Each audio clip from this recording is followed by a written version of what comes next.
as a tiny, adorable boy. During the selection ceremony, Dane caused a major scene by making all 4 artifact pillars light up like Christmas decorations, which shocked absolutely everyone present. Everyone knows that even the most talented geniuses in the family only manage to awaken one ability, maximum, yet he somehow managed to unlock all 4. This was an unprecedented display of genius, completely rewriting the family record book. The whole family is exceptionally talented. His father happens to be the strongest spearman in the entire empire. His mother, meanwhile, is the best assassin around. His sisters are tier mages and summoners at the local academy. Naturally, they all hoped Dane would follow in their footsteps and choose their specific path. Now his father is completely shocked, just like everyone else, at this exceptional display of talent. But he has a new certainty. They must now teach him all 4 abilities simultaneously. Dane is destined to become the best spearman, an assassin, magician, and summoner, all at the same time. The big twist is that nobody realizes Dane is actually the reincarnation of a brilliant mind from the rival empire. He was formerly known as Argrick, a respected quad-born knight from the Draenic Empire. He became an orphan right away, when his mother was killed in the chaos of battle. He grew up knowing only steel and blood. At the age of 14, he was deployed directly onto the battlefield. This environment awakened his mana core, allowing his talent to soar unexpectedly. He quickly climbed the ranks. He amazed his peers by mastering 4 cores and standing on the brink of becoming one of the most powerful knights in the empire. However, his journey ultimately ended too soon. He ran into Duke Thermion from Altheon during a battle. This specific duke was one of the 6 Hexa-class knights. His sword immediately shattered. A sharp point pierced his chest. His ambitions concluded right there. Fortuitously, our lad got resurrected right within a hostile nation belonging to his old foes, packing strength from a salty veteran who already bit the dust inside a war zone. Hours tick away, and we stumble into that sweaty, smelly workout zone, where heavy metal sticks are making clattering noises. Looky here, it is just Dane and his pops, and the kid underwent a massive growth spurt during that 30-second commercial break, unless my eyes are playing tricks on me again.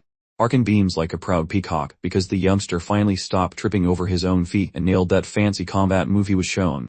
The child shows some gratitude, and we discover that Dane is officially 7 years closer to retirement. While they are busy chuckling together, some random dude teleports into the frame out of nowhere. Dane stares with pure confusion, and it turns out the guy is hauling a giant toothpick. It appears that Arkan was definitely waiting for his Amazon delivery, and he snatches the item from the man immediately, hands it over to Dane, claiming it is his birthday present, and says he planned to wait for the party but really wanted to beat his wife's gift to the punch. Arkan mentions he spent 2 whole years prepping this pointy stick, which was custom, made by some fancy hipster blacksmith living in the big city. The patriarch then delivers an early 7th birthday shout out to the little guy, and our lad quickly tosses aside his ancient wooden twig and nabs the weapon, declaring he will wield it because it looks absolutely awesome. He is vibing with the aesthetic of the dark grip and shiny metal tip, and surprisingly, the thing is light as a feather. Arkan inquires whether the item is sufficient, and the lad admits he is obsessed. Actually, he is so hyped that he begins playing with it immediately. His old man then quizzes him on how a blade differs from a polearm. Dane notes that the extra reach helps keep smelly bad guys far away from you, and since the pointy end is tiny, it hits like a freight train. The father nods, agreeing, but cautions that when he levels up, mastering this thing becomes way tougher than swinging a simple blade. He explains the basic problem, that you need a bit of personal space to actually hit someone with a stick, but he suggests not stressing about it since every tool has flaws, mentioning that even swords, despite being called the ultimate gear, can totally suck in specific fights. The boy listens intently, promising to remember that spicy bit of wisdom.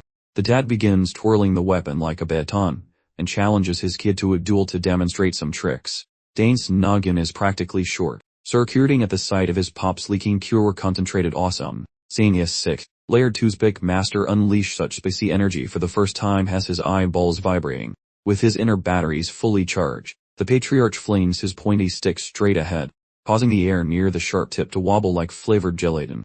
The patriarch notes the wiggly effect comes from dumping massive mojo into the strike, a maneuver relying on his core to jam everything into one tiny point. The kid mentions his sister Blab about this before, noting that humans can totally cheat at biology once they start stacking those glowing chest marbles, effectively pushing their stats past the level cap. He recalls his old Cylinder soul from a former life, realizing the present memories are basically a recycled cheat sheet. Meanwhile, the dad begins grinning like a proud nerd because his son actually reads. while bragging that he currently possesses 6 magical heart batteries.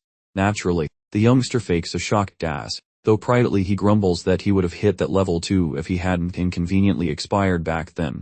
Subsequently, the parent nudges him to take the shiny new metal toothpick for a test try. Dane seems rather uncertain now. Instead, the patriarch suggests simply clearing his thoughts, ignoring any anxiety, and delivering a forceful poke. That Sprout concurs. While firmly clutching the weapon, the youngster recalls having zero interest in pokey sticks during his earlier life, since he excelled specifically at wielding dangerous katanas. The former swordmaster viewed pikes as secondary gear, but now he finally explores if the long weapon actually lives up to the hype. Following that cool pose, closing those squinty peepers, the pup silently observes how his offspring maintains an incredibly professional and sturdy posture.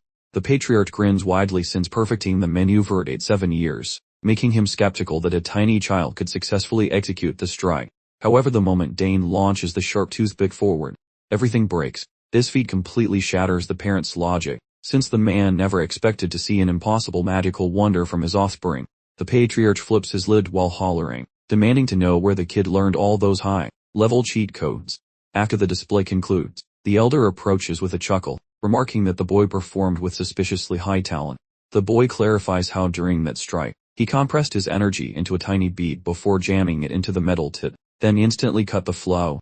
The patriarch goes totally bananas hearing this, questioning if the boy has somehow built himself a magical heart engine. The boy confirms this, claiming a textbook provided the necessary instructions, and he simply got lucky, though he is totally fibbing since the core actually appeared while he practiced meditation. The patriarch drops to his knees to look the boy in the face, radiating pride, while convinced the Sprout eventually becomes a terrifyingly cool combatant. The youngster simply beams, secretly plotting to break his daddy's brain with upcoming revelations, while the patriarch ponders if his offspring intends to master every single combat class simultaneously. Once the sun tucks itself in, the celebration for the boy's 7th year finally begins. Posh visitors are currently invading the stone fortress, while the ballroom drowns in instrumental beats plus the audible ruckus of joyous snickering. Every single person there is currently peaking at maximum joy. Lord Bao, that guy who previously terminated our hero, attends the party, and beckons the father for a chat, receiving a stiff, official salutation. However, Bao requests casual conversation since he manages the Thermian Duchy, the most prestigious real estate portfolio in the Altheon Empire. Arkan scurries over to whisper that prying eyes require them to maintain their formal act, but the Duke just shrugs, and asks for the son. Right then, the father summons the boy, requesting a polite greeting for the high-born Thermian leader. As soon as that name is spoken, the kid experiences a mental cinematic of his previous encounter with this man, which ended his life. When our main lad eventually stands before the high-ranking noble, the lad identifies as Dane Sagers while performing a very graceful and humble forward-leaning motion, remarking that meeting such a powerhouse is a total pleasure. The Duke chuckles at the boy's charm and questions if the lad is already poking things with spears, which Arkan confirms with fatherly pride. Suddenly, a small girl creeps toward the high-born Bao from his back, and as soon as the boy notices her presence, he experiences a brief moment of internal panic and surprise. The maiden salutes the Count without hesitation, dipping her chin to display her etiquette before announcing she is Leela Thermian, the final boss of the Duke's offspring list. Once those greetings finish, the festive bash continued. Every visitor thoroughly relished the rhythmic tunes while basking in the lovely night air, though the two leaders felt rather grumpy because the Baroness was still feeling unwell, and despite expensive searches for a magical potion, nothing actually worked. Arkan crossed his fingers that this health crisis was merely a phase and his friend's wife would bounce back shortly. Regardless, Bout cautioned that a sudden vanishing act would signify a medical emergency requiring a magical teleportation scroll ride back to the capital. Regardless, this gala celebrates young Dane, who recently decided to perform a stealthy vanishing trick. Bao found the child hilariously sharp and craved more banter, but Arkan realized his son and little Leela had both pulled a disappearing act together. Locating the pair was a total breeze, since they had ditched the smooth, festive gala for a more interesting stroll through the gardens. Well, look here. The lady was extremely chatty, and honestly loathed following her father to these stuffy noble events, but this time she felt glad she actually showed up. Leela heard rumors about the boy's looks, but under the glowing moon he seemed far more attractive while she enjoyed the local scenery. The boy felt thrilled by her approval, noting that his Sok family lands offered peace unlike that noisy capital city. Leela felt quite jealous, because her own home is a chaotic circus where greedy aristocrats and royal relatives visit daily to pester her father with deals. The most irritating part involves her being forced into ecchi gowns for every visitor, which she genuinely despises, as she would much rather wear trousers and slash things with swords all day. Dane blinked in surprise, finding it genuinely unexpected that such a small and harmless-looking girl would be practicing with a dangerous weapon rather than gentle magic. He'd, on the other hand, truly adored his peaceful territory, which offered a stark contrast to the hectic, constantly buzzing capital city. The quiet environment gave him plenty of time to train obsessively with his beloved spear. Leela was initially taken aback by his weapon of choice, but then a realization dawned when she remembered his father's famous nickname, Blue Whirlwind, a legend she had often heard praised by her own father. Since Dane was training so diligently with the spear, Leela immediately concluded that his true ambition was to join the academy. However, Leela's assumption was completely off base. His reasons for practicing were entirely different, and she was genuinely surprised by his answer. For her, working tirelessly to enter the academy was the only logical course of action, especially given how notoriously difficult it was just to gain admission. Dane, meanwhile, harbored zero doubt about his acceptance. He was simply training hard because he intended to be even better than everyone else after he actually got in. Leela was astonished by his overconfidence and pressed him on what he would do if, hypothetically, he actually failed to get in. Even in that catastrophic scenario, our hero decided he wouldn't get upset or quit, opting instead to simply try again at the next opportunity. If the second attempt somehow failed too, he would take it as a definitive sign that this path wasn't meant for him. Leela was absolutely dumbfounded by such a casual attitude toward his future.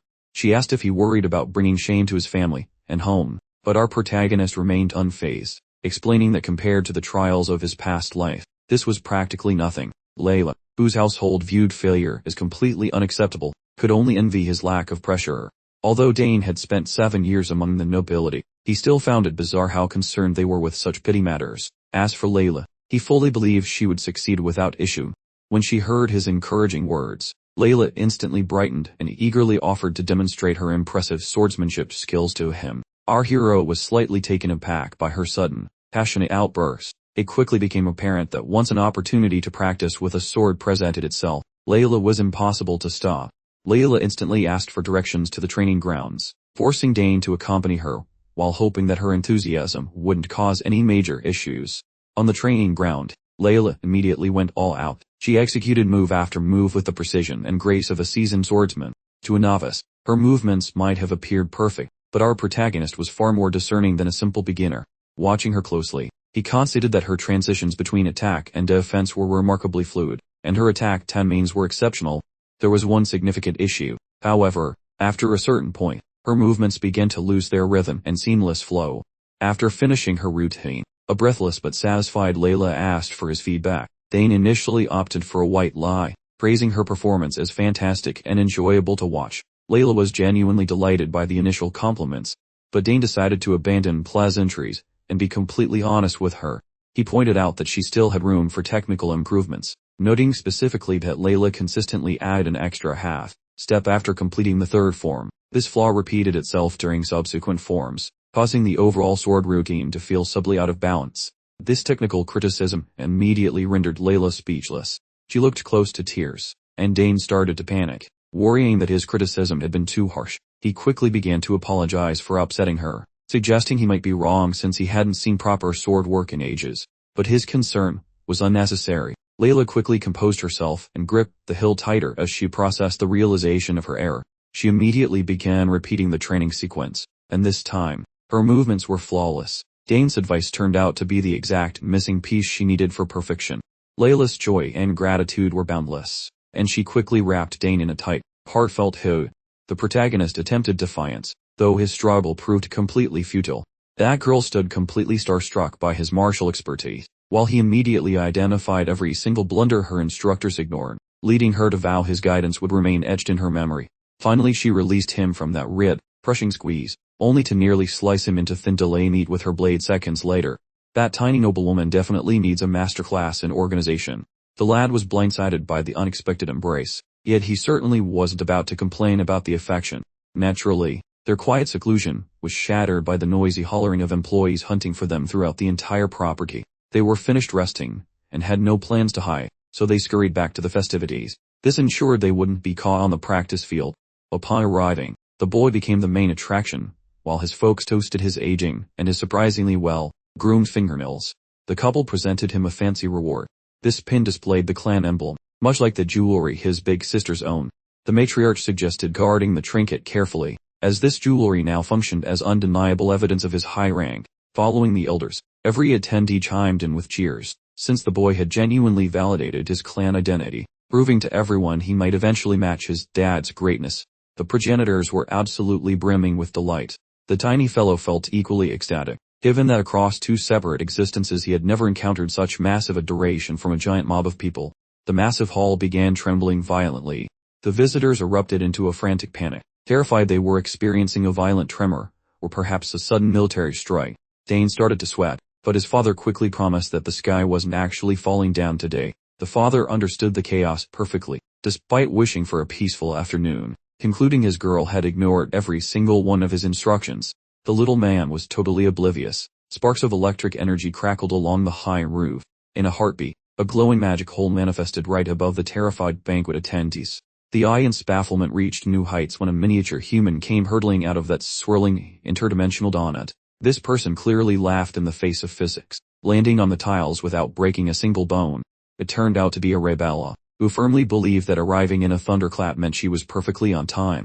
The observers remained paralyzed with shock, unable to fathom how such a small girl possessed the capability to manipulate high-level spatial travel.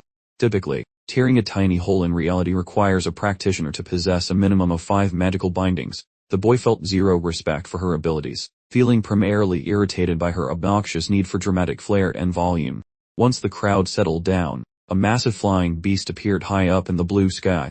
A massive winged lizard carrying a palette arrived, meaning Lady Claire was now the one scaring the visitors. The lady's temperament soared quickly, as she narrowly failed to outpace her sibling by a mere second. Upon her arrival, everyone nearby chattered regarding rumors of her expertise, but witnessing a child dominate a massive reptile truly stunned the entire crowd. Eventually, they returned home.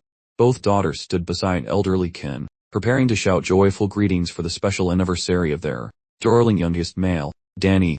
After those cinematic arrivals, both girls aggressively pushed presents forward while shouting celebratory greetings at their sibling. He expressed gratitude for their long journey despite academic burdens, while the siblings buzzed with excitement to watch him unwrap gifts. His Grace, Arfan, nearly sobs seeing such blatant favoritism, since his own special days usually only earn a single boring card.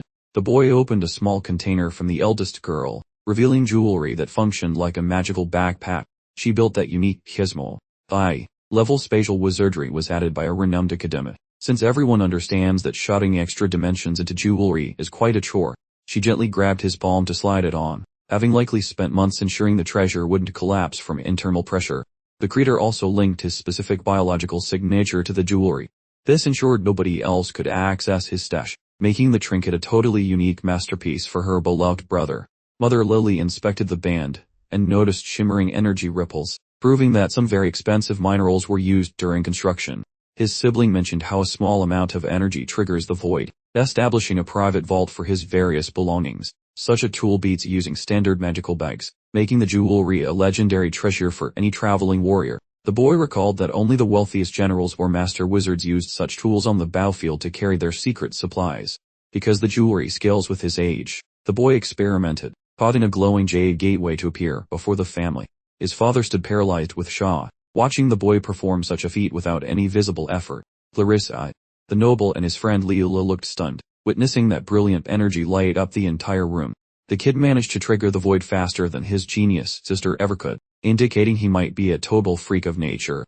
Mastering internal energy reserves plus external spell circles simultaneously would surely turn him into a world-famous legend. Once that sparkly exhibition concluded, the secondary sibling stepped forward, offering him a mysterious bundle. He slowly peeled back the wrapping, while offering a sincere thank you to his elder sibling. Nestled within the timber container sat a strange, speckled sphere resting atop fluffy material. Picking it up with a puzzled face, he inquired about the object, making Claire freak out, and demand he handle the sensitive specimen delicately. Every family member leaned in closer, wondering what kind of strange creature might be hiding inside that gift. Claire, leaning close, divulged the secret only to Dane, explaining in hushed tones that the gift was actually a familiar. It was acquired purely by chance, a happy little accident during her attempt to call upon Dickerin. She admitted she had no idea what creature would emerge from inside, but she knew the entire world coveted a familiar like this one. Dane began to visualize the mystery creature that this strange little egg would soon deliver into his life.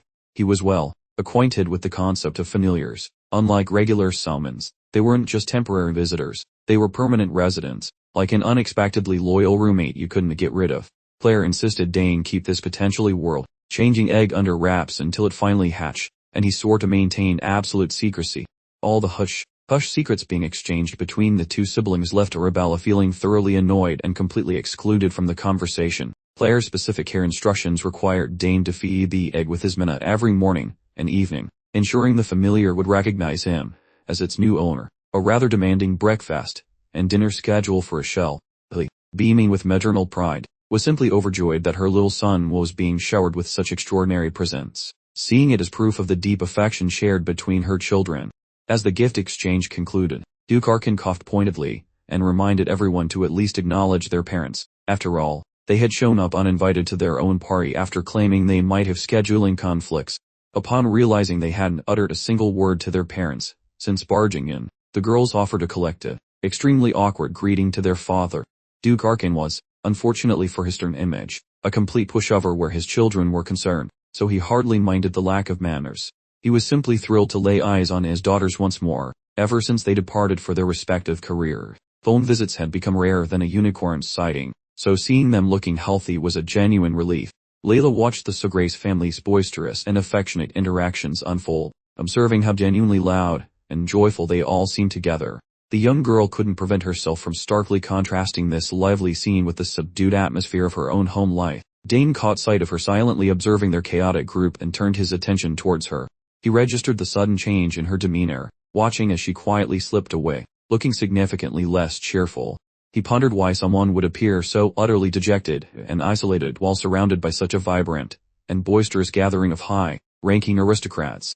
The grand feast finally concluded, and before long, the following morning arrived. Duke Balthermian had lingered for the night and now found himself strolling across the vast lands belonging to House Sograis. He found himself completely consumed by thoughts regarding the exceptional talent possessed by Arabella Sograis. True to her reputation as the foremost mage at the academy, her skills in the arcane arts were simply unmatched by anyone else. This outstanding girl would be the ideal partner for Duke Balthermian's son, who happened to be the finest swordsman in the entire academy.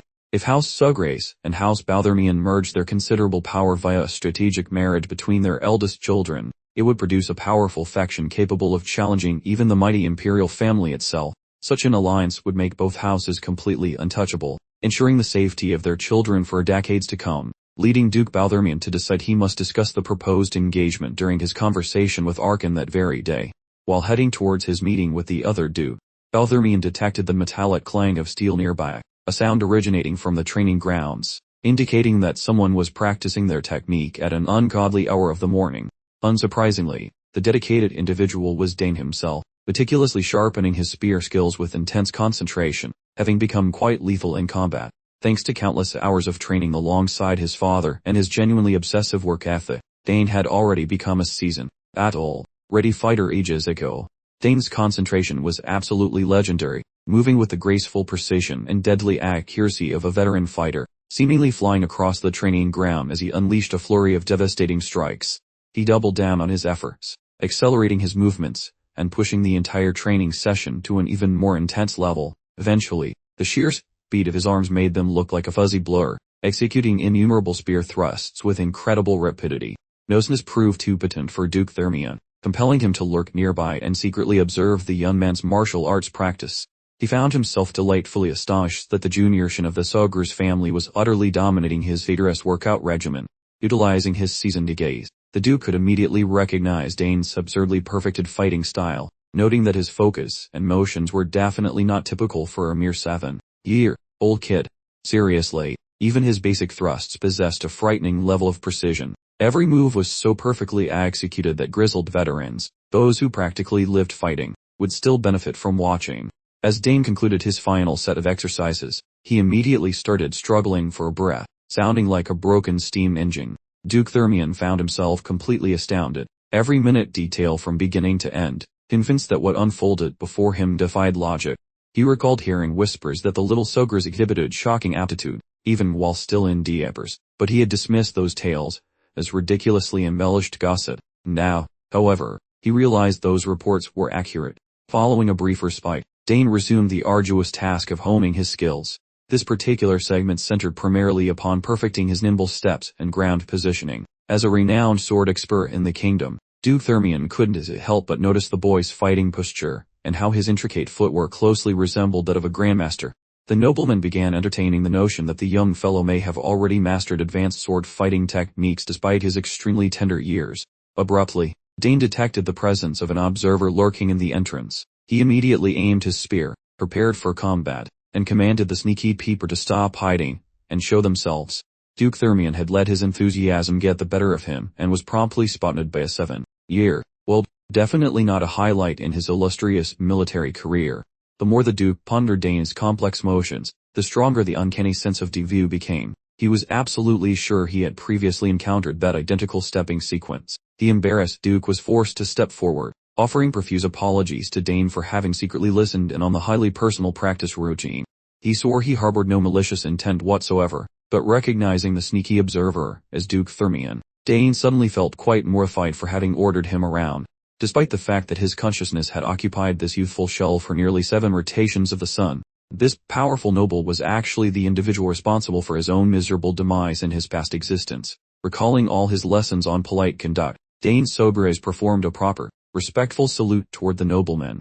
Duke Thermion admitted being utterly captivated by the young star's intense dawn workout routine and offered another apology, to which the kid, standing his ground, declared the offense pardoned. The nobleman found the boy's sheer audacity to converse with him like a peer highly entertaining. Observing Dane up close, the Duke saw no hint of exhaustion or shaky limbs, even after that relentless workout. Honestly, at that age, the Duke himself was still struggling to tie his shoes, let alone wage war. The Duke complimented Dane's superb thrusting technique, noting that the young man clearly inherited Archon's spear-wielding aptitude, mentioning that the weapon itself looked quite masterfully constructed. Dane offered his formal appreciation to the Duke for acknowledging the quality of his fighting methods. The seasoned warrior couldn't help but grin. This child wasn't just a potential killing machine. He was also perfectly adept at diplomatic small talk. By contrast, his own 7-year-old child lacked this sort of impressive ability and courtesy, which caused Duke Thermion to suddenly brainstorm the possibility of organizing a wedding between Leela and Dane. He cunningly inserted a comment that his daughter was diligently practicing her fencing skills, proposing that, because they were age-mates, they ought to keep a friendly eye on one another when they enroll at the prestigious academy soon. Dane maintained his perfectly civil, respectful replies. The Duke genuinely admired the young man's straightforward honesty. Then Duke Thermion ultimately made his hasty departure, ensuring he didn't further interrupt Dane's concentration, having already done enough damage. However, prior to ditching that sweaty workout dungeon, he harbored a final inquiry, wondering if the sprout had ever bothered to swing a pointy metal stick professionally. Our boy slipped up before the fancy lord, accidentally leaking ancient reflexes like a broken pipe, and those sharp eagle eyes spotted every tiny twitch instantly. The lad claimed he just skimmed some dusty manuals on poking things with steel, having never actually danced with a blade. The nobleman felt bewildered by the toddler radiating the terrifying aura of a veteran who snacks on chaos for breakfast. Rationality implies that a tiny human shouldn't harbor the brutal killer vibes of a grizzled soldier. Eventually the high and mighty guests stopped pestering him, muttered a goodbye, and our protagonist waved him away into the distance. Lord Thermion offered an open invite to his city mansion, mostly because the Blade Master found the boy's skills surprisingly tasty. The boy speculated whether the old guy still held any memories of his previous existence. Dreaming of crushing the very person who previously ended his existence made his pulse skyrocket, and with a methodical plan, he knew he would eventually tower over that noble. Toppling the legendary warrior lord became a top priority on his current bucket list. Persisting with his intense daily workout, hours vanished into thin air until Hernan, the loyal servant, arrived to drag him back to reality. The butler lurked in the dark corners, perpetually poised to cater to the child's every whim or sudden craving. Observing the man's ghostly nature, the youth suspected he might excel at silent murder or becoming a professional hide-and-seek champion. The household scurried about for the next party, as push guests trickled in, though curling 30 elite clans simultaneously was like herding cats. Regarding the siblings, they zipped through a magic portal towards school, forced to flee because impending academic torture sessions awaited them. Currently it was the moment for the youngster to scrub away the grime and put on some fancy duds. He decided to inspect his sister's mystery presents later, while servants polished his sweaty self until he looked like a proper doll. Accompanied by his parents, he strolled into the grand room to swap polite lies with the local elite. The child spent the entire evening weaponizing his manners while brown-nosing the wealthy snobs who filled the chamber. He was displayed like a trophy for his birthday. Every set of eyes remained locked on him. At last, he escaped the noisy crowd to catch his breath, realizing that being blue-blooded and popular is incredibly exhausting work. However, he could usually discover peace while chilling in their stunningly manicured backyard oasis. The botanical wizard worked tirelessly to ensure this green sanctuary looked absolutely majestic, the sort of loveliness that calms the mind. The boy watched the blossoms popping with vibrant hues while winged insects performed their chaotic aerial bullets nearby.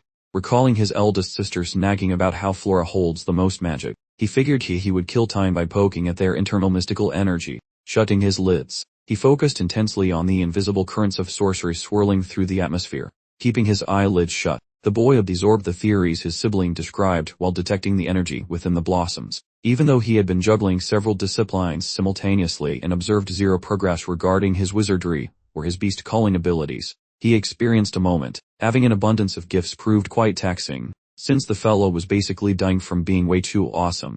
Following a brief period of soaking in the natural vibes of the backyard greenery, he eventually perceived the spiritual essence inside the plants, marveling that such tiny stems could hold such a gargantuan, roaring tide. If a person manages to sense the rhythm of the wild, and internalize it, the logic embeds into their flesh to create a spell ring. This phenomenon is currently unfolding, greatly assisted by the fact that his physical frame has always been a sponge for mystic power. He could visualize vividly what most folks can only vaguely detect using their mysterious gut instincts. A single stroll through the shrubs vastly upgraded his spiritual awareness, turning his previously blurry visions into high-definition reality. The youth was moments away from mastering the hidden gears of sorcery when an unexpected crack echoed through his focus. Simultaneously, a pair of aristocratic youngsters wandered into the botanical area, fleeing the tedious drivel of the party hall, and since these two were related, the crimson-haired elder brother felt annoyed because everyone was gossiping about that brilliant Sogre's child instead of him. The boy stomped violently across the delicate patches of blooming flora, crushing every petal completely. The Ginger siblings had lost their bearings in a labyrinthine garden, eventually stumbling upon Dane, who was standing there looking completely spaced out. They scanned his attire, incorrectly assumed the boy was a lowly janitor, and proceeded to bark commands. Our protagonist did not appreciate the attitude of this rude little gremlin. This arrogant jerk actually demanded that he guide the pair of siblings toward the nearby doorway. Dane noticed their reckless trampling, and shouted for them to quit flattening the vegetation, which only made the Ginger brat feel insulted, because someone dared raise their voice. The youth asked why they ruined the plants instead of using the paths, but the red-headed bully saw a small target, and stayed obnoxious. Then the usual boastful parade of their highborn lineage began, just as typical spoiled rich kids do. However, the protagonist was unimpressed, viewing them merely as a couple of thugs vandalizing his favorite gardening project. The angry redhead hated being called a thug, even though he acted like a barbarian while grabbing the boy by his shirt, revealing they were Count Tyran's offspring visiting the fortress. Hearing that specific title triggered a buried memory from the young man's former existence. That nobleman was the same loser he had seized after a pathetic military failure long ago, being remembered as an incredibly annoying aristocrat, and a total piece of trash. Judging by the obnoxious conduct of the bully standing there, it seemed the apple didn't fall far from the rotten tree. The Ginger jerk kept bragging about his prestigious house, claiming they were legendary in the city and could make the boy vanish forever if he did not keep his mouth shut. The protagonist had encountered plenty of idiots like this before. Realizing that logic would never penetrate a skull filled with nothing but ego and hot air, the bully cocked back, throwing a punch while mistakenly believing he was merely teaching a lesson to a common kitchen helper. However, the boy refused to be a victim, instead slamming his forehead into the bully's face with maximum velocity and zero mercy. That direct strike landed perfectly, nearly smashing the rather large nose of the fellow known as Red Bastard. The younger sibling sent a worried little ring to his much larger brother. He checked on the Red Bastard fellow, who was slumped on the dirt after taking a serious wall-off. After mopping his nose, he noticed the crimson liquid and began acting like he had never experienced SO leakage before. Upon spotting the red stuff on his fingers, the Red Bastard's temper flared up, and he vowed to put Dane 6 feet under. Finding this whole situation quite hilarious, our protagonist stood his ground, daring the younger punk to make a valiant effort. The Red Bastard was intent on returning the injury, but his younger sibling possessed some brains and wished to halt the older brute. Yet arrogance made the Red Bastard deaf to reason. That lunkhead threw a fist forward, and Dane gracefully sidestepped by executing a John too little hop backward. Honestly, this was a fight of vastly unequal skill. Dane was far too nimble for such a clumsy novice. While he allowed the red bastard to exhaust his limited stamina, he noticed the young scoundrel's footwork was quite shoddy, as if he'd never even held a pool cue, let alone a weapon. Dane mused that perhaps this fellow channeled power through arcane means or perhaps summoned tiny friends. The relentless flurry of haymakers kept coming, yet not a single strand of Dane's perfectly coiffed hair was even grazed. The red bastard's nose kept weeping red, and his fuse, already short, began to sputter entirely. Dane kept treating the confrontation like a fun little game, relying on his clearly superior ability to move his feet. Then a thought sparked in his brain. Perhaps he could capture the shimmering energy he noticed earlier on that blossom, and impose his own mental command upon it. If he managed this tricky feat, he ought to be able to solidify that power into something tangible. He figured this messy brawl presented an excellent testing ground for this new technique. The opponent's little brother stood off to the side, his jaw practically hitting the floorboards. Dane firmly anchored his feet to the earth, and began hoarding magical essence within his open palms. He pictured a swirling orb of pure, unrefined energy, and promptly launched it straight toward the younger ruffian's midsection. The impact delivered was so potent that it sent the red bastard flying backward into the grass, scraping up the pavement on his spectacular landing. He let out a howl of pain, his body and his fragile pride utterly battered. Lil Bro hurried to check on his utterly defeated older brother resting rather awkwardly in the floral arrangement. Dane, however, was more concerned about the state of the previously pristine flower bed than the brute's current predicament. Nevertheless, that red bastard character displayed an almost comical level of stubbornness. He still managed to muster enough leftover juice to clamber back onto his ineffective appendages, demanding to know who the magical Dane was, while Lil Bro kept pleading for the big guy to just quit already. But pride trumped sense, resulting in more potential trouble. The red bastard called upon the ethereal power residing in his core, starting to rip open some sort of deeply sinister dimensional gap. Dane was admittedly taken aback by the familiar visual signature, recognizing this particular brand of sorcery as being the specialty of those who conjure allies. The mystical power swirled and condensed itself down until a ghostly, shimmering canine form appeared, which began its slow, ethereal descent toward the awaiting ground. That hairy beast flashed a murderous grin, showing off fangs sharper than a tax collector's with. The Gingerjerk cackled like a lunatic while summoning his pet Janbo, finally identifying himself as Digran Tyran, a man who clearly values his ego too much. Dane watched as the brat commanded the pooch to attack, but he remained totally unimpressed by this fuzzy disappointment, having grown up around Claire's actual dragons. Digran stayed back while Jampu took a flying leap at the stationary target. He locked eyes with the creature, and didn't even flinch, proving he had nerves of solid titanium. Jampu likely realized that continuing this offensive maneuver would lead to an extremely unfortunate and painful career conclusion. Consequently, the wolf performed a sudden turn, instantly swapping its violent vibes for much more chill and submissive energy. The tyrant siblings stood there, completely baffled that the prize monster had essentially decided to file for divorce from its owner. Right then, the massive furball was behaving as if Dane were his new favorite manager and personal hero. Tigran shrieked for the beast to go for the throat, but the wolf ignored the noise, choosing to wiggle its butt and wag its tail instead. Sensing zero actual malice from the creature, our protagonist decided to give the big fella some well-deserved head scratches. Even the main character was confused, having no earthly idea how he pulled off this miracle. Thinking back, Claire's minions were always surprisingly cuddly toward him, even that massive wyvern, which he'd previously assumed was just a result of shared Yet in this bizarre scenario, despite lacking family ties, the monster still behaved like a friendly neighborhood golden retriever. This implied he either possessed legendary animal magnetism, or Jampu's opinion of his original master had finally reached absolute zero. Digran was losing his mind, since monsters quitting their jobs mid-fight was a betrayal he never thought possible. Dane was winning on every single level, continuing to mock his opponent and asking him to actually do something useful.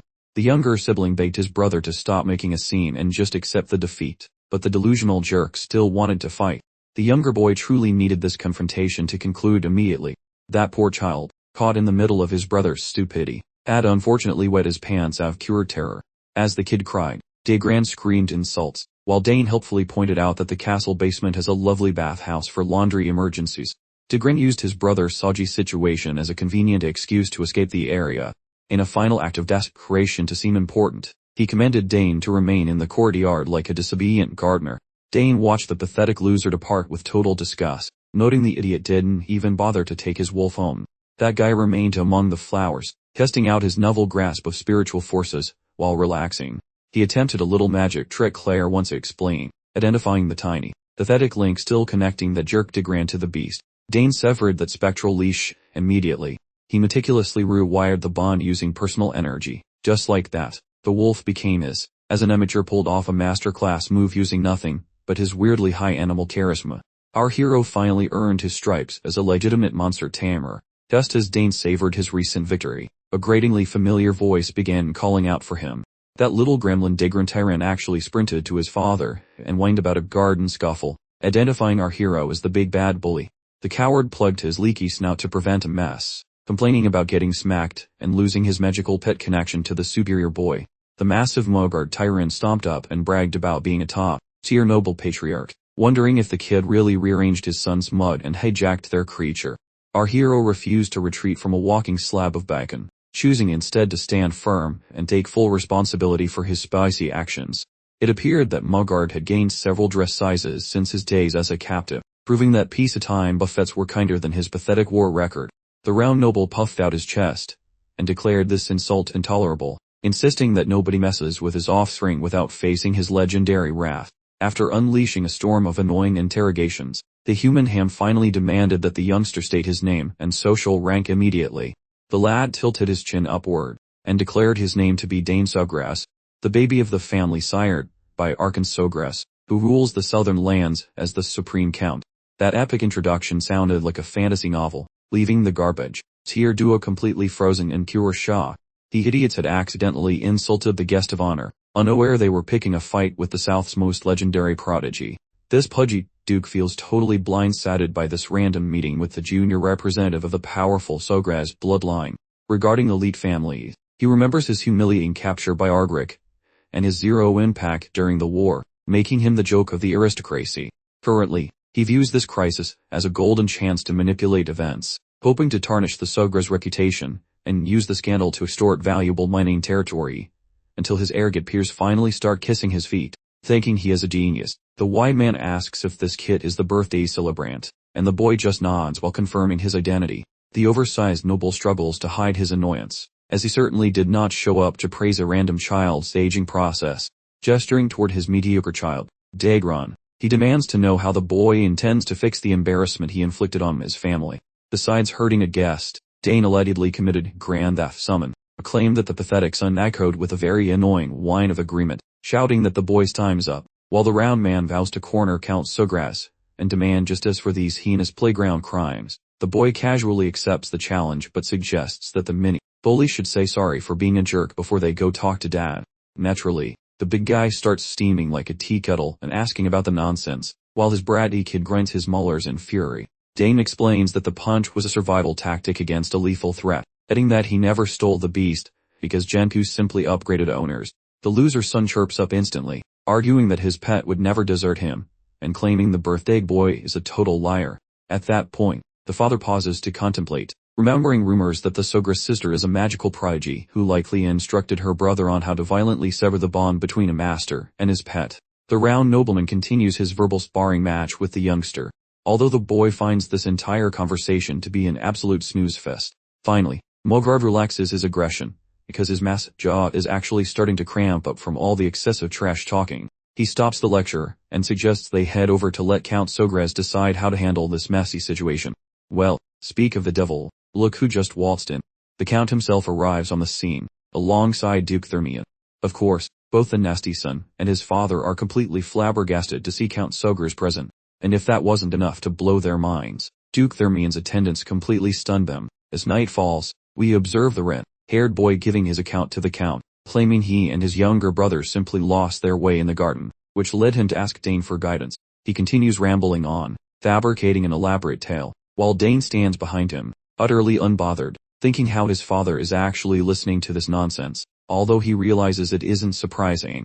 Given that Count Sogras deeply values his family and reputation, he is not one to automatically favor either side, even against outsiders. He can truly distinguish right from wrong. After finishing his long-winded story, the red-headed boy wraps up by claiming that out of nowhere, Dane headbutted him and kept using a strange technique to mock him. He asserts that he summoned his creature to scare Dane off, but Dane stole the summon and tried to attack him with it. Once Tigran finishes speaking, Mogard steps up to tell the Count that his intention was only to give Dane a proper warning. However, he emphatically insists that stealing someone else's magical summon creature is clearly a serious offense, and he simply cannot let that specific detail slide. Finally, Count Sogras chimes in, informing Mogard that he wanted to make a decision based only on one side of the argument. He wants to hear Dane's version first, assess the situation thoroughly, and then render a judgment. He also reassures Mogard that if he fears a biased judgment, Duke Thermion will offer his opinion on the matter as well. The Duke offers a quick smirk and casually states that if this issue is truly that important, he can certainly handle it. Mogard starts to sweat profusely with frustration, realizing he's about to be completely screwed. Involving Thermion is guaranteed to make things significantly more complicated, and he's not feeling good about it at all. Count Sogras then gives his son the go-ahead to explain himself, and Dane prepares to speak. He begins by stating that what Mogard's son claimed wasn't entirely accurate, though some minor parts of it were true. He then explains that the boy had once only trampled the flowers they had so carefully cultivated in the garden, so he simply told Mogard's son to leave, which promptly angered the boy and started the fight. Naturally, both Mogard and his son are absolutely stunned after hearing these brutal truth bombs, with the son immediately trying to deny them, and accusing Dane of lying.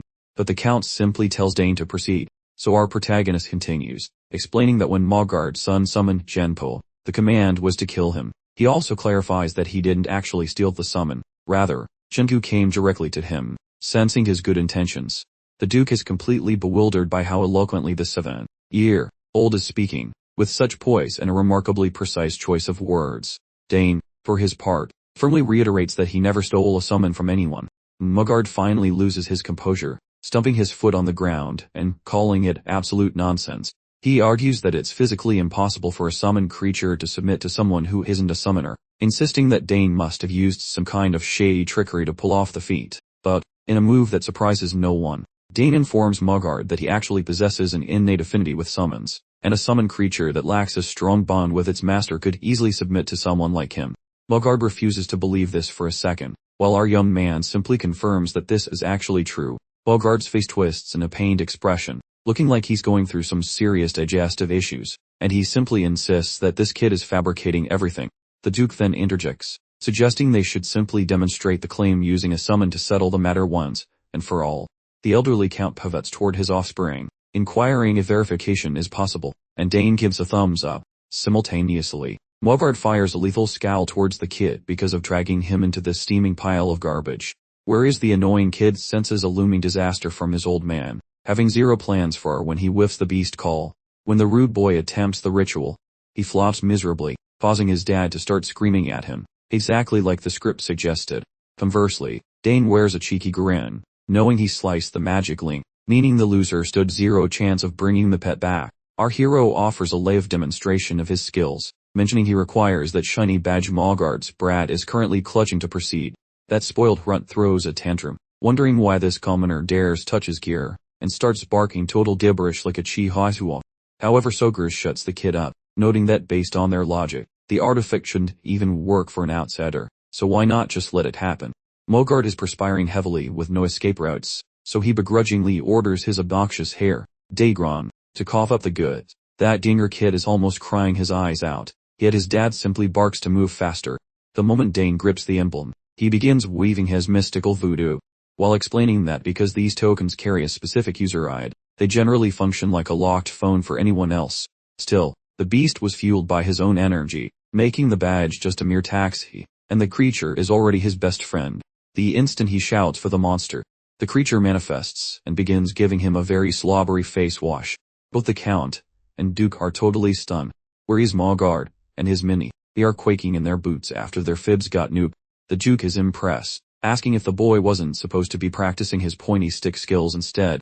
The dad agrees, though he confesses he is pretty much in the dark regarding his kid's actual power level too. That round fellow, meanwhile, understands he is toasted, seeing as his brilliant scheme just blew up in his face. The Count spins around, questioning if the man now admits that the young lad is actually being honest. The blubbery guy attempts a smooth recovery, chuckling, while suggesting they maybe just confused the boy for a thief, and claims his hair never intended murder, asking the kid to back him up.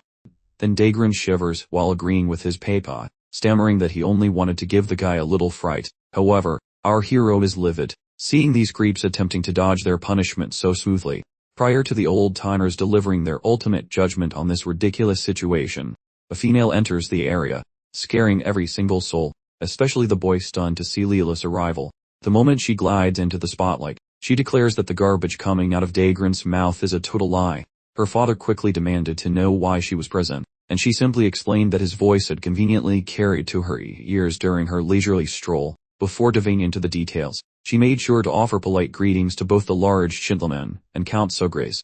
The gentleman with a robust physique could only stammer back a reciprocal gesture, entirely flustered by the sudden and shocking appearance of the Duke's formidable daughter.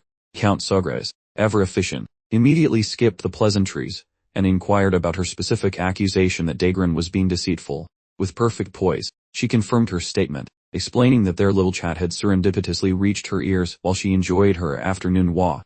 Dagran began to visibly panic at the realization that she had absorbed every word. Understanding fully that this unexpected witness was truly terrible news for his scheme, she proceeded to fully elaborate on all the scandalous and incriminating particulars she had overheard. Our protagonist couldn't resist a slight smirk. Watching this unforeseen turn of events somehow managed to land squarely in his favor. Later on, the large man instructed his disrespectful offspring to quickly offer his apologies to Count Sogres. The son mumbled a quick admission of wrongdoing, but the Count immediately corrected him, insisting the apology should be directed at Dane. The father, desperate for compliance, promptly shoved his son directly into Dane's personal space, ordering him to apologize immediately. The difficult young man looked visibly squirmy, pausing before stammering out a faint, clearly insincere apology. However, Dane remained utterly unimpressed. He easily recognized the insincerity, understanding it was merely a perfunctory obligation forced upon him, because an external witness had exposed his deception. Dane felt no inclination to accept the pathetic offering, but reflecting on previous encounters, he chose to rise above the situation and act as the more mature individual, prioritizing generosity over stubbornness. With that resolution made, Dane conceded and accepted the disrespectful son's apology. The young man immediately brightened with relief, profusely thanking our protagonist for allowing him to escape consequences, while the father let out a heavy sigh, realizing how perilously close he had come to total ruin. The Duke, potentially Dane's future father-in-law, found himself thinking that he had recognized Dane's special character all along. After all, he possessed every right to remain unyielding, considering the opposing side was undeniably in error from the very beginning. The Count finally made it explicit that, given Dane's acceptance of the apology, all further debate regarding the specific incident was officially concluded. He quickly added, however, that he absolutely would not overlook Dagran's actions, specifically referencing the fact that the attack was clearly an attempt to kill Dane. The large father began sweating profusely upon witnessing the Count's growing agitation. As he attempted to interject, the Count silenced him, firmly ordering him to gather his family and promptly exit the castle grounds. This declaration rocked the large man to his very foundation. Being expelled now would completely destroy his reputation, making him desperate to cling to his position in the castle at any cost. He frantically grabbed the Count's hand and began pleading for mercy, insisting he would perform whatever tax Sugras required, so long as he was simply forgiven on this one occasion. The Count, however, promptly pulls his hand away, indicating he had no use for the large man. He informed him that soldiers would soon arrive to formally escort him from the premises. With that final statement, he began to stride away with his son, abandoning the large man, who continued his desperate pleas for mercy. Sogras then informed Duke Thermian that their departure time had arrived. The Duke immediately summoned his daughter to join them, as they began their departure. While they strolled away, Dane glanced back over his shoulder at the retreating group. He was thoroughly satisfied, knowing they were receiving their just desserts for starting the entire debacle, as it seemed perfectly fair for them to reap what they had sown.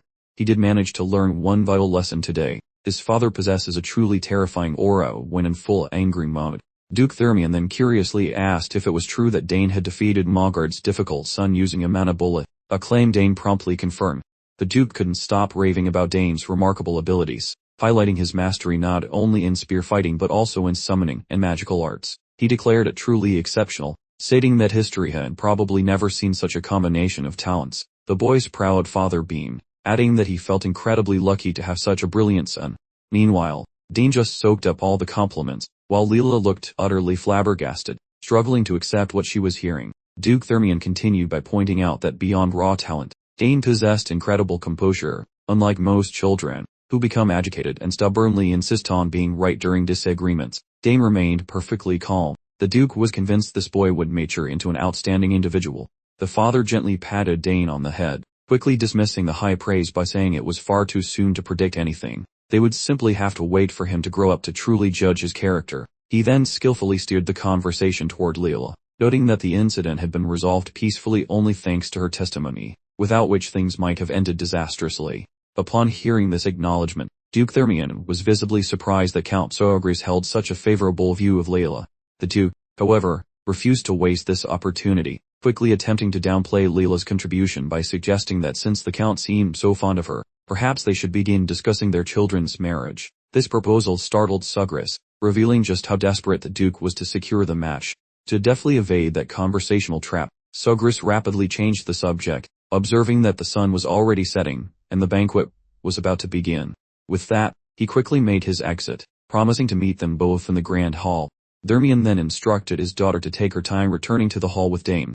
He promptly darted after the Count, stating he needed to continue their discussion, leaving the two teenagers alone together.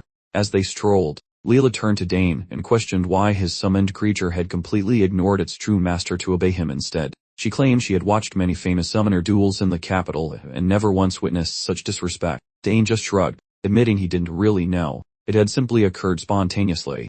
Predictably, Leela began to pout dramatically, annoyed that Dane was concealing the truth, especially since she had just helped save him from a difficult situation. But our hero remained completely unbothered, reminding her that he had also done her a favor previously, specifically referencing the time he provided help with her swordsmanship training. Leela replayed the memory in her mind, and reluctantly conceded that he was right.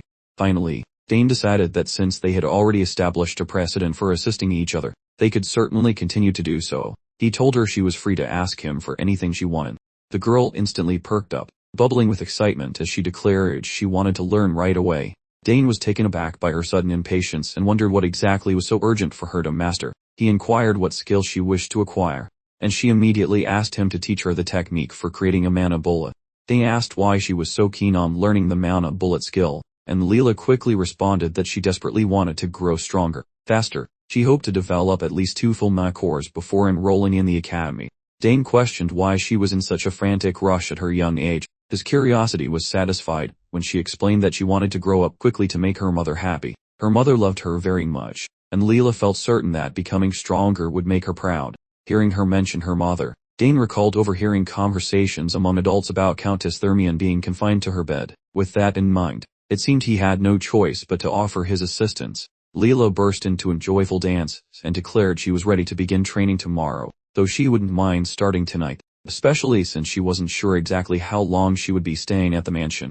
Dane simply shook his head, assuring her she could start whenever she liked. He promised her that once she understood the fundamental principles of magic flow, mastering the mana bullet technique would prove relatively straightforward. Leela then eagerly asked what form of payment he would require for the lessons. Dane fell silent, strongly suggesting that the request currently forming in his mind was far more complicated than a simple exchange for showing someone how to use magic bullets. The scene then shifted back to the banquet hall, where guests were gathered, buzzing with speculation about that rather large Count Tyran. They had heard that Count Tyran was kicked out of the castle, and everyone was wondering what offense he had committed to deserve such treatment. Some guests suggested that Tyran's eldest son had caused a problem by picking a fight with young Master Dane and had ended up receiving a sound thrashing as a result. They exchanged muffled chuckles, finding amusement in the idea that the arrogant nobleman had come all this way only to be thoroughly embarrassed and humiliated. Word had also spread that young Master Dane possessed outstanding summoning abilities. One guest pondered aloud whether this meant the Sogris household would soon transition into a prestigious family of summoners. But wait, there's some more. Another guest interrupts to claim that young Master Dane possesses magical abilities, a revelation that has everyone completely baffled and struggling to process this newfound information. Next, a huge, mustachioed gentleman introduces himself to Dane as Baron Opent. The Baron inquires if Dane has any insight into the Opent lands located in the eastern region, and Dane responds politely, noting that the area is renowned for its delicious grilled trout and sparkling sapphires. The Baron chuckles deeply, confirming Dane's assessment as completely correct, adding boastfully that the Opent family truly holds a monopoly on the finest trout and sparkling sapphires in the whole kingdom. The man then unceremoniously propels his daughter directly toward Dane, explaining that her introduction had completely slipped his mind. The lady steps forward, presents herself as Sylvia opened, and extends a perfectly polite greeting to our hero. Dane seems completely caught off guard by her arrival and stutters out his own name while nervously mirroring her respectful gestures. This sudden anxiety in her presence makes absolutely no sense yet, but I have a strong feeling we're about to figure out the cause very shortly. Sylvia immediately closes the distance between them with a look of pure mischief and whispers that she knows he's slated to inherit House Ogres eventually. Dane stammers out an uncertain reply, but Sylvia enthusiastically tells him to stop acting innocent. She declares that she's heard all about his numerous skills and bluntly informs him that she expects him to take care of her from now on, specifically, because they could become related in the future. There it is. Dane's anxiety finally makes perfect sense now. This young lady is incredibly direct, and possesses zero filter. At that exact moment, Leela makes her grand entrance, interrupting Sylvia right in the middle of shaking hands with Dane. Unsurprisingly, Sylvia immediately stiffens, recognizing a potential romantic rival on the horizon. Leela, on the other hand, is practically emitting lethal projectiles from her eyes toward poor Dane, demanding to know precisely who this mysterious interloper is. Sylvia immediately recognizes Leela's identity and, without hesitation, offers a warm, polite greeting, introducing herself as Baron Opent's most senior daughter. Leela attempts to match the gesture, but the rage evident on her face proves she is far from pleased. Despite forcing out the words "it's nice to meet you" to Sylvia, the two young women exchange polite smiles that could easily curdle milk, practically radiating lethal intent. Dane observes the interaction, recalling a specific gas memory, and clearly discerns that both young ladies are fully prepared to physically duke it out right then and there. Eventually, Leela firmly grabs Dane's hand and declares that she is commandeering him immediately because they supposedly have an existing appointment. Leela levels a lethal stare at him as she demands to know if he remembers their mysterious plan. Naturally, poor Dane has zero recollection of any such arrangement, but he agrees instantly, apologizing to Sylvia and promising to chat again sometime soon. Sylvia produces a strained smile in return and informs him that yes, they will absolutely speak again very soon.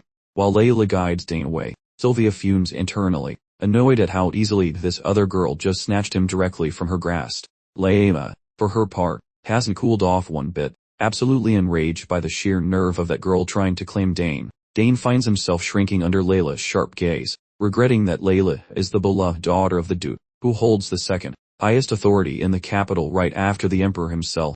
Therefore, the young lady from the Eastern Barony simply cannot compete with her status, making Sylvia's swift surrender completely understandable. As soon as Dane and Leela are safely outside, she begins relentlessly examining him about his relationship with Sylvia. Leela nervously asks if an engagement might be in the works, but our hero quickly rejects the idea entirely, insisting they were merely exchanging introductions. Leela instantly perks up at his response, and even Dane notices her mood improve instantaneously. After a brief walk, they finally reach a hidden location known exclusively to Dane, where he feels completely confident they will not be interrupted by anyone. The moment they cross the threshold into this concealed sanctuary, Leila's face illuminates, and she immediately breaks into a happy little dance, utterly delighted by the beautiful scenery. Leela also feels great relief knowing that their actions here will remain entirely secret from the public eye. Dane enthusiastically agrees, noting that it's an excellent location for training purposes. Before commencing their practice, he inquires if she has previously felt any ma. Leela confesses she has detected a little bit, though not enough to form a full core, explaining that she attempted to absorb it by breathing it in. Her explanation makes Dane realize she hasn't reached the emission stage yet. He himself learned to feel man naturally on the battlefield, so he's utterly astonished that a powerful ducal house would actually teach this method. He decided to try a simpler method first, instructing her that the essential preliminary step was to register the incoming magical energy. Observing Leila's perplexed expression, Dane clarified that she needed internal control before external expulsion. Imagination, he stressed, was paramount. He told her to shut her eyes tight and mentally visualize the magical power swirling deep inside her. After several moments, however, she attempted it, but nothing whatsoever materialized. Dane recognized from her confused face that she hadn't truly grasped the instructions. Leila made another attempt, but once more, absolutely nothing happened. Frustrated, she complained to Dane, questioning why the exercise wasn't working for her. Dane reassured her, explaining that initial failures were standard, and advised her to focus again. Meanwhile, Count Sogris was discreetly observing the pair of young apprentices. He couldn't help but feel a rush of pride that his son, despite his young age, was already mentoring someone else. The sight truly solidified his belief that Dane had matured considerably.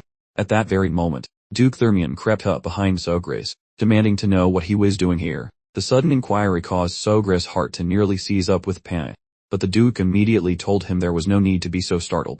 He then questioned whether Sogris was spying on two young sweethearts enjoying a private moment. Count Sogris raised an eyebrow, asked what he meant by sweethearts, and wondered how the Duke had even appeared undetected. The Duke chuckled, amused that the Count had attempted to hide in plain sight, then reminded Sogris of his clumsy sneaking skills, particularly since his wife was the Empire's legendary assassin. Poor Sogris was left utterly speechless after being caught red-handed in his act of surreptitious observation. The Duke playfully chastised him, noting that if the castle's owner went around peeping on private affairs, rumors would inevitably circulate. Naturally, the devoted father grew annoyed and defensively claimed he was just keeping an eye on his boy. The Duke laughed upon hearing this, confessing that he, too, was simply following his own daughter. It quickly became apparent that both fathers were completely incorrigible.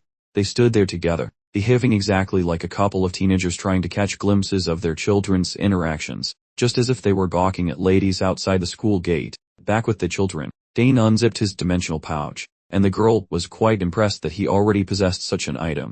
Dane mentioned that his eldest sister had recently created it specifically for him as a thoughtful gift. Leela started to feel a sting of envy. Unlike him, her older brothers had completely ignored her once they started attending the academy. He then pulled out a handheld-looking glass from inside the magical pouch. The girl casually inquired about the mirror's purpose for the training. He explained that he brought it just in case it might prove useful. He reasoned that visualizing something internally was easier when looking at a mirror rather than relying purely on abstract mental imagery. He instructed the girl to stand directly in front of the mirror so she could see her entire reflection. The girl quickly positioned herself before the looking glass and began performing the magic limbo exercise again. This time, Dane could tell that she was approaching the task with genuine seriousness. She took a deep breath, while both overly fond fathers watched on. The children are sitting cross-legged on the floor, looking like they were about to conduct a secret meeting or perhaps auditioning for a low-budget yoga commercial. Duke couldn't resist mentioning that Leela seemed quite attached to Dane. Sogris wondered if that was truly the case, to which Duke explained yes, because Leela usually avoided strangers like they were bad smells. Sogris questioned Duke's assessment, saying she appeared to be a remarkably cheerful and intelligent little girl. Duke Thermion paused for a second, then remarked that while her exterior looked shiny, the interior was perhaps less sparkly, like a slightly broken robot. He began to explain that everything started to change when her brothers left home to attend the academy. Her mother became confined to her bed, meaning they couldn't spend time together like they used to. This whole situation made it tough for the girl to connect with people, and that's why she's struggling. The Count then asked why, if Duke was so aware of the issue, he continued to act so distant toward his own daughter. Thermion was genuinely touched that Sogris had been so observant and noticed this intentional behavior. He explained that during his son's upbringing, he had doted on them constantly, resulting in them turning into complete disasters. Sogris quickly reminded him not to assume Lilia would have the same outcome, adding that she'd probably give him an earful if she ever discovered his reasoning. It now clicked why she approached Dane for assistance instead of going to her father. Thermion playfully pointed at his friend, joking that he hadn't changed at all and still liked to lecture. The Count immediately fired back, asking when he'd ever done such a thing, especially since his observation was completely accurate. Duke switched topics, asking when Sogris planned to send his son to the capital city. He suggested that if Dane were coming, the ducal house would gladly open its doors wide and welcome him to stay at the castle. Sogris fell silent, glancing back at his child. Seeing Dane's happy expression, he simply stated that he would allow Dane to decide his own future. He has the freedom to choose his own direction, exactly like his older sisters did. We also noticed Miss Sogris observing the two overly enthusiastic fathers with amusement. She appeared thoroughly embarrassed by their absolutely shameless attempts at spying on the children. However, after a moment, she simply smiled. She understood that the intense devotion they felt for their offspring gave them a certain ridiculous superpower. She chose not to disrupt the moment, and pretended she hadn't witnessed anything at all. Returning to the children, Leela thanked Dane for his assistance, declaring him a true genius. She confessed that while everyone labeled her a prodigy, next to him she felt like a complete novice. Dane casually scanned the area to make sure the two meddling fathers had actually departed, then reassured her that this was merely the beginning of her journey, and she would certainly gain strength as well. She proceeded to inquire if he intended to attend the academy, explaining it was the exclusive location where all the Empire's brilliant minds gathered. In response, he admitted he hadn't decided yet, saying he wasn't convinced he needed to go there since he felt he could become quite powerful through solo training. The young girl began to lecture him about his limited mindset, pointing out that going to the academy was simply about academics. It acted as the initial path to establishing a noble faction, and was crucial for creating valuable relationships at a young age. Dane was astonished that she was so insightful for a 7-year-old and grasped the complexities of the adult world so well. He finally formulated a response to her passionate argument. He stated that he was fully aware of these social tactics but simply wasn't interested in attending the academy right now. He still had a massive stack of unread books in the library, and much more to learn from his current environment. Leela conceded that his point was valid, but asked if he really didn't want to play with children his own age, especially since she knew his older sisters were also attending the academy. It appeared Dane was losing the debate against her relentless pestering, so he attempted to dismiss her by saying he might go in the future if the mood struck him. She then instructed him to come to her home when he finally decided to visit the capital, establishing a promise to reconnect there. While discussing their future meeting, she suddenly recalled to ask him when exactly he intended to make his request. Now that he had finished teaching her everything, he simply shook his head and replied that he would inform her of his request once he arrived in the capital city. This revelation sent her into a state of shock, causing her to let out a high-pitched shriek of disbelief. She was likely stunned to hear he was actually going to the capital after all. The day of her departure finally arrived. As Lilia's carriage began its journey, Dane stared at the strange, rock-like object in his hand, a parting gift from his future father-in-law. The scene flashes back to the moment the Duke presented the mysterious item. When Dane asked what it was, the Duke simply expressed hope that he would enjoy it. He elaborated that the core principles of their Thermian house are centered around vengeance.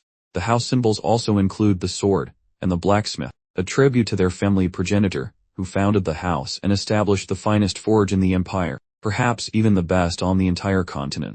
Every single weapon crafted under the Thermian name, which protected the empire, originated from that specific workshop.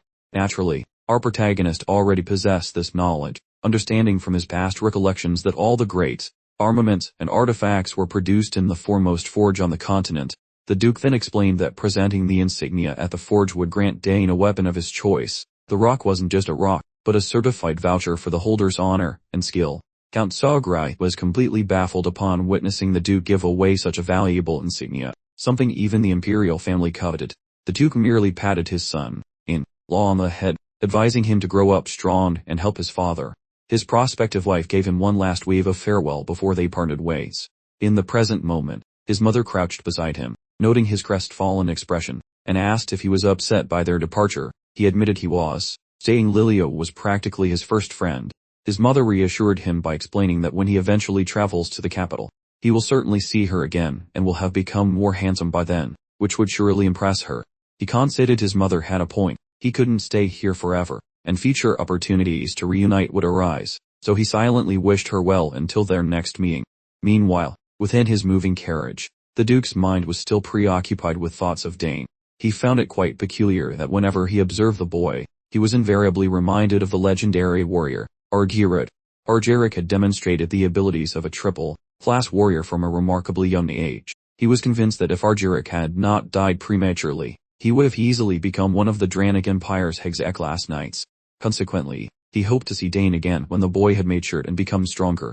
Several days later, we find our protagonist sitting alone in front of the unhatched egg. He had been dutifully feeding it manna every morning and evening, now wondering if it might be too soon for the hatching process to begin. This egg contains a powerful familiar, and even non-summoners can infuse it with mana before hatching to imprint themselves as the master, thereby securing permanent control over a creature usually only available temporarily. He knew that his mana's quality must match the familiar's requirements, and he suspected many complex conditions still had not been met. He had heard tales that some eggs simply never hatch, because their prerequisites are never fulfilled, so he desperately hoped this wasn't one of those unfortunate cases. Despite altering the flow and strength of his mana, the egg offered no reaction whatsoever. Having poured forth a prodigious amount of stamina yet another time, tucking the egg away, he chastised himself for being ridiculously hopeful, realizing that expecting instant results was just plain gluttony. Out of nowhere, the head servant appeared by the archway, inquiring if young Dane was prepared to face the day. Right then, the mysterious incubator started to rumble and produce quite noticeable sounds. Dane bolted towards the shell container immediately, convinced he hadn't imagined that faint auditory signal. The senior attendant also charged through the doorway, demanding an explanation for the sudden ruckus. Dane instructed the man to hold his horses briefly while he performed a rapid inspection of the fragile object. Nevertheless, disappointment descended upon him once more, confirming his earlier enthusiasm had been completely wasted effort. Since the object felt exactly the same, the staff manager asked if there was any activation, prompting Dane to deny it, suggesting his ears were simply playing silly tricks on him. Eventually making his way into the workout gymnasium, he commenced his fencing drills straight away. Upon observing the flawless precision of his motions, the manservant became utterly delighted and thrilled, applauding while wanting to know exactly when he mastered the art of the blade. Dane shrugged the compliment aside, stating he merely felt like twirling the steel object casually, causing the attendant to heap lavish compliments upon him, declaring him a true prodigy even with a long sword. Gazing at the blade, Dane mused internally that studying a fresh armament, specifically the lance, was enjoyable, yet he always longed to unsheath a proper piece. Regrettably, he found himself unable to handle a sword throughout that period, because his watchful father maintained constant, intense scrutiny. Nevertheless, he was tremendously relieved he still knew how to wield the shiny thing. The attendant sprinted away immediately to procure sustenance, returning triumphantly with a gigantic platter overflowing with appetizing treats, insisting Dane consume a few nibbles prior to plunging back into his vigorous exercises. Concurrently, our attention shifts dramatically toward Earl Sugras, discovered staring vacantly outside the window, utterly absorbed in deep contemplation. He admitted he was starting to feel quite fatigued from hosting this colossal annual dinner party repeatedly. But one silver lining was discovering via this gala that numerous high-ranking peers were keenly interested in the southern region.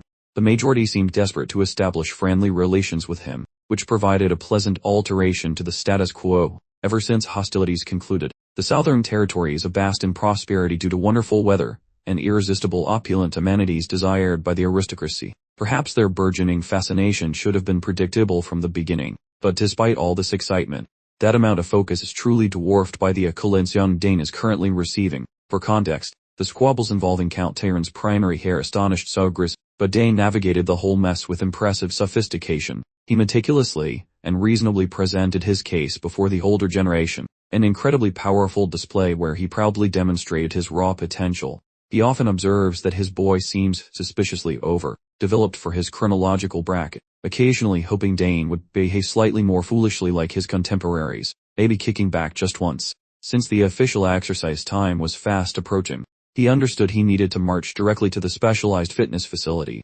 He retrieved the mythical lance, known as Dragon Tail, resolving to have Dane practice some overhead maneuvers with it this afternoon. However, the instant he strode onto the field while grasping the impressive pole weapon, he became petrified upon noticing Dane enthusiastically flourishing his sharpened cutlass and said, "No." He desperately wanted to understand the reason behind this sudden weapon swap. His thoughts raced, and he became absolutely certain that Blasted Duke had whispered nefarious suggestions, concluding that Dane wouldn't possibly be utilizing a sword after devoting so much time to pike proficiency. The old man remains stationary, witnessing his offspring execute various flashy maneuvers with that sharp metal toothpick. Truthfully, the boy appears surprisingly competent, as if he actually possesses a clue about combat. Such raw power would baffle even the grumpiest veterans, causing the parent to speculate about when these skills were acquired. Yet it remains crystal clear that the lad is an absolute natural with blades. Eventually, the elder shouts toward the youngster, inquiring about the exact moment he mastered those fancy tricks. Since the long, hidden truth has escaped like a crazy pig at a fair, the youth figures honesty is the smartest policy, confessing that zero actual training ever took place. This revelation leaves the patriarch thoroughly baffled, pondering whether his spawn has simply unlocked another cheat code in his biological hardware. The man begins rambling about how his spawn already mastered pokey sticks, wizardry, sneaky stabbing, monster calling, and now swinging heavy iron as well. The patriarch mentions that any racial stranger would call poppycock on a toddler excelling in every single deadly hobby under the sun. Following that, he probes the child regarding any interest in exploring the vast lands located outside their giant stone fences. The kid appears quite dazed, struggling to decipher the cryptic rambling coming from his paternal unit. Pops suggests that venturing into the unknown is wise, claiming this tiny kingdom cannot contain such massive talent, and rotting indoors would be a tragic waste of potential. A gloomy sensation hits the boy once he understands his progenitor is ready to let the bird fly, leading him to accept the invitation to study the planetary surface. The father grins and swiftly cuts the chatter, announcing that training for the harsh reality of adulthood begins immediately. He acknowledges the emotional sting of departure, though he feels obligated to honor the lad's internal compass. Next, he offers the long stick, claiming he retrieved a particularly fancy gift for today. The boy requires very few seconds to identify the legendary artifact sitting right in front of his nose.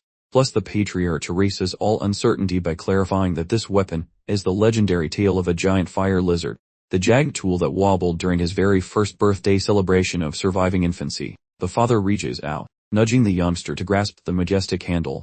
As soon as the kid handles the weapon, the metallic object begins to vibrate, while the lad senses a massive bolt of electricity dancing across the metallic shaft.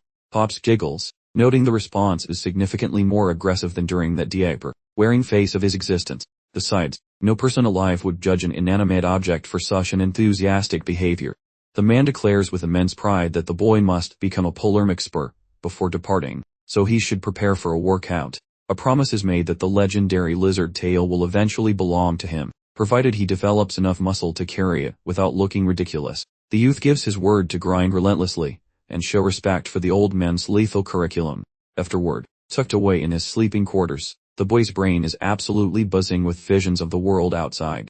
He possessed a constant itch for exploration, even while wasting away during endless shifts in the muddy trenches of conflict. During his grunt days, life consisted solely of violent brawls, pitching tents, scrubbing blood off gear, and consuming flavorless mush, plus sharpening pointy trinkets regarding imminent violent picnic. Exit strategies involved either global peace or becoming a very decorated corpse. Frankly, such options seemed solitary. Yet facing a boring civilian future, he struggles imagining any existence without constant explosion. Regardless, the lad recognizes a need to snag this golden ticket. Our hero remains oblivious regarding skill application, social acceptance, or potential trophies found beyond horizons.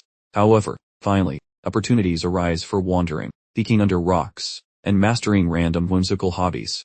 Initially, his peak desire involved lounging around within this toasty, comfy environment, yet due to fatherly prying, brain gears rotated, leading him toward touching grass with significant levels of stow. Daydream, his female progenitor teleports inside his quarters, causing a brief, panicked heart fluttering, questioning her arrival time. This lethal woman jokes he was too mentally lost to notice her gentle pounding. Clearly she is fibbing, because professional shadows move silently. Then she probes his wanderlust, receiving an exceptionally eager nod, mentioning pop called local living a skill drain. After reflecting, he confesses interest in foreign soil before offering regrets, though she cuddles him, dismissing guilt. He notes his absent siblings while voicing nerves about exiting the nest. Mom comforts him knowing his prowess is legendary, suggesting that even with resistance, destiny would eventually drag him out. Keeping her boy home sounds fantastic, yet the planet refuses to allow such a specimen to sit idle. Thus Mom pushes the bird toward flight, punting whatever silly dreams he chooses. The lad swears that despite moving away, he will visit frequently to spill all the spicy global tea. Gratified, she decides to cram lethal wisdom into his skull before departure, mirroring his father's impending training regimen. While he verbalizes confusion regarding her specific curriculum of mysterious instructions, she enthusiastically rambles concerning schooling him in every nuance of sneaky stabbing, prating about her murderous expertise. The boy anticipates a schedule packed with grueling fatigue before he ever touches grass. Basically, she informs him that a mountain of tricks requires mastering. Plus the boy pledges to attempt his absolute toughest while studying. Observing her, he contemplates the absurdity of receiving specialized lethal tutoring from his own matriarch. Saturated in affection, decades vanish, as visuals shift toward those sun-drenched southern Altheon Empire provinces. Sagres County represents territory celebrated specifically because of tropical weather plus mountains of free loot. This district evolved into a vital pillar, sustaining national strength throughout the violent kerfuffle. Due to Count Sagres' chill management, the area overflows with tranquility and sunshine. At last, as conflict fizzles out, those punny bands of naughty traitors are now behind bars. This bold vision sought to forge endless quiet for all, a colossal undertaking. On a particularly splendid morning, the populace hummed with fervent whispers, sparked by a distinguished junior Lord Dane's recent appearance at a small bounty. The ceaseless chatter revolved around the shopkeeper's eldest daughter, who, upon glimpsing him, quite literally collapsed in a dramatic heap. The womenfolk huddled, exchanging hushed whispers that his comeliness grew exponentially each sunrise, lamenting their desperate longing for just one fleeting peek at his visage. A persistent whisper claimed he remained blissfully unattached, igniting a tiny flicker of opportunity in their hearts. But a sensible companion swiftly interjected, reminding everyone that he was merely 14 and to cease their unseemly infatuation with a literal child. Subsequently, One of the gossiping women ventured that whispers suggested Dane appeared anything but a mere 14 candles old. He had already attained the towering stature of Count Sogras himself, with some even declaring he could effortlessly pass for a 20-year-old, a truly alarming growth spur. Right then, we shall put an end to this idle chatter, and personally observe just how much our young man has sprouted. To do so, our focus now shifts to the fringes of Sogras County, far from city limits. This region, steeped in primeval enchantments, bears the rather ominous moniker, the Forest of Finality. Within these shadowed depths, young Dane undertakes a unique assignment, thoughtfully handed down by his formidable mother, Leela Sogras. We briefly espy him, clutching a formidable spear in one fist, quite ready for trouble. Meanwhile, his other hand grasped a piece of fabric, possibly a navigational chart, or perhaps a rather fancy napkin. My educated guess is truly uncertain. Regardless of its identity, he had already plotted his precise trajectory, leaving no room for guesswork. With merely 3 fleeting hours remaining until dusk, he keenly understood the urgent necessity of exiting these woods before twilight fully enveloped them in shadowy gloom. Thus, his perilous adventure commenced. He pounded through the dense woodlands, with the astonishing nimbleness of a stealthy forest sprite. The paramount objective for this endeavor was decidedly avoiding capture by any hostile parties, a tricky business.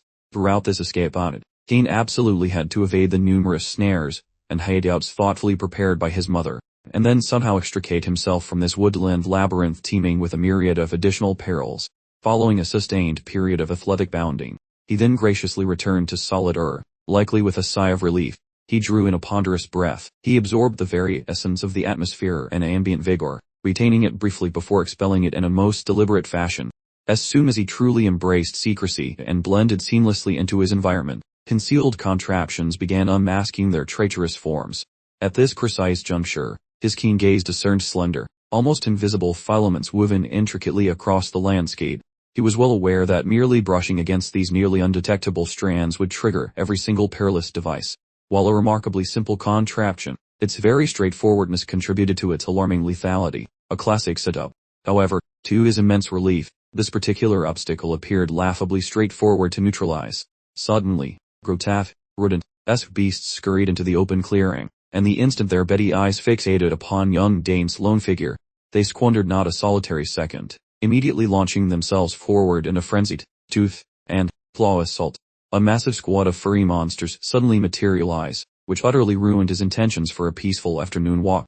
Even more alarming was the way this entire fuzzy marathon team sprinted toward him like he was a free pizza. Before these pests collided with those invisible wires, he had to neutralize them with extreme prejudice. However, he hesitated, realizing that accidentally triggering those lethal gadgets would be a hilariously tragic way to perish. No time remained for dawdling, so the adventurer decided it was high time to make a very hasty exit. He bolted away immediately.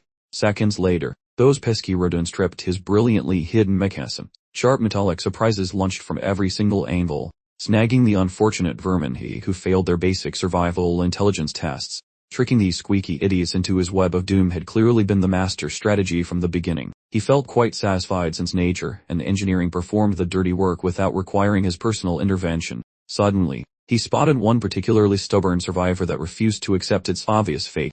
Closing the gap, the hairy beast launched itself toward him like a furry missile. Our hero stayed engaged in some mortal combat against the remaining oversized rodent. That creature moved with alarming velocity, nearly matching his pace like a caffeinated hamster on a wheel. That massive rodent drifted around a corner and prepared for another round of unwelcome violence. Swapping tactic, the monster coughed up some weirdly colored mystery goo from its gross mouth like a projectile. He analyzed the incoming projectile, which looked like toxic waste, and realized getting hit would definitely ruin his laundry. Twirling his weapon, he swatted that disgusting phlegm away with surprising grace. Clenching his jaw, the warrior decided he was done playing games with this oversized, chunky piece of vermin. Playing safe was for losers, so he flipped the script, and went full aggressive mode on the creature. Strange luminous vapor gathered near him while he zeroed in on that specific victim like a starving wolf. Executing a terrifyingly fast sequence of strikes, he showed off why people shouldn't mess with his polearm. Soaring through the sky, he kept his gaze glued to the enemy like a heat-seeking missile. Consequently, the monster's skull became 2 separate pieces, allowing the cool guy to walk away without looking back. Then he simply zoomed away to finish the quest. As the sun dipped below the horizon, he finally crawled to the finish line, totally drained of energy. He gasped for oxygen while fighting the urge to decorate the grass with his lunch. Thankfully, the spooky woods, and their nightmare residents were finally a thing of the distant past. Without warning, some savage energy radiated from those bushes, triggering anxiety about whether this nightmare session actually concluded. The warrior scrambled upright, instantly loathing his stupid choice to relax inside a dangerous combat area. Right as the lad prepared for tackling a spooky shadow, he froze similar to some malfunctioning robot. Turns out it was merely dear Mama Lily, who purposefully acted like a ninja to grade his reflexes, which he totally nailed. Plus, his sprint through the creepy woods clocked in at 3.5 hours, beating even his mother's legendary speed. She trailed him like a helicopter parent, because no sane mom leaves her kid solo in a literal death trap of nature. Lily recognized his freakish skills better than anyone, though her maternal instincts kept her worrying like a nervous hen regardless. After watching Dane crush this challenge, Lily failed to spot even one mistake in his outdoor survival and flexible thinking. Pinching his face like a proud grandma, she joked that professional killers would soon be knocking on his door for employment.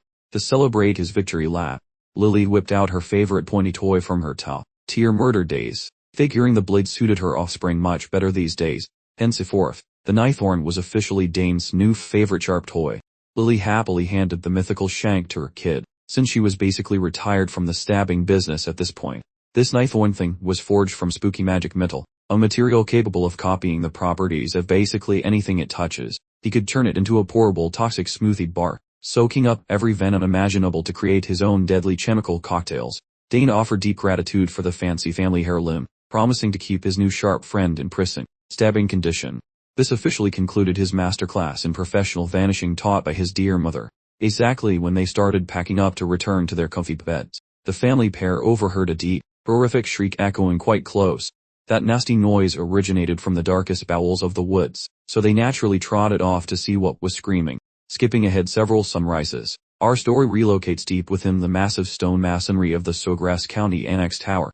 Within a spare bedroom, some guy jolted awake hacking and yelling like he saw a ghost, rocking a long white mane and messy facial hair. This bewildered stranger fought for oxygen after his very involuntary and sweaty nap. Glancing around the fancy suite, he questioned his location, vaguely recalling a questionable forest mushroom that tasted like a bad decision. The entrance groaned wide, and Dane appeared holding liquid refreshments, advising the fellow to stay put while his body flushed out the various toxins. Dane clarified that the senior citizen had snacked on a toxic red-nosed fungus. Luckily, the duo rescued him before he kicked the bucket.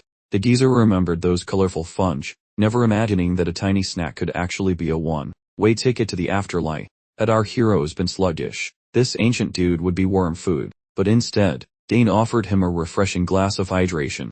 Realizing his throat was probably dessert, the youth curiously scrutinized the peculiar features of the elderly face, spotting a waist strap featuring the Nixian magic tower crest among the elder's gear. He realized this fossil was certainly no regular civilian. Had Knifethorn not vacuumed up the lethal toxins coursing through his veins, the senior citizen would have definitely kicked the bucket. Following the elderly traveler's return to sanity, the man questioned his surroundings, causing Dane to clarify that their present refuge was the Sawgrass Auxiliary Spire. The senior likely lost his bearings in the south, got intoxicated by those cursed fungi, and staggered further into the southern wilderness. Dane suggested staying horizontal for a while, mentioning that his father, the Count, would be arriving for a consultation shortly. The lad gave a polite bow, identifying himself as Dane Sawgrass, the baby of the family, and the Count's youngest heir. Gramps looked impressed because he recognized the name Arabella Sawgrass, that magical prodigy every tower in the land was trying to kidnap. Dane mentioned they stumbled upon his unconscious carcass in the woods while he was out doing drills with his terrifying mother. The senior nearly performed a spit kick with his beverage upon discovering that fact, since those chaotic woods had absolutely demolished his pride. Despite being a high-tiered AA's chain wizard, he got turned around, and his internal energy backfired like a cheap car, pulverizing his innards. That whole woodland was saturated with prehistoric energy, and it was also packed with invisible hazards that could ruin any traveler's stay. Sawgrass owned acreage. That timberland acted as a mortal threat toward strangers, specifically as the primeval wavelengths their cause current day mages to feel like they are wading through molasses. It eventually dawned on the senior citizen that he would have been worm food without Dane's timely intervention. He further suspected the youth was a literal freak of nature for being able to survive playground practice in such a demonic environment. Dane even brewed the pharmaceutical concoction required to prevent the seasoned wizard from meeting his makers prematurely. Though barely out of puberty, the boy possessed the crazy alchemy skills required to brew complex cures that usually take decades to master. The veteran wizard couldn't wrap his head around how the Sogress bloodline managed to hog all the talent. Aside from possessing 2 world-class prodigies in sorcery and summoning, the family's smallest runt appeared to be a supernatural freak. Had the world still been embroiled in conflict, the Sogress household would likely be the supreme power within the Altheon Empire. The elder expressed his thanks to Dane, admitting he was fortunate to be alive. He felt quite stunned by the boy's remarkably courageous and blunt way of speaking. Regardless, he insisted that he consistently repays any saving debts he manages to incur. For starters, the senior citizen formally announced his identity as Cédrain Goss, former sovereign of the Nyxian Spire, before encouraging Dane to name any compensation his heart desired. The youth merely smirked at the elder's subtle bragging, assuming the wizard was a wealthy hobo who stored his life in a subspace dimension. Cédrain was baffled by the lack of trembling, since usually folks pee themselves in front of a tower master, yet this kid remained totally chill, striving to reclaim his dignity. The man pressed Dane to identify any gift he wanted without showing any bashfulness. The youth went silent for a heartbeat, appearing to calculate exactly how much he could squeeze out of the legendary magical grandfather. Cédrain grinned, waiting to flex his resources and prove he was a reliable man of his word. But Dane simply requested some extra time to ponder the offer, leaving Cédrain hanging and denying him the pleasure of acting like a grand benefactor. Dane headed for the exit, wishing the legendary wizard a fast bounce back while suggesting he keep his eyes closed for a while. Once that youthful rascal eventually exited the chamber, Cédrain remained perched atop the mattress, utterly stunned by such a chilled-out brat. That lad became the absolute trailblazer by handling Cédrain similar to an ordinary street performer. Senior Cédrain toyed with the notion of departing after a short 48-hour nap or so. However, that plan changed fast. The geezer discovered a fascinating southern lad, and craved more dirt regarding Dane. The boy nonchalantly briefed Herman on Cédrain, while the servant geeked out saying chain wizards rule the realm, the absolute zenith of power. Consequently, a major player owed Dane a solid, since wizarding spires act like autonomous states around here, basically tiny countries with pointy hats. Essentially, the senior represented an incredibly dominant societal powerhouse. Nevertheless, curiosity remains concerning why the tower principal wandered those woods, although such a location was eerie. Wizards terrifyingly naming it the Woods of Final Sunsets. Purely assessing that specific label, one realizes it certainly isn't that weapon within his grasp, while directing Herman to obtain another tool. Prior tools he utilized started feeling extremely puny and brief against his physique. Fortunately, there existed a massive collection of armaments obtained via the Count's pillaging. Thus tomorrow Dane might finally practice utilizing an actual longsword. Presently the lad might simply utilize that flimsy toothpick when concluding his athletic exercises. Actually, he still carried that badge from Duke Thermian, which was essentially a golden ticket to craft any gear he desired. 7 winters drifted by following that period. The youth reminisced regarding pleasant memories, intending to guest at Thermian's land initially whenever visiting the metropolis. Following exercise sessions, the youth encountered his daddy by the arena, assuming his elder performed duties away from home. Nonetheless, he appeared quite prematurely. Outward affairs finished promptly, compelling his lordship to return quickly, while welcoming that tower leader resting inside their spare bedroom. His desire centered on Cédrain Goss mentoring Arabella, seeing as that last truly necessitated premium instruction eventually. The lad additionally contemplated requesting tower leadership assist his sibling, yet questioned whether that patriarch might manage such spicy behavior, having learned Arabella decked an upperclassman for being irritating. Whatever the circumstances, Sogress lauded his offspring regarding heroic deeds and life preservation, albeit purely performing standard obligations. Yet the boy deliberately strove toward performing actions which mere mortals rarely accomplish. That boy transformed into a marvelous paragon of masculine excellence. While the seasons marched onward, it became increasingly problematic for the old man to witness his progeny, since Arabella concluded her studies to Pagan Academy, whereas Claire recently accepted a role as a junior faculty member. Such expense accompanies creating remarkably gifted progeny. Naturally, Claire plus Arabella behaved exceptionally independently. Nonetheless, that noble harbored massive ambitions concerning his unique son. Frequently the man speculates how civilization could manage a chap holding numerous gifts. His lordship truly craved that specific instant where that adversary, Bother Me In, witnessed exactly how much Dane flourished. Countless winters escaped following his spiritual arrival inside Sogress' territory. Nevertheless, fantasizing about swinging metal versus the Thermian leader remains the guy's primary focus. Still, he couldn't help but ponder how Leela was managing up in the capital. The last correspondence arrived a solid year ago, which either meant she was extremely busy or a terrible pen pal. Dane, for his part, was quite excited to swing through the capital and see just what antics she had been involved in since then. Just a few days passed before Cedraine started grumbling about feeling crazy, like a caged badger, from being confined to the guest room, while still on the mend. The attending physician strongly advised against any long-distance wandering and, most critically, forbade him from dabbling in any magical endeavors. His magic reflex had not fully cleared up, plus the nasty poison still lingering inside him hadn't been completely neutralized, meaning he definitely required more time to rest and convalesce properly. Cedraine truly didn't have any options available to him. He hadn't experienced life without magic in quite some time, so this new situation felt like an extremely unwelcome change of pace. However, he absolutely could not tolerate being stuck in that room all day long, so he wandered out of the door. Despite having zero sense of direction within the annex, the doctor, knowing exactly how these situations unfold, worried that the old fellow would cause trouble, leaving him to deal with the inevitable fallout.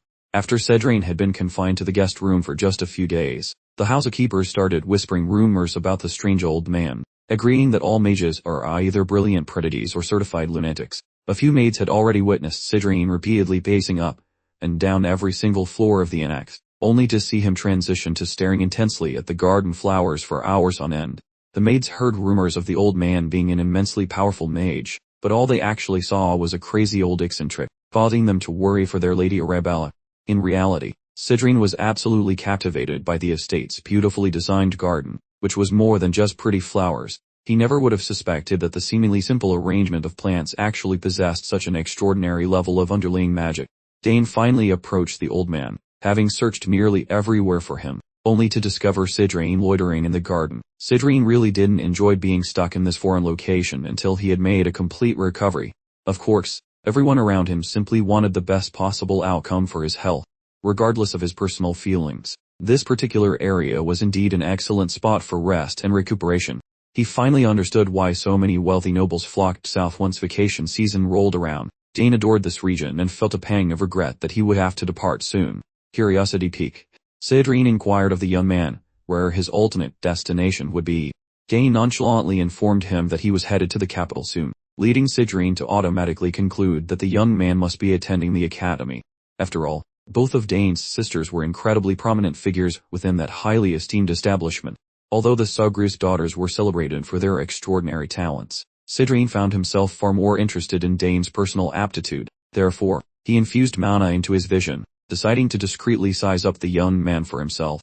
He was absolutely astonished to discover a roaring, untamed wave of pure, potent power surging within the young man's body. Cedraine's eyes widened to an almost comical degree. He had never encountered mana that felt so dense before, as this boy's sheer power density was truly unprecedented.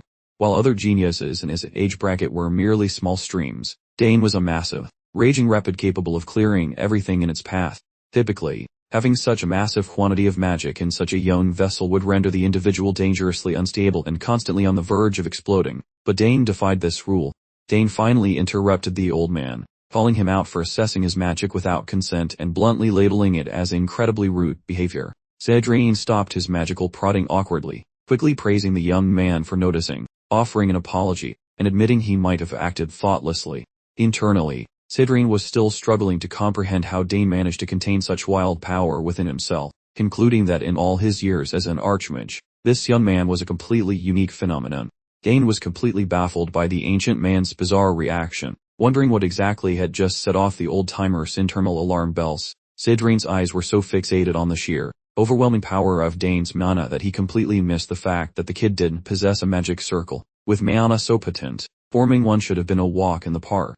The old gentleman's face scrunched up into a look of absolute dread as he processed the horrible disaster that had apparently befallen this unfortunate young man. Cedraine focused his gaze into Dane's core, spotting two full-fledged mana centers. It was certainly an astonishing achievement for someone so young to possess a pair of them, yet, the ancient magic user seemed absolutely enraged that Dane had chosen such a foolish path.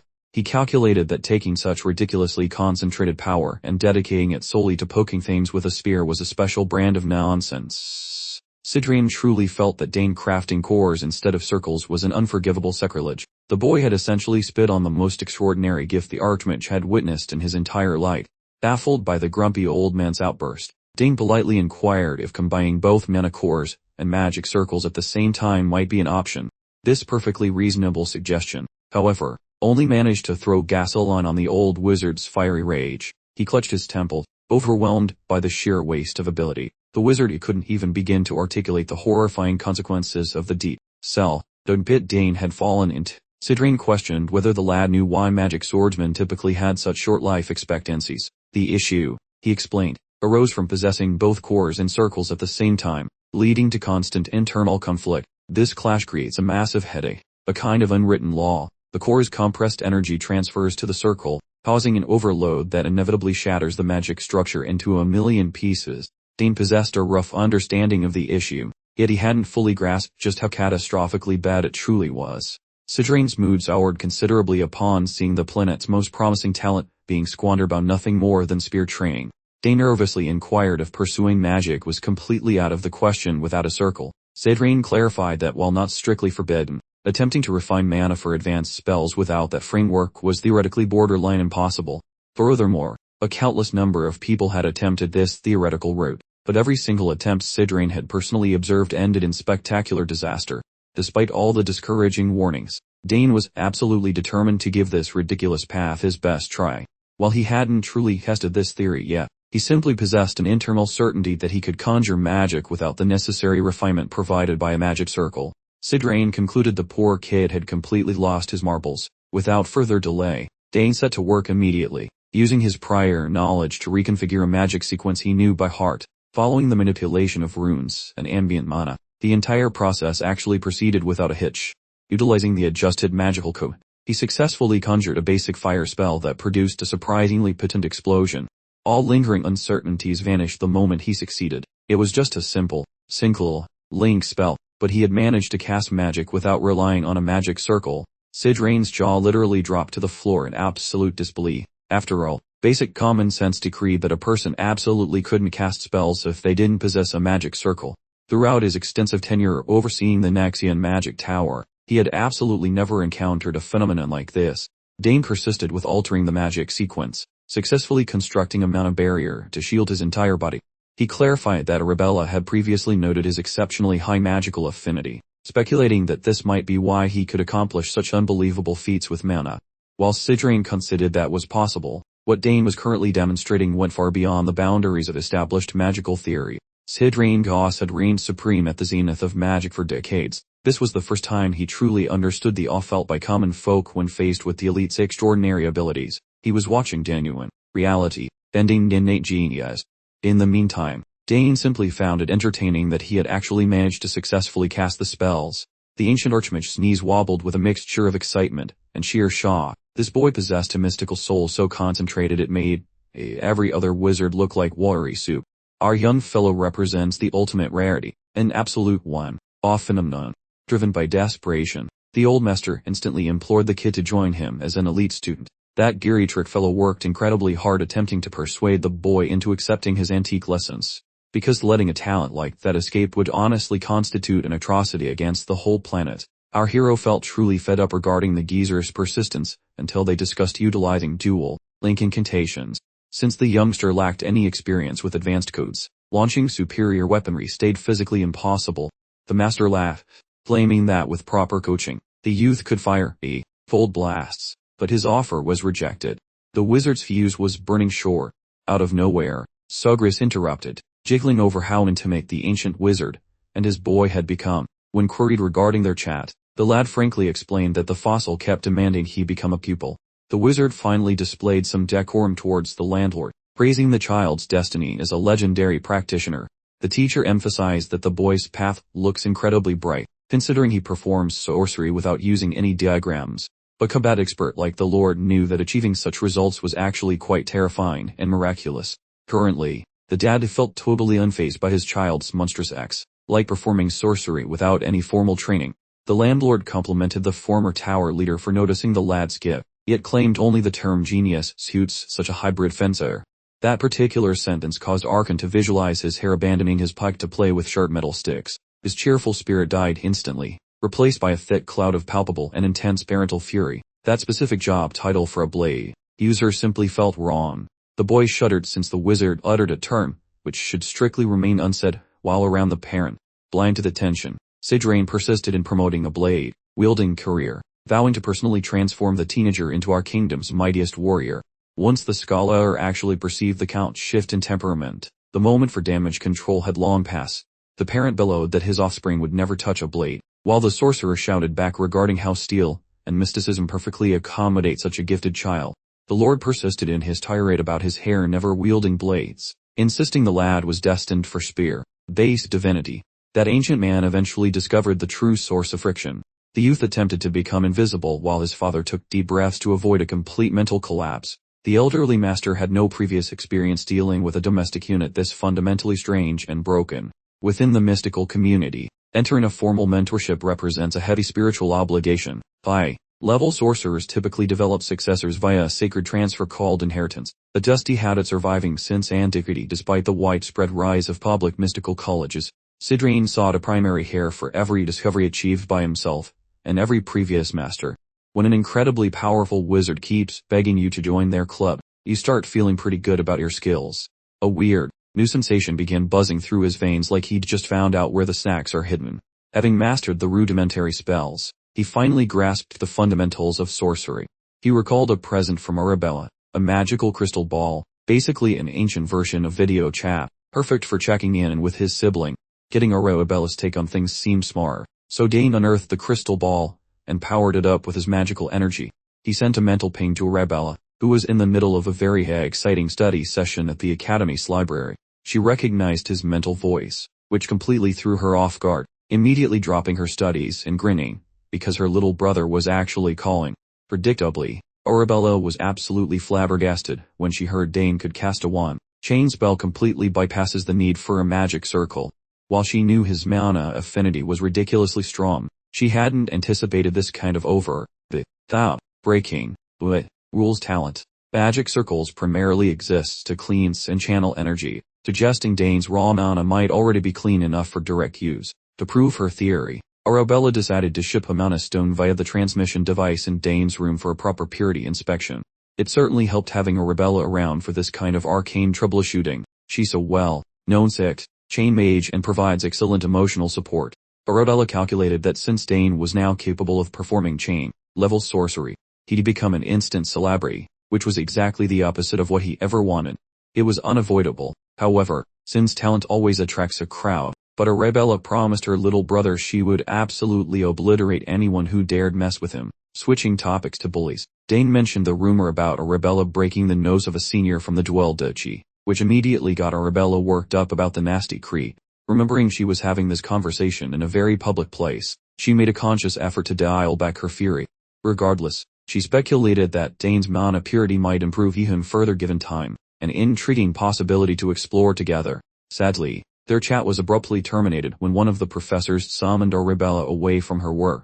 They exchanged farewells, and she reiterated her promise to transmit the mana stone as soon as possible. It finally dawned on Dane that he might actually be pioneering a new, unprecedented form of magical advancement. Given how incredibly pure his mana was, he jokingly mused that maybe he had a dragon's heart thumping away in his chest. Sidrine remained marooned in the annex for his healing, and trying to peek at Dane with magic only aggravated his reflux, meaning he was stuck there even longer.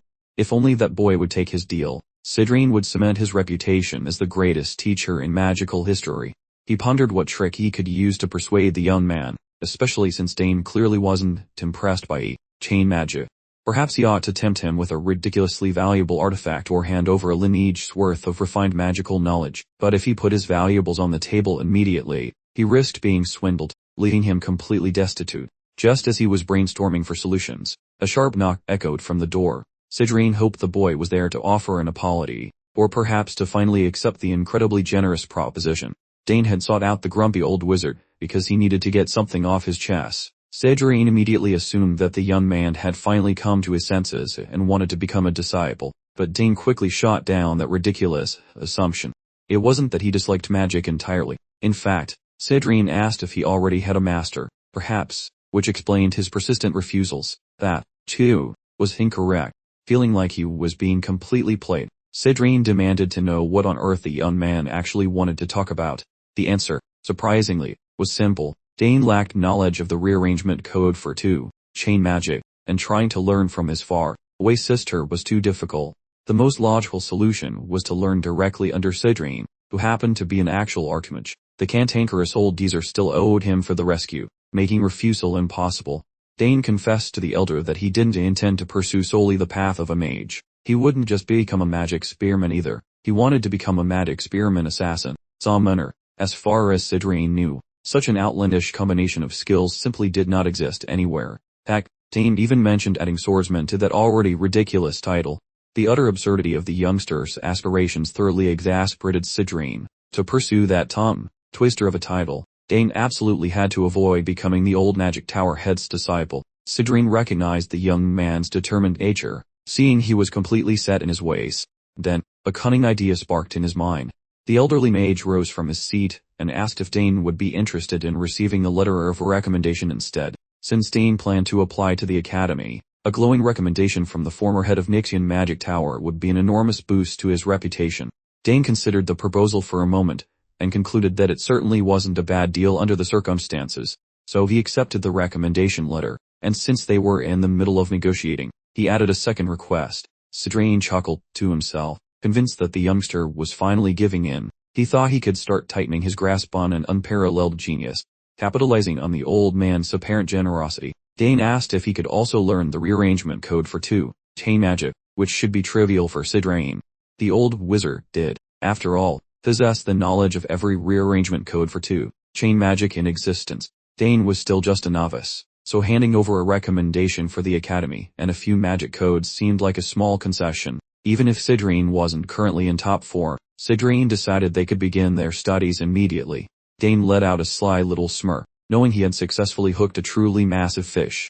He extended his hand and announced that, with everything on the table, Sidrine's debt for being saved could now be considered completely settled. Since he owed Dane a massive amount of gratitude, Sidrine had offered him a blank check for favors, so here he was, simply cashing in on exactly what he wanted. Sidrine absolutely despised being played for a fool in this manner. He had genuinely believed he was finally acquiring a disciple. Dane's response to the invitation to become a proper disciple remained identical, a definitive, absolute refusal. The seasoned-old archmage had been completely outsmarted by a mere 14-year-old boy. Refusing to admit defeat, Sidrine insisted that the young man had demanded 2 separate things when Sidrine only owed him for a single act of service. The younger man, however, had a different interpretation of the situation. First on the list, he had rescued the elderly mage from the dangerous forest while Sidrine was unconscious. Secondly, he had neutralized the potent poison ravaging Sidrine's vital systems. He even noted that he could count carrying the comatose old man all the way back to the annex as a third deed, but decided to call that one a bonus. Sidrine found himself completely out of arguments, having been cornered by a logical assault he couldn't possibly counter. The old man truly marveled at how a kid this bold, audacious enough to challenge an archmage, could actually exist. So, Sidrine and Dane finally settled down to conduct their lessons inside the training hall. The old man grudgingly acknowledged that Dane might not become his official apprentice, yet he decided to keep buttering up the child just in case the kid had a sudden change of heart later. Sidrine simply couldn't stomach the thought of letting this kind of extraordinary talent go completely unused. The lesson finally commenced. They had to figure out how Dane could execute complex chain magic without relying on a magic circle, requiring the young man to focus intently on the rearrangement code for 2 chain magic, which far surpasses the complexity of a single chain. Countless aspiring magicians throw in the towel long before they ever reach this advanced level of study. Dane dedicated himself entirely to the lecture, grateful to have such an incredibly skilled teacher. Noticing the eager sparkle in the child's gaze, Sidrine made a conscious decision not to take it easy on Dane during the lesson. After all, he still had his professional reputation as an archmage to maintain, and a good challenge would do just that. 2 chain incantations operate on an entirely separate plane, demanding the caster personally calculate the precise amount of mana required while simultaneously factoring in the atmospheric magic density and their own physical state. Magic's intricate nature is precisely why most people simply abandon the practice. Sidrine, therefore, provided the complex definition first, fully anticipating Dane would demand a simplified version. When he finally paused to ask the young man if he required any further clarification, Dane merely smiled confidently, gesturing for Sidrine to keep going without stopping. For Dane, absorbing not only the reorganization of the magic codes, but also entirely new theoretical information was completely mind-blowing. To verify that Dane had truly grasped the underlying principles, Sidrine prompted him to discuss the various laws governing magic rearrangement. Based on the notes compiled by the young man, the very first law was defined as coexistence. Magic power, apparently, has the ability to coexist within the physical world alongside various other mana sources. By utilizing coexistence, magicians leverage their own internal power in conjunction with the environmental magic power to successfully activate spells. The second law, conservation, dictates that if magic power accumulates enough specific elemental material, it can then manifest completely different attributes through this process. Not only did Dane demonstrate a profound comprehension of magic's inner workings, but he was also incorporating his own unique interpretations. Most individuals find magical theory incredibly tedious, but this particular young man seemed completely engrossed, possessing both talent and a fierce hunger for knowledge. How on earth could such an ideal apprentice possibly exist? Continuing the discussion, Sidrain elaborated that magical codes become exponentially more intricate with each chain increase, concluding that a demonstration would probably be easier than trying to explain the theory. Sidrain skillfully summoned a small sliver of his personal mana and began creating a simple grid pattern. He used this magical configuration to demonstrate a one-chain spell cast by following the very simplest rules. However, he noted, the difficulty level significantly increases starting with two-chain spells. He quickly manipulated that tiny sliver of mana into a chaotic, swirling vortex of runes and raw power. This demonstration served to illustrate the rearrangement code required for two-chain magic. Dane intently focused on the bright magical display, zeroing in on just how incredibly complicated the knots of energy appear. Sidrain manipulated his complex code to form the two-chain fire spell known as Fire Arrow, explaining that when it comes to magic codes, repeated usage is truly the only path to mastery. The ancient sorcerer figured Dane was finally realizing magic wasn't just waving a wand and making things sparkle, but actually complicated. Based on his calculations, upgrading from one-chain to two-chain spell codes usually took the average student about 12 painful months of trial and error. No matter how bright a person might be, the human brain simply cannot process more than a small segment of the magic code without a high risk of spontaneous combustion. Sidrain figured he would carefully observe Dane's progress for a solid week, slowly dripping the technique for mastering two-chain codes into his head like intellectual drip. Dane, however, demanded to try immediately, and Sidrain shrugged, fully anticipating the young man would mess up horribly, probably in a comical fashion. Yet when Dane began pulling mana from his core to actually create the very first code, the old man suddenly felt as though he were watching a legendary master performing their signature move on stage. The young man focused intensely, using his hands to precisely manipulate the raw, swirling mana in the air, treating it like silly putty. He successfully created the precise grid structure that Sidrain had demonstrated only moments before, the fundamental shape of one-chain magic. Sidrain was completely blown away by the terrifying accuracy of the lines, which were perfectly consistent in length and in width. Dane certainly could have stopped then and there, securing his place as an indisputable prodigy. But where is the challenge in that? He continued, completely dismantling the established mana grid, allowing it to dissolve into a seemingly disorganized cloud of swirling energy in the air. Sidrain was absolutely flabbergasted, seeing Dane perfectly replicate the two-chain magic rearrangement code after watching a single demonstration, essentially copying his homework. When asked how he managed such lightning speed, he casually explained he just copied the movements, memorizing the rules and patterns through observation. He visualized every minute detail in his mind while creating the code, which somehow made it surprisingly easy for him. Sidrain's jaw kept dropping repeatedly, even though he, a supposed magical prodigy, required considerable time to grasp the two-chain code. The young man without a magic circle mastered it in just a few minutes. To completely ensure the old man suffered a massive heart attack, Dane cheerfully declared he would now attempt to cast the advanced Fire Arrow spell as well.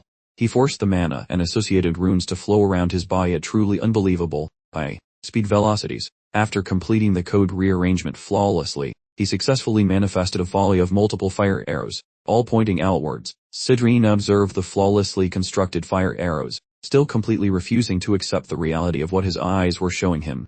Witnessing this boy's potential sent the old man into a deep existential crisis, questioning his entire life. He lamented that with Dane's talent, he would have easily achieved his lifelong goal of mastering nine-chain magic long ago. Dane maneuvered the fire arrows around with complete, effortless control.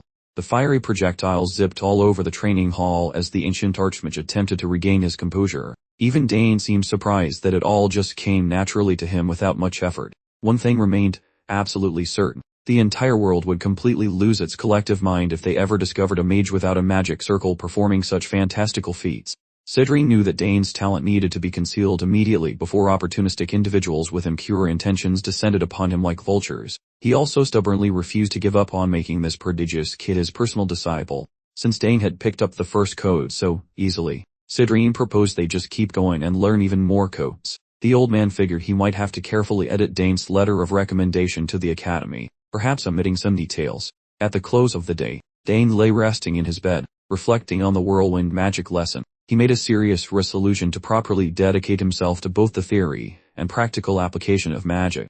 He thought back to his past life, where he had been forced into a harsh existence lacking the simple option to learn magic. Under those circumstances, he often didn't even know if he would survive the next battle.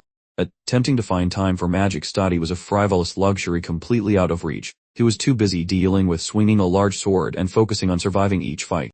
For a significant period in history, magic education placed a far greater emphasis on theoretical knowledge than on practical spell casting.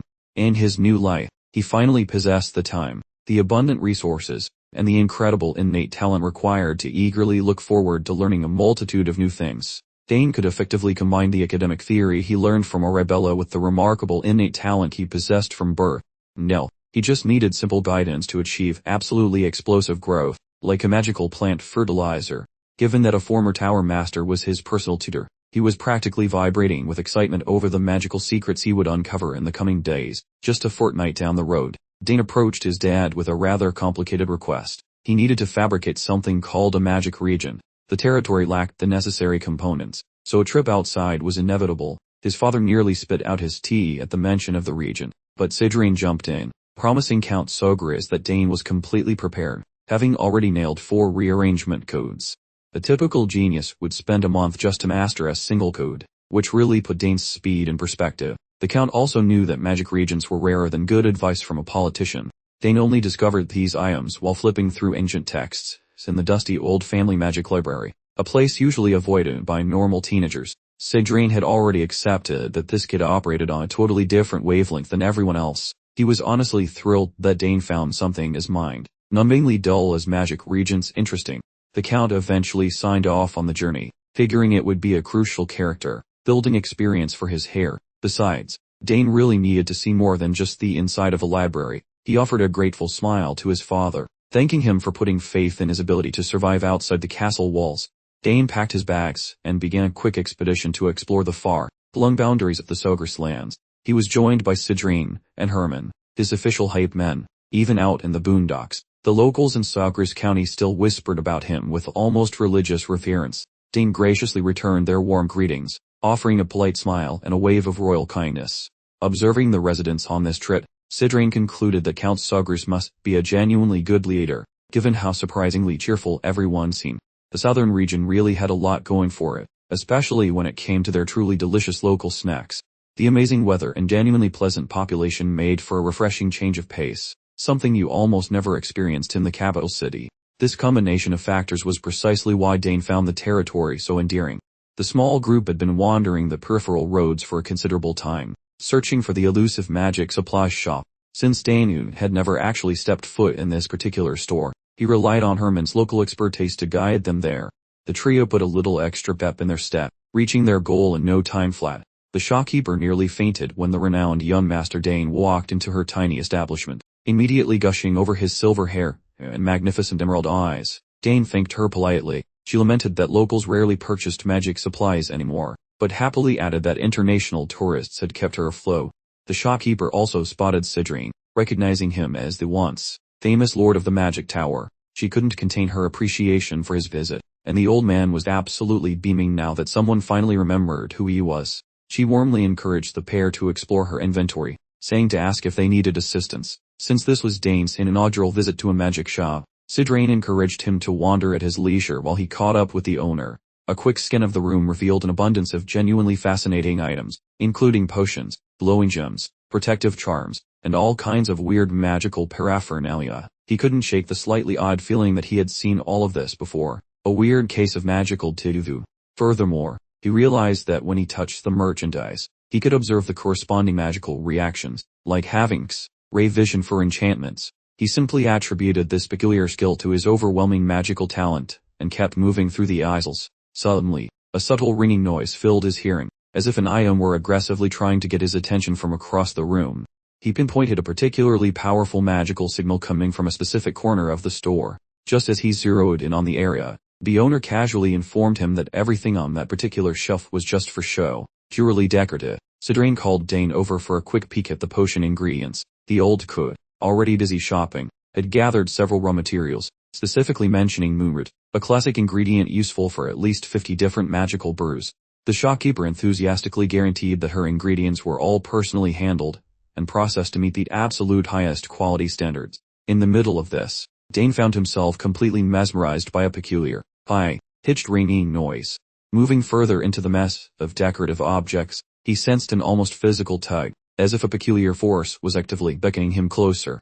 He spun around to discover a piece of rock radiating pure magical energy, clearly the origin point for that persistent ringing sound. Dane rushed toward the stone, feeling like his physical body was no longer under his control, but rather moving autonomously. Herman, witnessing his young lord's strange antics, sprinted over to check on him with genuine worry.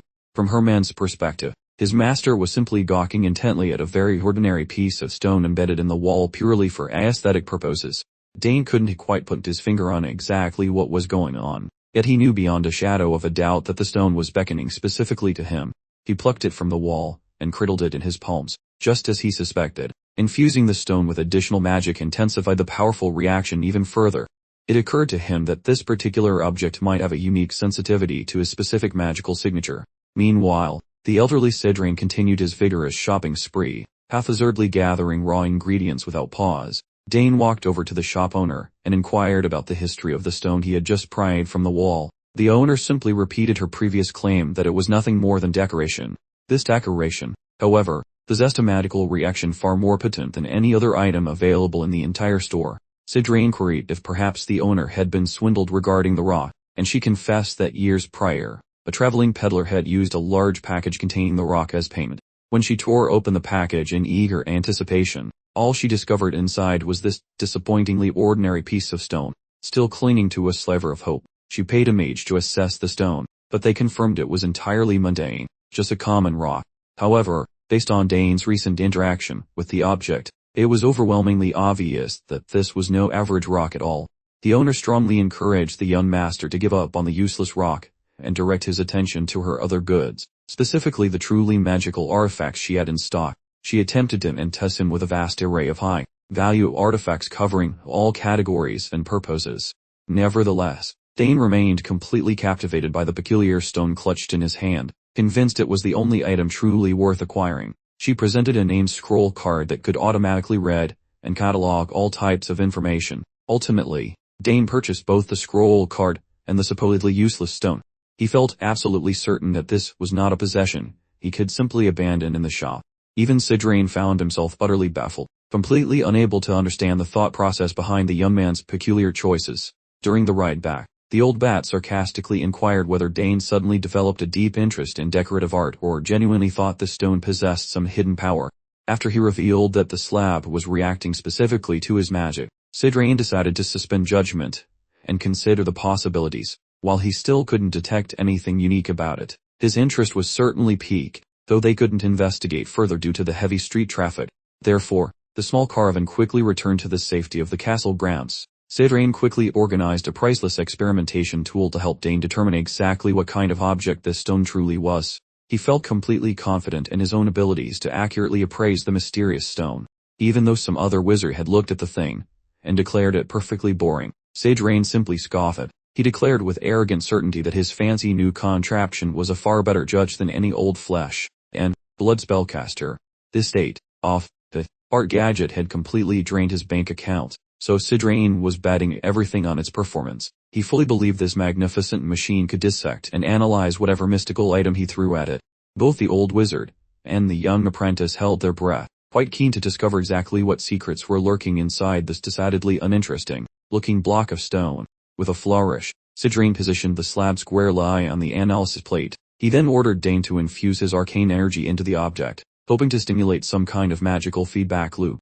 The moment Dane complied with the instruction, the inert stone instantly burst forth, radiating a vibrant and incredibly potent magical aura. A bright light erupted from the center of the appraisal device, where the energy swirled into complex and intricate patterns. Sidrine observed the sudden burst of luminosity with intense scrutiny, never taking his eyes off the stone slab.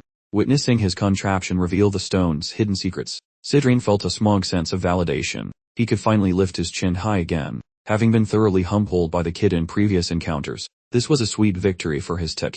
The mystical power emanating from the stone swirled energetically through the room, coalescing into glowing runes suspended in mid-air. Dane immediately grasped the situation. Having spent weeks studying these specific types of phenomena with Sidrine, the stone clearly held a complex magic code, though the grumpy old professor quickly clarified that this specific pattern wasn't like anything they had seen before. The spectacle was genuinely incredible. Floating around them was a sequence of code with structural integrity and arrangements far beyond anything previously observed in their studies. The complex formation suggested it might be a 6 or even a 7-chain code. So, this mystical rock contained an elusive code, and it seemed Dane's magic was the specialized key required to unlock it. The slab proved completely unresponsive to any mana except his own. Of course, managing to extract the mysterious code was only half the battle. Now they faced the daunting challenge of interpreting its function and determining precisely why it only responded to Dane's unique magic. This specific brand of magic was completely foreign even to Sidrine, despite his deep expertise in arcane studies. However, his professional pride as a high mage meant he absolutely refused to let this particular riddle defeat him. Cracking this code presented a chance to finally understand the mysterious anomaly surrounding Dane's unique magical gifts. As Dane and Sidrine were toiling away in the Soger's training area trying to break down the complex new code, Arabella was preoccupied with her own extensive investigations in the personal laboratory at her academy. Her experimental workspace was stocked with meticulously catalogued books and a vast collection of artifacts from her diverse fields of study. By storing her younger brother's mana signature inside a magic stone, Arabella verified her suspicion that there was definitely something highly peculiar about Dane's power source. His magical output possessed a truly unique attribute, one that simply refused to align with any currently accepted form of spell casting. She dedicated herself to extensive laboratory testing and pored over countless academic journals. Despite all her efforts, she still hadn't managed to pinpoint which specific magical school this strange phenomenon fell under. She had exhausted every possible avenue of investigation, from magical regions and complex gates to arcane engineering principles, yet nothing offered a satisfactory explanation. But her intuition told her the complete truth was just lurking in the shadows, waiting to be discovered. Suddenly, a spark ignited in her mind. She recalled rumors of a completely forgotten magical discipline. This specific type of spellcraft had essentially disappeared from magical history. Could Dane's abilities possibly be linked to this lost school? Arabella immediately began burrowing deep into the towering stacks of literature and reference books, attempting to recall precisely where she had put that specific ancient volume. The book detailed obscure practices like alchemy, divination, spiritualism, necromancy, and even primitive magic code structures. In the midst of her frenzied search, another heavy, dust-covered volume unexpectedly slid off the shelf. She lifted the heavy volume, instantly understanding it was a magical artifact from a long-lost age. It occurred to her that she had once spent countless hours researching the vanished kingdom of Arcana during her school days. This society allegedly flourished over 2 millennia ago, inheriting a vast legacy of arcane knowledge and practicing spellcraft that had completely disappeared from modern times. Arabella stifled a laugh, immediately brushing the thought aside. Truly ancient magic had disappeared centuries ago, so linking Dane's abilities to a dusty relic from a forgotten era felt utterly ridiculous. Still, she figured there was absolutely no harm in trying, given her current predicament. Thus, she opted for an unconventional method, inserting the magic crystal containing Dane's mana into her arcane typewriter, while simultaneously cross-referencing information from the ancient magical tome. Following a few tense moments of deep concentration, Arabella's eyes shot open, registering pure disbelief. The crystal was showing a definite reaction. She rapidly documented the mana's characteristics, her brain spinning through options like alchemy or divination, just hoping that whatever it was, it didn't involve necromancy, which would make family gatherings awkward. Once she completed her exhaustive analysis of the data, she felt a sudden jolt, as if she'd just put her fork in a toaster. Her only coherent thought was, what in the actual magical world are these results showing me? Meanwhile, over at the Soger training ground, Dane and Sidrine continued to labor tirelessly, attempting to provoke further reactions from the stone slab. Finally, after much struggle, Sidrine succeeded in breaking the slab's seal, discovering an unexpected item inside. The old man carefully reached in and retrieved the hidden item. It turned out to be a deceptively simple silver bracelet, radiating incredibly dense magical power. To an average person, It looked like a standard bracelet from the local flea market. Sidrine first checked the material, hoping for something rare, only to find it was surprisingly common. Knowing the stone had only reacted to Dane's magic, Sidrine figured this new discovery would likely behave similarly. Dane promptly slid the bracelet onto his wrist. It hung loosely at first, almost falling off, because it appeared to be several sizes too large for him. But then a powerful reaction occurred. The bracelet suddenly lit up, resonating deeply with the magical energy flowing through Dane's body. Unsurprisingly, it appeared to respond exclusively to him. Dane watched as strange, faintly glowing characters started to emerge from the bracelet's silver surface. Sidrine peered closely at the markings, while Dane anxiously inquired if the elderly mage might be able to read the strange script. Much to Dane's astonishment, Sidrine's face suddenly brightened with a wide, unmistakable smile. The markings were ancient runes, a script completely indecipherable to anyone currently alive. When Sidrine said ancient, he meant the specific language of the long, vanished Arcana kingdom. Dane only retained a few details about Arcana from Arabella's childhood stories, where she described an age when magic completely dominated everyday existence.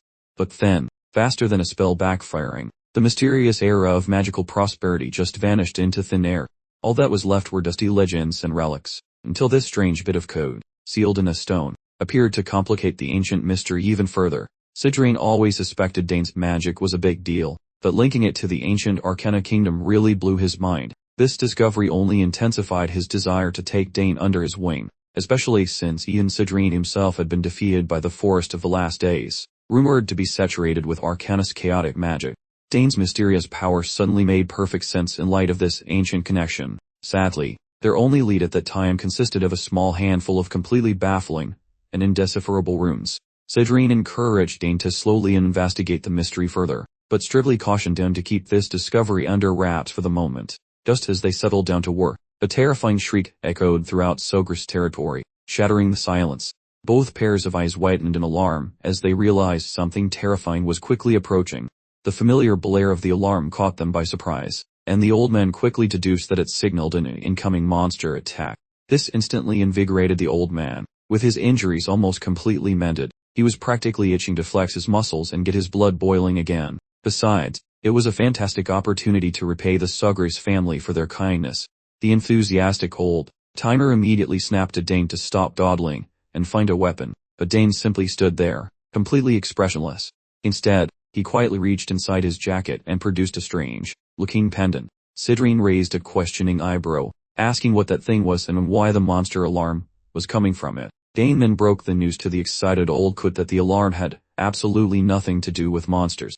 It simply indicated that his older sister was trying to get a hold of him. The old man's fighting spirit instantly deflated like a punctured balloon, and he started grumbling at Dane for not mentioning this crucial detail earlier.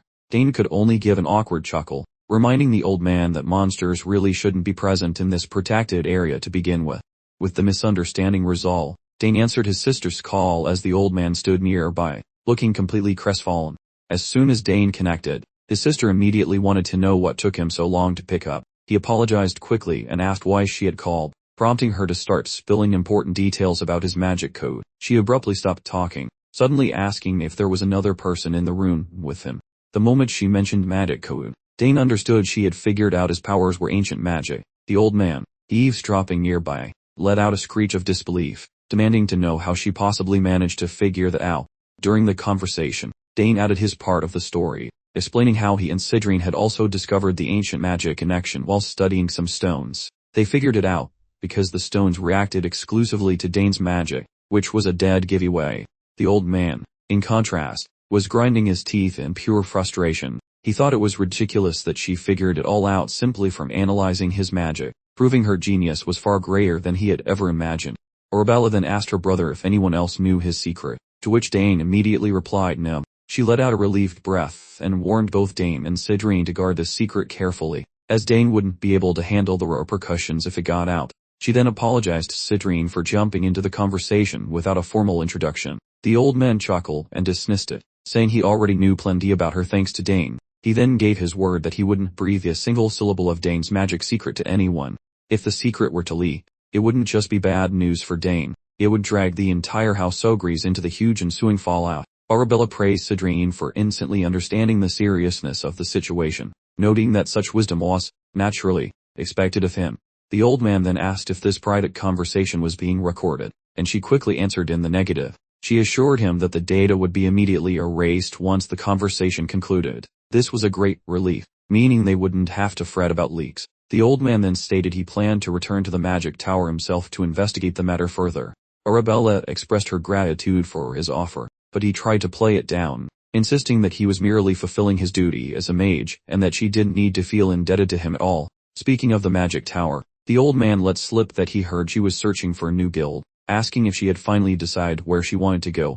Arabella had instantly realized he was trying to subtly suggest she join his tower, so she cleverly tried to dance around the question. She rejects the Nikan magic tower, claiming it lacks the specialized vibe she craves for her niche magical hobbies.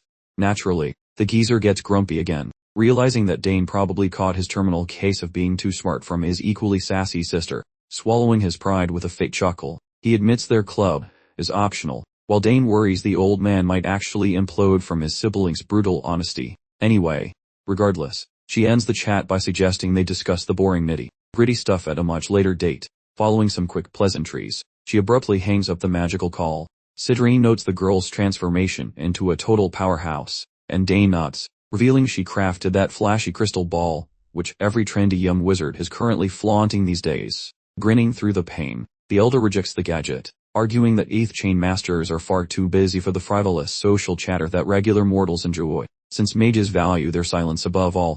Dane realizes the geezer's rejection of cool tech stems from a tragic lack of friends to actually talk to, basically confirming the old Quid is a lonely hermit. After spilling the beans about his ancient mojo, Mom looks worried, but Dad promises to go full protective mode on anyone who dares bother their precious son, making them regret their choices. His mother seconds that, vowing to unleash her inner beast to keep her little boy safe. As usual, while their helicopter parenting makes him cringe, he knows nobody messes with kids whose parents are basically a two-person demolition squad.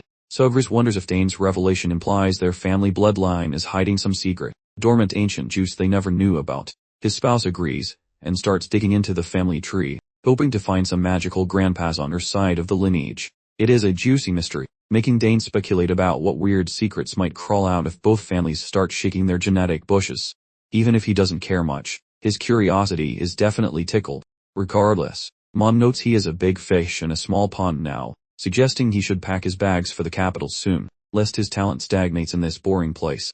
Hearing about the big city really catches him off guard. They remind him he is finally 14, the minimum age for school, so he shouldn't linger. Even though Sogris originally hoped to keep him home for a couple more years, he realizes there is absolutely nothing left for the boy to learn in this sleepy manner. His mom gently grabs his hand, assuring him the exit door is open whenever he feels like wandering off, stating the choice is his alone. She shocks Dane, who totally didn't expect his parents to be so emotionally prepared for him to ditch the family nest so soon.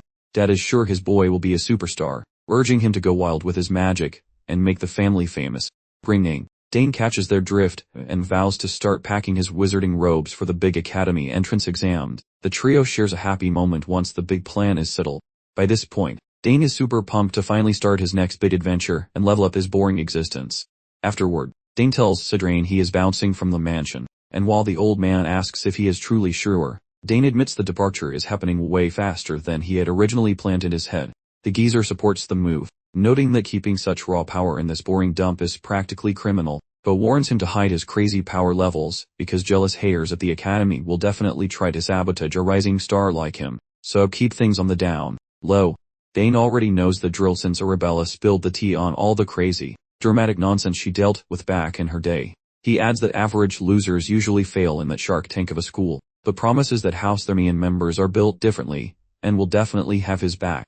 That name reminds Dane of Leela, and his promise to drop by for a visit, knowing she would probably hunt him down and be extremely mad if he dared to ignore her in the big metropolis. Thinking of the Duke's special crest, he starts dreaming about what kind of badass legendary weapon he should ask for before making his grand entrance. The elderly wizard pointed out a simple calendar detail, noting that only 3 months remained before his enrollment at the academy, meaning he ought to pack his bags and leave this place in just 8 weeks. Dane nodded in agreement before quickly turning the tables, questioning what the older gentleman intended to do himself. Sidrine responded that he would head back to the magic tower to handle some unfinished business, thanking Dane for providing such a delightful distraction from his recent existential boredom. and offered to search for hints on ancient magic as a reciprocal gesture. Dane expressed his deep appreciation for the offer, though the wizened mentor then noted that with so little time remaining, they should prioritize the magical training, accelerating the curriculum. Though he cautioned Dane that the third chain was far more challenging than its predecessor, Dane vowed to apply himself diligently to reach the next tier of skill. Dane then mentioned he had brought a present specifically for his mentor. Sidrine's eyes widened with genuine interest, eager to discover the nature of this mysterious offering. Dane produced a small container and explained that his sister had sent it to him via teleportation magic just yesterday. He described it as a wildly popular gadget among the youth, specifically a release compact crystal ball designed by Arabella, which he managed to acquire through some clever back-channel connections as a favor. The elderly man immediately snatched up the small device, his face radiating pure excitement at possessing such a novelty. He complimented the object's beautiful appearance, then pretended to downplay its usefulness, insisting he didn't require such modern frivolities, yet still declared he would condescendingly accept Dane's generous offering. Nevertheless, the absolutely gleeful expression on his countenance betrayed his true feelings of delight in owning the new toy. Dane subsequently dedicated time to patiently walking the elderly man through the crystal's functions, much like a tech-savvy grandchild attempting to train their non-technical grandparent. Once darkness fell, he retreated to the sanctuary of his own quarters. He contemplated the significant workload awaiting him during his final 8 weeks at this location. He disclosed to us that summoning was his primary fascination, so he set an objective to officially enroll in summoning courses. His plan included receiving a summoning emblem and attempting the qualification test, and since Claire taught as an assistant professor, he hoped to bump into her frequently during his studies. The thought of summoning reminded him that he had nearly neglected to transfer magic into his familiar's egg. He quickly retrieved the egg, and infused a portion of his magical energy into its shell. Apparently, Dane has been tirelessly infusing the egg with magic during both the morning and evening for 7 full years. Despite this dedicated effort, the egg remains unresponsive, yet he knows the magic he sends isn't dissipating, and is instead being consumed by the familiar inside. He holds unwavering certainty that the creature will eventually emerge from its shell. The setting shifts to the academy, where new students are gossiping about the entrance examinations, which consist of a general knowledge test and a specialization test. The general knowledge section assesses history and culture, but it should pose no difficulty for Dane. Arabella used the communication crystal to provide her brother with all the necessary information. She advised him that excelling on this particular examination was crucial for maximizing his overall acceptance score. Following that, the specialization exam requires students to declare a major and complete a test designed by the specific professor. But Arabella was certain he would find this section simple, noting that she herself had passed with ease. She simply grinned and affirmed that she had found it exceptionally simple. She warned him that selecting a specialization was a permanent decision that couldn't be altered later. Therefore, he needed to make his selection wisely from the outset, and she subtly suggested that choosing magic would earn her significant gratitude. Meanwhile, Dane was busy practicing his swordsmanship on the training fields. A goofy grin escapes his face because she stubbornly persists in recruiting him for the wizard school as if he were a lost kitten. In a classic move to dodge the conversation, he merely mutters that he might ponder the idea later, while fleeing. Following that, he inquires if switching his focus post-enrollment is truly impossible, just like her previous depressing warnings suggested. Arabella explains that the system is rigid, stating the only way to switch is to finish the degree and then come back, even though he is permitted to enroll in various courses from different departments for now. However, reaching junior status typically locks the doors to advanced seminars, keeping outsiders from crashing those specialized academic parties.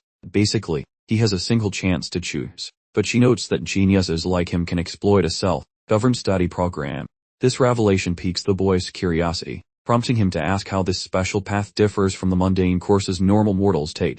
His sibling nonchalantly suggests avoiding it unless he loves rejection, since nobody has actually survived that brutal entrance test until now. The boy appears completely hooked on the idea, and the brief silence that follows suggests he is considering an bold move, though he swiftly promises his sister that he has no intention of doing anything remotely reckless.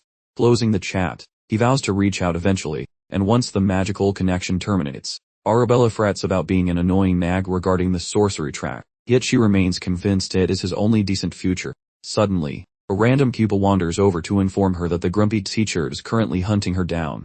Eventually, the scene shifts to the old man finalizing a glowing letter of support for the boy, fulfilling his earlier pledge, and the youth beams with joy upon seeing the finished document. The elder brags about pouring his soul into the text, avoiding lazy templates to highlight the boy's unique gifts, and mentions that such effort is rare, so he better feel special. He claims he avoided generic phrases to ensure the words mirror the youth's true potential and raw strength, asserting that this was a rare display of his sincere support, meaning the lad should feel quite honored to receive such a high-quality recommendation from a legend like him.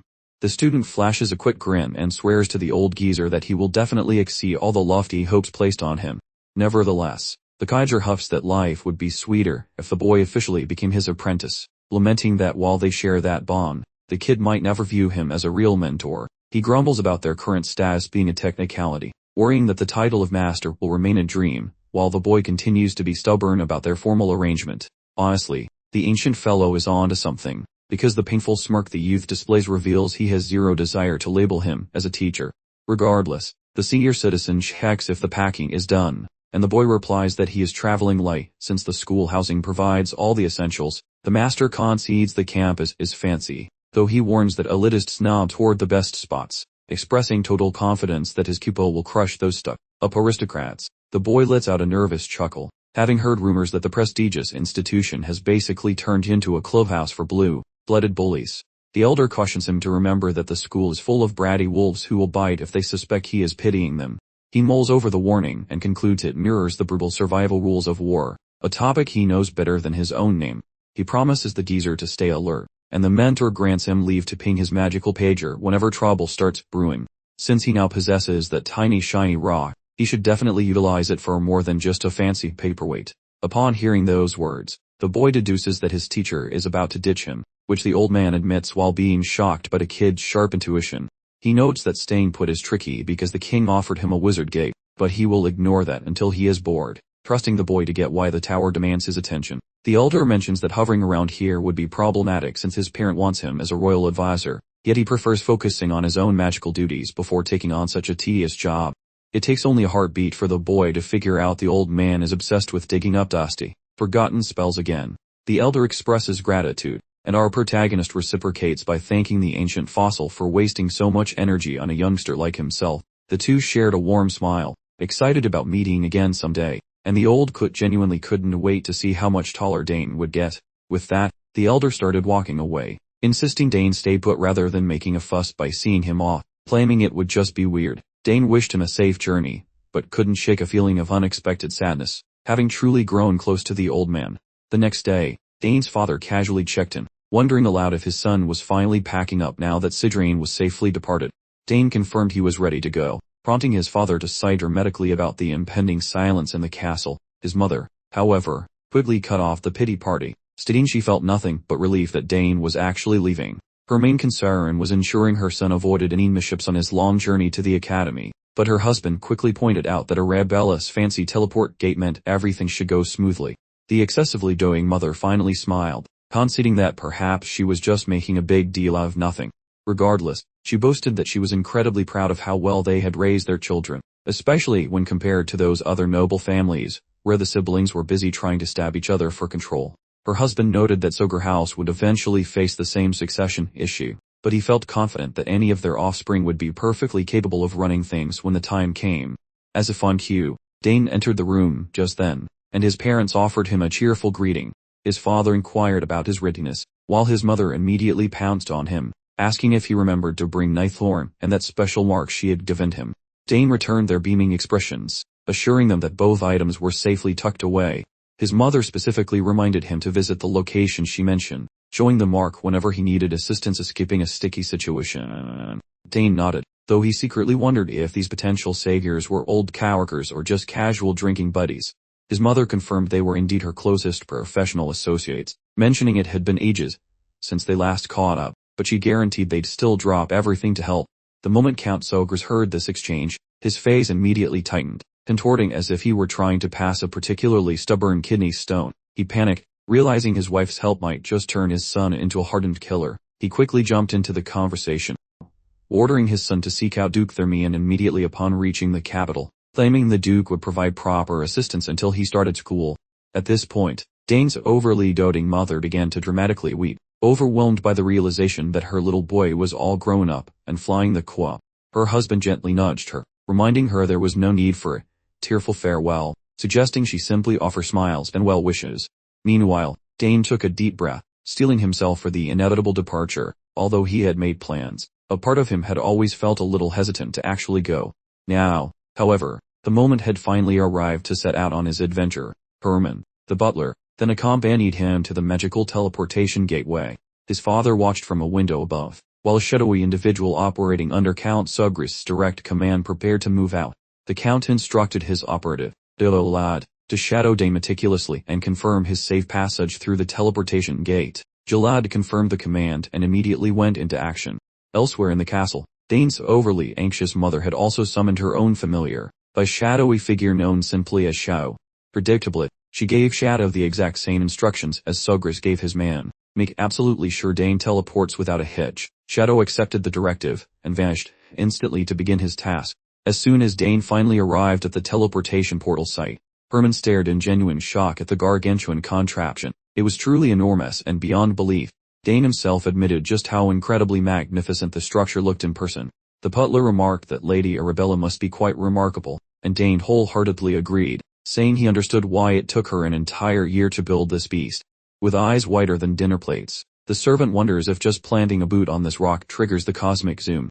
Our main man simply nods. He is blown away by the massive effort she exerted, as bending reality is way harder than pulling rabbits from hats, needing perfectly organized wizard scripts. Plus one must keep feeding it juice while fiddling with the settings before the whole thing actually starts humming and buzzing. That portal Arabella cooked up is a top-tier machine where every single mystical box has been checked for a smooth ride. Herman shouts some well wishes, and tells him to avoid getting into any avoidable trouble or losing any vital limbs. Dane waves back at his buddy and starts trotting toward the glowing doorway of destiny. The moment he crosses the threshold, he starts dumping his internal batteries into the machinery to get the party started. Exactly like his sibling recommended. After doing that, the rift cracks wide, and a giant wave of sapphire glow swallows him whole like a snack. While the space bending happens, the view shifts to a chaotic road packed with folks who are all very busy doing very important things. Stuck right in the center, our hero appears atop his steed. A massive grin stretches his cheeks when he catches sight of the front door to the biggest city around, known as Artenia, and as he weaves through the masses, a random dude yells that he has been chilling there waiting for him. The guy standing there looks like a shiny armored warrior. He quickly announces that his name is Luke Asmar, the big boss of the first night squad for the Thermian family. Having a high-ranking officer show up just for him feels a bit much for Dane, who definitely did not anticipate such a VIP reception, and the warrior promises that his group will be his personal bodyguards. Right then and there, he glances back and barks at his crew to clear the path, and those loyal grunts follow the command without even blinking or asking questions. While they stroll, Dane feels lucky to have Luke watching his back, and the armored fellow feels pretty special for being the guide. A weird feeling bubbles in his gut, because he never imagined stepping into the center of the Atheon Empire he despised. Yet here he stands as their shiny new golden child. While they push further into the settlement, Dane listens to various street sellers hawking their random junk. He is honestly shocked that this market has every item imaginable, since he didn't think the big city would be such a chaotic beehive. The warrior mentions that they have finally crossed into the private grounds belonging to the Thermian clan. This grabs his attention. When he gazes forward, his mind is totally blown by how ridiculously fancy and impressive the whole area looks. Still, he gets a creepy vibe that things are not quite right, like some hidden stalker is burning a hole in his back, which immediately made him question if he was losing his mind. As Dane approached the manor's entrance, the household staff extended a ridiculously warm welcome, leaving him absolutely stunned by the reception. They stood in perfect formation, their etiquette flawless and natural, a striking difference from the usual chaos he experienced back home in the southern region. Once Dane finally stood face to face with Duke Thermian, he quickly bowed to the head of the household, and dropped to his knees on the floor to show respect. Thermian accepted the gesture graciously and invited him inside, eager to hear all the dramatic details about his long, tiresome journey. Settled indoors, Thermian commented on how much Dane had matured since he last saw him 7 years ago. He declared that even teenagers slightly older than Dane couldn't match his impressive charisma and appeal, making Count Sogris a truly proud parent. He then mentioned that his home might not quite rival Sogris' grand fortresses, but encouraged Dane to enjoy the comforts during his wait for the academy exam. He also pledged to assign Dane a personal attendant to cater to his every whim. Dane thanked him immediately, then inquired about Leela's whereabouts. He wanted to know how she was faring, and what she had been doing lately. Thermian replied that she was generally well, but questioned whether Dane had recently crossed swords with her. Dane asked for clarification, so Thermion explained that Leela's mood turns sour whenever his name enters the conversation. Dane immediately insisted he couldn't recall a single argument with Leela. Thermion accepted this explanation, guessing her behavior was probably just stress from the upcoming entrance examination, though he believed Leela would ace it without trouble. Meanwhile, Dane pondered what might be causing her bizarre attitude, speculating it could be nothing more than standard adolescent angst. Thermion then decided to let Dane win, proposing they resume their conversation later, but added a strange comment that Dane should be gently. Dane naturally had no idea what that odd remark implied, but Thermion quickly guaranteed he would grasp the meaning very shortly. After the servant guided Dane to his assigned accommodations, he glanced around, realizing he would be living here for a week leading up to the academy entrance test. He observed that the space felt a little too luxurious for a temporary guest lodging. He casually tossed his baggage aside, planning to get settled before locating the training facility. Just then, we witnessed Leela barging into the room without an invitation, and announced her intention to personally escort him to the training area. The moment he heard the sound of her voice, Dane instantly realized exactly who was standing behind him. When he spun around, Leela was right there. She appeared significantly more developed since their last meeting, with certain attributes having matured quite noticeably. She had an annoyed expression and demanded to know why he had delayed his arrival for so long, irritated that he made her wait for weeks on end. Dane couldn't contain his excitement upon seeing her, immediately lunging forward to inquire about her well-being. Leela quickly responded that she was perfectly fine, before he could start reminiscing. However, he had to confront her simmering rage. She was absolutely furious that he hadn't sent her a single letter in ages, despite promising to do so repeatedly. She questioned why he hadn't bothered to correspond with her recently, or at least inform her of his arrival date. Dane, appearing totally bewildered, confessed he completely slipped up on updating her, and offered a weak apology. Naturally, Leela found his excuse completely unacceptable. He attempts to argue that showing his face proves he kept his word, claiming that prepping for the big city journey fried his brain cells and made him forget the rest, so he begs for a one-time pass on his clumsy behavior. Predictably, she gives him the classic grumpy spouse look, making it incredibly obvious that she is currently contemplating his demise.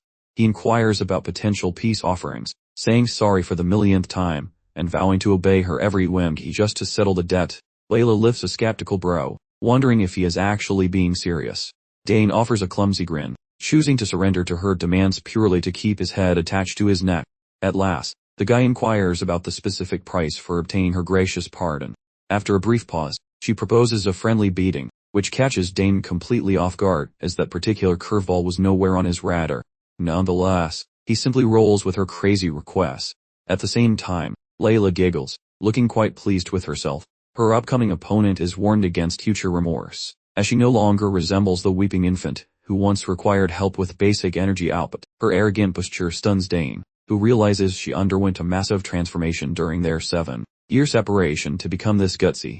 Regarding her progress, he recalls her letter about a tournament win, which prompts Leela to explain how she conquered the Dronzer Cup held by the royals. That event sounds like a toddler tussle for those below 15, though she insists the challenge was immense, and suggests they might have reached the end together. The young man promises a rematch immediately, yet she wonders if he actually feels prepared to brawl given the looming academy test, and potential medical issues.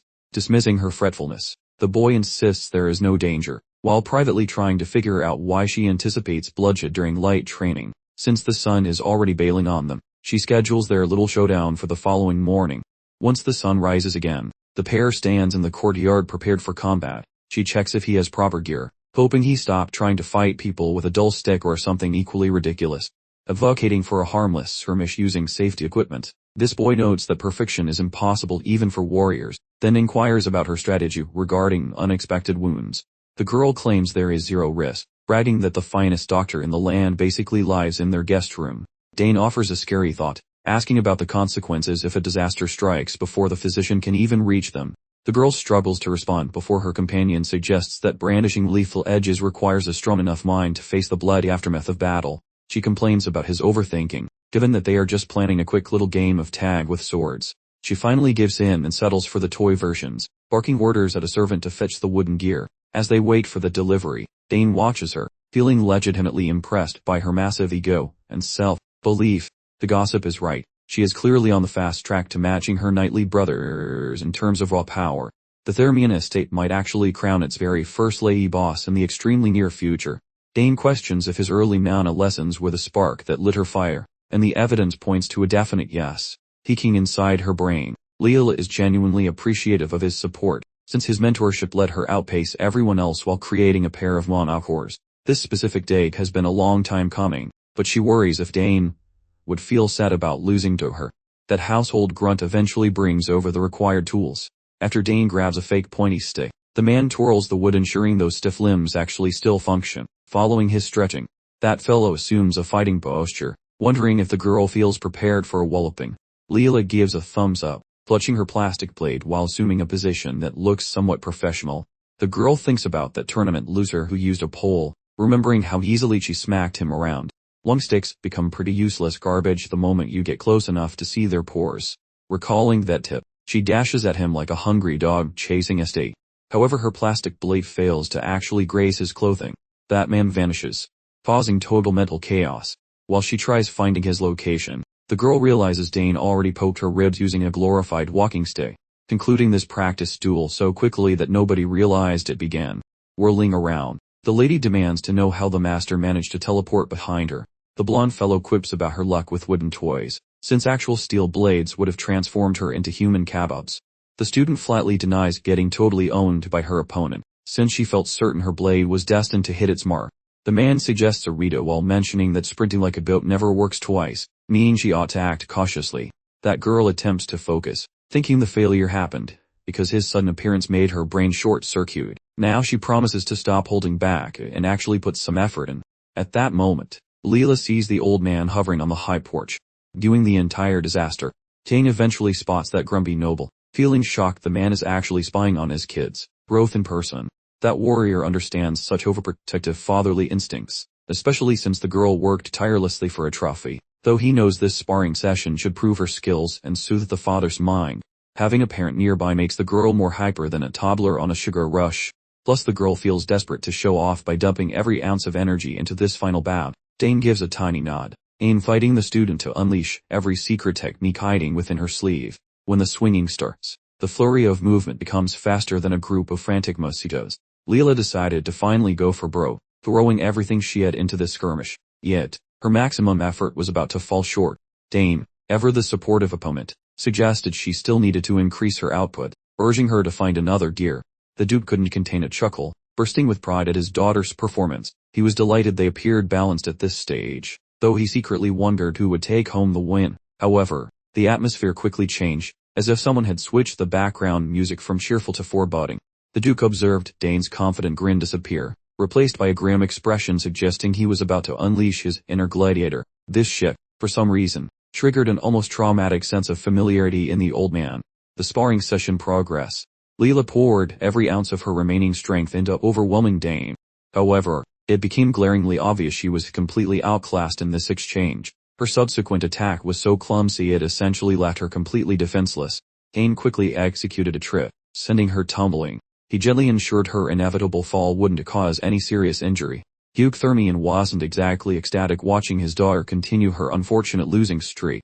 He questioned his knight, Asmar, whether this painful lesson would finally curb Leela's overwhelming cockiness. Asmar simply responded that the Duke likely knew the answer already, making his opinion redundant. Thermian concurred, asserting his complete understanding of the situation since he had observed her transformation after her previous triumph. As the chaotic brawl continued, the Duke mused aloud that he had often thought about giving her a serious talking to. He ultimately concluded it would be more effective to let her figure things out independently. Asmar nodded in agreement with the Duke's parenting strategy. Thermian then posed another query to his knight. He wanted to know how many mana cores Dane might be concealing within himself.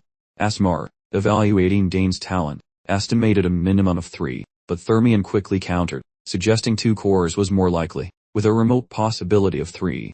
Asmar requested an explanation for the Duke's reasoning. Thermian advised his knight to study the situation more carefully in response. The Duke pointed out that Leela's struggle wasn't caused by Dane's superior spear technique or incredible reflexes. The real issue was his brilliant tactical maneuvering. This was a level of strategic complexity Leela had simply never encountered. The camera focuses on Leela, who appears utterly bewildered as Dane effortlessly counters every single one of her attacks. Dane generously clarified that her slow, Predictable movements made it incredibly simple for him to anticipate her every intention. Her entire offensive strategy was so transparent, it granted him a massive tactical advantage. Meanwhile, Thermion inquired of Asmar whether he could detect the presence of a truly formidable swordsman hidden within young Dane. The knight immediately agreed, but admitted he was baffled, wondering how someone Dane's age could possibly have accumulated so much experience. A mystery Thermion confessed he also couldn't solve. He then reflected that Leela's most dramatic personal development had occurred 7 years prior, right after they returned from their inspection tour in the south. Meeting Dane back then had a powerful effect on her, and he felt certain that this current encounter would prove equally transformative. Asmar acknowledged this, admitting he too found the boy surprising, noting that while Leela was a champion, she was vastly outmatched by Dane, suggesting Count Sogris must have been an absolute tyrant during training. Duke Thermion, however, didn't quite see things that way. He argued that Sogris wasn't the type of person to employ harsh methods, and besides, Dane didn't seem like the kind of person who would require that kind of discipline in the first place. Asmar wasn't entirely certain where the Duke was going with his line of reasoning, so Thermion clarified his position, stating plainly that this boy was no ordinary person, but rather someone blessed with overwhelming, raw talent, a genuine prodigy. He further speculated that Dane likely skipped participation in the Danter Cup simply because he was completely unimpressed by it. While Asmar outwardly agreed with his senior, he inwardly found the idea absurd. After all, the Danter Cup was something every young man and woman in the Empire dreamed of winning.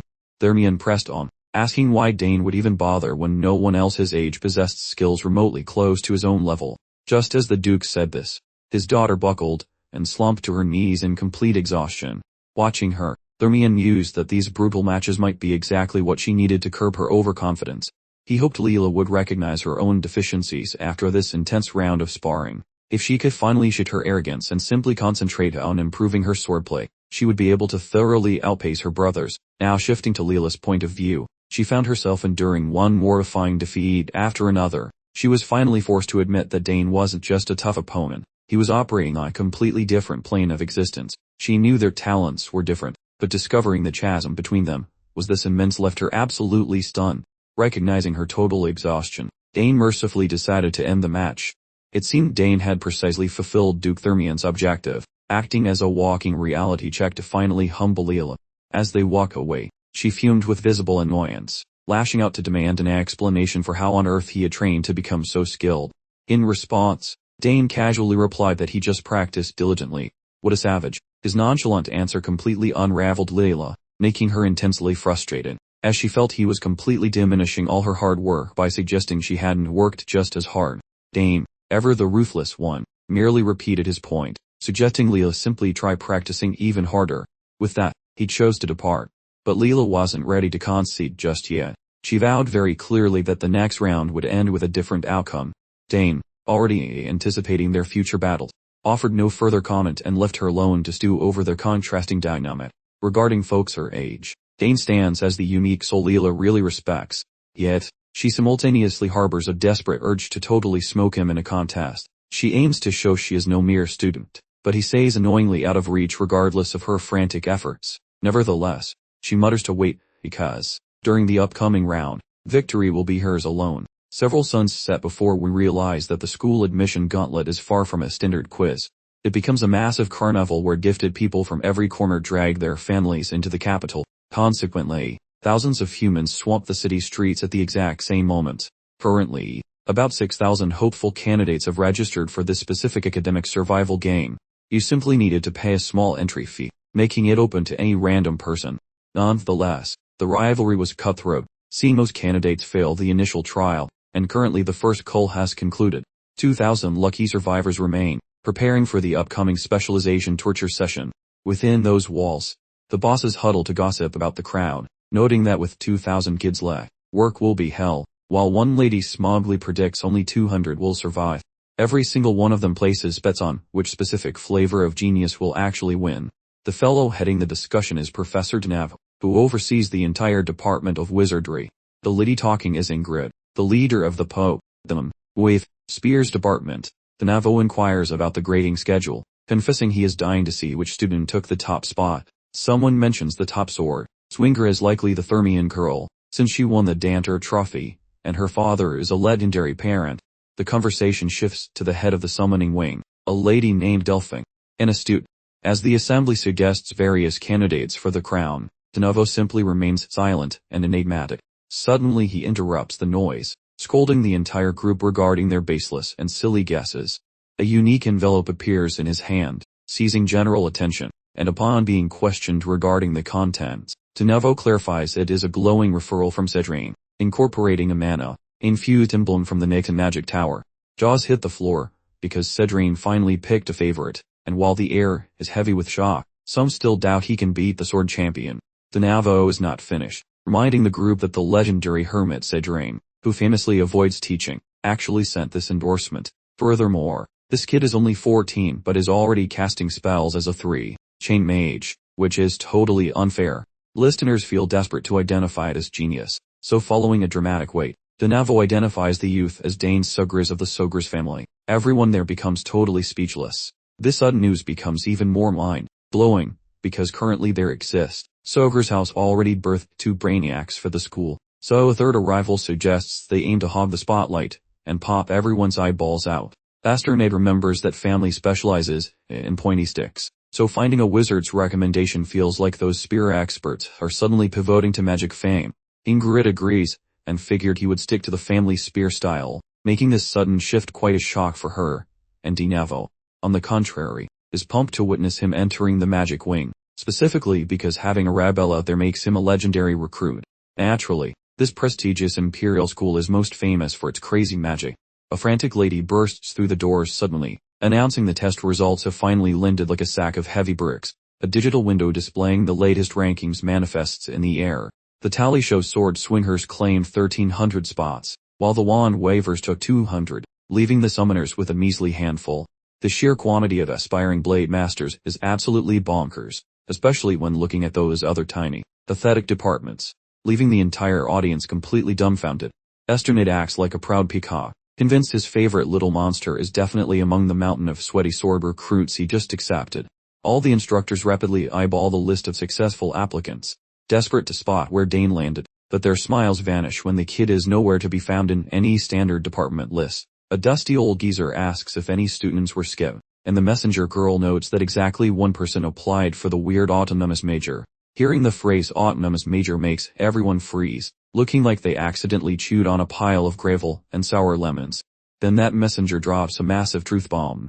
Apparently Dane Sugras obliterated the competition, snatching first place among 6,000 other hopeful applicants. Once more, this revelation forces the crowd into total shock, while one person literally shrieks at a volume that could probably shatter expensive crystal wine glasses 3 rooms away.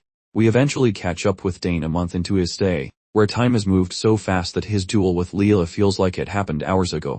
They have already finished the primary exam and are just loitering for the scores, which thankfully did not require any actual brain power. Right then, Leela sprints over with a head full of gossip about the rankings, dying to know if he managed to avoid failing. Well, we already know he grabbed the gold, which is basically as shocking as finding sand at a local beach, but it is a massive failure for poor Leela, his self-proclaimed nemesis, who looks like she just bit into a very angry lemon.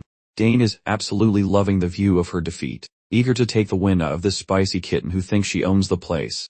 Leela, practically steam whistling, demands to know what kind of dark sorcery allowed him to study so effectively. Dane says he just chewed through his sister's old practice sheets, adding that the military science part was slightly annoying, but not impossible. Of course, he cheated by actually surviving real wars in his previous life, making the military theory section feel like a basic coloring book.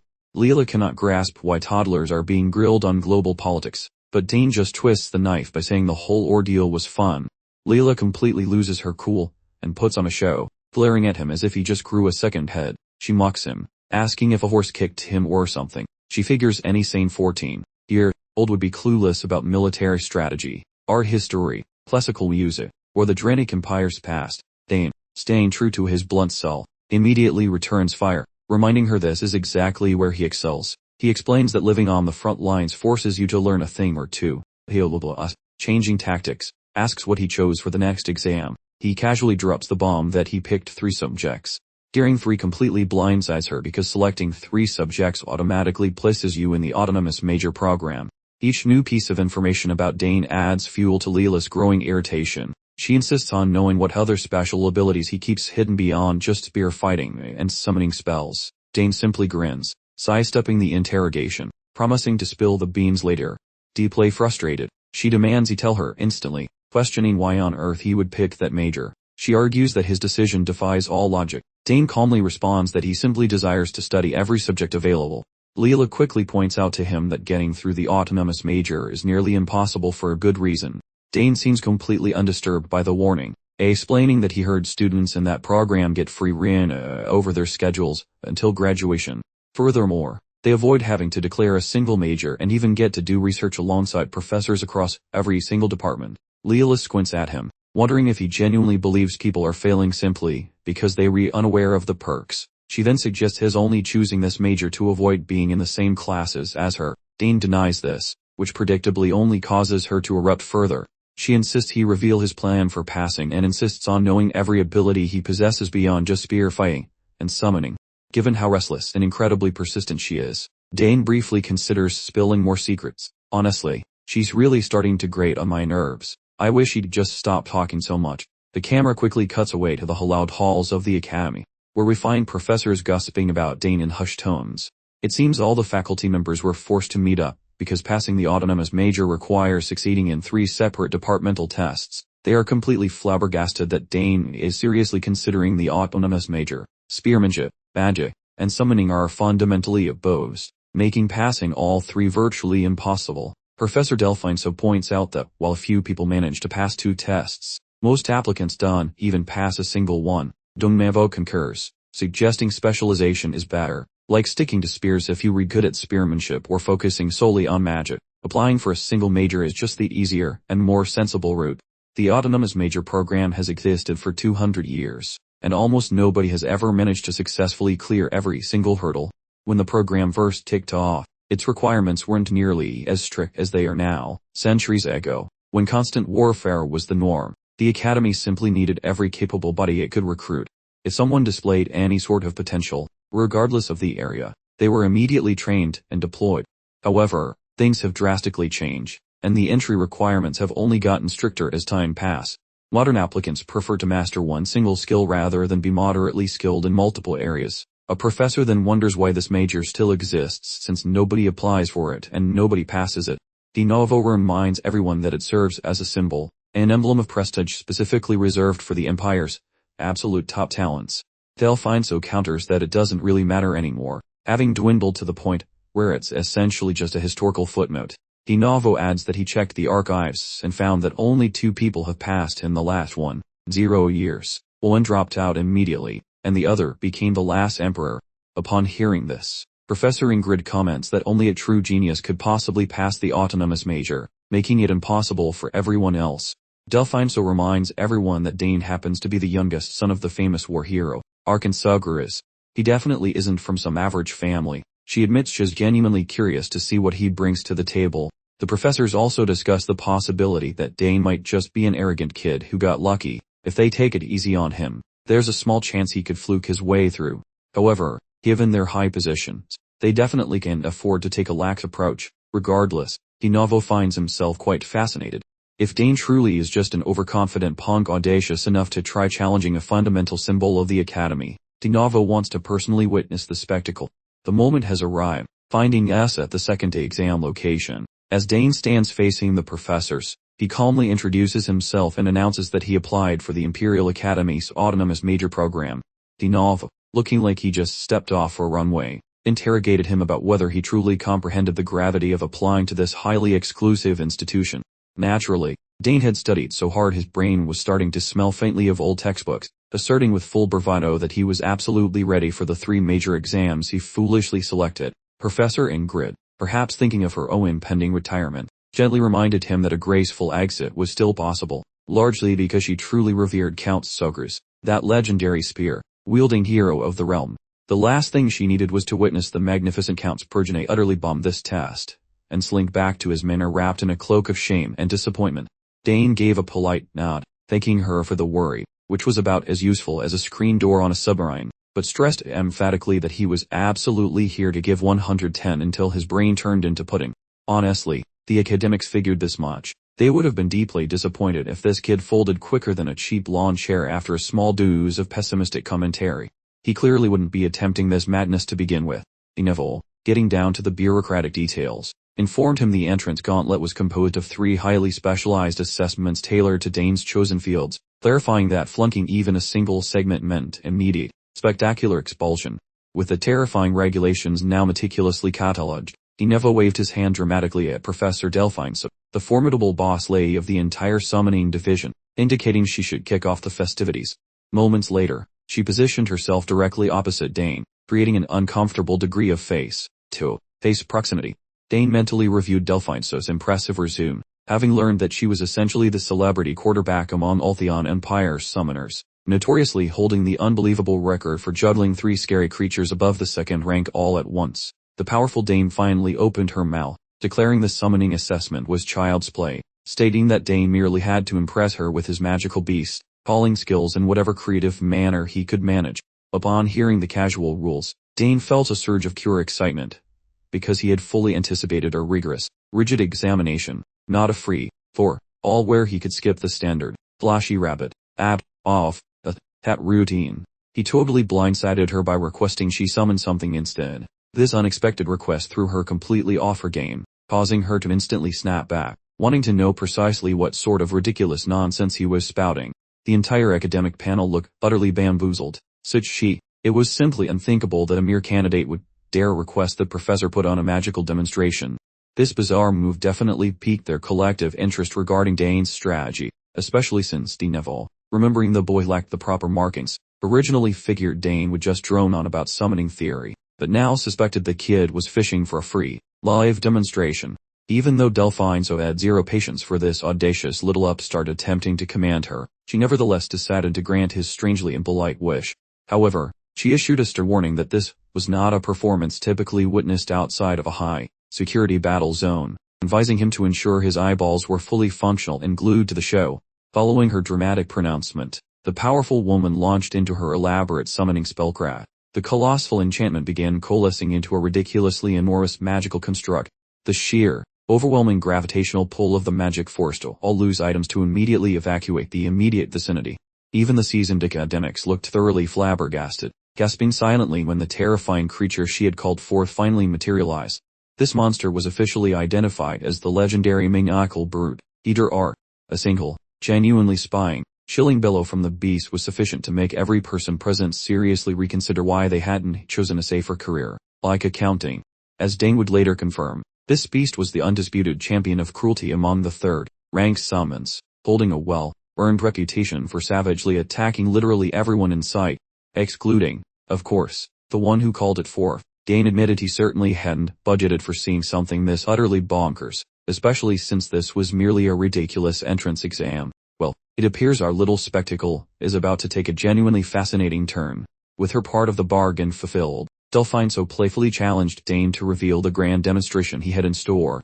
The onlookers were collectively agate, understanding that Eterarch, even for a fourth-rank beast, was notoriously savage, a creature that could easily overwhelm multiple skilled knights working together. Such a behemoth would pose a monumental challenge, leaving even Professor Ingrid scratching her head as to Delphine's logic in conjuring something so outrageously enormous. Meanwhile, Dane, with an almost alarming nonchalance, simply kept advancing towards the formidable creature. This prompted Delphine to frantically shout a warning, urging him to retreat at once, knowing that any closer approach would spell disaster. It was practically guaranteed the creature would lash out.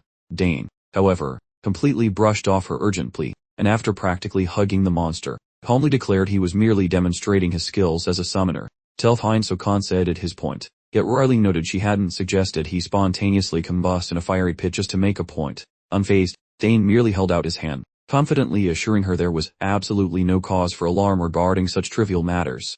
With a solitary, commanding signal and what appeared to be a brief chat with the colossal creature, this gargantuan monstrosity, which moments ago had appeared utterly horrifying, abruptly bowed its enormous head, acting much like a well-trained puppy, completely compliant with Dane's instructions. This spectacle left every single observer utterly dumbfounded, jaws practically hitting the floor. Meanwhile, Dane continued to stroke the monstrous beast as if it were nothing more threatening than a fluffy housecat.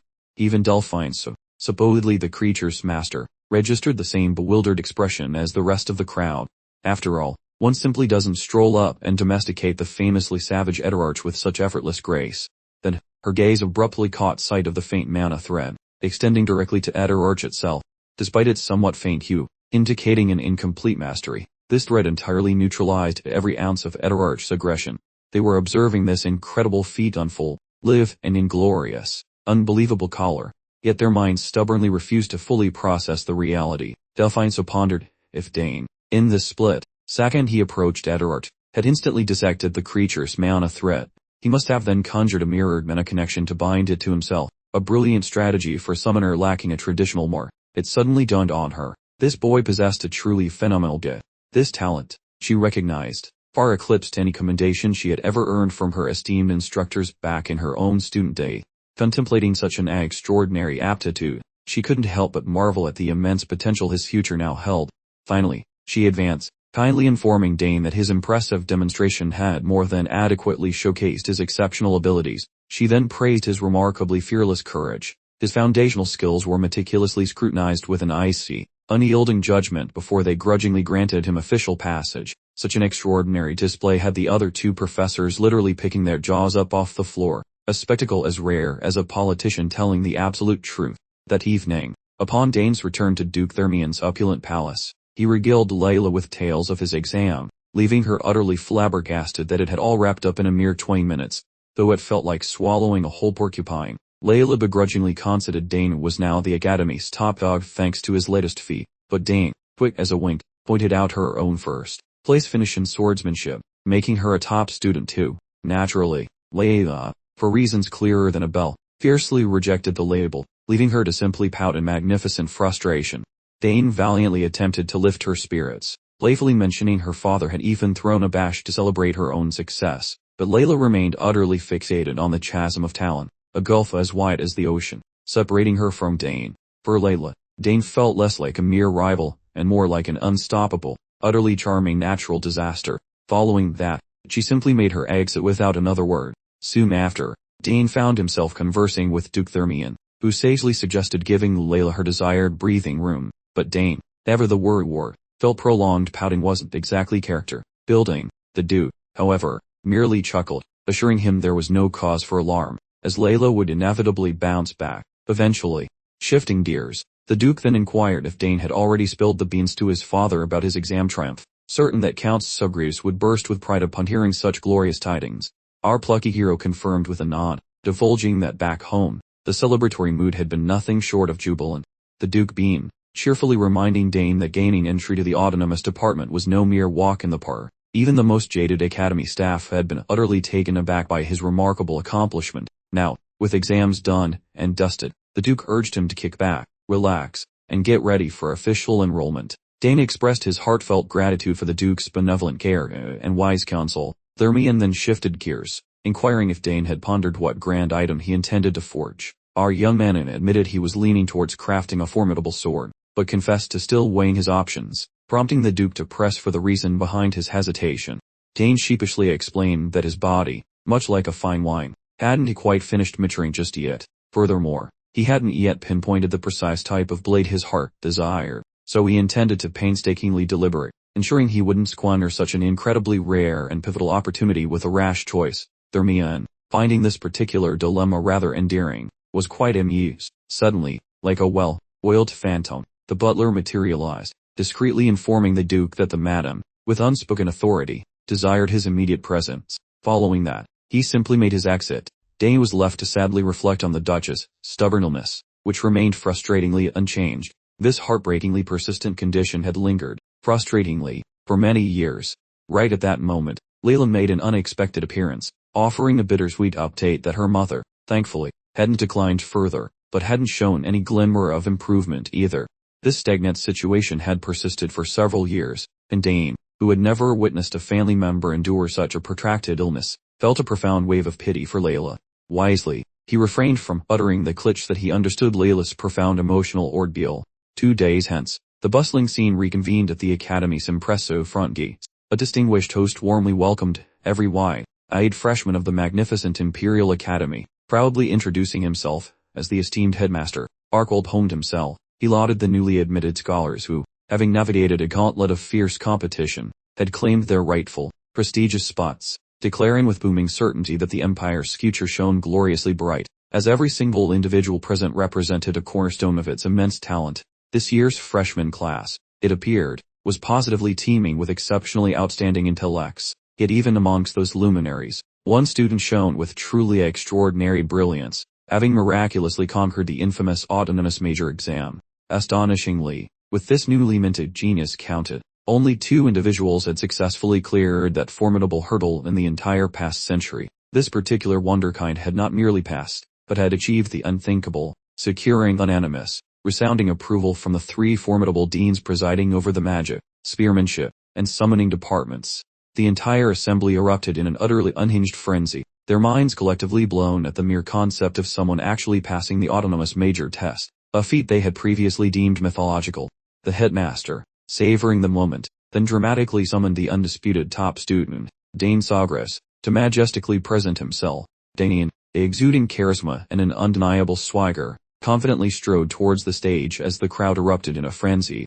I am genuinely baffled that this youthful upstart managed to ace the rigorous autonomous major assessment test. Observe how the entire audience is buzzing about that fellow Dane and the entire Sagres lineage. And right there, mingling amongst them, is the Earl Sagres himself, escorted by various family relatives, while Duke Thermion nearby looks thoroughly impressed, lavishing praise on Sagres for rearing such a remarkable youth. He feels a deep pang of self-reproach, concluding his accomplished precisely 0 raising his own 2 male offspring, whose sister is now joining the institution. Yet, neither of his own boys bothered to make an appearance, as the elder is off chasing some assignment, and the younger bolted entirely. Meanwhile, Sagres has managed to flip things around magnificently with his 2 daughters, which surely makes Thermion feel a twinge of green, a jealousy. As his own girl is standing there, a heavy gloom settles upon him, making him quite mournful, wishing terribly that the mother of his child could witness this monumental occasion. Whilst Dane is soaking up the bright limelight, every single eyeball seems rigidly fixed upon him. Delphine so swiftly queries Dane's older sibling about whether Dane always shared such a wonderful rapport with his summoned entities since he was knee-high to a grasshopper, to which the sister replies instantly and affirmatively, as if it were a matter of common knowledge. Delphine so had banked on precisely this reply, solidifying his belief that Dane possesses an inherent affinity, likely present from the moment he drew his first breath, making him an unusual specimen who outperforms most summoners despite lacking any visible manifestation of a familiar. The sister then muses aloud whether Dane's exceptionally high level of camaraderie might even permit him to call forth beasts from the mythical realm known as Beyond the Horizon. To properly frame this query, we must grasp the setting, where Beyond the Horizon signifies an entirely separate plane of existence from which companions were historically summoned, a connection severed by time for well over a century.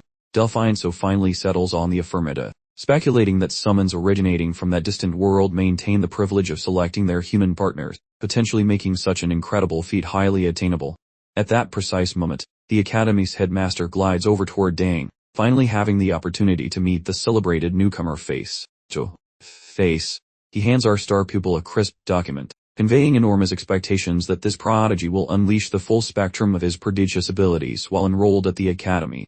Dane, puffing out his chest with pride, readily accepts the parchment and confirms receipt with a cheerful grin, while simultaneously, all the students who had been milling about begin to formally organize themselves into a neat file for the mandatory declaration of allegiance ritual, spearheaded by the appointed freshman representative. Later, we find Dane completely adrift in his own joyous musings, basking in the warm afterglow of his initial significant triumph, having finally punched his ticket into the esteemed academy after quite the slog.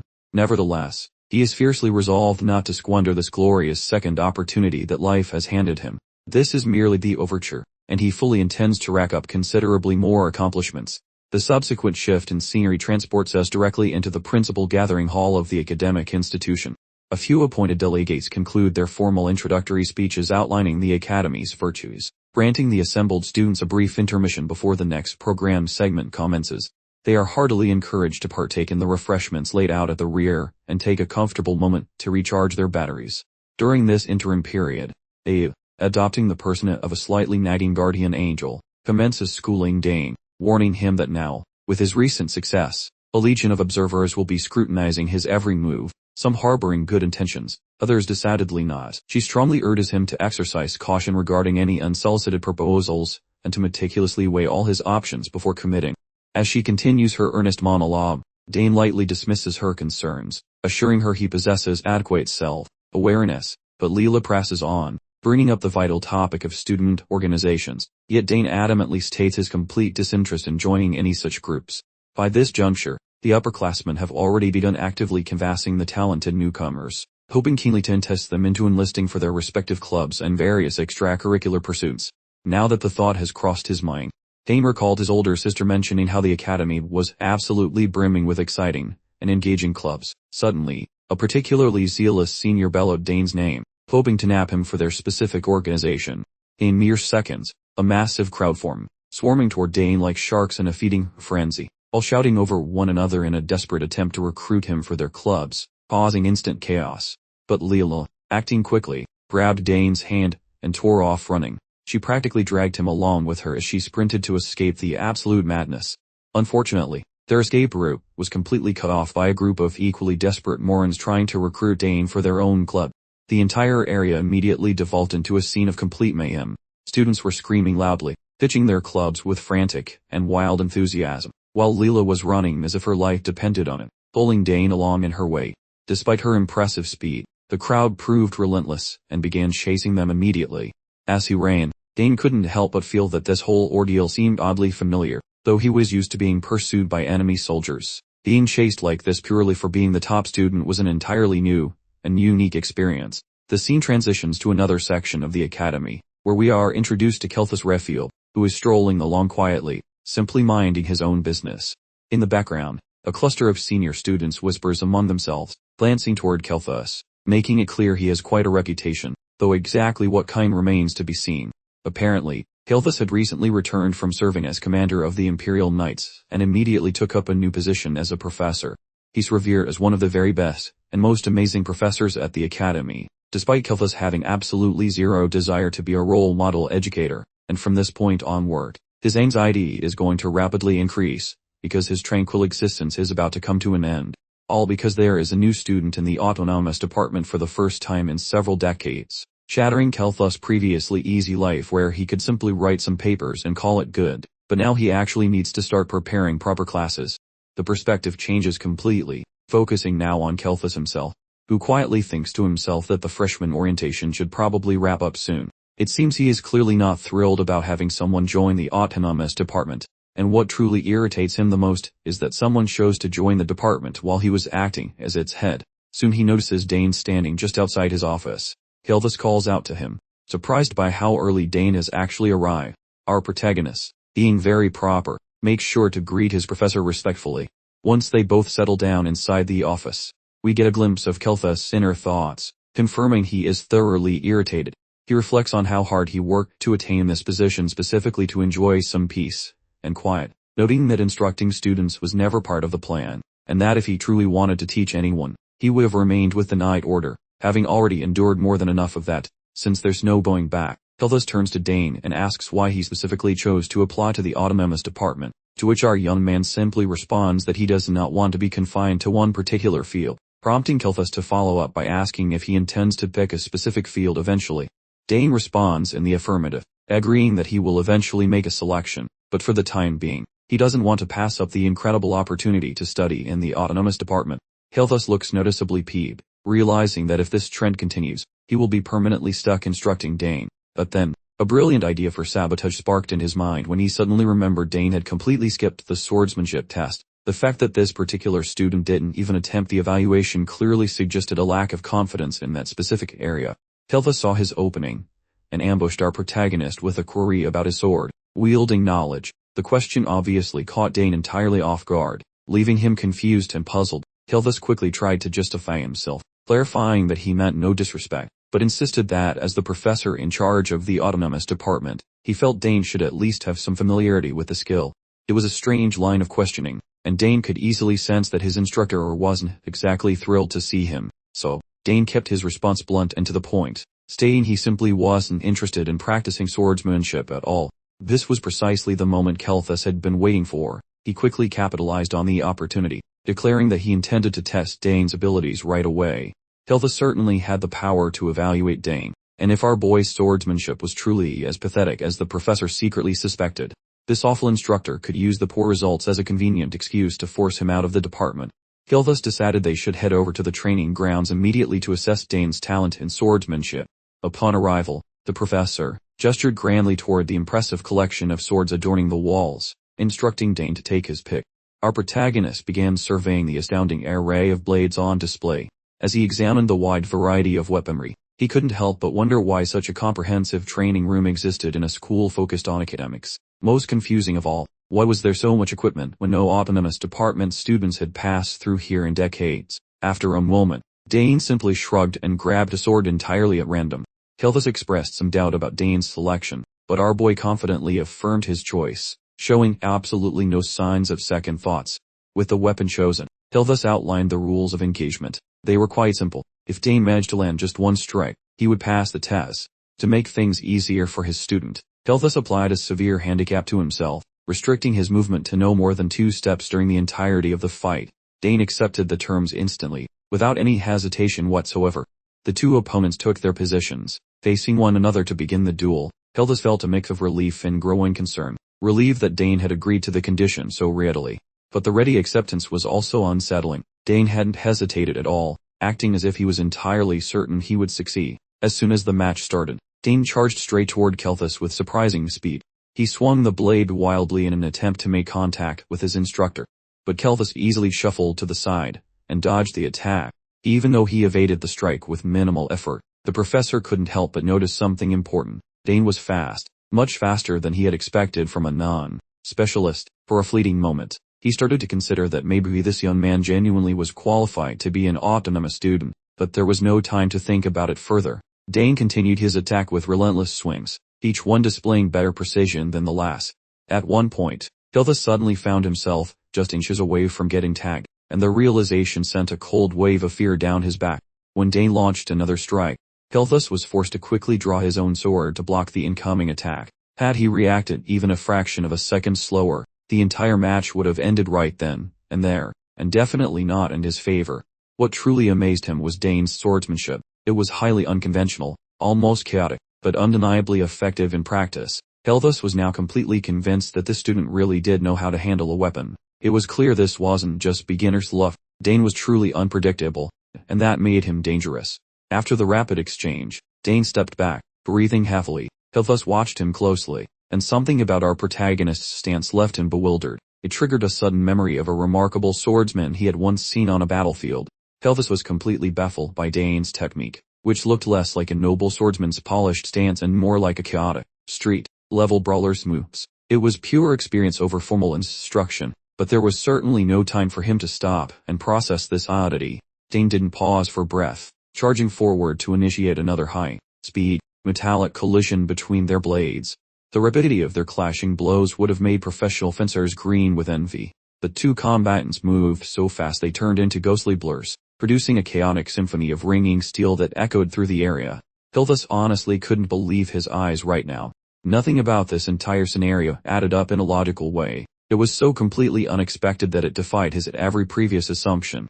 He held the status of a Hexa-class swordsman, one of the most recognized elite, yet here he was, channeling immense magical energy just to stay ahead of a 14-year-old teenager. The experience was a contradictory blend of frustrating and exhilarating, proving Dane's immense potential while simultaneously throwing Gilthus an unexpected challenge during a routine skills evaluation.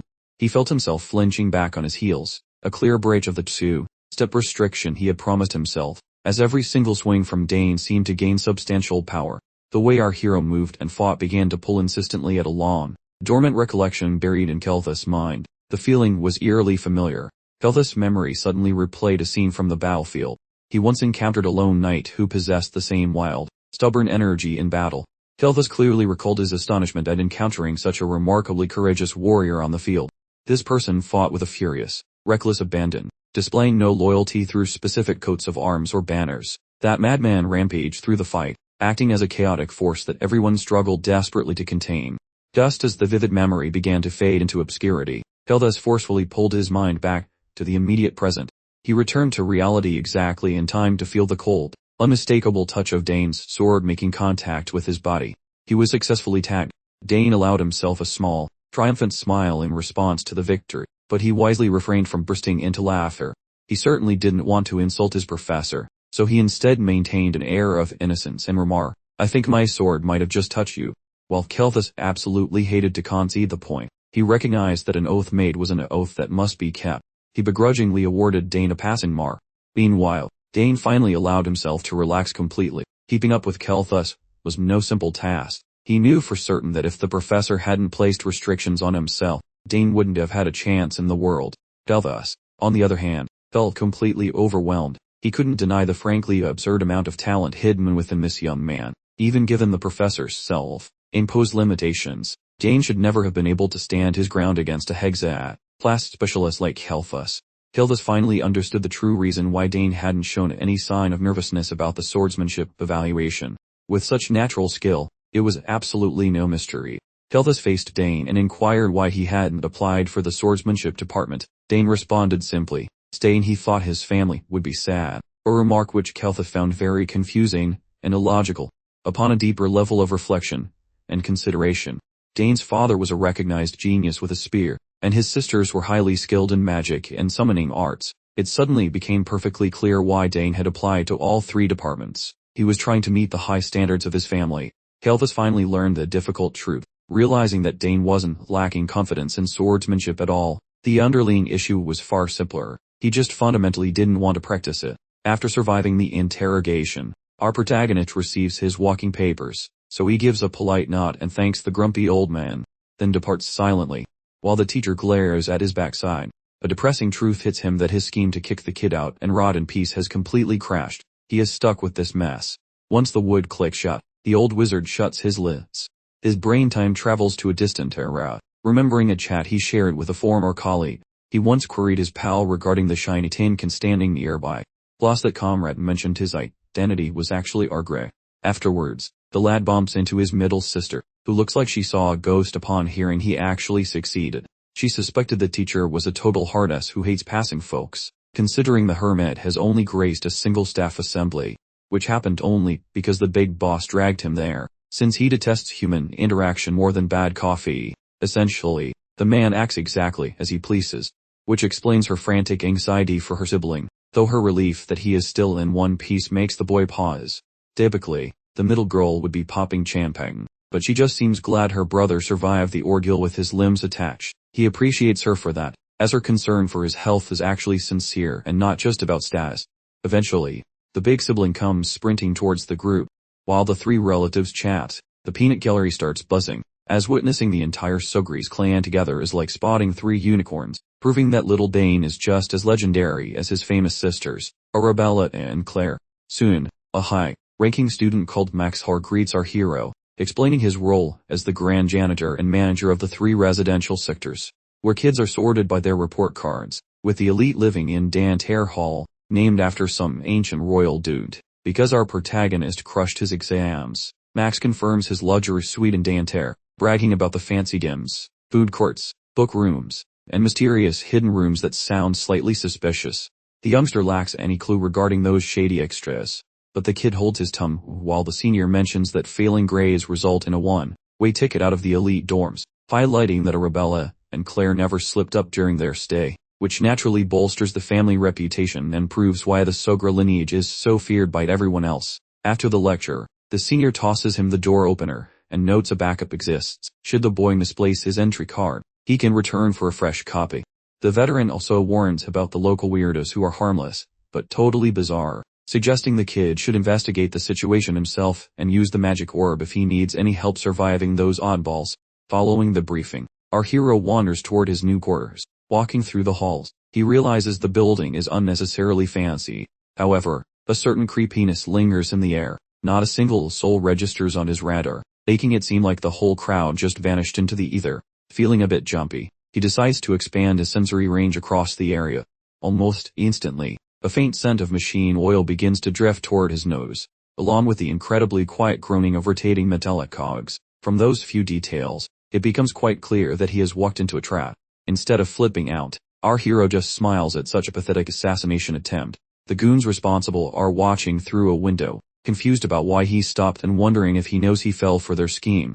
But Arnold the Four-Eyed claims there is no way, says the colored family are veteran hunters who have spent centuries perfecting their snaring techniques. He is the firstborn son of the colored barony, specifically Arnold, a third-year student in the marksmanship division. A student expresses terror that their plan might be failing. Arnold reassures his scared friend that he removed all the danger, expressing pure joy about his first official hazing. Some of the guys are questioning if bullying a member of House Sogris is actually smart. Arnold reminds them they all suffered through hazing, so he is excited to watch Dane become a total disaster. Senior theology student Priscilla Neriel expresses concern that their top-tier autonomous target with genius sisters might be a bit too clever for their petty games, making her seriously doubt if their mechanical traps will function properly against him. But Arnold is positive that the boy could not have sensed any of his tricks. He made sure to paint the traps for camouflage and grease them to kill any mechanical noise. Finally, the protagonist starts walking forward again, which makes those watching from the shadows very happy, because our hero identifies where every ambush point is located. He decides to set off the first one on purpose.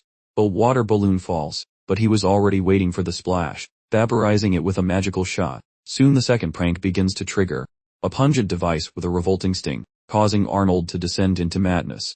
Completely shocked that his target identified every concealed mechanism, he claims it is just a fluke. Priscilla is not convinced that it is just a coincidence, but Arnold claims he used easy traps as starters, saving the best for last, confident that the boy will fail. While the other two friends try to trust in Arnold's mechanics, Priscilla remains doubtful, and things go exactly as predicted. Our protagonist saunters past these obstacles as if they were utterly trivial inconveniences.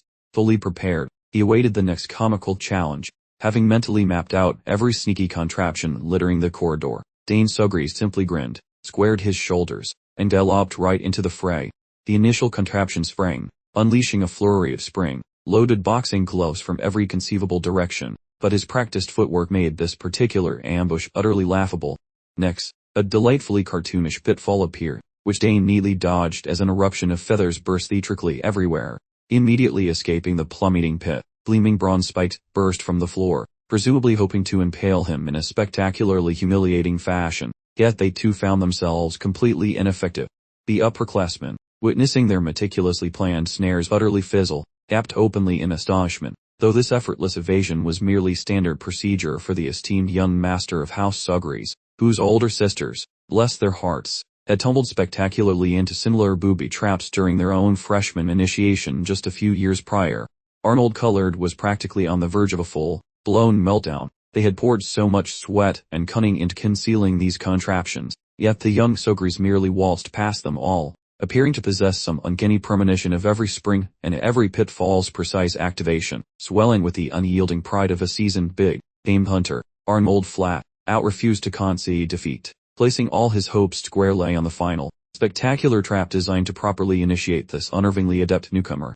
With a curious lean, Priscilla probed about the ultimate mechanism. Arnold simply offered a sly, knowing grin, declaring he wouldn't dream of spoiling such exquisite entertainment, and instead implored everyone to fix their gaze upon the screen for his grand, climactic reveal. Deep within the corridor, Dane momentarily halted his remarkably swift advance, confronted by the utterly improbable sight of what seemed to be a colossal, legendary creature, specifically, some variety of dragon. The final traps were conjured beings, a fierce dragon and a truly macabre avatar of death in the guise of a skeletal stag.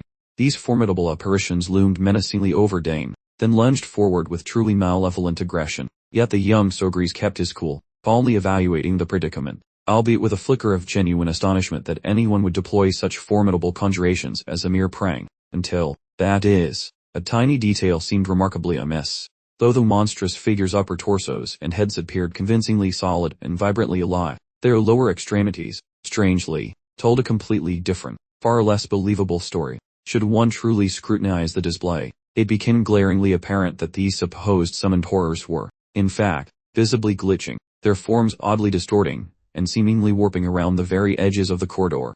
A subtle smirk played across Dane's lips as he definitively concluded that these horrifying spectacles were nothing more than elaborate trickery, a loud and imposing mirage, because, honestly, no mere collegiate prankster possesses the power to control such genuinely formidable entities, though he conceded that any regular student would, quite understandably, bolted in sheer terror with their metaphorical tail firmly between their legs. The moment he pierced through the flimsy veil of deception, this final snare instantly transformed into something even simpler than its predecessors, requiring no frantic dodging or elaborate counter. measures, as that would frankly constitute a rather inefficient expenditure of his precious magical reserves. He merely needed to subtly route the ambient mana, preventing it from sustaining its illusory function, thus effectively vaporizing the entire mirage into thin air, all while a visible aura of raw magical energy began to gather around his poised hands. The watching seniors, hidden away, were utterly perplexed. Instead of fleeing, Dane looked entirely unconcerned.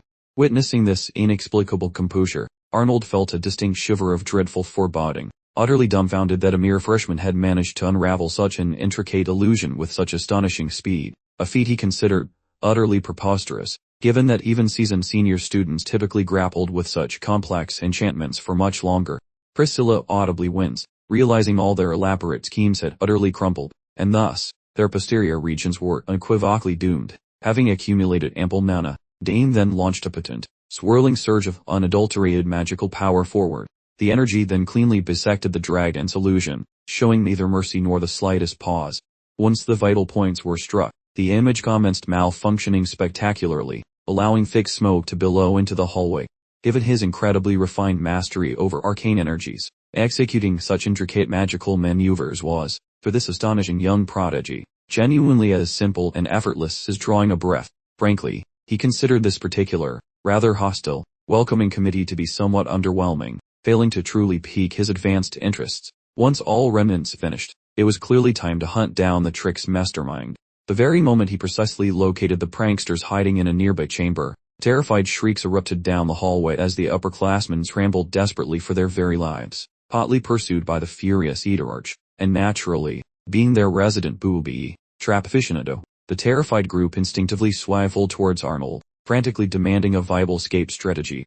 However, not one of them knew how to handle such a remarkably perilous, unanticipated reprisal. When Eaterarch backed the upperclassmen into a corner, the monstrous creature let out a terrifying, guttural howl that rattled their teeth and their dignity. Everyone shrieked in absolute panic, desperate to escape before the ferocious wolf decided to turn them into lunch. Naturally, Dane intervened, deciding this performance had run its course, proving that his method for routing the cowardly seniors currently skulking nearby was exceptionally clever.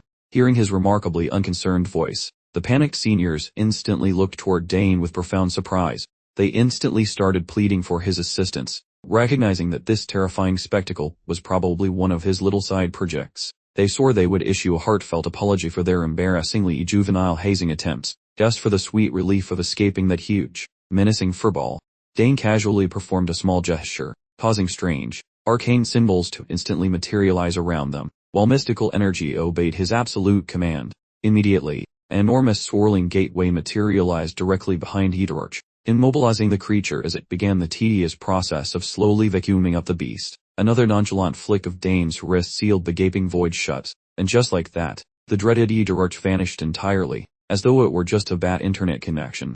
Arnold and his little clique were utterly flabbergasted, the arrogant descendant of the famous hunting family immediately speculating that the fearsome creature had been merely a fancy special effect. Eventually, after a moment of stunned silence, the humiliated upperclassman finally got off the floor. One senior, clearing his throat awkwardly, formally admitted that their highly anticipated initiation ceremony had been an undisputed, catastrophic failure.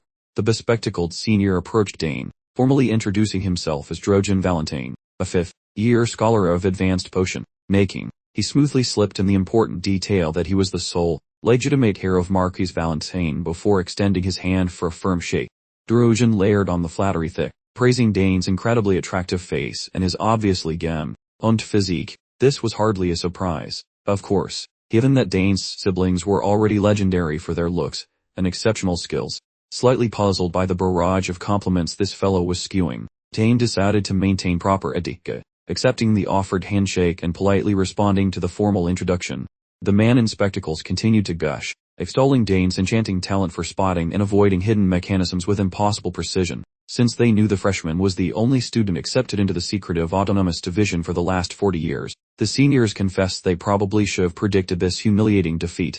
Trojan, with a mischievous twinkle, pointed out that Arnold had arranged the entire obstacle course. He added that Arnold is the heir of the famed House Colored, legendary for their superior hunting prowess. Hearing himself exposed like that caused Arnold immediate and profound public embarrassment. Conversely, Dane simply flashed a knowing, Wick's smile upon learning the identity of the cunning genius responsible for turning the dormitory hallway into a deadly laser tag arena.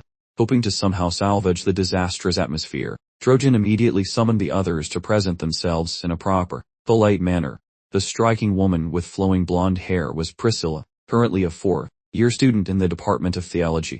Trojan cautioned Dane sternly about harassing the woman, since her ultimate life goal was to become a high-ranking cleric. Refusing to let the awkward academic define her, Priscilla declared that she was a sweet, exceptionally beautiful noble and the conveniently forgotten daughter of House Ario. She clarified that committing to the theology trek required utterly forfeiting all concepts of romantic weddings and any associated domestic bliss. Dane could only muster an uncomfortable smile, managing a brief, polite, and heavily stuttered reply. The instant their palms made contact, Priscilla's eyes widened dramatically, looking for all the world like she had just stumbled across a horrifying ghoul. In that flash of human touch, she instantly detected an incredibly compressed concentration of magical energy, unlike anything her sensitive aura had ever registered previously. This felt like a reservoir of raw might that nobody, especially a boy as young as Dane, had any business holding. The overwhelming magnitude of it was frankly absurd, completely shattering the mental framework poor Priscilla had built around magical theory. She stared intently at her own hand, utterly bewildered, while Dane appeared completely unbothered, perhaps even anticipating that precise level of shocked response. Arnold, still nursing a serious grudge over the spectacular failure of his intricately designed traps, was deeply irritated. He adamantly refused to accept that his peers were doing anything more than melodramatically fussing over a slightly better than average magical signature. The remaining upperclassmen quickly transitioned into emergency public relations mode. Shul Hasbro marched forward, presenting himself as a robust second-year scholar specializing in combat techniques. He immediately emphasized that he maintained a separate identity from those tacky, repellent buffoons belonging to the overly dramatic physical aesthetics society. Dane clearly remembered witnessing those overly muscled fitness fanatics aggressively attempting to recruit new members into their organization recently. Shul stressed that although physical strength is definitely necessary, true martial mastery goes far beyond simply developing enormous, ostentatious arm muscles. He then extended a sincere invitation for Dane to come and explore his curriculum if the freshman felt curious. The last remaining person who stubbornly refused to introduce himself was the initial creator of all the horrible traps. The exasperated seniors desperately encouraged Arnold to set aside his ridiculous self-importance and merely introduce himself like a genuinely civil human being. However, the successor of House Collard merely continued to wallow in his sour mood, acting exactly like a spoiled, whiny toddler. Eventually giving in, he grasped Dane's palm while Arnold Collard and Dane Sogras shared a lingering gaze, and the grumpy kid clearly felt slighted because Dane wrecked his elaborate setup so effortlessly, so the prodigy thought about tossing him a compliment to fix that sour face. Dane mentioned the snares were actually decent, giving props to Arnold for knowing his way around mechanical triggers. Nevertheless, through the lens of a professional killer, they stuck out like a sore thumb, specifically because the paint job was a total disaster. Stunned by the critique of his masterpiece, Arnold listened as his juniors suggested ditching that 6 black for a spicy blend of 3 silver, and 6 black at a 4:6 proportion, and considering how bright this corridor is, that particular concoction would stay hidden way better. After processing the advice, Arnold realized the logic was actually solid, and conceded the point, since aside from that tacky color choice, the gadgets were solid, and any normal student lacking hawk eyes would have walked right into those painful surprises. The upperclassmen stood there with dropped jaws, wondering how a mere rookie was schooling the legendary Arnold on ambush tactics, and it was obvious to everyone present that they were watching a true genius flexing his brain muscles. Once the formal greetings wrapped up, the elders volunteered to guide Dane toward his quarters, so they strolled down the corridor, showing the newcomer the very walls that would witness his suffering throughout his college career. Even if they did try to haze him with those goofy tricks, Dane figured these older guys might actually be a hoot to hang out with. Watching their chaotic energy and playful insults, he couldn't help but realize he'd just adopted a pack of weird friends, which wasn't too bad. Life is definitely about to get a whole lot more chaotic and entertaining starting right now. At the crack of dawn, Leela grilled Dane about signing up for half a dozen primary subjects this semester. To be fair, handling 3 majors requires taking 2 subjects for each, plus a mountain of elective classes cluttering his daily planner, so if he keeps this up, his bed is going to start feeling lonely since he will never see it. Most freshmen stick to a 4-class limit if they want to survive, so Leela begged Dane to use his brain and drop some of those burdens before the deadline tonight. The boy promised her he would survive the workload, then doubled down by adding 2 electives and military studies to the chaos, and this man is literally playing his life on legendary difficulty. Leela wanted no part of that madness since military science had already traumatized her during the initial entrance testing, for that annoying section tanked her score and left her with mental baggage. Naturally, because he is a giant nerd, Dane actually enjoyed military science, and the pair eventually split up with plans to meet at sword practice later, while Leela headed off to some artsy elective. She enrolled in a class about makeup and skincare basics. Despite being a terrifying blade-wielding menace, Leela remains a youthful woman who cares about her complexion. When Dane walked into his first session, the room hummed with gossip about the local prodigy, and the crowd wondered why a star student would pick this elective, and while they wanted to chat with him, they feared he might be an arrogant juror, so their hushed whispers were about as subtle as a car alarm. The opening act for his morning was basic military studies.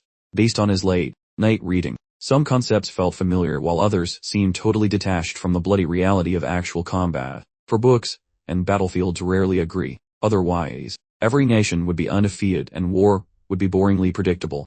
The reality that people still study warfare during peaceful times just proves that mastering the basics and core theories is eternally relevant.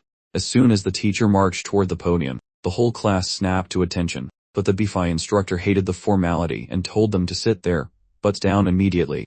The veteran offered a quick hello after scanning through the manual. The instructor was a silver-haired veteran whose intense gaze told stories of war and survival, and known as Francesco Gavies. He was the resident expert on how not to die in a trench. Before diving into the lesson, he checked the roster for anyone skipping. Slumped in his chair, Dane analyzed the veteran and could tell instantly that this dude had spent more time in the dirt than in a classroom. Seeing a teacher who actually knew his stuff made Dane genuinely hyped for this basic course. The professor started by trashing military theory, arguing that textbooks are useless when soldiers decide to panic or commanders have to trade lives for glory. However, he noted that a solid foundation is the only way to navigate the chaos of the front, and this course aimed to fix their errors and show the practical side of strategy. So scanning the lecture hall, Professor Gavies wondered how many of these freshmen would grow into elites before asking them what they think is the most important thing in war.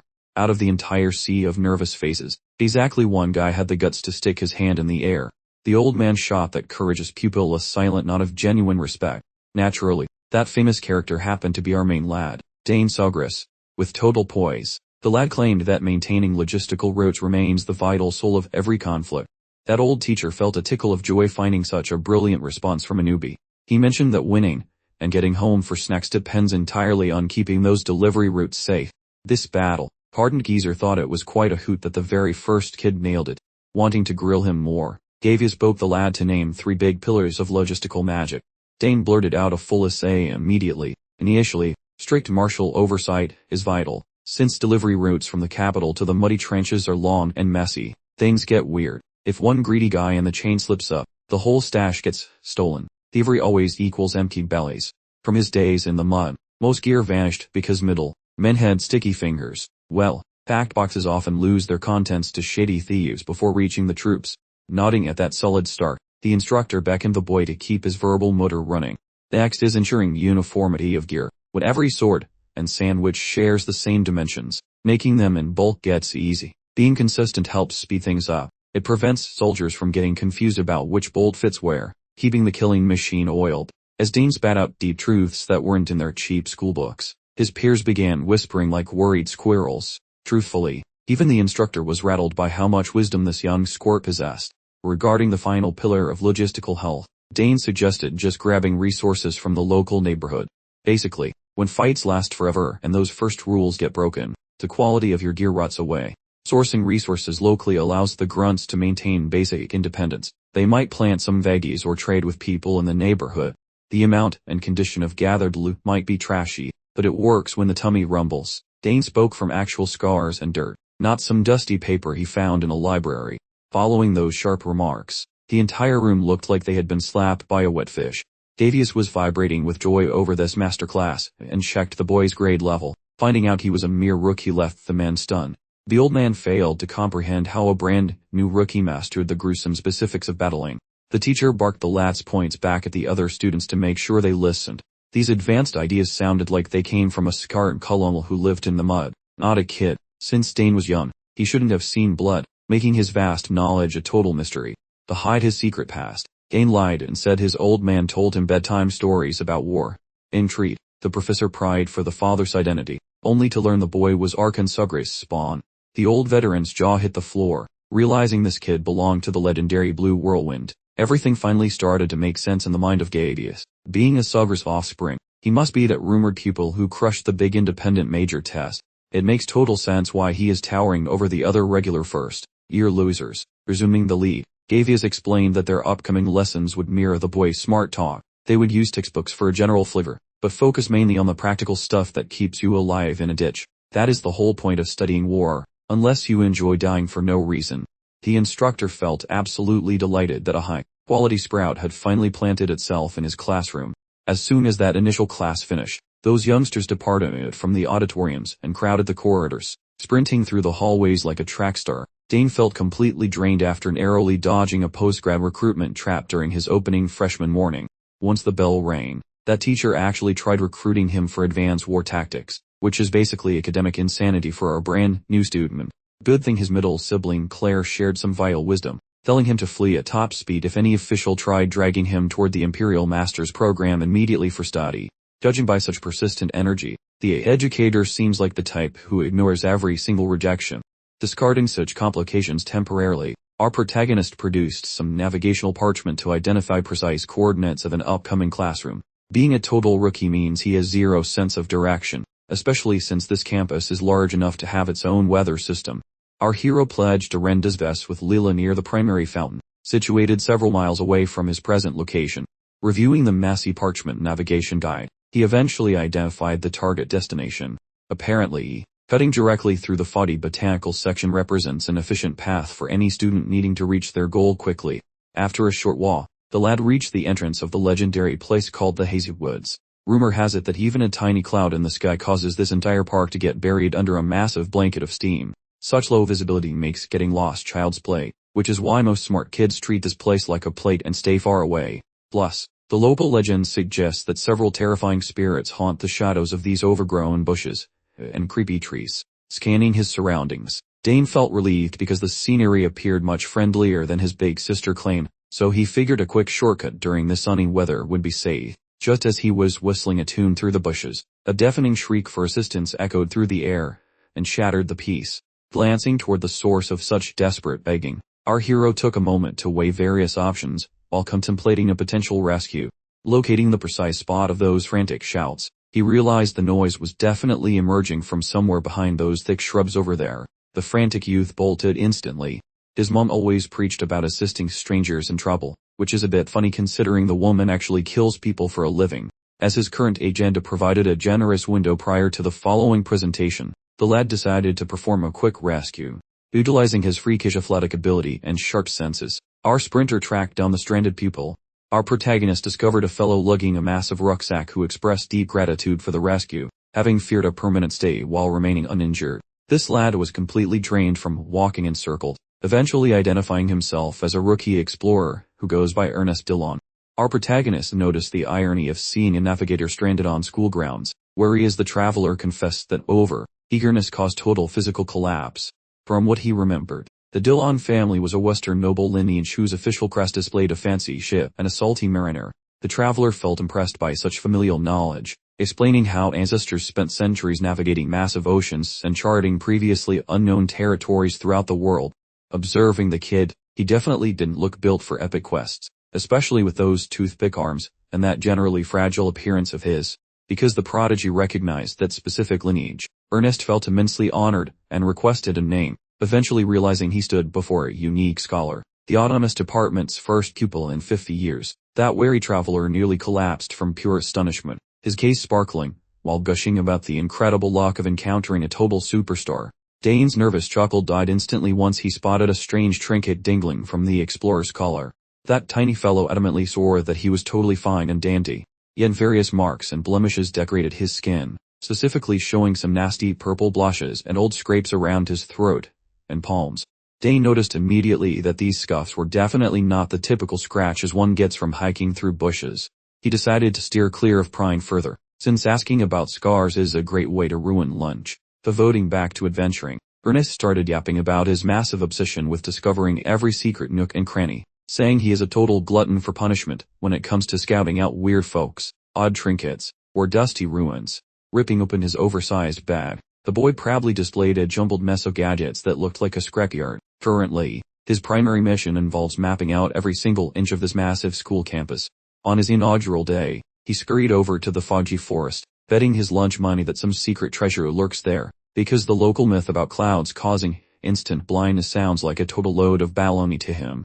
Dane figured the boy had a point, and questioned if he had snagged any clues to solve the misty riddle. Sadly, the lad has absolutely zero evidence so far, possessing only a gut feeling that some spooky invisible energy is pulling the strings in this backyard, leaving everyone else scratching their confused heads. He reckons people were too lazy to inspect the weirdness, or perhaps some hidden guardian blocked their path like an annoying bouncer, though nobody knows the real deal behind the mystery just yet. However, this stubborn little explorer won't quit until he cracks the code. It could be some dusty heirloom from a vanished empire, or maybe a spooky long-distance call from another dimension. The boy's unbridled passion for finding secrets was starting to leak into Dane's own noggin. Suddenly, he realized he had a date with Leela to head to their lecture, meaning they had to skedaddle before the bell rang. Just as the youngster was shoving his junk away, those sunny vibes vanished as gray clouds rolled in, and started spitting out some annoying drizzle. Within moments, the whole park turned into a wet shirt contest without the fun, and since the legends say rain makes the white suit get thicker, so they were about to be trapped in a cloud with no exit sign. Exactly as they dreaded, that spooky vapor began crawling out from the dirt, possessing a nasty habit of making people feel like they were walking in circles inside a giant marshmallow. Ernest grabbed his magnetic needle in a panic, hoping for a miracle. Regrettably, that weird mojo made the needle spin like a caffeinated hamster, leaving them with no idea which way was north or south. The kid is totally losing his marbles, since without a working tracker, they are basically stuck like glue unless they want to wander aimlessly into the deep end. Dane requested the youth to employ his survival tactics. However, that small fellow proved about as effective as a chocolate teapot, given that, while ordinary forests are easy, this foggy labyrinth is a paranormal freak show. It finally hit Dane that he was going to be an accidental truant on his very first day of education. To make matters worse, the damp chill was turning Ernest into a soggy noodle, leading him to sob about how he was a giant anchor dragging Dane down into this swampy mess, though Dane promised they would survive if they just stayed put for a minute.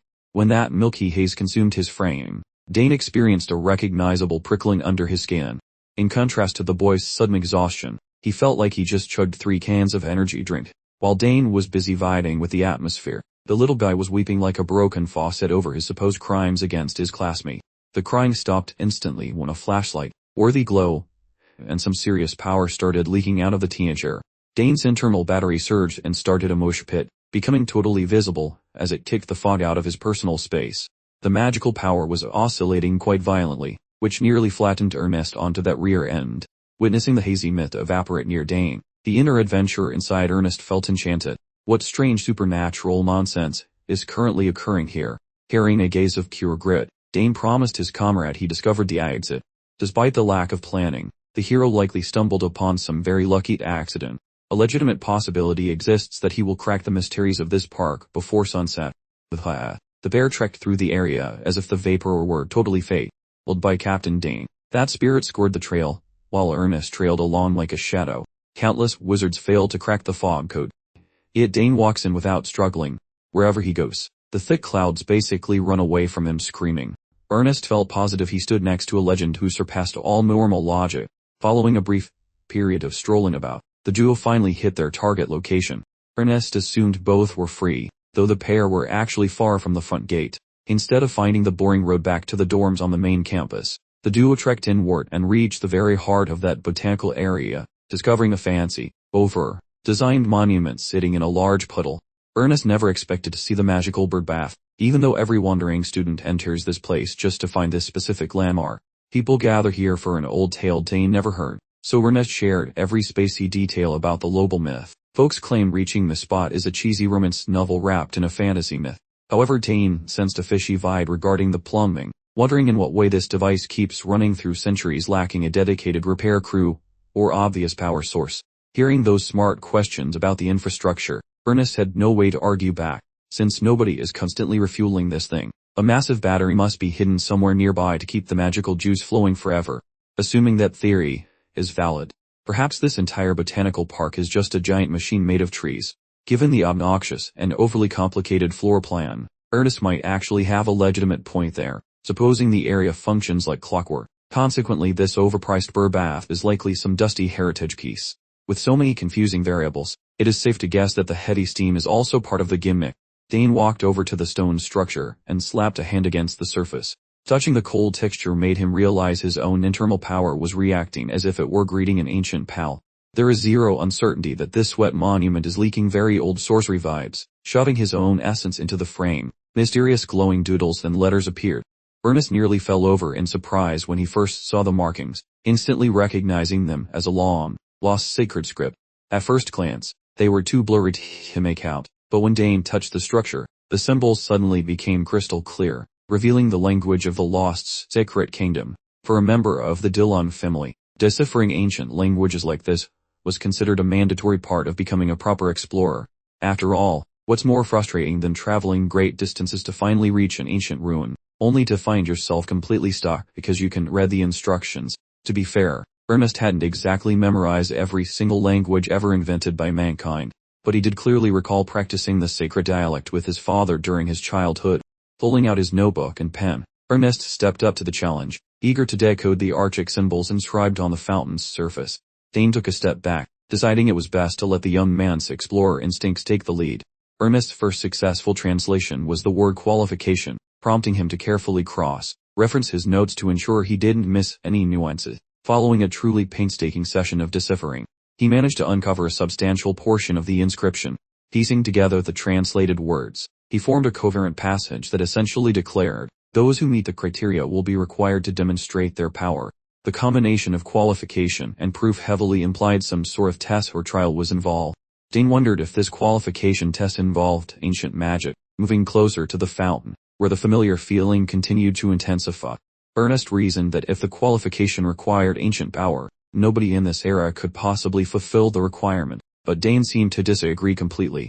Waving his hand once more, pure mana collected around his wrist, swirling together in a brilliant, dazzling gleam. Ernest, thoroughly confused, simply asked what he was attempting to do.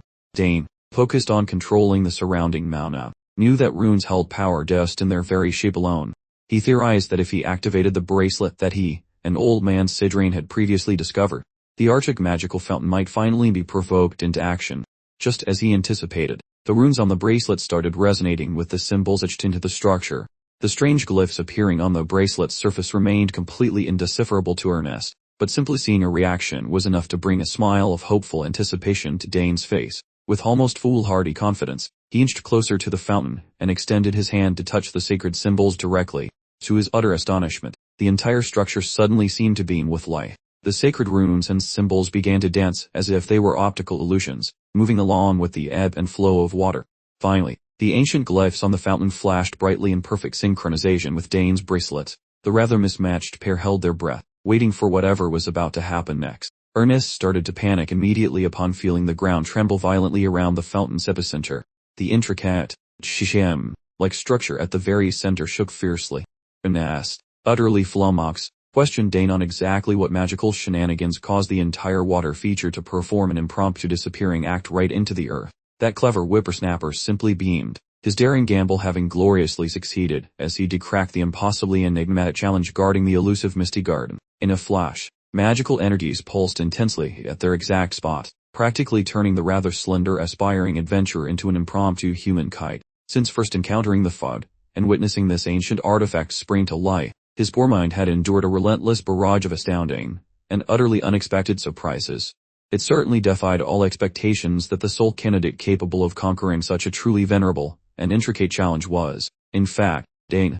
Once the elaborate waterworks had entirely emptied, revealing its depths, a peculiar, radiant object began to pulsate brightly within its core. As dawn finally broke, the morning light piercing through the gloomy overcast, it dramatically unveiled a brilliantly polished and absolutely stunning gemstone. Ernest shrewdly concluded this marvelous contraption was undoubtedly the central dynamo, tirelessly driving the ornate waterworks into action. Hold on, I'm revising that theory. Perhaps this is truly the mysterious catalyst for every bizarre event across the entire domain, and such remarkable chances are incredibly scarce. And Dane, ever the audacious one, felt utterly prepared to snatch this chance, despite the prospect of confronting some mysterious, truly antediluvian might. The arcane, age-old energy which had been subtly leaking from the botanical grounds, swirled purposefully around Dane's boots, creating a complex design of glowing symbols. A subtle current of primeval power hummed within his grasp. It was strikingly similar to the enigmatic mystical energy already dwelling deep within his very own physique. To his absolute astonishment, the once utterly baffling glyphs encircling the ancient water feature gradually began to unravel their meaning directly within his thoughts. The dominion of Arcana once thrived splendidly, prior to a disaster precipitating its demise, and this represents the lost Imperium's enduring bequest. A profound astonishment gripped him. The once opaque symbols suddenly divulged their true essence within Dane's mind, almost like he was fated to grasp this archaic dialect immediately after internalizing the heritage of Arcana, a once grand magical realm now reduced to rubble. Suddenly, a searing jab of anguish pierced his sternum, which then clenched, unleashing a deluge of intense suffering that coursed through his entire physique. Dane bit down hard, intently directing his consciousness towards his very own ticker, baffled by an inexplicable phenomenon unfolding within. Nonetheless, an undeniable transformation was underway within his cardiac muscle. Delicate strands of unadulterated magical energy began to entwine themselves around the vital pump, gripping it firmly, and permeating its every minute fissure.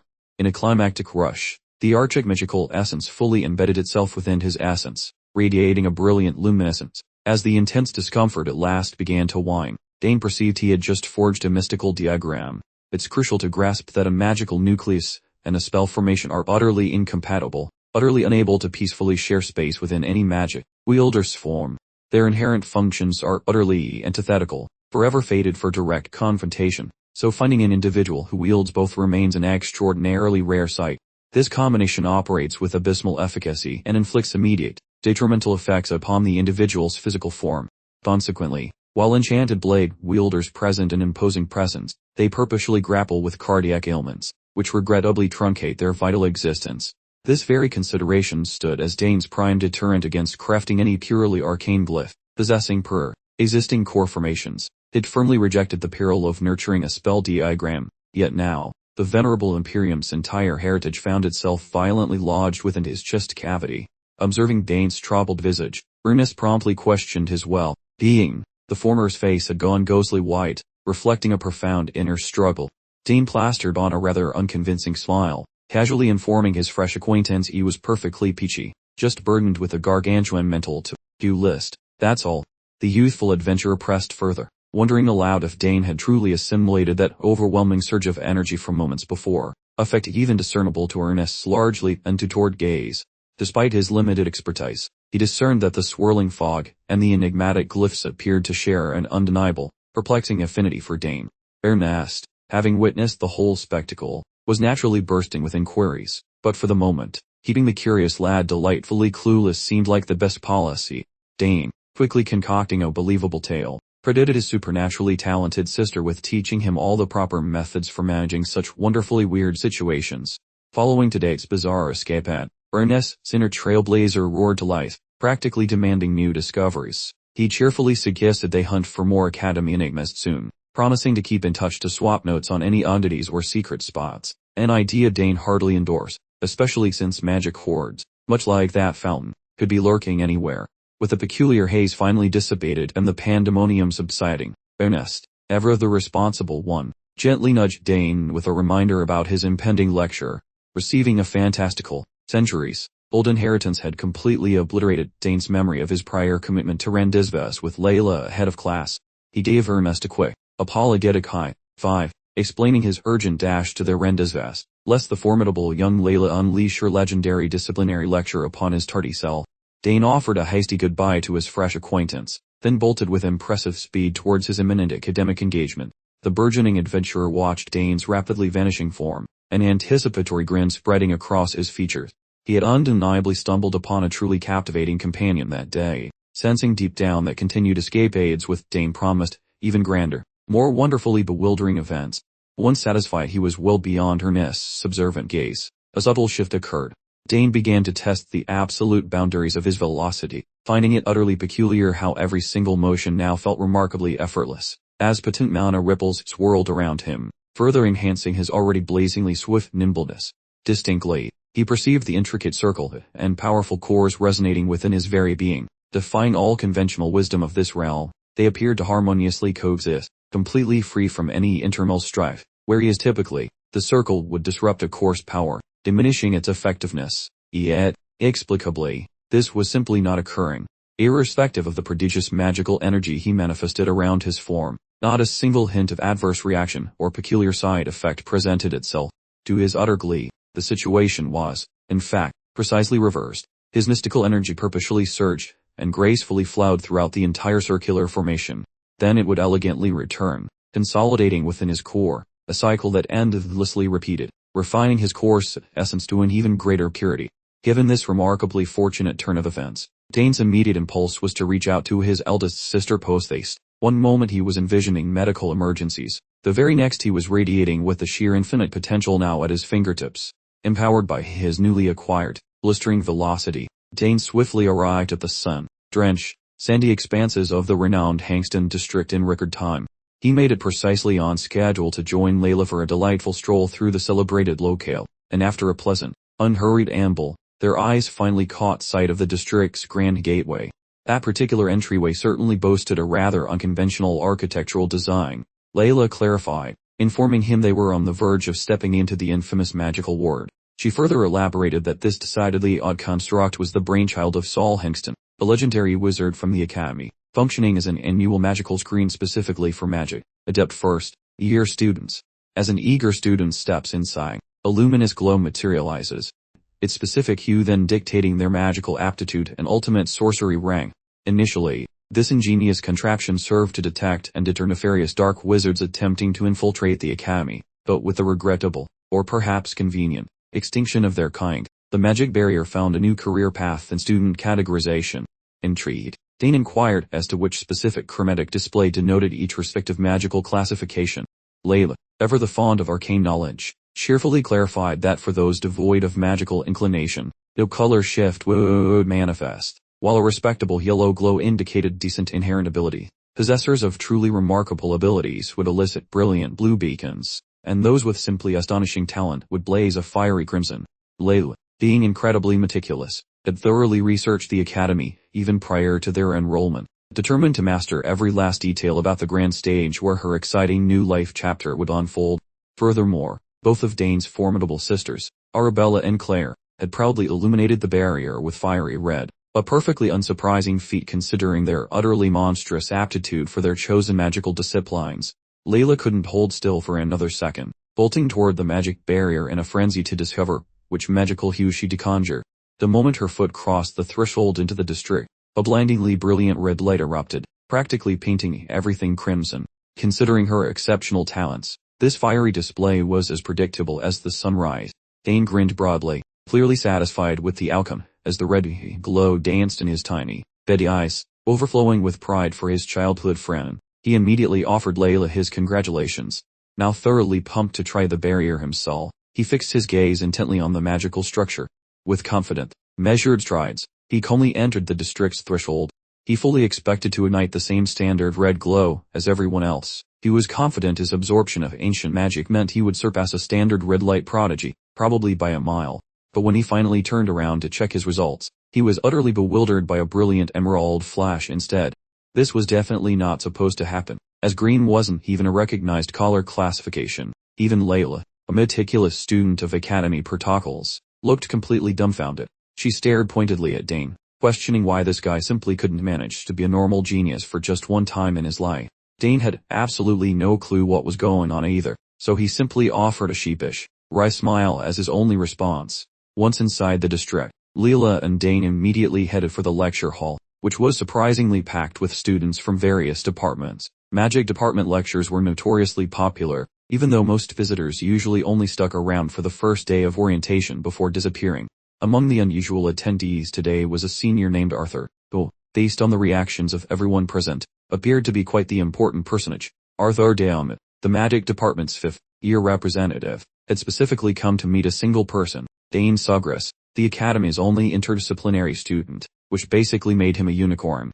The juniors had been told in advance that Dane would be attending, but the highly anticipated guest of honor still hadn't shown up. Arthur instructed his underlings to bring Dane straight to him immediately upon arrival. Since Dane was Arabella's little brother, many of her fans, including Arthur, were practically stalking the young Sugras.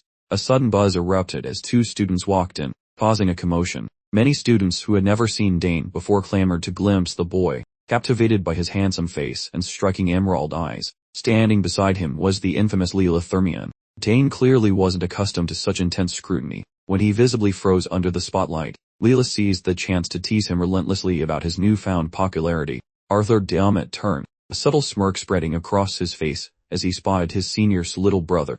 He was the first to approach Dane, offering a ridiculously grand greeting and praising his supposedly commanding presence during the entrance ceremony. Perplexed, Dane wondered why this seasoned upperclassman was suddenly acting so chummy with him out of the blue. Dane immediately hit the older student with the stinging question, asking who he was, and why he was even attending an introductory magic class. Annoyed by Arthur's intense staring, Dane held his ground and insisted the large man introduce himself before anything else happened. The easily irritated fifth year representative certainly didn't appreciate Dane's sassy tone, ensuring their initial impression was disastrously awful. The juniors who recognized Arthur all collectively held their breath, realizing that challenging a senior like him was essentially professional academic suicide. Arthur snapped back, explaining he had specifically come to pay his respects to Senior Arabella's little brother, only to be instantly met with arrogance. He warned that Dane's attitude might damage the Sugars family's reputation. Dane refused to yield, arguing that from his perspective, the truly rude one was the large oaf demanding respect, while acting like a total jerk. Arthur ground his teeth together in pure frustration, realizing that this interaction was not exactly unfolding according to his carefully laid plans. Letting this little run and slide would totally trash his street cred. So Arthur, ever the strategic genius, was already cooking up a scheme to handle Dane without poking the very scary Arabella's bear. Turns out, our man was sweating over the wrong member of the Sugri family. Arthur, quite unprompted, dialed up the tension, summoning glowing mana into his hands, clearly aiming to dole out some rather forceful discipline to the sassy younger student. Observing the senior's mana forming a glowy, threatening blob, Dane quickly squared up, ready to give back as good as he got. Just as things were about to get magically messy, a weighty textbook landed with a thud on the podium, followed by a voice so imposing it could stop a charging windmill, asking if anyone had an issue. The professor, appearing like a referee from the heavens, made Arthur quickly pivot, who, upon seeing a faculty member, smoothly declared he was merely dropping by for a cheerful freshman greeting. The magic department head, Donevo, gave Arthur a stem talking to, reminding him that social calls should wait until after class and to cease interrupting proper instruction. Arthur, quite unfazed, gave a casual dismissal and simply walked away, following that rather uncomfortable run. And, Leela, with a knowing glance, advised Dane to keep his guard up, remarking that Arthur Chap had trouble practically tattooed on his forehead. As he strolled off, Arthur leaned in and conspiratorially murmured to one of his loyal flunkies, instructing them to escort Dane to a special location at their earliest convenience. Arthur's pal paused, weighing his allegiance to his boss against the very real possibility of unleashing Arabella's legendary fury by laying a finger on her little brother. A catastrophe Arthur insisted he to properly explain to their revered senior, swearing he simply meant to give young Sugars a stern magical talking to. Moving right along, Professor Donevo announced that today's agenda was a breezy orientation, followed by an early dismissal for all. But first, since this was, after all, a practical combat course, they absolutely needed to take everyone's mana measurements. He then rather dramatically set an elaborate mana detecting contraption on the table, instantly capturing the students' collective gaze. This magical mana meter, despite its fancy looks, was surprisingly user-friendly, requiring only a gentle placement of the hand upon its surface and a focused channeling of one's inner magical energy. As a show of how it's done, Professor Donevo effortlessly channeled his personal mana into the device, making it blaze forth with a brilliant blue luminescence. Right on cue, 8 pristine magic circles materialized behind him, a clear sign that his power level was essentially on par with a legendary Tower Master. Shock rippled through the student body, as nearly every single one of them had never before laid eyes on a fully realized rain mage in action. After that impressive demonstration, Professor Donevo, having sufficiently shown off for the rookies, went on to explain that even among mages of the same circle tier, a darker hue of magical color signifies a much higher mastery. Sometimes, the mystical circles won't even show up at all, he quickly added. A student without visible rings is by no means bereft of talent. There's no reason to panic, he kindly explained, since many folks simply haven't manifested their magical circles just yet. Therefore, for today's assessment, they wouldn't be exclusively counting on the simple verification of magical circles. Given the Academy's lofty expectations, Anyone granted entry into the magic department ought to, at minimum, possess a working knowledge of beginner-level spells. Professor DeNavo then conjured a veritable multitude of shimmering orbs, clarifying that these very spheres would be their precise tools for mana measurement. Plain and simple, a funny business. Dane scrutinized the vibrant blue orbs with a puzzled frown, completely at a loss for how these perfectly round objects could possibly factor into anything important. Professor DeNavo, in another dazzling display, showcased his technique using nothing more than basic psychokinesis, making all the luminous spheres levitate and dance simultaneously. And now, the students' mission was to demonstrate how many of these orbs they could command using an elementary enchantment. With merely a flick of his wrist, DeNavo infused the floating spheres with a truly staggering quantity of raw kinetic energy, making them hum with potential. This created an unbroken stream of mana, pushing the very velocity of the airborne orbs to their absolute maximum threshold. Every single student watched with hawk-like intensity, carefully scrutinizing the professor's precise hand gestures, desperate to absorb every magical nuance. Never in their lives had they witnessed runes crafted with such flawless accuracy, making it almost impossible to comprehend how DeNavo was elevating a supposedly simple spell like psychokinesis to an absolutely unparalleled degree of precision, while the average student gasped in wide-eyed wonder. For someone of Leila's caliber, this impressive demonstration of magical prowess barely registered as something to get excited about. Even the most basic of magical arts can wildly differ in both might and accuracy, purely based on the practitioner, and the task was simply to infuse each individual orb with mana, though for a first-year student, deftly controlling 3 spheres simultaneously was generally considered the absolute peak. Leila then swung her attention to Dane, questioning whether he might just be capable of controlling more than the standard 3-orb freshman limit. Before he could even respond, Professor DeNavo called upon Arthur, a 5th-year student auditing from the back of the class, intending to showcase him as the standard for an outstanding senior. Given the chance to flaunt his skills in front of the new arrivals, Arthur's face lit up, and he eagerly accepted, seeing it as the perfect opportunity to assert his dominance over that arrogant freshman. Similarly, Dane was looking forward to watching the veteran student's impending display of skill. Arthur swaggered up to the lectern and began circulating his magical energy into the measuring apparatus. The entire classroom buzzed with commotion when Arthur's 4 distinct circles appeared on the device in incredibly deep colors. Professor DeNavo loudly praised the senior for improving his cultivation even further, and Arthur responded with a performative show of humility. DeNavo couldn't stop smiling. 4 chains were typically only achievable after graduation, making Arthur solid proof that exceptional talent always finds a way to shine. The professor continued fawning over Arthur, telling the freshman to stick close to the 5th-year representative, because his advice might help them blossom into competent mages. The showboat was absolutely basking in the glorious spotlight. In his delusional mind, Arthur was convinced that Dane must currently be cowering in stunned surprise. Unbeknownst to Arthur, the young freshman didn't have a single care for his supposedly impressive 4 rings. Next came the portion of magical object manipulation, where Arthur's control proved to be outstanding, demonstrating his prowess like a seasoned professional. To outside observers, his manipulation looked practically without fault. Even more impressive was the sheer number of orbs he could magically manipulate at a single time. If you looked closely at the overgrown show-off, however, you could see him straining and sweating from the effort of controlling the maximum number of spheres he could handle. Though he remained convinced his technique was stunning the new student, Dane simply looked at the straining guy with complete disinterest. After what the professor considered an outstanding performance, DeNavo encouraged the freshmen to give their senior a round of applause, with the professor's beaming expression clearly indicating his pride in Arthur's accomplishments as a former student. Arthur shot a quick, smug glance in Dane's direction, anticipating the moment the young lord's magical energy levels were finally revealed. Professor DeNavo adopted a significantly stricter expression as he turned toward the newcomers, warning anyone not fully confident in their magical control to leave the lecture hall immediately rather than risk public embarrassment. After a lengthy pause, none of the students chose to stand up and exit. Having come all this way, there was no turning back for the new students, so the test proceeded, starting from the front row and moving toward the back. As the front row students shuffled toward the testing area, Leela and Dane observed the proceedings from their seats farther away. Leela expressed her strong disapproval of the format, arguing that while they called it an orientation, it was really just a thinly veiled opportunity to expose everyone's skills to the class. Dane seemed to agree with her assessment, yet acknowledged that this was simply how things were done within the academy.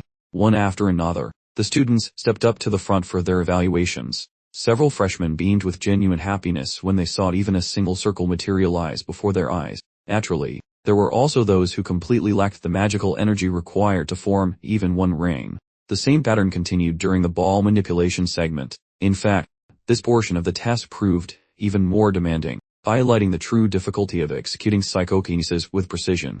Arthur and his entourage stood by, openly mocking the unremarkable freshmen as they completely botched the tests. When a specific student finally stepped up to the lectern, the group of seniors suddenly became much more focused.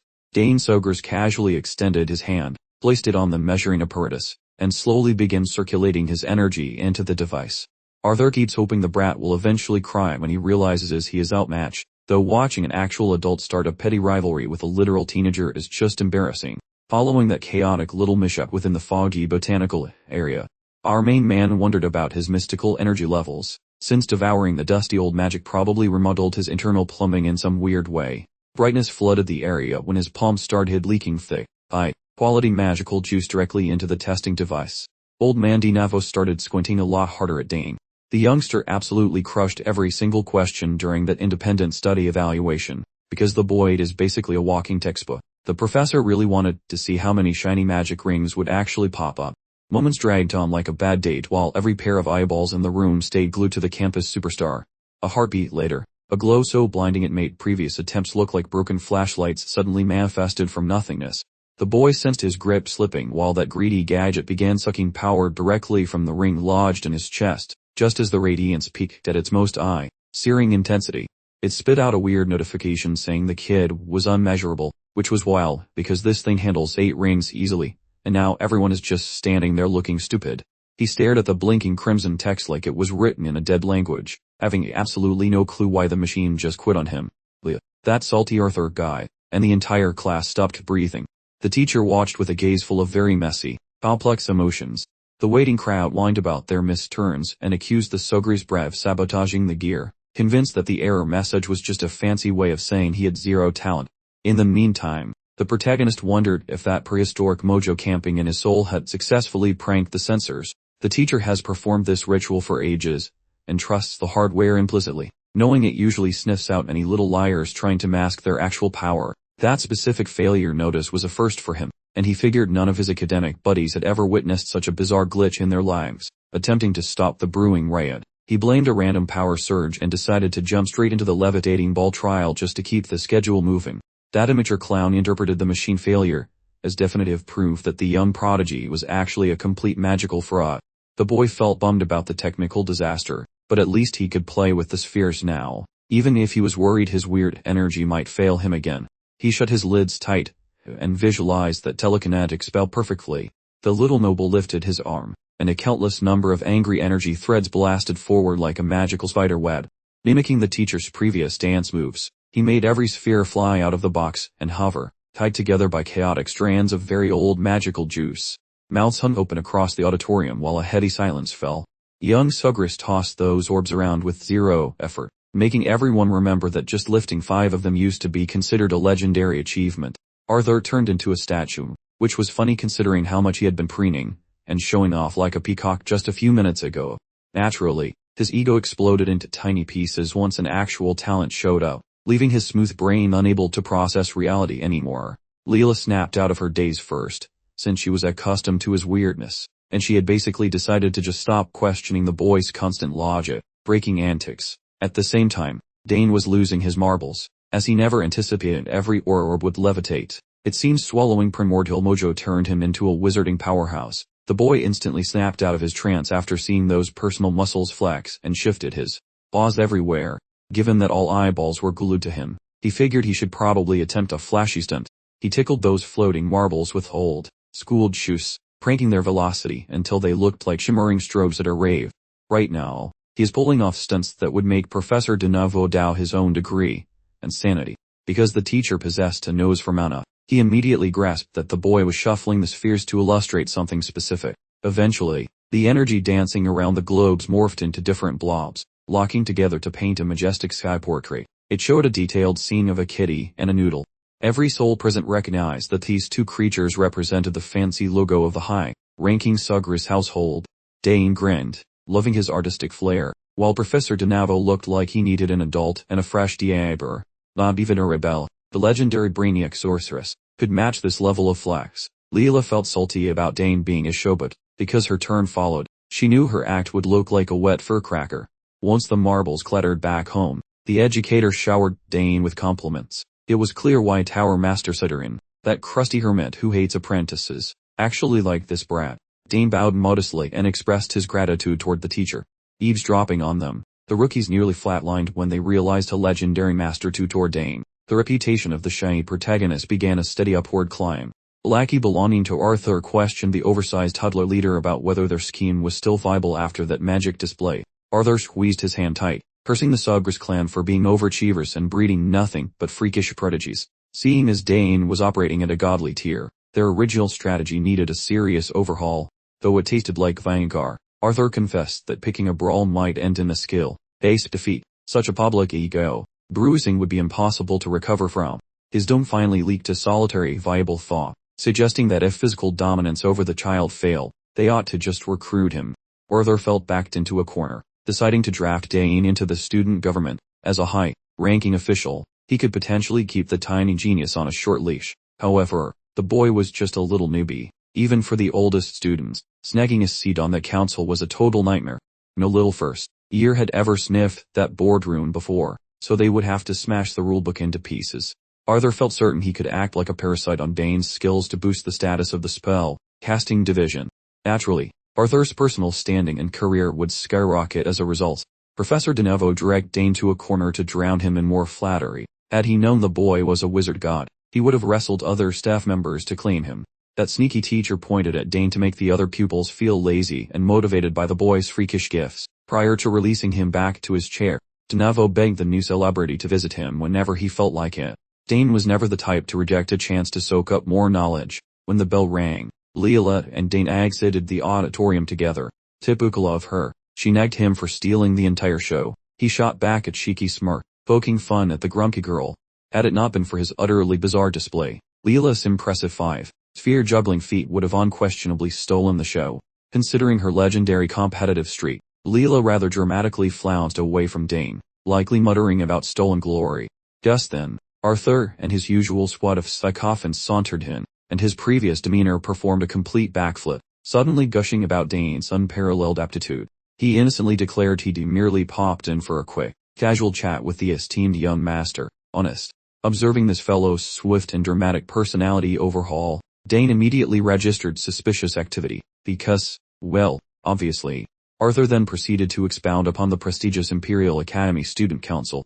Apparently, this council is the grand authority, deciding all academy policies, and managing the entire financial purse. Consequently, they wield immense sway, and enjoy quite a few special benefits. For instance, they get to play judge and jury for any student who dares step out of line, like a mini-inquisition. Moreover, they also hold the authority to greenlight all academic department events. Dane, however, found this entire spiel rather redundant, considering his eldest sister had already given him the full, unfiltered scope on the council's immense power and snobbish exclusivity. Finally, Arthur bestowed upon Dane the magnificent offer of a recommendation to join their ranks as an officer, grandly declaring he exceeded all prerequisites, so no hitches should arise.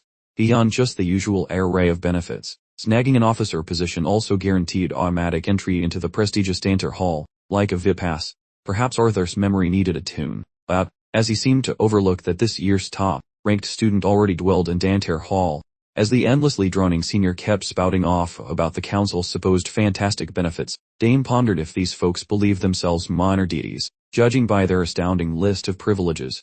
Despite Arthur's soaring, impassioned sales pitch, Dane, without hesitation, utterly rebuffed the offer. If Dane ever harbored any genuine interest in the council, he'd much prefer proper entry based on his own merit, not some shady, alley backdoor. Besides, he was convinced all those tempting perks always had a catch, a hidden price tag. Arthur's eager henchmen could visibly discern their entire, flimsy plan unraveling right before their very eyes. Therefore, they immediately pivoted to a frantic emphasis of the council's undeniable prestige, attempting to sweeten their original recommendation offer. The utterly trapped was involuntarily subjected to this incessant, nonsensical drivel spewing from the mouths of these persistent, slightly unhinged seniors, her patience wearing thin, her tolerance completely spent. She abruptly grabbed his hand and, in one swift motion, yanked him straight towards the cafeteria. Arthur stood abandoned, His rather dreadful little scheme having crashed and burned spectacularly, Dane offered him immense, silent gratitude for Leela's absolutely impeccable, life-saving timing. Their brilliant pitch might have been spectacularly shot down today, but Arthur and his unwavering henchmen were far from giving up the ghost. Leela, sharp as a tack, instantly saw right through the shady senior's transparent little scheme, realizing they merely wanted to mold Dane into their personal, unsuspecting pawn. Even more significant, the young Duchess felt quite even indignant, that she had not received the very same coveted recommendation. By this stage, Leela had, with commendable self-control, finally reached a graceful acceptance that Dane's talents simply operated on an entirely different, almost alien, dimension compared to us mere mortals. With the ordeal finally over, the two quickly made their way to the Imperial Academy's cafeteria, their immediate priority a desperate quest for sweet tarts. Meanwhile, Arthur had covertly arranged a meeting with Professor de Novo, who then revealed his shocking estimate, claiming Dane's talent potentially eclipsed even that of his much venerated eldest sister, Arabella. Considering the sheer, boundless expanse of magical disciplines, it remained difficult to offer absolute certainty. Nevertheless, regarding raw, untamed potential, Dane, without a doubt, was an absolute, terrifying monster. Discovering this kid was more gifted than a senior he profoundly admired sent Arthur's entire perception into a dizzying tailspin. The grizzled academic expects Artie to bamboozle the small suggers into selecting the spellcasting track alone. From the moment Dane entered the scene, every person has merely witnessed the identical display. Each onlooker is completely spellbound by the adolescent prodigy's terrifyingly vast natural abilities. Arthur fessed up that he previously attempted to coax the lad into joining the campus committee, yet he faced an immediate refusal. Navo simply refuses to quit, because the boy's monstrous capacity is far too valuable to surrender. Shifting the topic, Arthur inquired about a specific letter of endorsement for himself, but the teacher brushed him off, claiming that prestigious magic towers would beg for Arthur upon finishing school in 2 years, though Arthur easily saw through the obvious facade. If he secures an early career placement, Navo loses his favorite servant and personal errand boy to bully. Arthur caught wind of gossip that Navo personally blocked 2 job offers during his junior year. Being aware that his professional destiny belongs to this arrogant professor, Arthur persisted in obeying every command, seeing as he lacks any other options. While trekking toward the canteen, Dane noticed how packed the hallway was with frantic club recruitment events, as every group fought to survive. The pair poked around the various stalls and collected plenty of goodies, making for a pleasant tour. Inside Dane's pack sat a haul of 20 mana crystals, 15 food vouchers, 5 meal passes, and 8 shop tickets, along with 1 hidden scroll. The upperclassmen staffing the stall mentioned it originated from a random auction at the Arkander house. Mentioning the Arkander brand caused Leela's eyes to shimmer at the prospect of finding genuine riches. Dane's old man previously gave him the inside scoop regarding the Arkander auction house, the primary center for exotic and gorgeous goods sourced from every province of the kingdom. Tier evaluators in the land inspect every item, guaranteeing that no counterfeit trash is ever traded. The protective wax on the treasured document remains unbroken, with no evidence of anyone peeking. Since stories of hidden chambers and riddles are common at school, a real find feels quite plausible. Glancing at the parchment, Dane thought of the specific dork who would adore this item, that explorer Ernest. The Mitra Hall serves as the primary location, where the boring general curriculum classes happen. Currently, Dane is strolling through the doors to sit through his Imperial History session. Prior to enrolling, the lead servant of the Sogris household had tutored him in these subjects already, so the boy felt very prepared. Out of nowhere, a recognizable shout reached his ears with a great deal of excitement. It was none other than that Deke Ernest, and since history is required for all rookies, it seems they are finally classmates. Quite concerned, Ernest questioned Dane about his physical state after the accident, but Dane avoided the messy topic, because things are just too weird. Precisely when our hero intended revealing scandalous details regarding some hidden gold chart for his scatter-brained companion, several identical low-budget hooligans suddenly crashed their private conversation. Judging from how the poor lad practically peed himself, Dane realized they shared some nasty past beef. That leader, appearing remarkably like an elderly father of triplets, offered our friend a very sassy salutation. Our bespectacled buddy lacked any idea regarding a proper verbal comeback. From Dane's perspective, this child resembled some combat veteran possessing intense mental baggage. After the boy recovered his voice, we discovered the antagonist is named Braun, a man-child terrorizing youngsters, which surely tarnishes our majestic sovereign's reputation. The main jerk palmed the kid's skull similar to a sports ball, while ridiculing his visible quivering. Those generic background extras completely ignored our protagonist's presence for the current moment. Having found their favorite golfer again, they restarted that toxic servant dynamic when the leader barked for Hoji. Once the victim attempted declining, those goons chuckled wary as the boss provided a deathly stare. Eventually, that middle-aged dude pretending to be a pupil noticed our hero with supreme snobbery. Because the lad mentioned friendship, the bully guessed Dane represented another spineless lackey following some loser. Such behavior made the warrior recall absolute trash humans encountered during his previous military service. Prior to matters getting messier, some corridor warden spotted this gang, and shrieked like a banshee regarding immediate lesson attendance. Acting like a professional menace, the jerk grinned while answering quite courteously. Before departing, he glared at the kid, while suggesting a private meeting later today. The nerdy youth flinched, his old psychological scars opening right back up. That antagonist, however, felt thrilled that his school days were becoming significantly more entertaining now. Despite the villain finally disappearing, the lad continued shivering with fright. Our hero pulled the scaredy cat up. Then the terrified kid expressed regret about involving his pal with such villains. The boy confessed his chaotic past interactions with that bully from their villa. He assumed this massive institution would prevent him from meeting that jerk during his remaining education. Our protagonist told the kid not to worry about it. Honestly, he hated watching his companion get bullied by such low-life garbage individuals. Thus he offered to escort the youth for the current time. He realized this goofy child would likely return to servitude, obeying every command the leader barks. Should that occur, the boy will simply stroll down memory lane to revisit old times. Witnessing his friend morph by the water feature meant he could quit stressing over physical well-being or similar rubbish. Despite possessing full knowledge regarding the sheer magnitude of the fighter's ridiculous power levels, Old Spectacles remains quite reluctant to drag his companion into his own chaotic pile of private drama. Immediately following the school day, our duo got jumped by a gaggle of generic goons who clearly shared the same bad haircut. While the youth attempted to muzzle that loudmouth, the obnoxious jerk only increased his annoying volume. Noticing that his pal lacked the cowardly instinct to retreat after hearing a couple of pathetic verbal threats, that jerk felt intimidated. Imitating every cliché aristocrat, he bragged about his Sar heritage, insisting he was the top heir to that dominant Western household, though nobody actually cared. Reacting to the noise, the hero merely cleaned his ear canals and flashed a grin. Such a tiny, microscopic group of relatives had certainly never graced his radar before today. Braun's temper flared as those pathetic cronies began yapping, exactly mirroring a pack of untrained chihuahuas. Projecting total alpha energy, the leader commanded his minions to perform the actual manual labor of pummeling the newcomer. Appearing as if they lived for such commands, those generic background extras displayed their menacing teeth. The group approached the pair, while wearing expressions of pure, unearned confidence like sheep Halloween masks.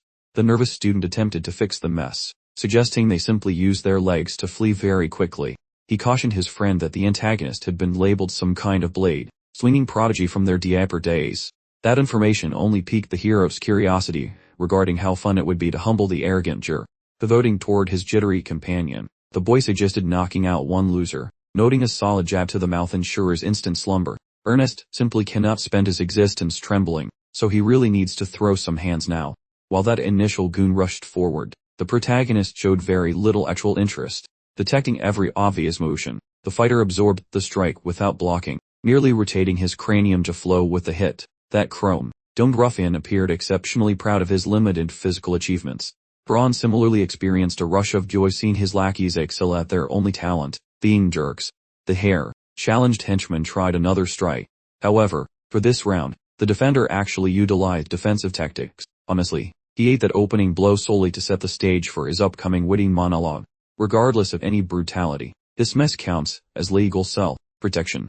The skull-exposed warrior ignored the warning and threw a hook. The Dane bobbed underneath like a pro.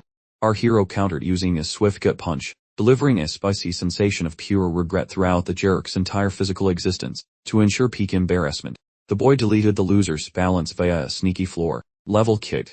Considering that brutal skull-to-concrete impact, I genuinely pray this fellow maintains a premium medical coverage plan for his recovery. Disregarding that initial casualty, the protagonist began dismantling the next crony, who happened to have the defensive capabilities of a wet paper bag, making it simple to silence the jerk's yap with a stiff open-handed blow. Utilizing a forceful torso shove, he launched that henchman airborne to act as a human barricade for the final opponent. While keeping a safe distance, the hero conjured a glowing orb of energy within his grasp. The protagonist chucked that cobalt orb, connecting violently with the third minion's facial features. Within a fleeting moment, a trio of henchmen were dismantled with professional elegance. They collectively embraced the pavement and slipped into an immediate coma. The protagonist shattered the quietude by grumbling, having smacked that third lackey far too intensely since he hasn't fully tamed his prehistoric magic source. Ernest stood there with a hanging jaw while the bully and his remaining squad experienced total disbelief. The head bully insulted his underlings for being moronic and useless, even though they tried to explain that this dressed youngster was anything but a typical pushover. The leader commanded his squad to pipe down, as getting dismantled by a first-year student is already humiliating enough. Stoking the flames of conflict, Dean taunted the chunky antagonist to prove those aggressive claims he made previously. The single henchman possessing a working intellect attempted to suggest that retreating would be a very wise move, yet the imbecile ignored the advice, as he simply refused to humble himself for a mere toddler. Thus he energized his internal magic, and tore open a shimmering gateway. The boy seemed remarkably bored by that pretentious display of light. Reaching through the rift, the bully pulled out a rather pathetic blade and swung it about as if he were some divine warrior. Because the location is completely deserted, he figured he could use that steel to create a messy tragedy with 0 onlookers. The friends squealed in terror, but our hero didn't even bat an eyelid.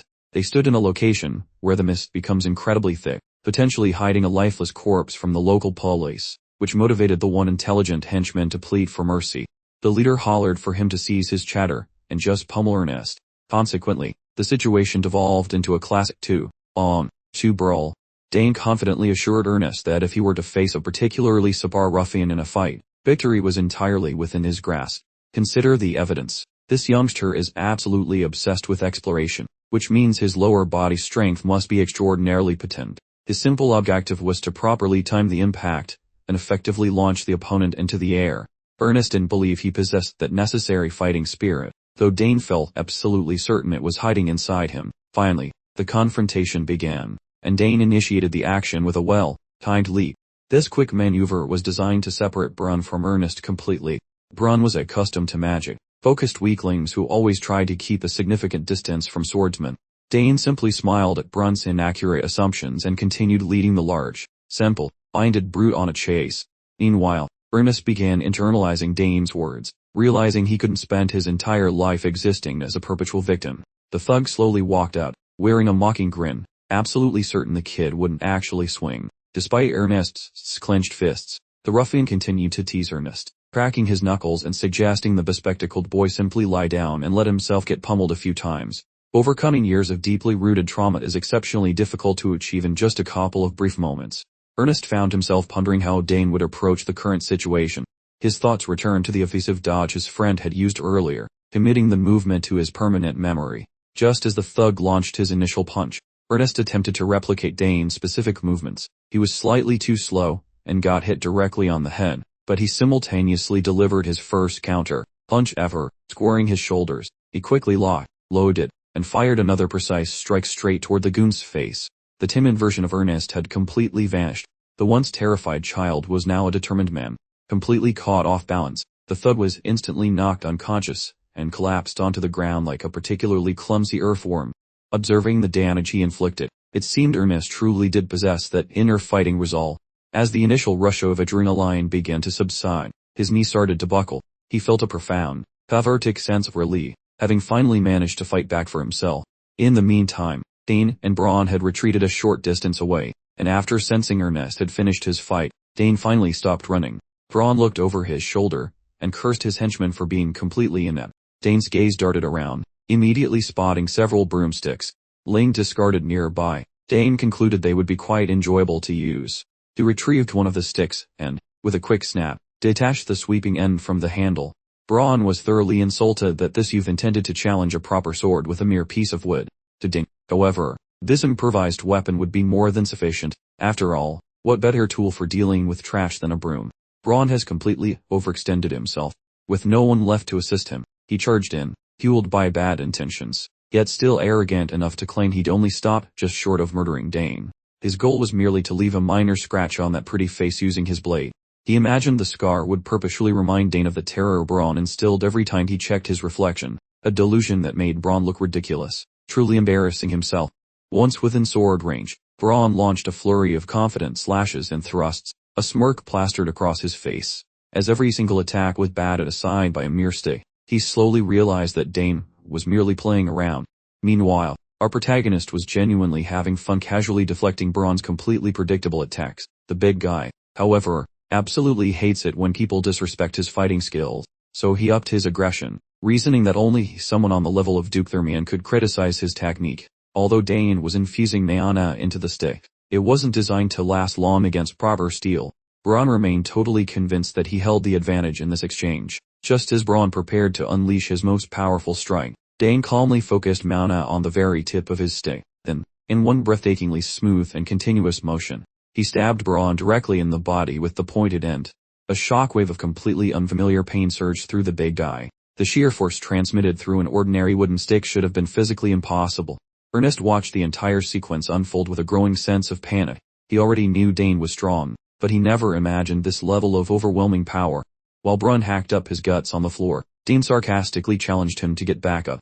Because Braun drew a real weapon in the confrontation, he was bound by tradition to fight until the end, a rule his father strictly enforced for anything other than a formal duel. Finally, a single brain cell fired in Braun's thick skull, prompting him to ask exactly who he was fighting.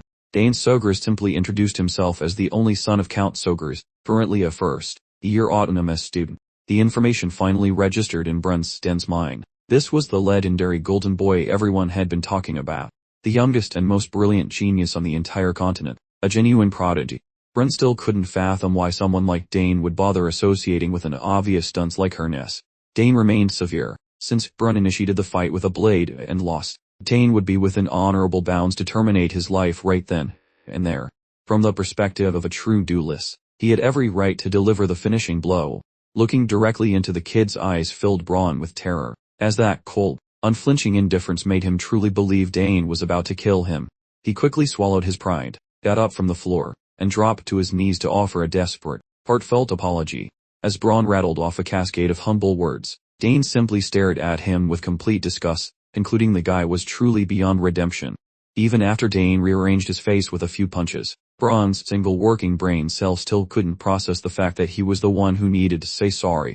The irony was palpable. He was apologizing to the wrong guy and should have been slobbering over Ernest's footwear instead. He rapidly shifted his focus, realizing his error. The cowardly thug clung desperately to Ernest, sputtering apologies through snot and tears, terrified that Dane might finish him off, and begging forgiveness for years of torment. Ernest finally looked Braun directly in the eye, a power move he'd never had the courage to attempt in their previous lives. The memories flooded back, reminding him of a life spent in constant dread.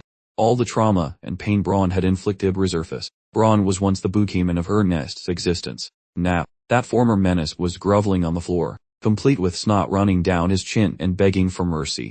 Dane turned to Ernest for the final decision. Ernest could either beat Braun to within an inch of his miserable life or simply accept the apology and walk away.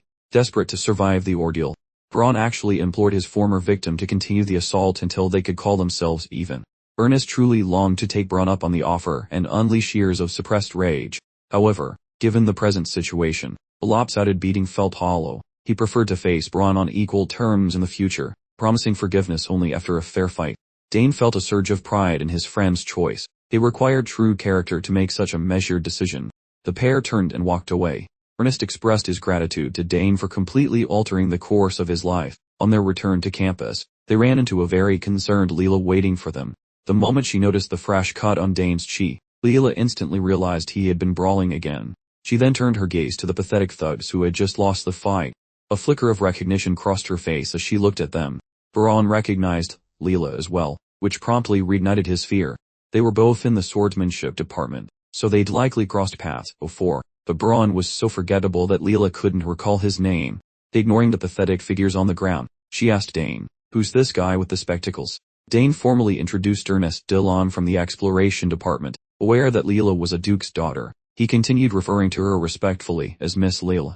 Leela insisted that Dane drop the formality, declaring, "Any friend of Dane's is a friend of mine, so lose the miss."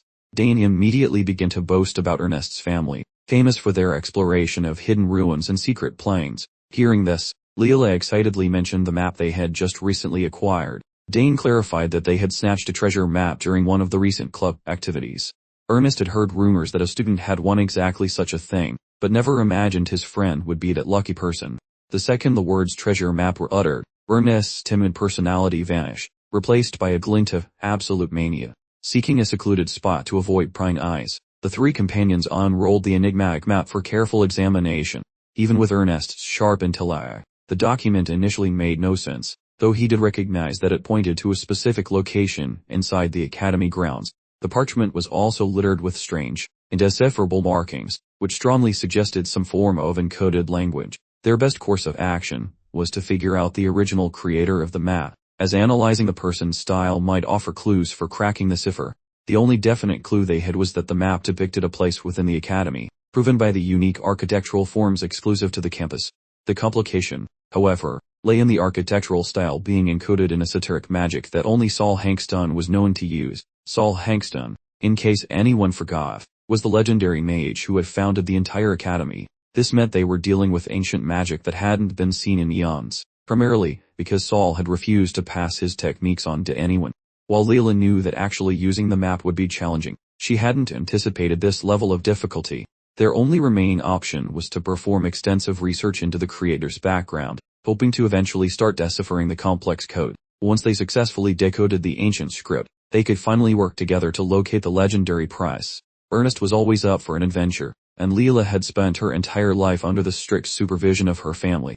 Naturally, they both wanted to join the treasure hunt, and Ernest immediately volunteered to lead the research effort. This caused Dane some confusion when Ernest suddenly returned the map to him. Ernest reassured everyone that he had already completely committed the entire document to memory. The declaration left both Dane and Leela absolutely speechless. For whatever reason, complex codes and diagrams simply stuck in his brain effortlessly, which was incredibly useful during exam time. This was the first time Ernest had truly delved into a deep mystery alongside someone other than his father, making him genuinely grateful for Dane's company. To celebrate their new official partnership, Leela proposed that they all get something to eat. The decision was made instantly. After a long day of adventure, Dane eventually returned to his small dormitory room. He spent a little time tidying up and organizing his personal possessions. He made sure to keep anything from his family visible at all times, but the familiar egg was proving difficult to place because living creatures couldn't enter his subspace. As soon as he picked up the oversized egg, it suddenly began to violently wiggle. This was highly unusual. In the 7 years he had been consistently feeding it mana, nothing like this had ever happened before. While the mana surrounding the academy felt slightly off, it wasn't drastically different from the magical energy back home. The only significant change was the ancient magical energy he had recently absorbed while in the garden area. To test this new theory, Dane began channeling more mana into the object. The idea that his familiar might finally be hatching filled him with intense anticipation. After several minutes of focused magical feeding, Dane had been pouring magical energy into this endeavor for 7 solid years, yet it felt as futile as trying to fill a bucket with a hole in it. The sheer amount of mana he was radiating started to make the furniture in his dorm room vibrate dangerously. However, failing out now would mean completely squandering a potential once-in-a-lifetime opportunity. He quickly wrapped up the mysterious egg, treating it like a fragile, ticking-time bomb, and rushed it to Claire's laboratory. While his sister was a certified summoning genius, even she was completely stumped by the bizarre way the egg was behaving. The strange, low-frequency vibrations continued long after he had stopped supplying it with mana. As they were trying to decipher the egg's peculiar mystery, Claire was simultaneously fretting that her brother would be late for the upcoming dorm roll call. With a sly grin, Dane assured her that the attendance situation had already been skillfully circumvented. Back in the hallways of Danter Hall, Albert, the notoriously strict member of the disciplinary committee, was on the prowl. He burst through the dorm entrance just in time to meticulously check the students' attendance records. The model students of Danter Hall stood in perfectly straight lines outside their rooms, waiting for inspection. This type of formal roll call was consistently enforced across all dormitories within the entire Imperial Academy. Arnold, a fellow student, started to visibly fret when he noticed both Priscilla and Dane were missing from the lineup. Albert bellowed that arriving late for a monthly roll call resulted in a 1-point penalty, while a no-show incurred 2-3 lates meant mandatory disciplinary action and volunteer dorm service, and 2 absences led to forced demotion. Albert demanded absolute stillness and silence, declaring that even Danter Hall was not exempt from the iron fist of school rules. To improve efficiency for the committee's work, magical surveillance cameras had recently been installed everywhere. The system proved its worth immediately as Priscilla, a student from this floor, had already been caught trying to make a hasty escape.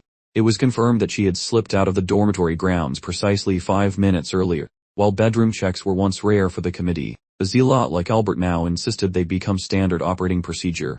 This new level of strictness meant a torrential storm of point deductions was heading for the students this semester. After thoroughly inspecting Priscilla's room for any further violations, she was appropriately penalized for failing to check in and leaving without explicit permission. The only other student conspicuously absent from the preliminary roll call was freshman Dane Sugris. A few of Dane's new buddies attempted to provide a flimsy cover story for him, but Albert's focus was relentless. When Albert and his team finally pushed open the door to Dane's room, they were greeted unexpectedly by the young man himself. Dane scratched his head with a look of feigned innocence, apologizing profusely for missing the lineup because he was so busy unpacking. Albert found it difficult to argue against the perfectly valid excuse of unpacking, so he let Dane off with just a simple warning. In reality, Dane was still safely in Claire's lap, having deployed an illusion generator cone created by Arabella. The convenient generator projected his form into a docking station in his room, allowing him to be 2 places at once, a talent most students only dreamed of. Since the device is operated remotely, the connection occasionally drops out, much like cheap Wi-Fi at a coffee shop. When the flow is interrupted, the disruption shows instantly, and Dane had great fun testing this feature several times, finding a hilarious use for it tonight. Claire generally doesn't approve of her little brother's mischievous antics, though she has to admit she's just a little bit impressed by his dedication to chaos. Returning to the main issue, all the signs point toward an extremely high probability that the magical egg would hatch sometime this evening. While she couldn't offer a 100% guarantee, the specific reactions they were observing indicated that things were progressing in exactly the right direction. In light of this development, Claire proposed they first place the egg into a magic stabilizer, before they attempt to inject any further mana into it. As her lab was heavily reinforced with magic shields to protect confidential research materials, it also happened to be the perfect location for a potentially explosive egg hatching. After positioning the egg securely on top of the magical stabilizer, Claire carefully installed some new magic filters, even though Dane's mana was already unnaturally pure. This marked the second time tonight that Dane dedicated himself completely to pouring every last bit of available magic he had directly into the fragile egg. Whatever was inside was consuming his magical energy at an alarming rate. Just what in the 9 hells could be hiding within this thing? While anyone with even a modest amount of money can easily acquire a familiar egg, actually hatching one is a completely different challenge altogether, as nobody knows the precise conditions required for every single type of egg possible. The one absolute truth in the process is that the user's mana frequency and the unknown familiar's frequency must resonate perfectly for a successful bond. In other words, this entire process is essentially a magical gacha game where a positive outcome relies almost entirely on luck. Whatever happened next was completely dependent on Dane's fortune stat. Claire was aware her little brother possessed significant talent, but witnessing his power in action, and feeling the intensity of his mana filled her with genuine trepidation. Finally, Dane's relentless efforts were rewarded with the distinct sound of cracking. Claire immediately started yelling at him to keep pushing, and increase the flow until the creature finally emerged. As Dane reached the very edge of his magical reserves, his brilliant blue mana erupted and danced vigorously around the laboratory. In the end, the egg exploded completely, sending shattered pieces of shell flying in every direction. Claire and Dane were both caught squarely in the massive mana explosion. Once the blinding flash of light eventually subsided, a tiny creature covered in sticky primordial goo appeared right where the egg had previously sat. Claire quickly scrambled to her brother, who had been sent flying across the room like a rag doll. He tried to ignore the extreme dizziness from mana depletion and the sharp pain from slamming hard against the walls. The creature inside the egg finally showed itself, possessing a white scaly body, a set of tiny wings, small horns protruding from its forehead, and a pair of curious, inquisitive eyes. Claire immediately recognized several traits consistent with. Suddenly, the goofy little creature started breathing fire, as if trying to show off its new skill. Claire immediately nudged her little brother closer to his newly hatched familiar. There have been recorded cases where familiars immediately recognize the first person they see as their designated owner for life, and so, the pale, haired boy and the small white lizard stared intensely into each other's eyes. Dane offered his tiny new familiar a big smile and a very warm welcome. After a proper introduction, the pair instantly forged a powerful and unbreakable bond. Claire couldn't stop herself from squealing over how incredibly adorable the small creature was. She praised her brother for making the difficult hatching process appear ridiculously easy. Finally, she had a chance to carefully study a brand new, completely unknown life form up close. Following several minutes of meticulous observation, and searching for clear indicators, she came to a conclusion. She became completely convinced that this little oddball must have been summoned from beyond the horizon. Only an exceptionally skilled minority of summoners could ever hope to access that far-off realm. Even Claire herself could currently only manage to call forth a few utterly insignificant spirits. Managing to summon an entire familiar from beyond the horizon was nothing short of a monumental achievement. Claire was highly confident in her knowledge of common human world summons, even their juvenile forms, but this creature defied all records. It looked somewhat like a wyvern, yet the finer details were distinctly different. For the time being, they couldn't be certain exactly what this small beast truly was. Claire vowed to conduct more research, though she seriously doubted the Academy possessed any literature that could help. A vital clue to identifying the familiar would be its relationship with ancient mana. Before leaving, Claire advised Dane to save the eggshells, noting that some species eat them for nutrients after hatching. For the daily upkeep, Dane was required to meticulously log every single detail about the little beast. This included its likes, dislikes, sleep patterns, levels of aggression, rate of growth, and everything in between. It seemed like a ridiculous amount of work, but Dane somehow knew it would be worth the trouble. He felt an undeniable instinct to protect and raise this tiny creature with all his heart. Claire suggested keeping the familiar hidden in the lab to avoid public incidents, but Dane refused to hide his little buddy forever. Besides, if anyone dared to cause trouble, he had two ridiculously overpowered older sisters ready to defend him. Furthermore, the small creature deserved to roam freely outside rather than being cooped up in a laboratory. Claire added that Dane should obtain an official summoning sign to mark his new status. Although he was still a rookie, his talent level was high enough to apply it immediately, despite his busy schedule.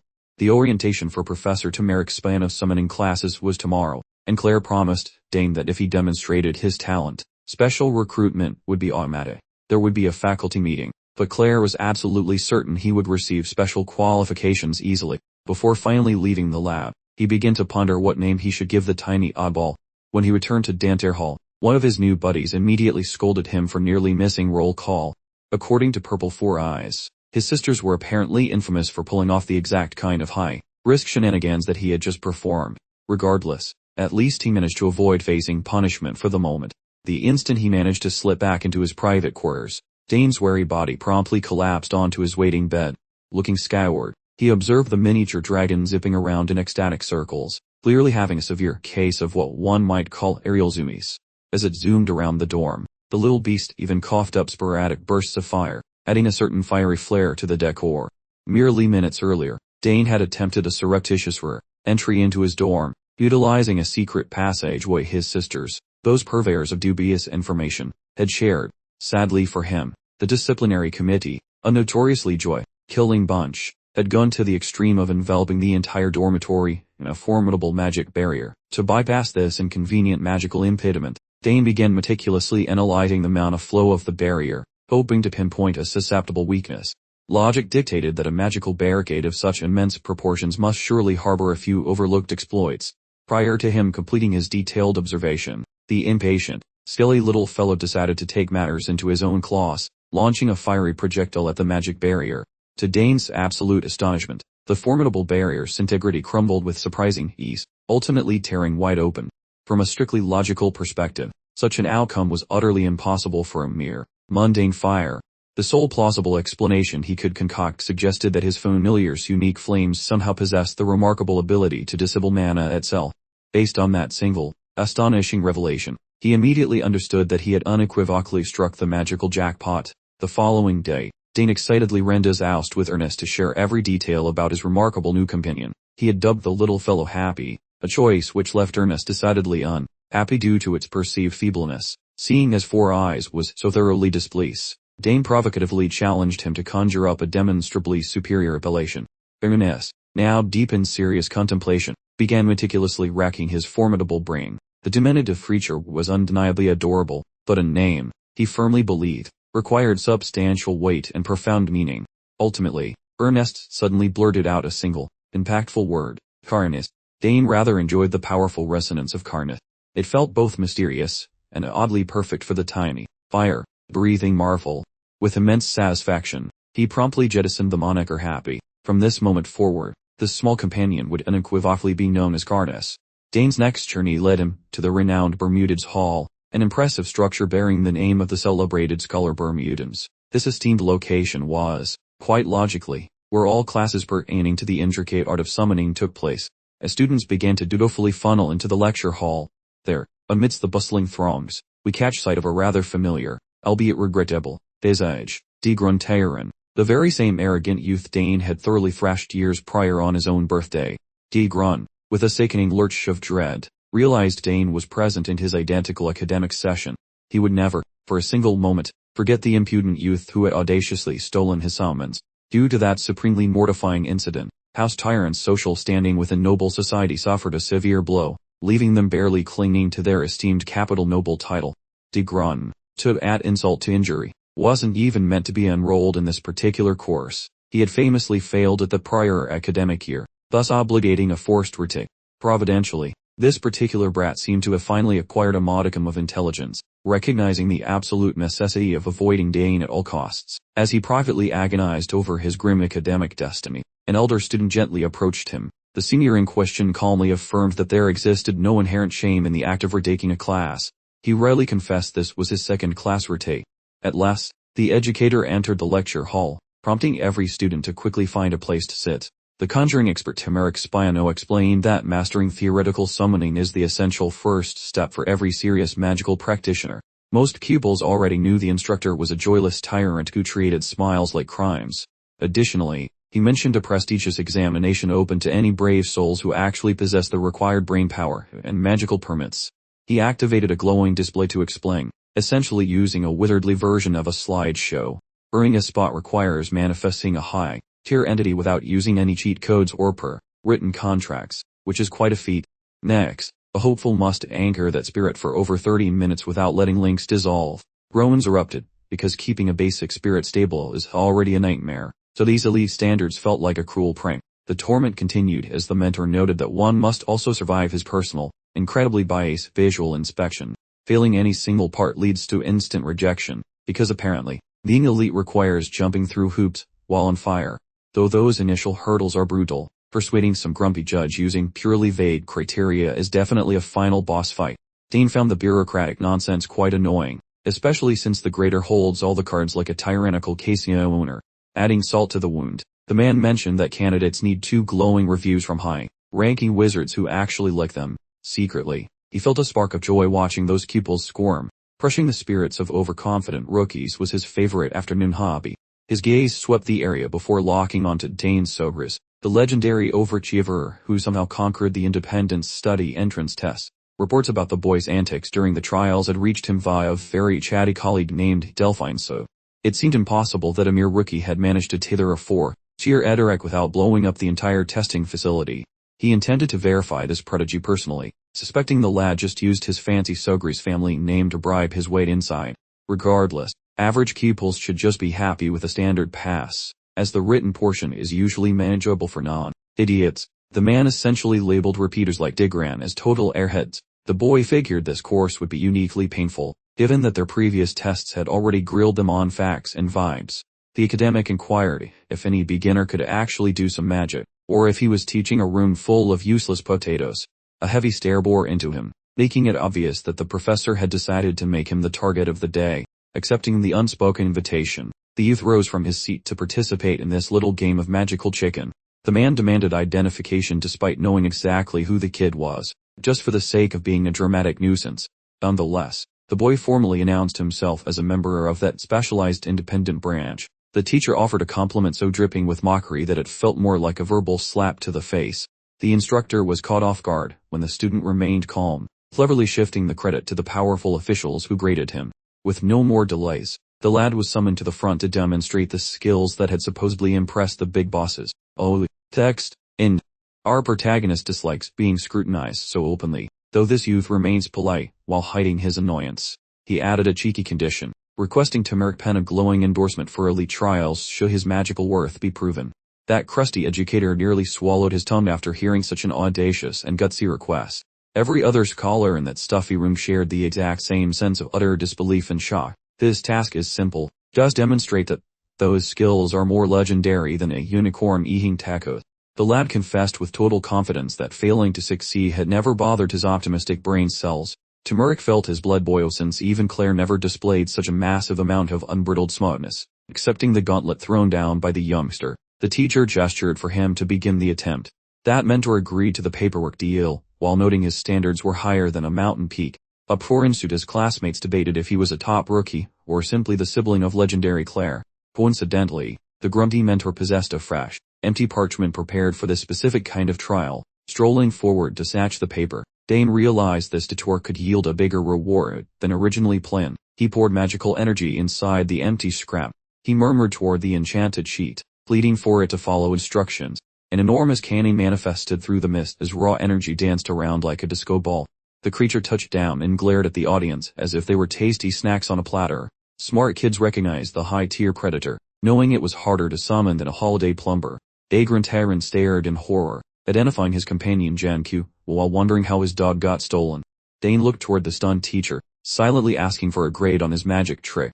The professor considered the feat was impressive, but bade his lunch that stamina would fail within minutes. Wearing a thin veneer of formal behavior, the instructor offered praise, while cautioning about the next hurdle. Yet the hero suggested a faster demonstration, lacking any formal consent beforehand. He grinned while watching that teacher's composure fall apart. The other pupils were glued to the performance like gum on a shoe. Since the final requirement demands something unique, he decided to let the old man judge his next move. Should the educator find the spectacle underwhelming, he is perfectly allowed to give a failing grade. With all these students watching, surely an adult would not be petty enough to lie, right? Finally, the youth beckoned the giant wolf and gave the massive fluffball some well-deserved head scratches. Standing tall, he delicately wove his internal power to surround the powerful creature with warm light. While the teacher observed, the realization of the student's true plan finally started to penetrate his stubborn skull. Dane mumbled what sounded suspiciously like an outdated karaoke track, yet raw magical energy flooded Port Genpu immediately. That canine's gaze became absolutely terrifying, and its already intimidating dental work got an unnecessary, sharp upgrade. Furthermore, Janpu's entire physical mass seemed to inflate dramatically, while he levitated effortlessly, buoyed by the mystical power. To top it off, the creature's wicked talons were sharpened, ensuring they achieved maximum possible damage output. Dane realized with profound satisfaction that his little ritual had gone off without a single hitch. He seriously doubted he could have pulled off such a feat prematurely, unless he had exploited that forbidden, dusty scroll magic. Eventually, the other students managed to process the spectacle they were witnessing. Dane was executing a high-level summoning boost, something only upperclassmen in Year 5 typically master. Genku announced his significant, increase in combat ability with an earth-shattering, throaty bellow. Dane smoothly faced his instructor and inquired if this spectacular display adequately demonstrated his exceptional individuality. Educator Turmeric was completely unable to avert his stunned gaze from the gigantic, augmented monster. Watching Dane execute such a flawless connection upgrade instantly solidified Turmeric's belief that those outlandish rumors concerning the young man were surprisingly accurate. Honestly, he had never once encountered a pupil displaying this level of raw, inherent aptitude throughout his long career. Following a remarkably lengthy period of sheer, shocked quietude, Turmeric nervously managed his sputter praise for Dane's theatrical demonstration.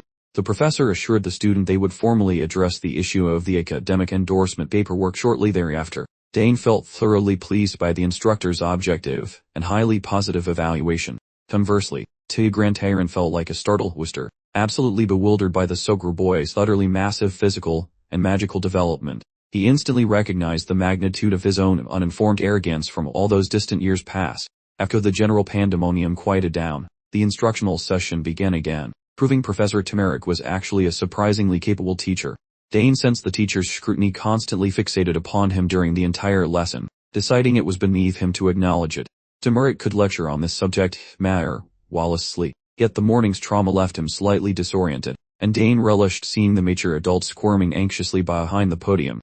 Word on the street is that Professor Turmeric maintains a reputation for being excessively rigid, and Claire would probably collapse in hysterics hearing how nervous he sounded presently. Internally, Turmeric debated whether he ought to summon Professor Delfinso for some backup, realizing he currently lacked the optimal mental state to finish his discourse. Despite his psychological discomfort, he bravely soldiered onward and successfully concluded the mandatory summoning theory segment before the afternoon ended. The moment the students were officially released from class attendance, Dane was attempting to casually exit the massive Bermuda's hall only to be intercepted by a person loudly shouting his entire legal designation. He instantly identified Tigrantaran, the former legal custodian of Genpo, and Tigran felt somewhat melancholic that Dane only recalled him via that specific designation. Dane instantly tensed up, strongly suspecting that the obnoxious, auburn-haired jerk had come specifically seeking retribution. However, Tigran appeared uncharacteristically calm and respectful, explaining maturely that he had fully intended to pretend Dane did not exist until after graduation day. He now declared a sincere desire to offer a genuine apology regarding the unpleasantness that occurred between them long ago. He bowed deeply and relentlessly conveyed profound remorse for behaving like a complete idiot during their childhood years, accepting all responsibility instantly. The awkward student kept up his deep, respectful incline for what felt like an eternity, causing Dane to crack a slight grin. Observing Tigrun's genuine earnestness, the hero magnanimously decided to flush their previous hostilities right down the memory drain. Tigran solemnly promised Dane that his days of being a chaotic nuisance were permanently over. That poor chap probably feared Dane would file the paperwork, leading to him being instantly booted from the academy, or worse, forced to do laundry. As the campus superstar graciously accepted his heartfelt mea culpa, Tigran visibly relaxed, instantly offering Dane a lifetime subscription to his personal assistants, free of charge, for any possible dilemma. Following the incredibly lengthy and unexpected moralizing session, Dane sensed something rather active stirring beneath his expensive jacket. Apparently, Karnas the Tiny Terror had just surfaced from slumber, and was already attempting to throw a miniature rebellion. The pathetic little fuzzball, having concluded his epic hibernation, was likely suffering from a catastrophic case of the munchies. Since Tigran possessed intimate knowledge of the creature, calling curriculum, his timely appearance was absolute serendipity for Dane, who desperately required certain provisions for his magical pets. Beaming, Tigran volunteered to personally guide him to use, and Boughton, his favorite hangout, a venerable supply emporium established by two former graduates 3 decades prior. Tigran enthusiastically rattled on about the current culinary fads plaguing magical creature diets, and since Dane detected Zero's simmering malice, he finally let down his emotional shield. Inside the blazer, Karnas was busy escalating his internal gymnastics routine to maximum level chaos. Tigran, acting like a highly paid personal assistant, politely guided Dane and conscientiously located every item required within the retail establishment. He generously offered to curate the entire supply list for Dane's current summoning syllabus, completely ignoring the fact that Dane literally only wanted Dragon Chow for Karnas, no grand schemes necessary. Tigran loudly boasted that he was essentially a nutrition guru, having spent time interning in the division, which meant he knew specific feeding schedules better than his own reflection. Upon being pressed about the specific type of summoned beast currently residing in his care, Dane stuttered out the fact that he was the proud owner of a magnificent wyvern. Dane rationally assumed that since Karnas visually approximated a wyvern, it was highly probable the tiny beast shared similar gastronomic preferences. Tigran was utterly stunned, since wyverns are notoriously high, level, rank 3 magical creatures, meaning absolutely zero first-year students ever managed to acquire such a ridiculously valuable animal. Given that Karnas was merely an oversized lizard baby, Dane pleaded with Tigran to please lower the volume on the shocking revelation, and maintained absolute secrecy regarding the creature's existence for the time being. He received a stern threat. If the news somehow escaped containment, Dane assured him he would instantly identify the culprit and ensure appropriate, painful consequences followed. Because they were now feeding a newborn dragon, the best strategy involved a purely liquid menu. Wyverns, even as toddlers, consume colossal amounts of nourishment and graduate to solid meat before they've completed 7 days on this earth. To Dane's genuine amazement, Tigran truly understood the subject matter, leading to the baffling philosophical question of why this knowledgeable chap was forced to flunk an entire academic cycle. After a brief period of scrutinizing the inventory, Tigran presented a special kibble composed of 7 highly potent essences, alongside a milky, leaf-fed supplement, explaining that this duo constituted the perfect introductory meal plan. Dane felt profound gratitude for possessing such an intelligent shopping companion, realizing he would have been utterly clueless without Tigran's superior, guiding wisdom. He had successfully acquired all necessary provisions for the moment, but considering they were already inside the retail establishment, the sensible thing to do was perhaps casually browse for a while. Consequently, the pair engaged in some supplementary leisurely observation, inspecting the premises for any potentially beneficial artifacts. The metal racks were positively brimming with every variety of magical liquids, mysterious chemical solutions, and ancient, dusty relics. A specific, entirely separate portion of the establishment was dedicated exclusively to an intimidating array of mystical sticks designed for zapping things. Despite the multitude of glittering and strangely fascinating objects surrounding him, Dane's eye was irresistibly drawn to one particular, magnificent, lonely staff. Before they even managed to approach the alluring item, the shop's owner dramatically intervened, barking a severe warning for them to retreat, stating that this specific piece of potent weaponry was definitely off limits for inexperienced youngsters. Gritting his teeth, the shopkeeper grumbled about greenhorn students lunging for flashy gear they lack the basic skills to even wiggle. Honestly, the Baobik belonging to use and Bowden displayed various labels, telling toddlers to scram before their magic batteries get drained. Grun mentioned top-tier tools are strictly for upperclassmen, though the gatekeeping and drama just made Dane want to poke things more. Because the grumpy staff forbid any fondling, the guy felt a sudden, irresistible urge to commit some light retail crimes. Prior to the supervisor unleashing a verbal assault, Dane had snatched up the magic stick with the speed of a thief. Daegrun offered zero resistance to the chaos, choosing instead to fight while staring at the fancy engravings on the wooden rod. Naturally, the artifact caught his magical vibe immediately, sparkling with a neon blue radiance that screamed for more energy. Honestly, the fellow sensed the hungry instrument had been fasting for centuries, desperate for a decent snack of high-quality spiritual juice. Given his bottomless tank of mystical gas, he figured he could treat the thirsty twig to an all-damn, he mount a buffet. The merchant froze like a statue, noticing how the erratic energy drain settled into a smooth, steady hum within the object. While some elites possess enough fuel, they usually wiggle like jelly, yet this rookie managed the flow with absolute, terrifying ease. Daegrun realized a legend was present, even if his brain normally moves like cold molasses. Driven by gossip, the shop owner barked for the mystery kid's full legal identification. Fearing a ban, Daegrun spilled the beans, mentioning the Sugar family name, and highlighting the boy's relation to Senior Claire. Suddenly, the man's attitude flipped, since everyone respected the star of the independent study track, making his earlier saltiness feel awkward. Dane was confused by the instant personality transplant, as the rudeness evaporated once his prestigious family ties were finally revealed. Asked if he wanted to purchase the glowing toothpick, the boy gave a short, blunt refusal that killed the celebratory mood. Both adults stood there baffled, wondering why a person with the rare talent to wield fancy relics would just walk away. His logic was basic, considering the tool was excessively chunky and possessed the storage space of a floppy disk. Honestly, regardless of the salesman's height, the rudder was fine for mere mortals like 6th years, but for Dane, it was a tiny shot glass while he held the contents of a massive reservoir within his soul.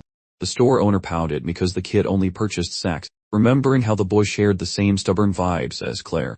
While others craved magical rods, Claire avoided them, because lugging around heavy timber was unfashionable and totally killed her aesthetic vibe. To be fair, he could easily picture his sibling being that much of a high-maintenance drama queen during her academy years. Anyway, if he eventually decided to become a wand wielder, he now knew exactly which overpriced Boudic to avoid in the future. Before the salesman could push more overpriced junk on him, Dane insisted on paying for his stuff and leaving immediately. Sighing, the supervisor gave up trying to grasp the weird logic of annoying prodigies. Once the groceries were paid for, he stuffed Garnus until the tiny creature looked like a round balloon about to pop. His planner showed a boring core lecture starting shortly, leaving him just enough time to sprint past his room for supplies. Suddenly, a loud, chaotic noise hooked the student's interest. Angry shouting echoed out of the lonely, shadowy side street close by. A collection of crazy street rats were nearby, squawking about smashing a poor soul into a pancake. Honestly, the protagonist was reaching his limit with these fragile egomorons who acted like giants despite having the muscle mass of wet noodles. Initially, he considered just strolling past the typical playground harassment. Then he recognized a known vehicle chord vibrating amidst those obnoxious snarls. That specific victim happened to be his closest companion, a guy named Ernest. Rather than retreating into his shell like a frightened reptile, the bespectacled nerd was actually showing some backbone. Sadly, his newfound bravery failed to scare off the thugs, who had been lurking like creeps just to catch him solo. Those punks picked a ghost town section of campus specifically to ensure no snitches or heroes would ruin their fun. Despite his knees knocking together like maracas, Ernest balled up his hands, prepared for a scrap. He scored a few lucky punches previously, but his internal bravery meter was currently flashing red. Before things got even messier, the protagonist decided to crash the party. The moment those losers spotted him moseying over with zero cares in the world, their collective swagger vanished faster than a paycheck. The protagonist tossed a relaxed palm salute toward his comrade while commanding the idiot's total focus. The jerks freaked out, realizing their secret bullying nook had just become a death trap, courtesy of the campus powerhouse. The thugs remained motionless, resembling a collection of garden gnomes too petrified to even blink. Our hero realized the solitude of this owling meant he could hand out a beatdown without any pesky witnesses reporting him. Consequently, he let his internal energy erupt like a blonde anime warrior, eager to teach these clowns some basic manners. From the vacuum of space, he summoned a lethal collection of shimmering lances forged from raw mystical power. Aware of the Sogris clan's reputation for gutting people with poles, the thugs nearly soiled their pants, especially since our hero studied under the legendary Rebella, merely in an attempt to balance the scales of justice slightly. Our hero offered the idiots two paths. They could either flee like cowards or attempt a suicidal charge. Shortly thereafter, the fools revealed their intention, which turned out to be a massive mistake. The narrow passage looked like it had been through a cheese grater thanks to those ethereal points. The concrete beneath them had been thoroughly pulverized into dust. Those antagonists were now human rugs decorating the pavement, each looking more pathetic than his comrade. Those punks wept and wheezed like broken accordions following the savage educational session just endured. Ernest expressed gratitude for the rescue, though his limbs were still vibrating like jackhammers, prompting our hero to suggest some shared martial arts sessions. The timid fellow had already voiced his desire to bulk up, challenge that oaf brawn, and finally secure a victory. Expectedly, the poor guy felt he was unworthy of practicing alongside the school superstar. Dane ignores the nonsense, because he solely desires to witness his companion reach greater heights, leaving those thugs behind. The pair headed toward class, while discussing school organizations, only for Ernest to discover that no adventure groups were currently listed. The closest option Ernest located was some boring academic society. Unfortunately, those tasks are already required for his classes, making them a separate matter from any official organization. In desperation, Ernest investigated a cartography group, which turned out to be a front for lazy students to procrastinate. Given the massive registry, it makes sense that some lazy people would manipulate the rules to avoid any real effort. Regarding Dane, curiosity struck him, because every older pupil he met was aggressively hunting for new members. Rumors suggested that once you enroll, you cannot transfer to a different squad for 2 whole years. This represents a serious obligation, since picking the wrong team means wasting a significant portion of your education. Because current options provide no real benefit, Dane decided they should establish a unique group, where they enjoy absolute freedom. Members might perform exercises, raid ancient basements, or just eat snacks together when bored, creating an association that operates without any annoying regulations, which sounds like a fantastic plan. Ernest totally loves the idea. The main obstacle involves convincing the faculty leaders to authorize such a chaotic new project. Dane promised to handle the boring paperwork, mostly because he is exhausted from being chased by recruiters everywhere. Rejecting their offers nicely is simply too much work, so owning his own club should grant him some solitude. Ernest feels very excited to practice combat moves alongside a natural combat master. Perhaps the two will even uncover some hidden potential that currently lies dormant within him. Per the official handbook, they require a minimum of 3 individuals to submit a proposal for a new organization. Fortunately, Leela remains available for recruitment as well. Since they feel motivated, the duo tracked down Leela to launch this project as quickly as possible. After finding her, convincing Leela to join was simple, and now they just need to file the application. Dane felt relieved that Leela abandoned the pastry tasting group to support his new mission. She had really looked forward to those weekly sugary food meetings. Dane suggested they could simply include those tasty hobbies in their own agenda anyway. After some light emotional pressure, Leela eventually decided to participate. As the trio entered the main headquarters to deliver their completed registration forms, they received some unfortunate information. Since over 3,000 groups currently exist, causing a massive administrative disaster that the school cannot control. Therefore, the whole process was revised with a much more difficult screening method this year. Under this revised bureaucratic nightmare, they required a signed recommendation from a tenured professor just to even enter the running for approval.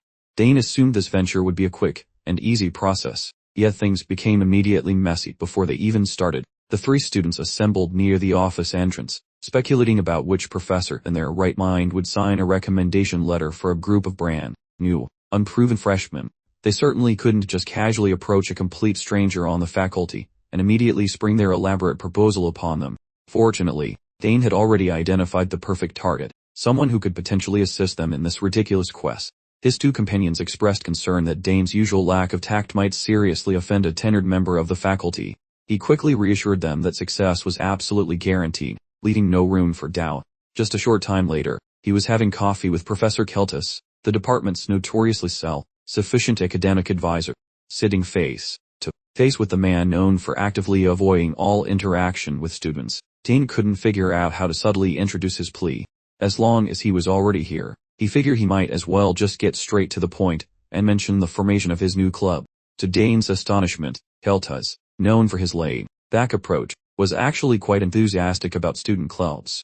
Hopington and Tess Keltas, Dane described the club as focusing entirely on swordsmanship, exploration, and daring escapades, believing a fellow swordsman would support it, and just to be absolutely certain, Dane added a generous portion of lavish praise. This student mentioned he was currently searching for a genuinely magnificent professor to champion their cause.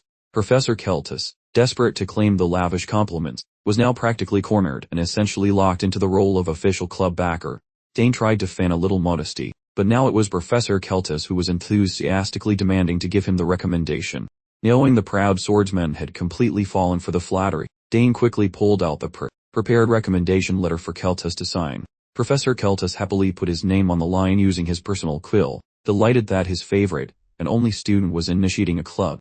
Dane offered a courteous thanks to the easy Mar, noting how much smoother this process had gone than he initially expected. After rejoining his group, even they were stunned by the incredible ease and speed with which Dane had successfully secured the signature from a full professor. Dane Sugar successfully secured a sponsor by fabricating a deep enthusiasm for swordsmanship, and everything proceeded smoothly afterward. Despite the questionable methods involved, everything succeeded in the end, allowing them to officially proceed with starting the club. Their final requirement was simply submitting the paperwork to the appropriate authorities. Now that the beginning of their new venture was tangible, all three of them felt incredibly energized about the upcoming adventures. Before officially submitting the final application, they realized one critical item was still missing: a name for their newly formed group. A fitting name was crucial for shaping public perception, and Leela insisted on avoiding anything childish or without substance to represent their serious intentions. They began furiously brainstorming to devise a suitable title, but finding the perfect name turned out to be incredibly challenging. Without warning, Dane felt something shifting underneath his coat. Realizing that the tiny creature must have finally woken up from its nap, Karnas began to squirm and wiggle around energetically, behaving like a particularly hyperactive toddler.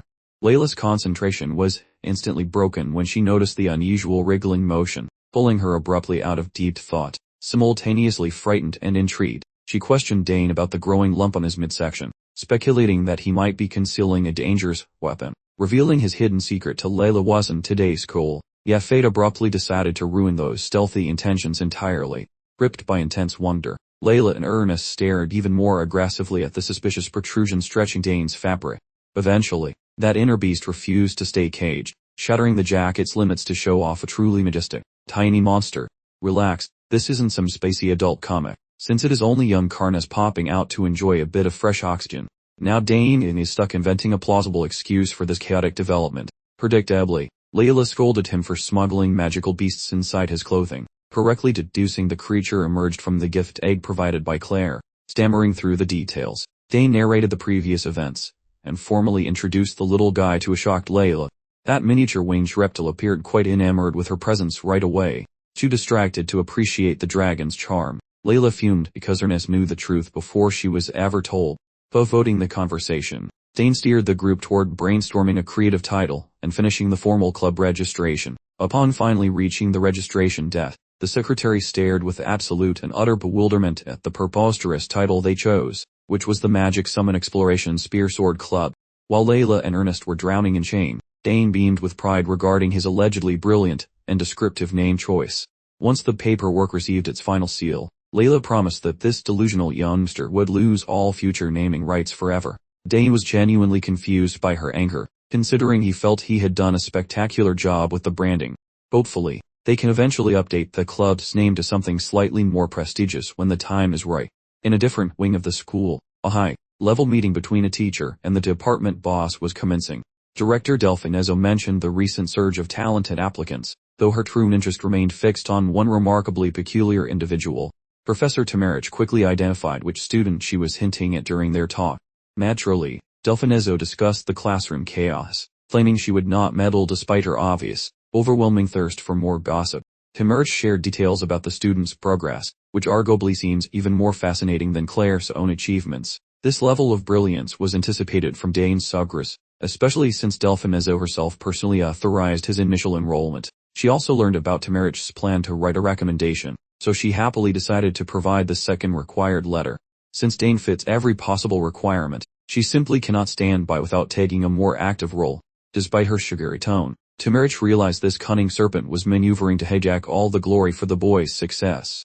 He truly blundered by failing to keep the news of the boy's talent a closely guarded secret. Still, she remains the ultimate authority, so he must begrudgingly accept her overwhelming power. He remains quiet, fearing that he might accidentally provoke the volatile and influential department head. She insisted on reviewing his letter before submission, using the excuse of ensuring their messages were perfectly aligned. Professor Timirich was forced to hide his annoyance and give in to her manipulative request.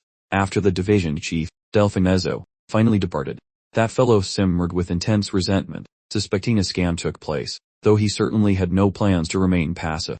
That slithering woman obviously wants to recruit the Prodigy, as such immense potential would launch any professional life into orbit, so the old professor refuses to permit such brilliance to join the opposition. Little do those schemers realize, the boy gives absolutely zero hoots about their drama, as he is presently strolling toward his final lecture regarding how the Empire originally glued itself together. Checking the clock, he thinks he has enough time for a tasty snack before the next lecture begins. During his detour for food, a random young lady suddenly jumped into his path to halt his progress. The Academy courier arrived with a message, since Delfinezzo moved quickly, and she wanted to see him immediately. The kid felt genuinely baffled, because he anticipated a lecture from old Timirich, not a direct invitation from the big boss running the whole division. The courier only mentioned that the whole ordeal involves some paperwork regarding the fancy fast track for elite student enrollment. Dane has a strong gut feeling that this entire scenario smells way more suspicious than a dumpster behind a seafood restaurant. Everyone understands the Imperial Academy acts as a fancy nursery for geniuses where nerdy obsession blooms, although the internal rivalry is more cutthroat than a discount sale at a weapon shop. This intensity hits hard when faculty members start bickering over politics, as their precious funding and shiny gear depend entirely on how much clout their specific division holds. At present, a dominant trio consisting of sword fighters, magic users, and creature tamers consumes nearly all the annual funding. Such hierarchy determines who gets the gold stars, and who gets ignored, eventually infecting every piece of research they try to publish with the stench of prestige. Within the private office belonging to the summoning department boss, Delfinezzo is currently frying her brain cells trying to escape her permanent status as the school's third best department. Her team has been lagging, yet she feels confident that recruiting the boy would let them blast past the spellcasters like they are standing still. Blocking her path like a stubborn wall is Celts, the annoying teacher from the autonomous department. Thankfully, she can use his sister Claire as emotional bait to ensure the boy cannot just walk away, hoping that if she makes spirits look cool enough, he might actually bite the hook. Talk about perfect timing. The young prodigy finally showed his face, guided by the female courier. Once he sat down, the woman showered him with sugary compliments and boring chatter, which the boy deflected with the grace of a seasoned diplomat.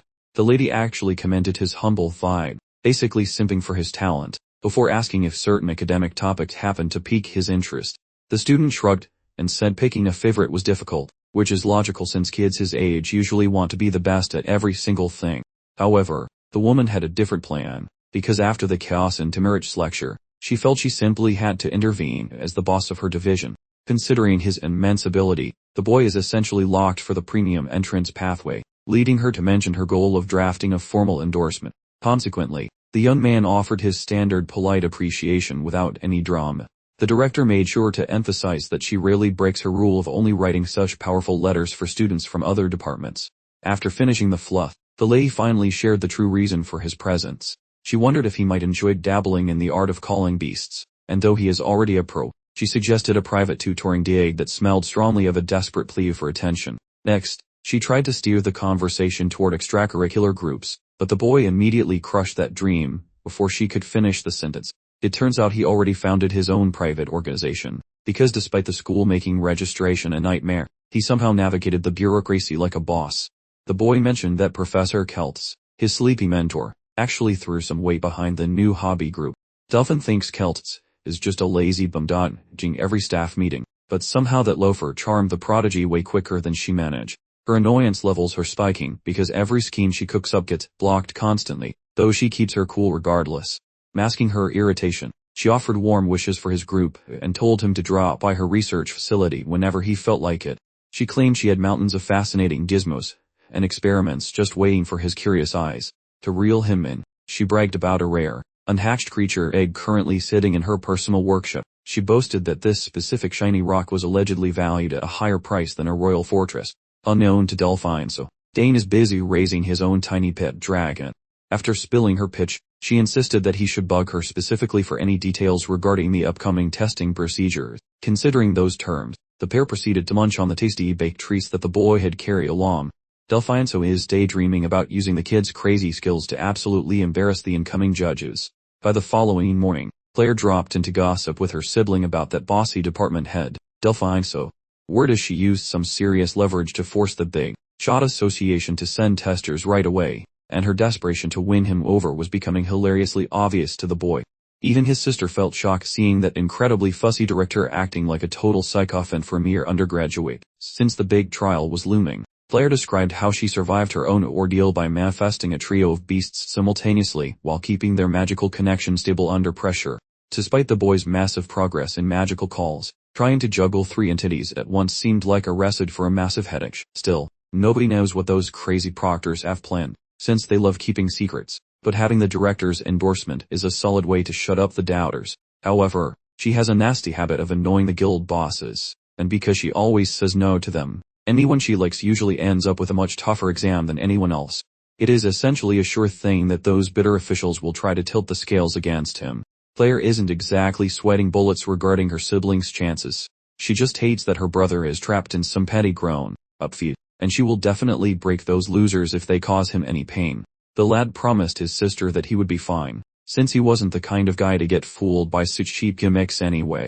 48 hours after her warning, the big day finally dawned, and the high and mighty inspectors from the guild marched onto the campus. Elgard Podin, the big cheese of the whole imperial organization, showed up himself to see if the Hyatt, a plunderkind, was the real deal. He mocked the director, saying she could have skipped all this drama by taking that job offer, but she snapped back that her research always comes before their boring bureaucracy. To be honest, she really just wishes to stay far away from those annoying political games. Those greedy fools nearly got her buried on several suicidal errands in the past, so she has zero intention of becoming their lapdog ever again. While acting polite, she silently led the inspectors through the academy halls. The mutual hatred was palpable, especially since Elgard had already read the report on the boy's feats, and his connection to the famous Claire Sogris. Honestly, the kid's insane talent has the whole guild buzzing, and while the family name is legendary, people doubt a little brother could outshine Claire, though some whisper he might actually rival the great Guldurin. The lady brushed off the praise with a smirk, secretly knowing the boy would probably wreck the place with his skills. Elgard made it crystal clear that this test would be brutally hard, sticking to his tradition of being the ultimate party pooper.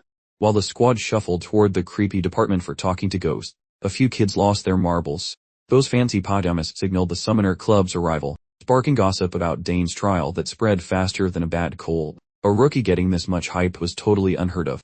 Everyone knew he was a wizard with blades and sticks, but now they were discovering the overachieving brat could also pull monsters out of his hat. Now that the stage is set, and the dust has settled, let the Hunger Games of monster summoning begin. Inside the echoey room for magical monster training, Dane announced he was the baby of the Sugris clan, whose father is the big shot ruling over the entire southern territory. He flashed $1 million grin and bowed low, greeting the dusty old farts from the fancy monster club. Big boss Elgard felt the kid's swagger and royal vibes, finally realizing why everyone was hyping this boy up like some legendary hero. The cranky boss gave his own name X, agreeing that the rumors concerning the boy's skills were actually legit. He then cautioned that this trial would be no picnic, while Dane realized this fossil was just playing nice despite clearly wanting to go home. And now, skipping the boring small talk, the grumpy grandpa barked at his minions to start the show immediately. Delphiniso wondered what kind of curveball the old man would throw, knowing full well that Dane would crush it and leave everyone speechless. The suits stated one simple law: Elgard's decision is final. Cheating will get you booted, and any sketchy moves will lead to your license getting incinerated immediately. The kid gave a thumbs up to the fine print, itching to showcase his spooky skills. The elder offered a try good luck, curious to see if this child was actually a legend or just hype. The moment the green light flashed for the carnage to start, the sidekicks scrambled into their spots, braiding their energy together like a bunch of glowing magical friendship bracelets. The lad scanned the room, recognizing the layout from a crusty manual. Once the magical pattern finished appearing and looked menacing, the boy and the teacher both looked shocked, realizing the heavy-duty shield meant things were about to go from zero to spicy in record time. With the safety bubble active, The old man flexed his own massive magical buns with a fancy casting. Dumping all his juice into the void, he dialed a long distance number to the monster dimension. A massive unit of a creature stepped out, looking like a hairy mountain with a serious attitude and scary energy. The old fossil meant business, calling out a fuzzy nightmare that was way more aggressive and scary than any of the previous pets Dane had fought. This freakish bear cat thing glared at him, showing off biceps that were definitely not natural. Watching from the edge, the professor whispered that this oversized rug was actually a terrifying third-tier summon. That scary monster named Antares. Its mighty roar echoed. A thunderclap seemingly dropped right in their immediate vicinity. Honestly, had that magical containment field not been working overtime, the entire audience would have been rattled by that beastly, primal scream. It suddenly dawned on Dane why his elder sister Claire consistently fretted over his entanglement in the absurd, grown-up drama that adults inexplicably adored. Chairman Ulgar, ever subtle like a wrecking ball, made no secret of his utter contempt for Delphine's star pupil, confidently declaring that any true marvel ought to easily manage a creature of Antares' immense might. He then kindly instructed Dane to deploy any gadget or blunt object available in his inventory, urging him to pacify the colossal creature through any desperate method. The regulations, quite unlike their deceptively simple appearance, stated this special entry exam truly had zero connection to summoning, being merely a political ploy to publicly humiliate a gifted youth. Delphine's teeth practically staged a furious protest, grinding together in realization. It was painfully obvious this sneaky maneuver was designed to publicly chastise and utterly embarrass her. After casually twirling his monstrous, shadowy companion as if it were a lap dog, Ulgar Podin, with a sneer, magnanimously informed the young test taker that quitting remained a viable option. The young man's sole response was a determined, unwavering glare, conveying a clear, absolutely not. Dane, clearly preferring action over idle chatter, simply activated the portal to his own personal pocket dimension. From the shimmering writ, he drew forth a weapon crafted to perfectly counter the colossal beast. Indeed, what better moment to finally showcase the formidable power of that short spear, a rather unique 7th birthday gift from his dad. Alright, Antares was undeniably a colossal, stubborn brute, incredibly resilient and overwhelmingly powerful, yet even the most formidable foe occasionally leaves a door ajar, so if Dane could strike swiftly and disengage reliably, he'd find himself in an advantageous spot. Predictably, given the lineage of the famed Sugar clan, Ulgar had already shrewdly anticipated that a spear, in some fashion, would inevitably join the fray. Up in the plush, elevated spectator box, Professor Timurik had chosen that precise moment for his grand entrance, only to discover his prize pupil on the verge of serious death, up with a formidable third-ranked summoner. Realizing she'd profoundly messed things up, Delphine so briefly entertained the notion that Timurik might champion Dane's cause, yet the exam's framework was already carved in stone, and Ulgar, being Ulgar, wouldn't budge an inch for changes. With a voice that could curdle milk and shatter glass, the old man bellowed a command for Antares to utterly obliterate the opponent standing directly before him. Much like a secret operative finally receiving the urgent activation codes from top brass, the beast suddenly erupted, surging with raw, untamed savagery. It rocketed forward like a super-charged bullet, each stride covering dozens of meters with alarming speed. Dane, holding firm like a particularly stubborn tree, locked his gaze onto the incoming, albeit rather fluffy, behemoth, his fingers tightly gripping his trusty short spear. He greeted the colossal beast's charge with a smirk, promptly preparing a devastating, effective counter-attack. Before anyone could even blink twice, the onlookers were treated to a dazzling display of super-sonic motion, a veritable flurry of impossible, sparking movement. Dane practically vanished, moving like a phantom as he danced around the enemy's enormous, ponderous frame. As he rematerialized, safely outside Antares' grasp, Dane had already managed to deal a truly impressive amount of damage. Absolutely no one seemed more utterly surprised and speechless than the chairman himself. Delphine, having nearly abandoned all hope at the battle's onset, remarkably regained her optimism mere seconds thereafter. Professor Timurik was gripping his seat, barely holding on, his heart practically staging a frantic, dramatic escape attempt. Amidst the buzzing throng, the Grand Tyrant observed the so-called Golden Boy executing his astonishing, gravity-defying maneuvers.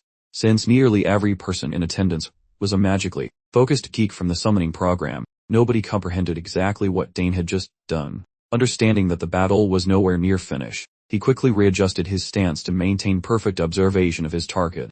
A small grin appeared on his face as he offered silent gratitude to his mother for putting him through intense assassin training, which was finally proving useful.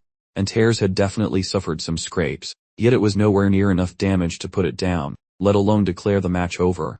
In retaliation, it swung its massive claw at the young man, but with ample time to react, Dane easily moved out of the way, leaving Intrusion to only strike the arena floor. The beast began to grow frustrated, pulling its claw back to continue its rampage with flimsy, straightforward attacks. The simple, predictable movements were easily anticipated and avoided by Dane. Even so, there was a very clear reason this thing was considered a third-rank beast. Its sheer speed and raw strength were completely unparalleled. To make matters worse, Intrusion finally activated its magical abilities, surrounding its body with blazing flames. With a single, explosive motion, the monster launched a massive fireball, behaving exactly like a protagonist from an action cartoon, to defend against the inferno that threatened to engulf the area. Dane raised his spear and took the full impact of the blast head on. Those supporting him felt their stomachs drop as they watched the fireball make a direct connection with his body. Chairman Elgard was pleased with his summoned creature's ferocious power, confidently concluding that no amount of Maya reinforcement could ever protect a person from Intrusion's magic. Just as he was internally declaring the exam finish, he heard the distinct sound of rapidly spinning metal dispelling the raging flames. Dane used his impressive mastery of the spear to completely neutralize the fiery attack. It had looked serious, but the strike hadn't actually presented any real threat to him. He utilized the momentum created by his spinning weapon to rapidly reduce the distance between himself and the beast. He decided it was time to put an end to this ridiculous display. With the flames extinguished, Dane channeled his magical energy to swirl around the shaft of his weapon, focusing the power directly to the tip. He dashed forward to get within striking range. Intrusion naturally attempted to resist and counter with the same clumsy, fire-infused attacks, demonstrating a complete lack of accuracy for a clean hit. Dane, in contrast, operated with the meticulous precision of a sniper, delivering every blow exactly where it needed to go. To end this carrot, he chose to perform a specific move that his father had once demonstrated. Concentrating mana at the spear's tip, he drove it deep into the creature and detonated the condensed force like a small tactical explosion. 1-point explosion. Intrusion received the spear tip deep in its abdomen, completely defenseless. The bear, Leon hybrid roared in agony, as the expanding mana tore through its internal organs with maximum efficiency. Dane forced his weapon even further inside. He was desperate to utterly destroy the creature. The intense compressed blast of the single-point explosion vaporized nearly half of the monster's stomach cavity. He battered the creature until it resembled a deflated superhero caricature. Feeling smug about his craftsmanship, he nearly missed the fact that Intrusion still possessed a few farts of life even with a hole in his ribs. The entire audience stopped breathing, particularly those folks who bet their lunch money on the young lad not dying. Gradually, the onlookers woke up and understood they were witnessing a masterpiece better than any overpriced movie theater flick. Dane treated the elite beast as if it were a cuddly toy rather than a dangerous high-tier summoned monster.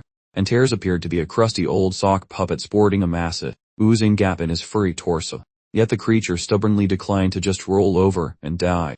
In this one-sided beatdown, the monster actually annoyed Dane when Intrusion used spacey fire to melt his favorite pointy metal stick.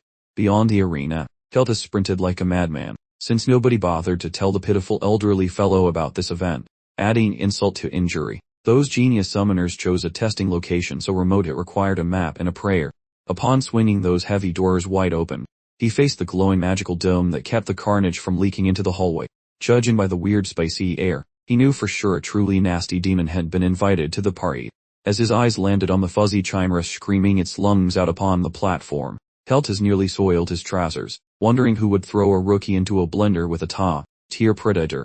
Apparently, the monster was busy stitching its own guts back together after Dane poked a giant hole in it. That strike should have ended the show, but Intrusion just yawned and used its cheat code levels of toughness. Dane miscalculated slightly, realizing a toothpick from his childhood was not the best tool for skinning a giant cat. He felt bad for breaking his dad's antique, but he needed his real gear to end this noisy headache. Reaching into his magic pocket, Dane grabbed a blade and checked if the handle still felt nice and snug. At long last, the real fun could begin without any more warm nonsense. Elgard's arrogant face looked shocked when he saw the boy handle a blade so well. A worried Delphi, Aso claimed that bringing a better butter knife was totally legal per the regulations. The terrifying part was Dane's swagger, as he stopped avoiding swings and acted like a grizzled war hero at a backyard grill. Out of all onlookers watching, Delta squinted the hardest to track the kid's slick dance moves and footwork. This marked the debut of the student's actual talent while his life was hanging by a very thin thread. Intrusion resumed the brawl by throwing another massive, sharp swipe at him. Dane expertly blocked the heavy slap using flawless, professional synchronization.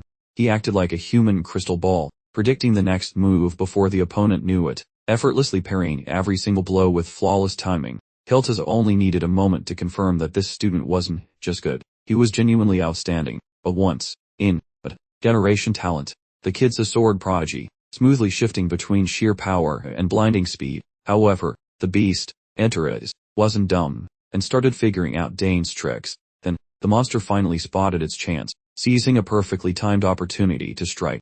It lunged forward, claws out, absolutely determined to rip through even the most impeccably crafted shield.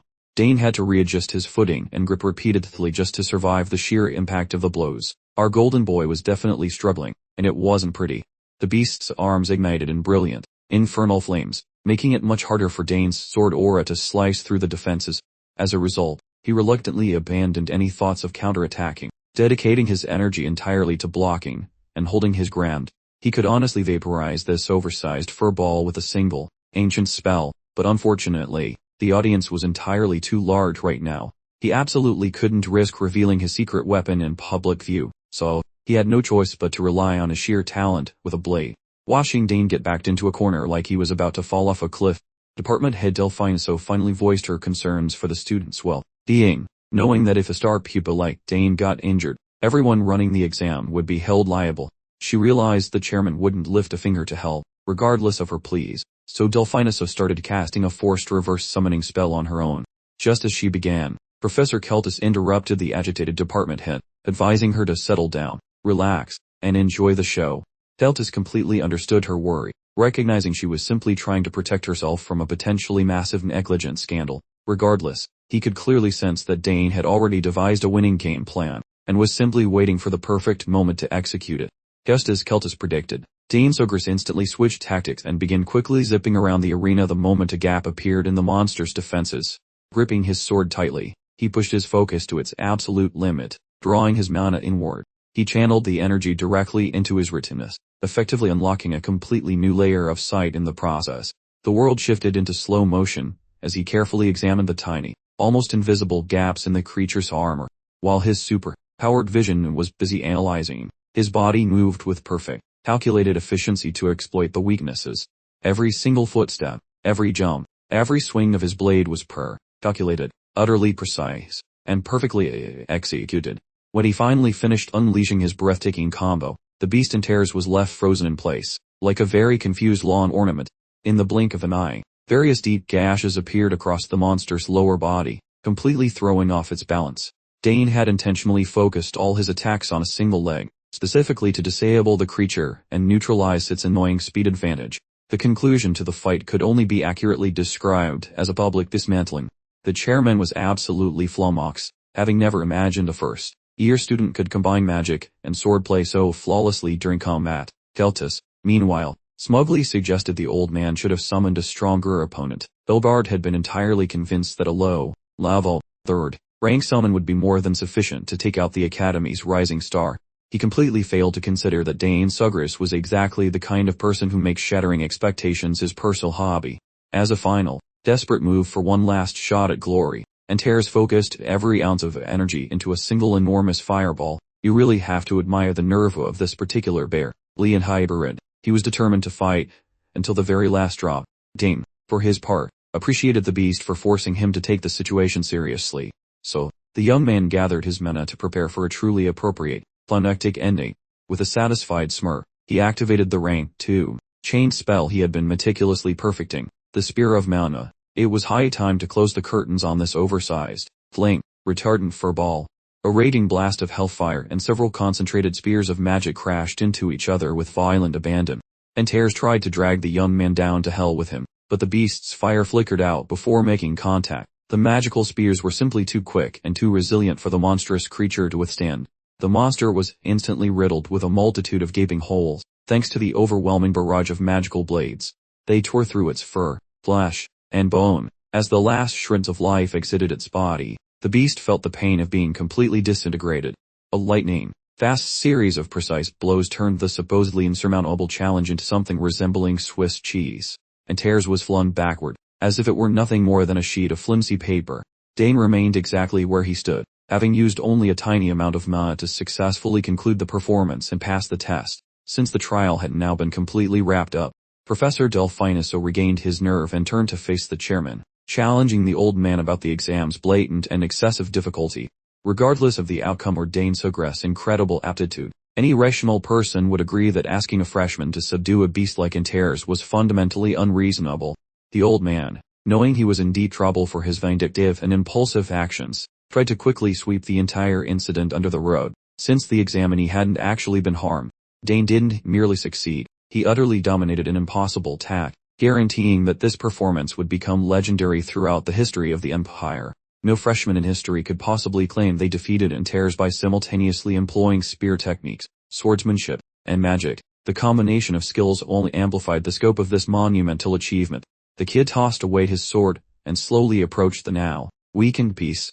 As soon as he closed to an effective range, his mana entered Inters to establish a forced connection using complex summoning magic. With this link established, the defeated Inters would no longer be able to harbor any hostility toward Dane. This served as a perfect showcase of his immense talent and skills, methodologically and performatively. The display was absolutely flawless.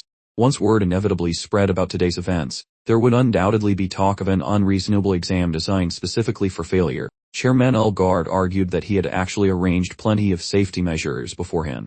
Delphiniso refused to accept any of the chairman's excuses, swearing that as a professor at a prestigious academic institute, this entire matter would not be overlooked. Elgard, Poden's scheme was now completely falling apart. If news of his meddling reached someone higher up the chain, he would definitely be in serious hot water.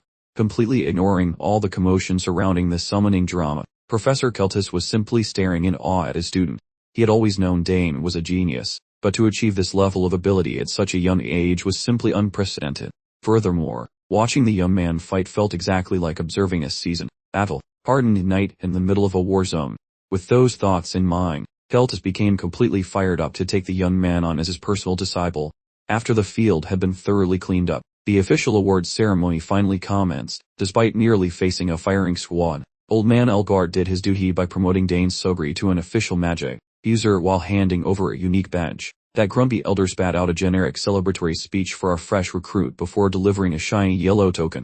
That youth grabbed the gilded block and tossed a swift thank you to the boss. Such gilded emblems are reserved for survivors of elite trials, acting as trophies for truly exceptional feats of skill. Shoving magical energy into the token, he signaled the other realm to see who might answer. Consequently, a gateway tore through the clouds, while the magical grid finally verified his distinct spiritual frequency. Some mysterious silhouette plummeted from that celestial rift, zooming toward the dirt like a flaming rock with a death wish. Every faculty member and observer looked like they were catching flies with their gaping maws after witnessing what the boy conjured.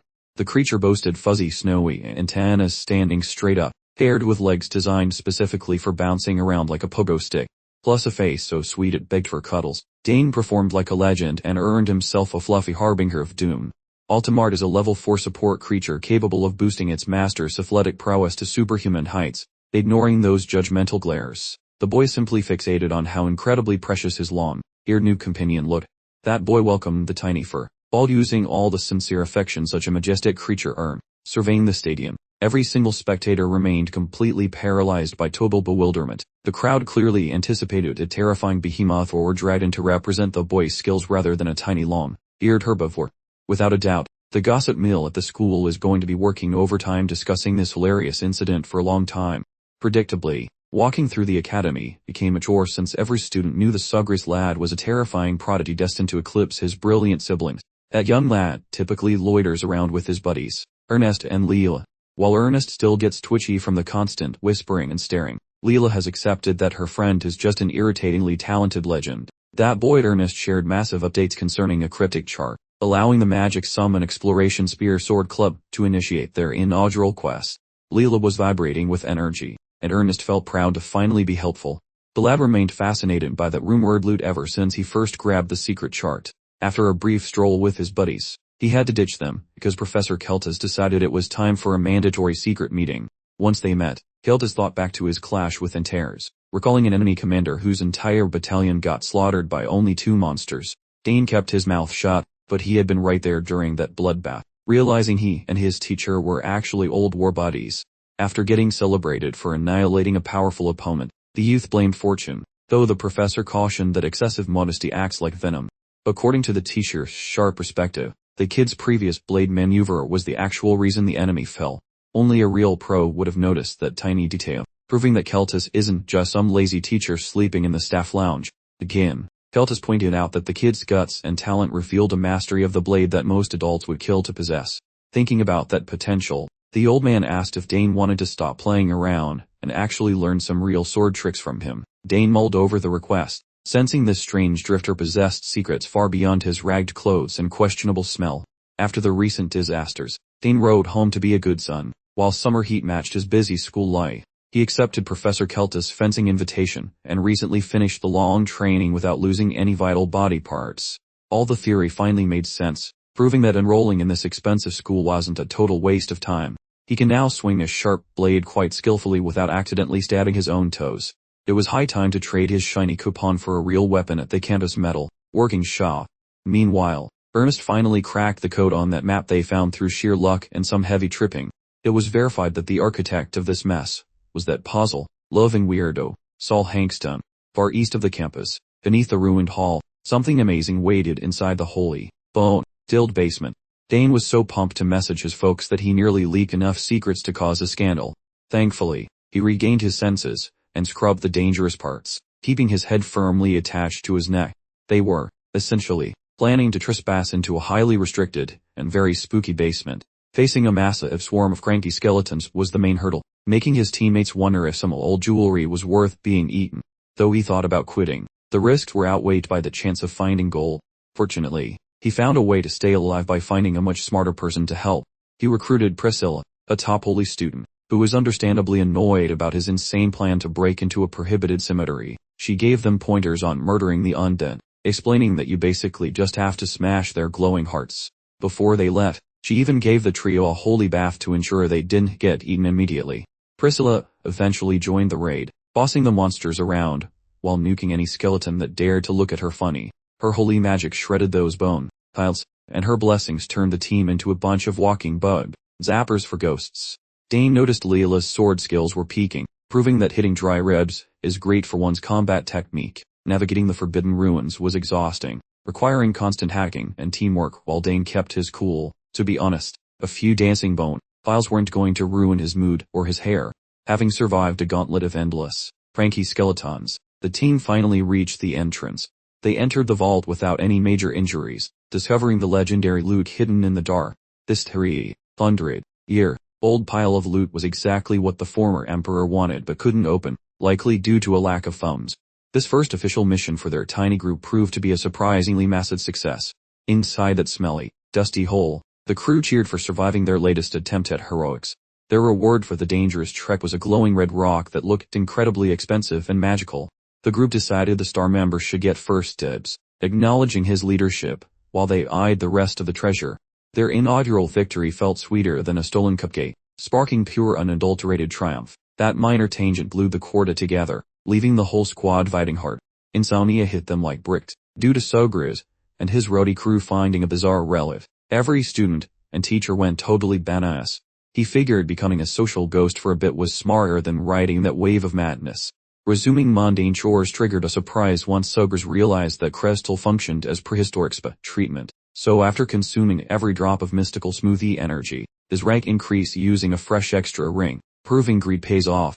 Realizing his folks would think he went crazy if he wrote that down, he kept the mail brief and saved the juicy gossip for his next visit. So for now, he'll just keep them in the dark like mushrooms. Sogriz leans on an older sibling for support regarding anything related to those mystic arts. Right when the boy concealed that paper, loud screaming from behind the portal told him to hustle before their group missed the next job.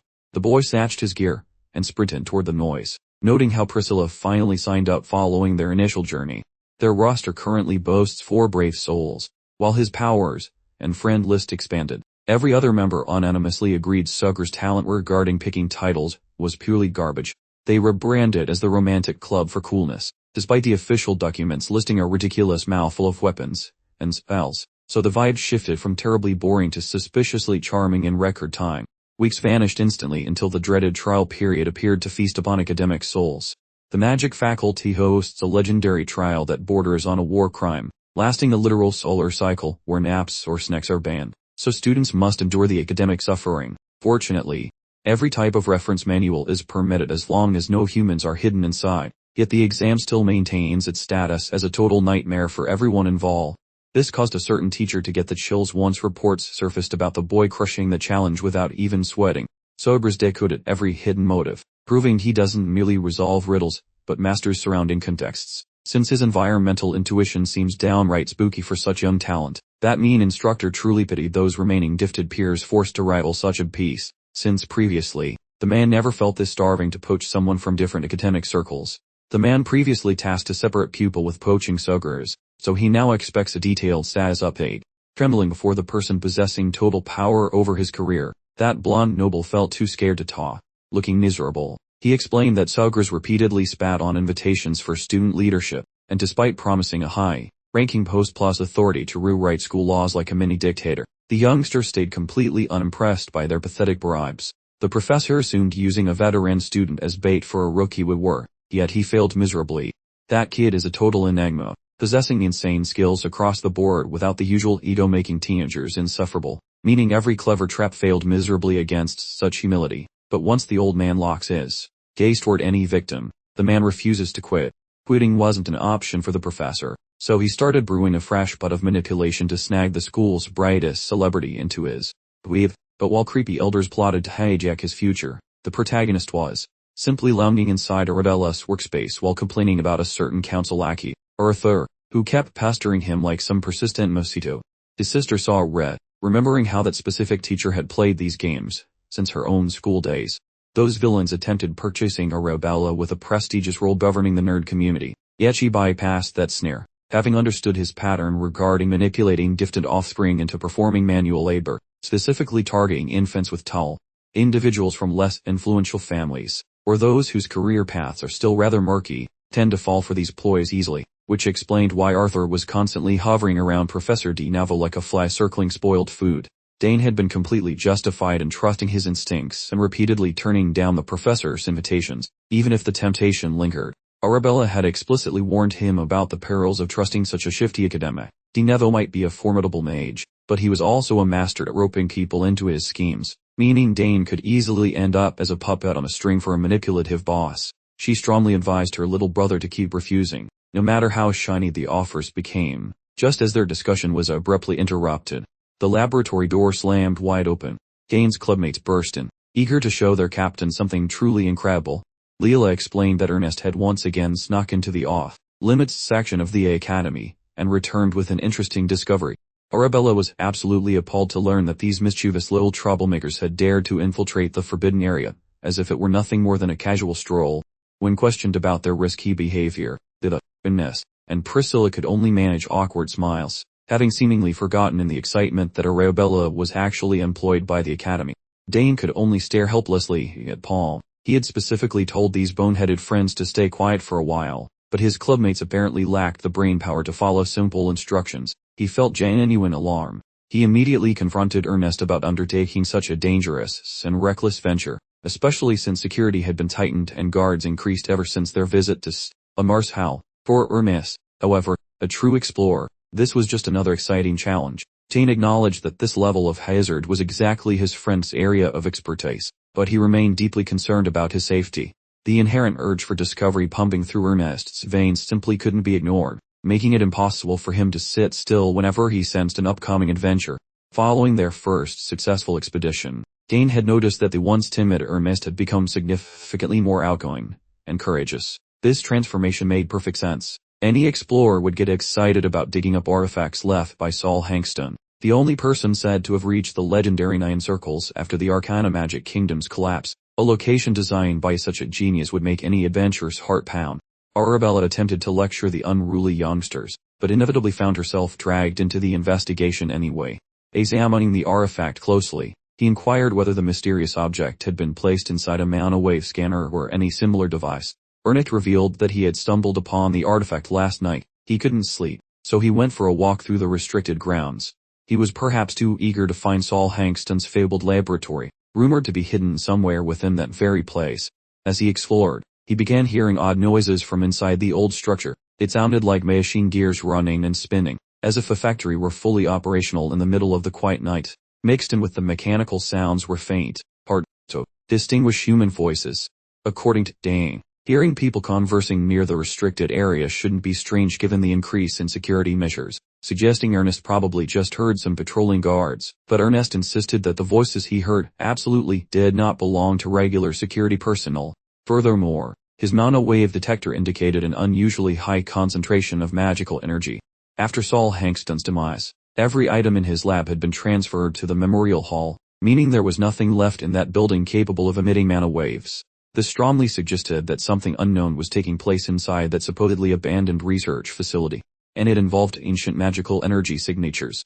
After a bit of poking and prodding, Arabella confirmed that the artifact was concealing something.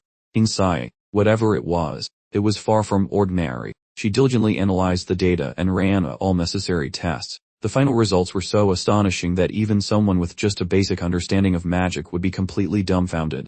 Those wiggly lines on the charts looked suspiciously like a mythical unicorn of physics, though ignore the chaotic bits, since the main patterns are twins. Arabella felt certain that a massive secret was lurking in that dusty old structure, necessitating a much deeper look into the shadows.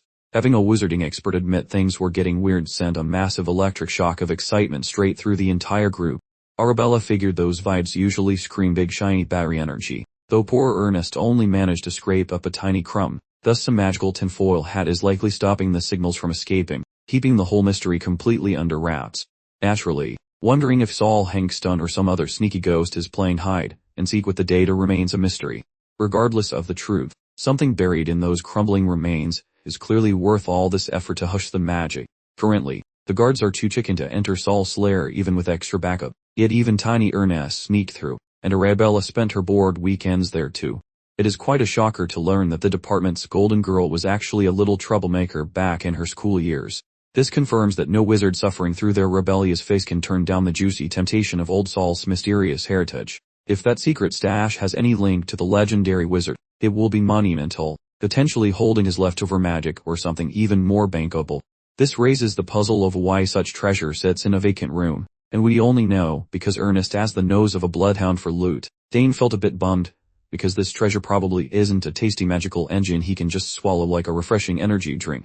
He surely would have smelled a real power source during their first trespass, yet he still hopes whatever scrap Ernest found is actually worth the hassle.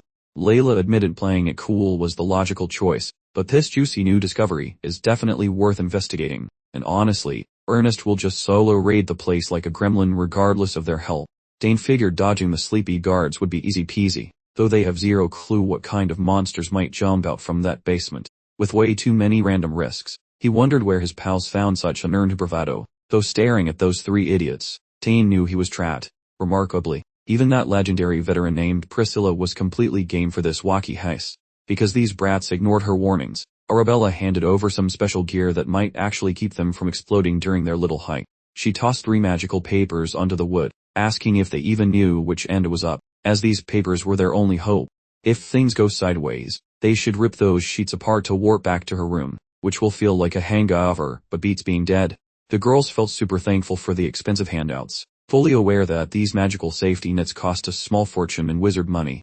Arabella gave them a scary look, noting that getting caught means a vacation from school, and 2 vacations mean getting kicked out forever. That harsh truth certainly threw some cold water on their mood, cooling their hype. Dane promised his big sister that things would be fine because he was coming along, and luckily she actually liked her little brother. Otherwise she would have squashed this nonsense, and now her only wish is for her sibling to return home in one piece. She wants the whole crew to return unharmed with some cool loot, just like any proper adventure should ideally end. The preparation had to be perfect, which was Ernest's specialty. He whipped out a complex diagram showing every door and hallway, noting every guard's blind spot they could use to sneak inside once the prep finished. The team scheduled the heist for 2 days later, packing their bags with gadgets, while memorizing the path because Ernest was born for this nonsense. The boy discovered methods for using stealth particles perfectly, assigning Dane's tiny sidekick, Garnet, a vital task of dissolving the heavy magical shield without a sound. Permitting the tiny fabled creature to participate in the heist felt fine to the guy. Priscilla proposed a secondary backup so they wouldn't burn through expensive warp charms at the first sign of trouble, defining protocols for every potential blunder. Acting as combat director, Dane organized their ranks flawlessly, planning to sense energy waves from the front, while Leela and Ernest guarded the back, plus Priscilla, who remains the prime target for surprise attacks, sandwiched safely in between. The leader encouraged the nerd to carry a compact bow rather than his wand, having watched how much the glasses-wearing kid improved his aim.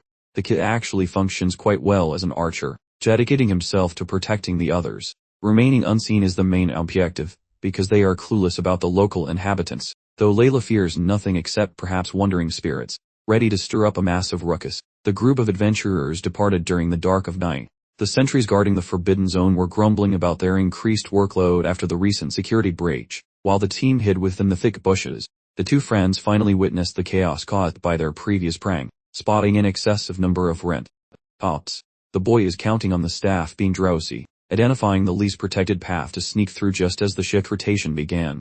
And those lazy employees couldn't abandon their positions quite so rapidly because they were bored. While the two groups chatted, the squad dashed through the gateway quickly, though one sharp-eyed watchman noticed a strange feeling, but those unmotivated colleagues persuaded the guy, claiming the breeze was just acting up. So the swap finished and those sentinels scattered about the area to ensure not even a mouse could pass, failing because they suck at their jobs. Beating the squad's sneaky entry was a total victory, since the guards forgot to station anyone inside the facility. Roaming the corridors was a breeze, and shortly, the pack reached the subterranean entryway, navigating the path flawlessly owing to the directions of their resident bookworm. Dane immediately sensed the heavy spiritual field blocking the path, noting the repulsion intensifies as one nears the middle. Old Man Salt definitely worried about protecting his assets from thieves, but the boy realized the person who built this wall lacked the geezer's magical signature. That ancient warlock died centuries ago, yet this energy feels brand new, almost modern, suggesting that a different person reached this spot first and manually installed a fresh shield to conceal their activities, meaning a hazard might wait on the far side of the portal, which frightened the girl. She suggested they just quit and head home, but her friend hypothesized the school set up the traps, claiming that stopping now would be foolishly wasteful since they already arrived. The archer suspects a foreign trespasser rather than the faculty, thinking the staff would brag about finding a legendary relic instead of keeping it secret, which made the girl quite excited that competitors were hunting her potential prizes, though her friend noted they were adventurers, not thieves, wondering who visited earlier and intentionally erected a fence to conceal secrets. Crashing into them would surely spark a nasty brawl, provided they mean trouble. Expecting a few pupils to block a squad of career crooks is like bringing a spoon to a gunfight. Yet, they trust the collective energy of their mushy society, while Ernest and Leila remained genuinely devoted to his cause, willing to trail that guy to Earth's edge. Whereas Priscilla, conversely, preferred hiding her actual vibes, but decided to advance the agenda, since nobody voiced a complaint. Now we deploy the hidden asset and finish this whole circus once and for all, plus anxiety floating around. The gang advanced. That tiny undercover tool, Farnes, performed brilliantly by melting the energy wall using his spacey fireballs, even though that fence was sturdy. Although a legendary monster's heat proved simply overwhelming, once the group unlatched the portal and entered Weird Lands, the situation turned spicy real fast.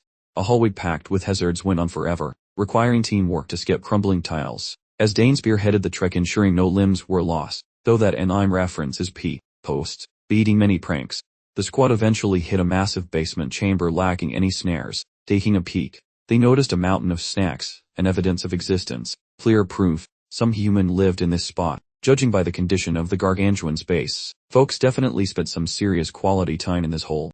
Doubtful that the school dispatched a crew so far from nerding out, because if a university probe happened, the institution would provide the tools. Yet these gadgets seem scavenged from random bins, including some shady stuff. Plus teachers love bragging about fines instead of being sneaky. That idea about trespassers sliding in feels increasingly legit, feeling totally spooted.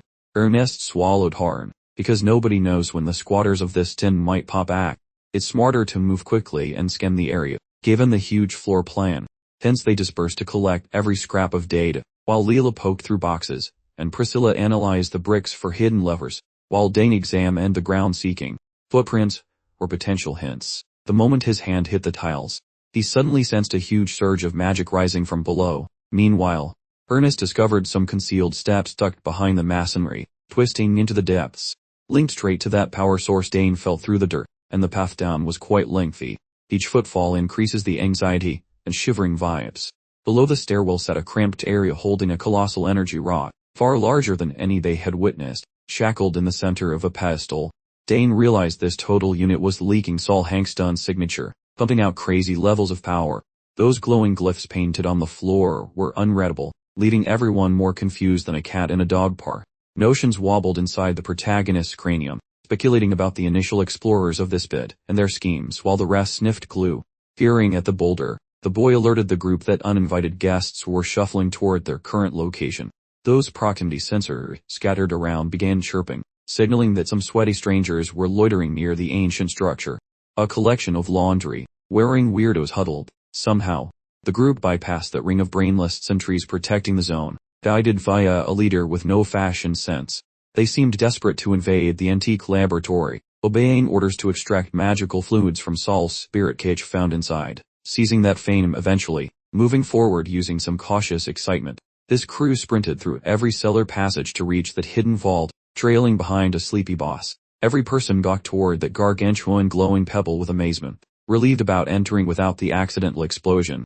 And now the solitary task remaining involved grabbing the loot. The chief commanded a duo of underlings to mop the floor and erase that path, insisting they tattle instantly if they saw anything bizarre. Having arrived fully equipped to siphon the energy, they assumed a brief siesta was earned, provided their math was not garbage. These folks must inhabit that cellar for 60 days or more, luckily having backed sufficient crackers to avoid becoming cannibals. While they were busy staring blankly at Saul's funky inventions like confused tourists, one laundry-wearing idiot committed a clumsy blunder by stepping on a tile that activated some hidden spy. Some literal waterfall of sharp cutlery descended out of that roof, terrifying those cosplayers, before their head honcho reacted. The squad was previously face down, then the one in heartbeat afterwards. That heavy slab blocking our prize room slammed shut, after which the chamber was hermetically sealed. A suspicious vapor started leaking down the steps like cheap stage effects, which was actually industrial strength nap time in gas form. This stuff was remarkably lethal, so the boss tried plugging his face. Nonetheless, the man realized resistance was feeble given they previously stumbled inside a competitor's snare. Naturally, those other pranksters were just school kids under Dane's command, who stacked the unconscious intruders like firewood, while Ernest stole some descriptive papers, several gold coins, and a mountain of useless trash found in their pockets. The leader squeezed his gray matter attempting to identify those clowns before they woke up. Evidently they craved the legendary soul pebble, but he could not ignore the likely opportunity concerning undercover scholars belonging to their own school currently. The girl snatched a specific worry scrap, and shoved it under her boss's nose. This paper explained the haste, requiring a duo on machines plus a third at 60%, unless the magic drawing shattered. Then everything has to pause for repairs immediately, also including a fancy doodle of the ritual, which was predictable. Their blueprint for stealing soul juice seemed overly complicated, and likely to explode. Additionally, Ernest, ever the curious one, discovered a remarkably detailed continental map tucked into one of the unconscious guy's pockets. The Empire keeps a very tight leash on these maps, regulating them like they were state secrets, so a run-off-the-mill organization wouldn't have this level of detail, suggesting they might be part of some renegade faction.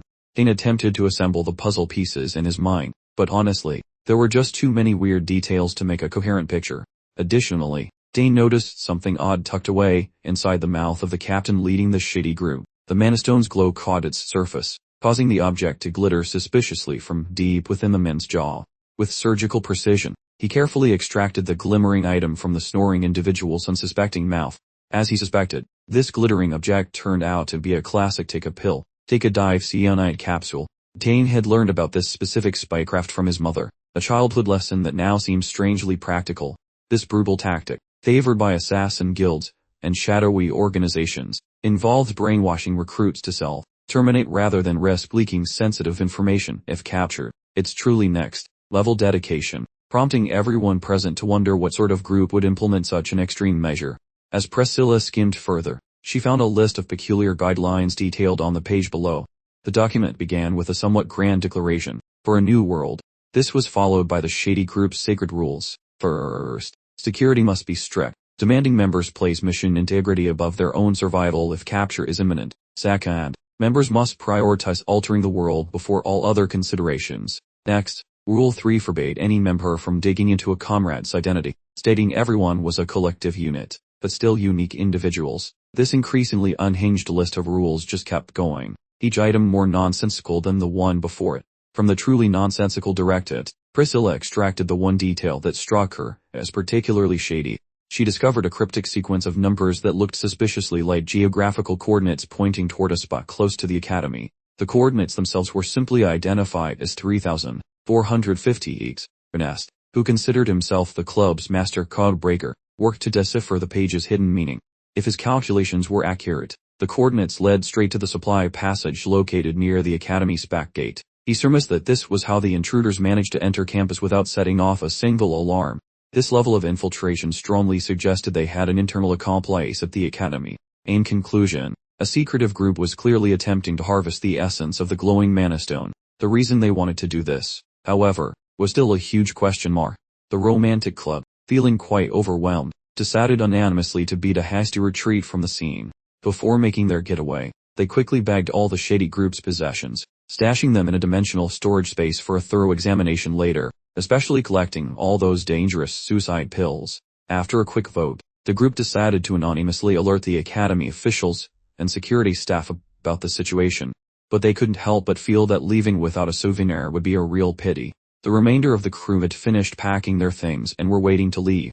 The group's leader, however, had his attention fixed entirely on the valuable prize. Dane suddenly felt strongly about bringing the enormous stone along with them. He worried that leaving the stone would just hand it over to the academy's hierarchy, rather than allowing some unknown administrator to exploit its power. Dane felt it best to take the powerful object for himself. Once Dane had finished performing his magical theft and secured the stone, the agents below began to regain awareness, completely ignorant of their loss. The truss, a henchman startled their captain awake with a frantic shout, drawing his attention to the supposed treasure they had risked everything for. The enormous magic rock now looked like a dull paperweight, completely drained of its powerful essence as if someone had sucked out its magical juice. It seemed pretty obvious that the individuals who had ambushed them with gas and then tied them up were also the ones who had pilfered the magical energy from the stone. As they wallowed in utter misery over their utterly bungled haste, the security detail from the surface finally stumbled into the subterranean chamber. The captain of the guard was absolutely livid that these low-life criminals had dared to violate the academy's hallowed ground. These hapless crooks had not only failed to secure their prize, but they were also about to be apprehended by a very grumpy security detail. They all attempted to chomp down on their hidden suicide capsules, only to discover their teeth were squeaky clean, completely devoid of the usual poison. In this desperate situation, the captain quickly concluded that their shadowy patrons had completely abandoned him and his crew. After dragging the entire pile of captured intruders back up to the surface floor, the head guard grumbled about the recent spike in criminal mischief throughout the academy, questioning why the restricted zone had suddenly become such a chaotic hotspot after decades of total peace. He quickly requested an update on the interrogation of the apprehended suspects. The tough interrogator reluctantly suggested that he might need to employ some slightly less gentle techniques to get information from them. None of his standard tricks were working, as the shady captain and his crew were clearly seasoned professionals, tough nuts that wouldn't easily crack. They needed to be relocated to the special questioning room as soon as the initial investigation finished, allowing them to proceed much rougher away from meddlesome busybodies. The head guard realized he was completely finished. This whole fiasco was a massive blunder, especially since 5 intruders had managed to slip through even with doubled security. Consequences were certainly guaranteed, and he worried he might even be demoted or perhaps completely lose his position. The arcane experts from the magic department had also gotten involved as soon as the name Saul Hangston was mentioned in connection with the crime. When even a famously lazy professor actually bothered to get out of his armchair and show up, the head guard knew his livelihood was in a truly precarious position. Nevertheless, he still needed to provide a detailed accounting of the night's events, which Professor DeNavo found to be highly suspicious. The professor's biggest issue was the claim that the formidable Saul Hangston magical barrier had actually been neutralized. If these perpetrators were competent enough for such sophisticated magic, he wondered why they were subsequently caught like amateurs. The head guard conceded that he too was completely stumped. Hoping to make some sense of the situation, he presented a piece of evidence found among the suspect's possessions. Specifically, it was a book. Professor DeNavo skimmed through the tome, his expression contorting in utter disbelief with every page he turned. The volume explained that the room was protected by magic that only authorized individuals should have been able to access, meaning brute force was essentially out of the question. DeNavo kept the book for further study, hoping to discover other spells or useful information within its pages. Headguard kept quiet, not daring to dispute anything, and then added that the criminals in custody were likely members of a shadowy secret society. When the words secret society were mentioned, Professor DeNavo's professional curiosity was immediately sparked. That massive glowing ruck was a total shocker for the old prov, since he spent decades assuming the school basement was just for spiders. Security was scratching their heads too, because finding a boulder that big hidden in plain sight made them look like absolute blind idiots. The Navo threw a fit, and insisted on visiting the crime scene just to witness the madness with his own cynical eyes. Gossip about the forbidden zone leaked faster than cheap coffee, and students felt a creepy vibe brewing amidst the recent string of disasters. The school was vibrating after yesterday's mess, making it the perfect time for the lovey-dovey club to zip their lips and vanish. Priscilla spent her entire afternoon hunting for juicy secrets and updates about the ongoing investigation into the magical rock. Word reached her that DeNavo and the spell-casting nerds were stuck in the center of the mess. Heck, the campus paper already slapped the story on their front page for everyone to see. The paper was mostly fluff with zero depth, featuring a sad quote from the chief guard apologizing for letting burglars in. DeNavo assumed that involving the magic experts would make everything go as smoothly as buttered toast. Those wizards will use every hex to drain secrets from the thugs the club wrecked, but DeNavo ensured their tracks were scrubbed clean. Priscilla claimed the school owed them a trophy for nabbed crooks, which is a weirdly logical way to spin their reckless behavior. DeNavo reminded everyone that they seriously needed to act like boring wallflowers and stop attracting so much negative attention. Ernest got stuck playing detective with the crook's smelly laundry, spending all day poking at their junk with a magnifying glass. While tracing their paths on the master map, Ernest thought they might trip over another pile of loot like that Hankston stuff. Just as the excitement started to fizzle out, the campus got flipped upside down by yet another massive wave of complete mayhem. This time, the Imperial detectives rolled up with a literal army, waving their fancy flags like they owned the entire damn place. Since the Royals almost never show their snobby faces at school, this unexpected visit was a massive, terrifyingly big deal. They staged a huge parade with heaps of buff soldiers flaunting those colorful banners just to show off their royal power. A stern man called Delphian led the group, acting like a very important knight. He was annoyed, because the Amar clues were non-existent, and those weirdos lurking in Hankston's basement weren't talking at all. DeNavo briefed the commander, while pretending to actually care about the poor man's massive headache. Imperial snoops arrived to begin their private search. Not even their top geniuses could locate any signs of foul play on that big magic shield. When some ghost-tier wizard's shield gets hacked without a trace, you know we are all in deep, smelly magical trouble. The grubby commander questioned their sparkly guest, hoping the third prince had at least one decent thought about the situation. That royal lad wore expensive clothes but acted like a total wimp, nearly sobbing when asked for his basic thoughts. DeNavo had absolutely no clue a royal was visiting, making this whole surprise reveal a total slap in his surprised face. Edward shuffled toward the force fields and somehow noticed a microscopic singed spot that every other professional detective completely overlooked. You could hardly see anything, but the texture felt quite strange to his royal touch. He determined that the magical ward had been cleanly dissolved and perfectly reinstated, leaving no trace of the incident. The prince clamped his jaw shut, deciding to keep his wild hypothesis to himself until he had gathered more proof. The individual who cracked this particular barrier must possess truly formidable abilities, given that Saul Hankston's devices were famous for their longevity, essentially being designed to last forever. As far as anyone knew, they had always been completely impenetrable before now. How could a perfectly secure installation be penetrated so cleanly, leaving absolutely no evidence behind? The person responsible for this sophisticated act posed a direct and significant threat to the entire empire. If they possessed the knowledge required to bypass Hankston's specific safeguards, every other Imperial defensive ward was now potentially vulnerable to a similar attack. As he walked away from the freshly mended ward, Prince Edward suddenly froze, clutching his hand as a spike of agonizing pain surged through him. He gritted his teeth and silently suffered through the unexpected physical eruption. He knew he simply couldn't afford to expose any vulnerability in front of his subjects. Commander Delphian quickly spotted the prince's discomfort and rushed immediately to His Highness' side. The seasoned warrior, brimming with genuine worry, urged His Highness to report even the smallest twinge of pain so they could instantly return. For Delphian, the investigation paled in comparison to the prince's physical security. Edward stubbornly claimed he felt perfectly fine, having come here by his own choice, and absolutely refused to be treated like a liability. He now quietly observed this exchange, noting the surprisingly close relationship between the prince and his knight commander. He decided he must proceed with extreme caution around these two figures, as they held significant influence within the larger structure of the empire. The commander, once more playing the role of overly concerned guardian, urged the third prince to retreat and rest. Fearing his health might rapidly decline, he couldn't help but feel sorry for the young royal. labeled as the untalented prince and forced to endure constant, debilitating pain. Edward's story was quite genuinely tragic. If only he had been born in perfect physical health, his path in life might have looked completely different. Nobody felt more thoroughly exasperated by this bizarre ailment than the third prince himself, as the relentless suffering constantly prevented him from moving forward. Regardless of the potential for another agonizing attack, Edward felt an overwhelming, desperate urge to actually contribute something meaningful to the investigation. His overly protective guards tried to convince him to stay put, but he absolutely refused to remain idle, especially not at this critical moment. Commander Delphine, in discussion with Professor DeNavo, gathered the nuanced specifics of the situation, particulars that unfortunately only served to deepen the confusion surrounding the entire mystery. The whole situation was turning into a complete nightmare. To compound the existing chaos, the prince's personal attendant came sprinting in, loudly announcing that Prince Edward had completely disappeared. He must have stealthily slipped away during a brief lapse in attention from the surrounding guards.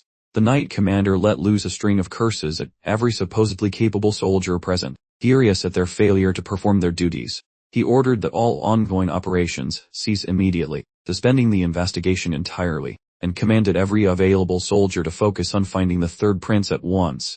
The Empire's soldiers instantly sprang into action, responding to the orders, while their commander directed the search with palpable anxiety etched onto his features.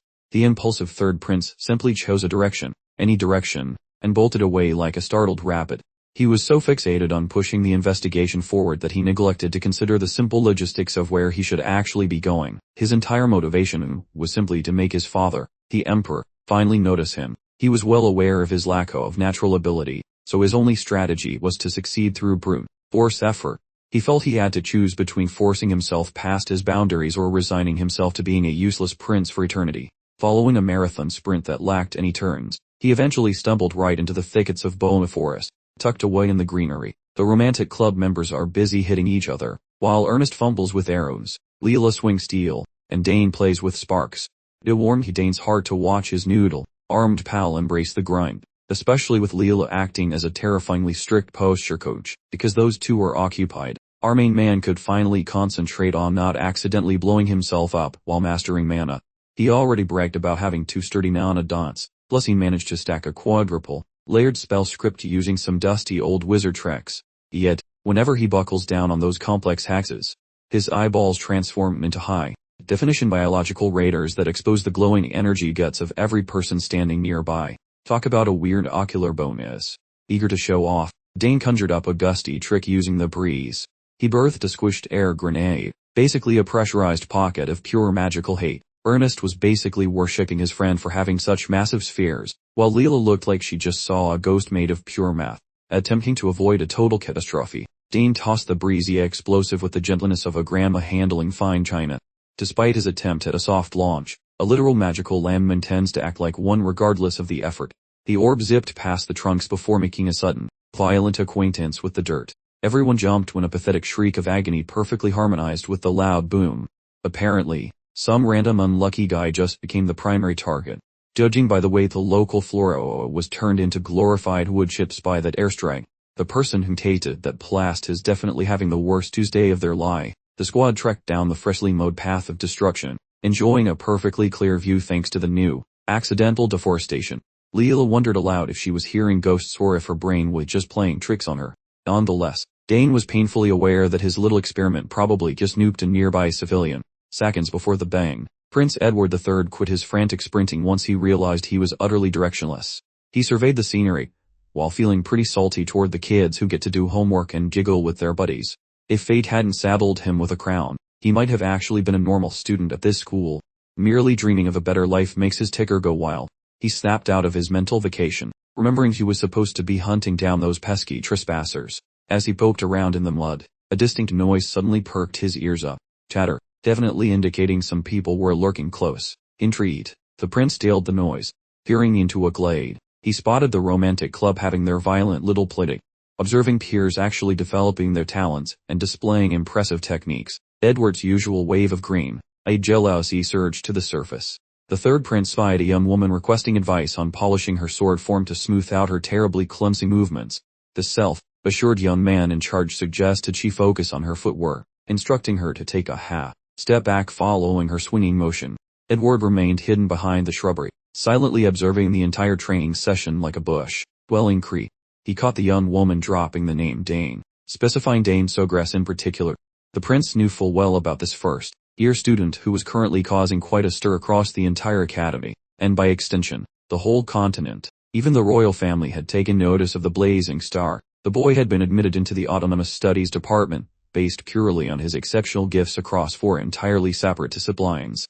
This guy is a flawless genius with the Midas touch, while the prince himself struggles to get even one simple thing right. The fellow considered the peak Prodigy still approaches his training with intense seriousness. Edward returned to imagining an alternate reality in which he actually managed to enroll in the prestigious academy. Perhaps he might have made friends exactly like Dane, and soaked up all sorts of fascinating knowledge. He was so lost in a life he wasn't living that he completely failed to notice or react to the incredibly slow, moving wind palm. By the time his gaze registered something flying directly toward him, the opportunity to react had long since passed. The wind bomb detonated, uprooting numerous trees along its flight path, and throughout its destructive blast zone. Edward was caught directly in the blast, the resulting force compelling him to perform a truly involuntary backflip. His high-pitched, rather pathetic scream became lost in the immediate aftermath of the wind bomb. The group quickly located the prince lying flat on the ground. Dane immediately offered a profuse apology for the mishap, explaining he genuinely assumed no one else was nearby. The third prince finally came back to his senses, and gradually managed to pull himself upright onto his feet. Ernest glanced at Edward's attire, and instantly mistook it for the standard Imperial investigator uniform. Leela went into full panic mode at the terrifying thought of having accidentally detonated a bomb near an Imperial investigator. Dane possessed better judgment. While the outfit did resemble the investigation team's uniform, that distinctively vibrant red hair served as an unmistakable symbol of the Imperial family. Injuring an investigator by mistake was problematic enough, but accidentally bombing a member of royalty was an entirely different magnitude of catastrophe. Leela looked like she was about to burst into tears, while Dane, on the inside, was furiously blaming his own terrible misfortune. Prince Edward possessed the sheer audacity to scold them for launching a wind bomb in his immediate vicinity. Dane immediately fell to one knee, and, with heartfelt apologies, presented himself as the son of Count Sogress. With absolute sincerity, he apologized profusely for committing such an unbelievably grave offense against the entire empire. Ernest followed suit immediately, identifying himself as Baron Dillon's eldest son and a first-year student in the Department of Exploration. Leela then dropped to one knee, introducing herself as Duke Thermian's eldest daughter, and all three anxiously pleaded with the prince for forgiveness. Once he recovered from the initial shock and mortification, Prince Edward assured them he was completely fine, and the blast had not hurt him in the slightest. It merely caught him off guard. Nothing more. More importantly, Edward declared himself thrilled to meet Dane Sogress specifically here, of all random locations, having heard so much about the boy wonder's exceptional reputation. Edward also expressed admiration for the Dillon family's famous contributions to exploration. As for the daughter of House Thermian, he offered congratulations on her recent victory in the Dronzer Cup, noting he had watched the finals, and felt truly awed by her impressive display. Once all the tedious pleasantries were finally finished, the prince waved his hand, encouraging the three to relax and stop looking so stiff. Ernest, mustering his courage, inquired exactly how a prince managed to stumble upon the Bona Forest outskirts. This place is incredibly secluded, a spot so isolated that even dedicated students steer clear, making it a truly perfect hideaway for intense practice. Edward admitted that while he intended to help with the investigation, he instead ended up wandering around completely lost like a hapless fool. He simply took it for granted that the trio knew about the mysterious happenings plaguing Saul Hangston's properties. The prince let slip a casual hint that he might have seen something off about the laboratory door, although he admitted he couldn't confirm it completely. Dane felt confident that no regular individual could possibly detect the tiny imperfection in his craftsmanship. Thankfully, the prince didn't seem truly certain about his suspicion. Ernest tried to subtly pry for additional details about the odd phenomenon, confirming that the prince had kept this knowledge to himself all along. For perhaps the very first time, a complete meltdown felt entirely justified. Dane carefully examined the seemingly frail noble standing before him. In contrast to his older brothers, the first and second princes, this youngest sibling was roughly the same age as Dane. Most folks simply brushed him off as just another ordinary guy without any unique abilities. Dane thought it bizarre that this guy located them despite his thorough application of anti-tracking powder throughout the vicinity. He also detected the tiny imperfection in the barrier's repair. This person wasn't ordinary in the slightest. It was highly likely that Prince Edward possessed some hidden, unique power he was keeping secret. Despite everything, The guy continued to chatter as if he were a complete idiot who stumbled into the woods purely by chance. He knew the search party was likely tearing through the whole academy to find him, but they would probably need time, since they weren't used to how huge this area really was. Since they were all gathered in one place, the prince requested a small favor, asking if they would share some anecdotes from their daily lives at the academy. It felt like a bizarre request, as if despite being royalty, he was fundamentally just a typical adolescent at his core. Dane figured this unfortunate individual likely lived his entire existence cooped up inside the palace walls, so naturally, he'd be intrigued by the details of a regular life. Ernest and Leela, predictably, were specialists in rambling enthusiastically about all things related to academy training and daily activities. Dane, however, found himself unable to dismiss the unsettling sense that this boy was off in some way. He seemed oddly rigid, almost as though something was purposely constraining him. Intrigued, Dane activated his forechains, subtly examining Edward's mana flow to gain a discreet advantage in observation. As the club members chatted casually with the prince, the Imperial Investigation Squad was completely freaking out. They had abandoned all pretense of professionalism, becoming entirely frantic in their desperate search for the missing heir. Observers simply watched them dart frantically across the campus like a flock of disoriented birds. The atmosphere felt heavy with tension, yet nobody understood what the actual problem was. The individual suffering the most from the prince's vanishing act was undoubtedly the Knight Commander himself. They still had absolutely no idea who was behind this whole incident, let alone what kind of powerful allies they might possess. If the prince ran into trouble while wandering on his own, Delphin knew he could never forgive himself. He would certainly be fired. His entire career would be ruined if Edward suffered even the slightest injury. Fortunately, one investigator managed to locate a witness who saw an individual in a distinct golden, trimmed robe heading directly toward the academy's outer forest. The commander immediately ordered that the witness be brought to him so he could verify the sighting. For the time being, he redeployed the search teams to thoroughly comb the academy's outer forest, emphasizing again that protecting the prince well-being was the absolute priority. It remained completely baffling why the sickly young man decided to venture deep into the forest. Perhaps he stumbled upon something directly related to the investigation. Having heard their amusing anecdotes, Prince Edward felt an intense desire for the kind of normal life that others found so easy. If he hadn't been born into royalty, he might have been just another guy, free from the constraints of his obligations. Maybe the divine simply held a grudge against him. Shaking off his dramatic mood, Dane politely asked if he could inquire about a potentially sensitive topic, and Edward gave him the green light. He inquired whether the prince's right hand was perhaps giving him constant trouble recently. Edward completely lost his cool, reacting instantly with utter terror and panic. Clearly, he wasn't exactly a master of subtle concealment. Ernest and Leela were completely bewildered about why Dane was so interested in discussing another man's specific appendage. Prince Edward instinctively tucked away his problematic hand while fiercely rejecting Dane's pointed suggestion. Dane wouldn't let up and continued to prod for information. Leela was forced to intervene before he managed to completely insult the royal.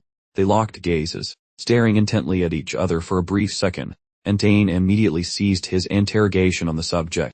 If the prince wasn't keen on discussing his medical issues, Dane decided to drop it. He planned to erase all memory of this forest expedition from his mind anyway. Prince Edward racked his brain trying to figure out how this random young man had stumbled upon his odd ailment so suddenly. Leela attempted to perform damage control, apologizing for Dane's rude behavior, yet Edward gave in and admitted that Dane had hit the nail on the head. It was the very first time in his entire life that he made the decision to reveal the truth concerning his physical state. He confessed that his right hand was essentially useless, just like a disabled person's limb. He promptly turned the interrogation back on Dane, demanding to know how he spotted the problem. Dane explained that he hadn't actually witnessed the exact state of Edward's hand, but he had observed the mana flowing towards the limb being stopped by an unnatural blockage. The idea that someone could precisely visualize the unseen currents of mana with their natural eyesight was pretty tough to swallow. Dane quickly spun a lie, claiming the ability came from a fortunate magical artifact that had bonded with his physical form. In reality, this was simply another perk of having ancient mana flowing through him. Since he couldn't exactly offer up that little detail to a prince, he invented a story instead. Fortunately, Edward swallowed the fib hook and sinker. He actually looked quite keen to investigate the origin of his physical problem further. Dane couldn't immediately pinpoint the root cause of the issue, but he could clearly observe why the discomfort was so persistent. The mana current that should naturally continue to the prince's hand was being entirely stopped at the wrist, causing it to rebound in the opposite direction. If mana fails to reach a hand, that limb will inevitably begin to perish slowly. taking a chance on overstepping his boundaries. Dane asked the third prince with a curious expression exactly what had caused his condition in the first place. After a moment of consideration, the prince opened up and revealed everything. His physical problem began when he was only an infant, barely 1 year old.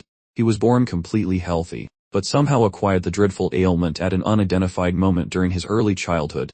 He couldn't even manage to grasp a fork or spoon to feed himself until he reached the age of 7. He finally learned how to hold a writing implement and form words when he was a decade old, developing skills like swordsmanship, magic, and even basic writing. All essential education for a royal was completely impossible. Consequently, he lagged significantly behind everyone else in practically every aspect of his life. He felt his existence had been a source of shame, tarnishing the royal family's otherwise pristine reputation. It suddenly became clear why Prince Edward was practically anonymous to the general public when compared to his siblings. Leela and Ernest were vibing poorly to this tragic tale, sensing the crown hated snitches blabbing about their dusty old skeletons. The prince merely rolled his joints, completely unbothered, trusting his life that this small group would never leak the tea. He was feeling pretty groovy today because every famous wizard and doctor failed him, whereas this boy actually managed to crack the medical case. He assumed Asogras wouldn't troll him about medicine, especially since scamming royalty usually ends in a very short haircut. The boy winced after hearing that spicy joke. Edward noted that his physical power was leaking out of his palm like a punctured juice box. Soon, it would be as useless as a screen door on a submarine, but the new theory gave him legitimate hope. After letting the idea simmer for a second, the boy offered his apologies. He didn't have a medical license or any real history of playing doctor with actual patients. The royal slumped, realizing that if the elite pros flopped, some random academy kid probably wouldn't save the day. Then, the boy actually volunteered to take a crack at it. That confident smirk revived the prince, who promised basically any treasure if the boy could stop the rot. To perform the task, he'd need to manually reroute the way the prince's inner energy was flowing. He mentioned that failing might actually result in a very extensive funeral. The stakes were incredibly spicy, because accidentally hurting a royal meant certain death for everyone involved, and his poor friends would likely be cancelled too. The boy had many decades of snacks left to eat, so making this stupid gamble felt a bit reckless. Therefore, he wanted a solid deal, asking what the crown would pay to fix his broken limb. Negotiating a fee might look tacky, but this guy wasn't about to risk his neck for zero profit. But if the payout was fat enough to catch his eye, he would happily gamble with his own life. The royal wasn't used to people being so incredibly blunt, as he usually only encountered pathetic suck-ups desperately craving attention. He promised the youth that the bill didn't matter, essentially offering a blank check from the imperial vault. His limb was going to stop working eventually anyway, so a mistake would only speed up the inevitable. Right now, he was basically an expensive paperweight to his royal family, so he vowed to leave a written pardon ensuring the boy would be well looked after. Nobody would have guessed a casual workout in the trees would turn into a high-stakes medical drama.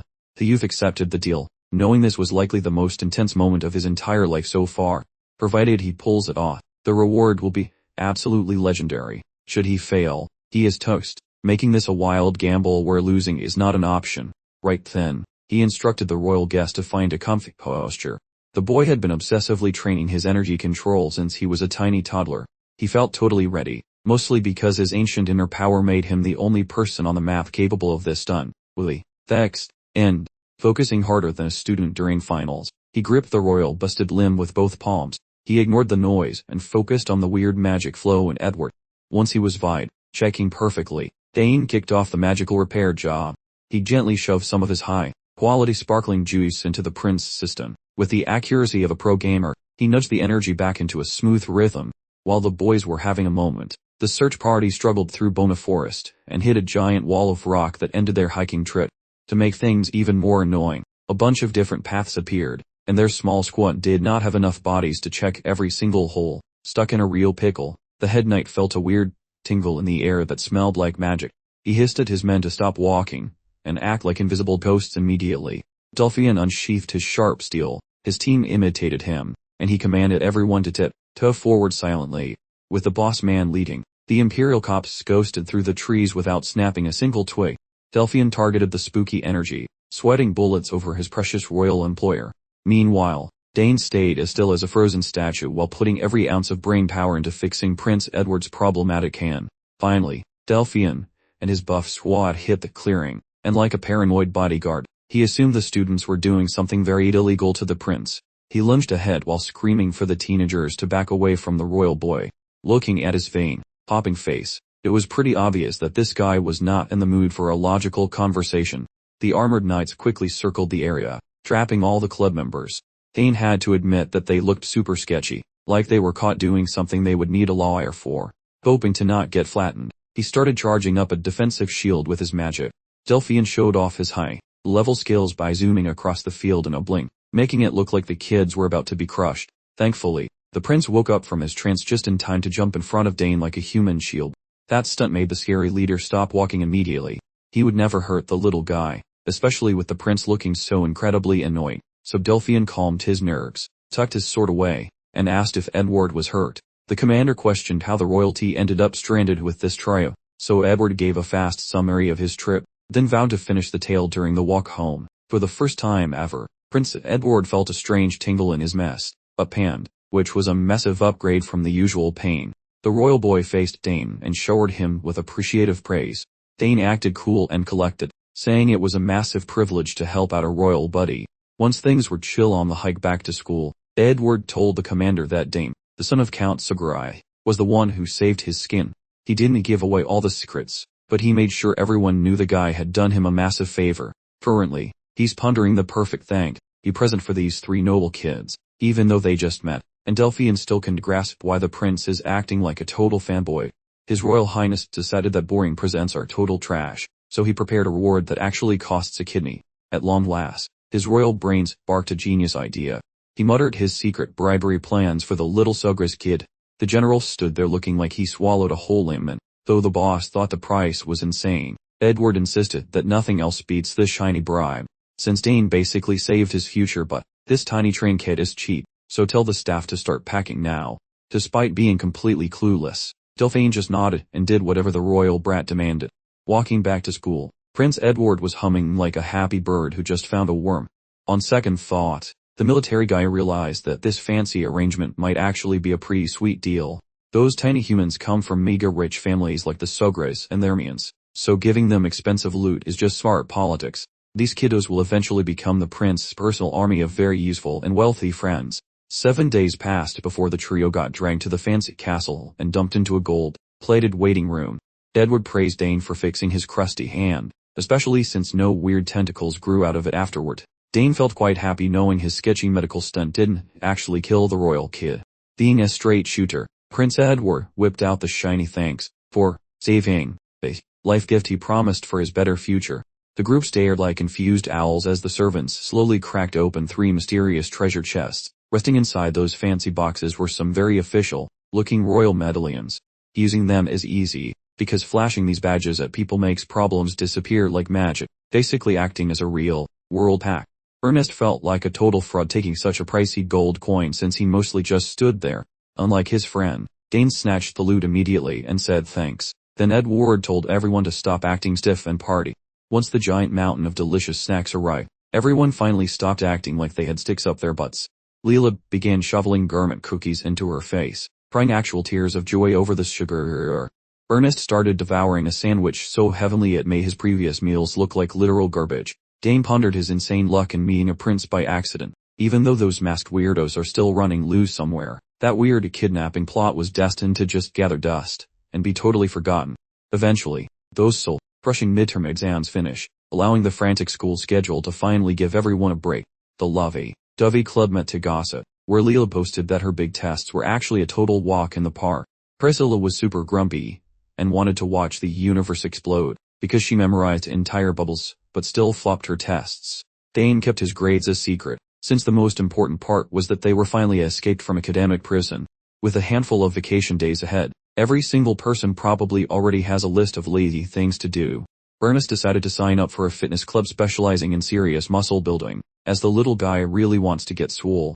Priscilla readily agreed with his plan, noting that Ernest kept failing every combat simulation, and clearly needed an upgrade from wet noodle status. Meanwhile, Leela was planning a trip back home to visit her family, as her mother couldn't wait to see her daughter, probably to ensure she hadn't turned into a grumpy old knight yet. As for Dane, the predictable bookworm, was intending to spend his break studying at the library, despite exams recently finishing, proving he really needed a hobby beyond textbooks. Suddenly, He recalled the valuable Thermian forge emblem given to him by the Duke on his 7th birthday. He needed a new weapon crafted, so accompanying Leela home seemed like a remarkably efficient use of his newfound free time. Dane declared he would join her, but Leela pouted, miffed that he only wanted to visit her family's main forge rather than her personal, secret workshop. When Ernest heard about this field trip, he immediately wanted in on the action. On the carriage ride, Ernest felt increasingly anxious about visiting the estate, while Leela assured him everything would be fine as long as he kept his hands completely to himself.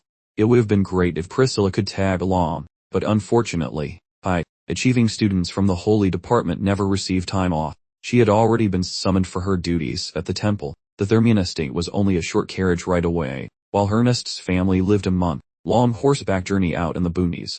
Dane had zero issues with travel, thanks to his aunt installing a magical teleportation gate connected directly to their house, allowing him and his sisters to simply zip home to visit.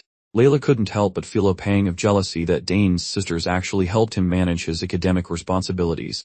It made her reflect on her own brothers, realizing upon reflection that she had never really discussed her siblings with anyone.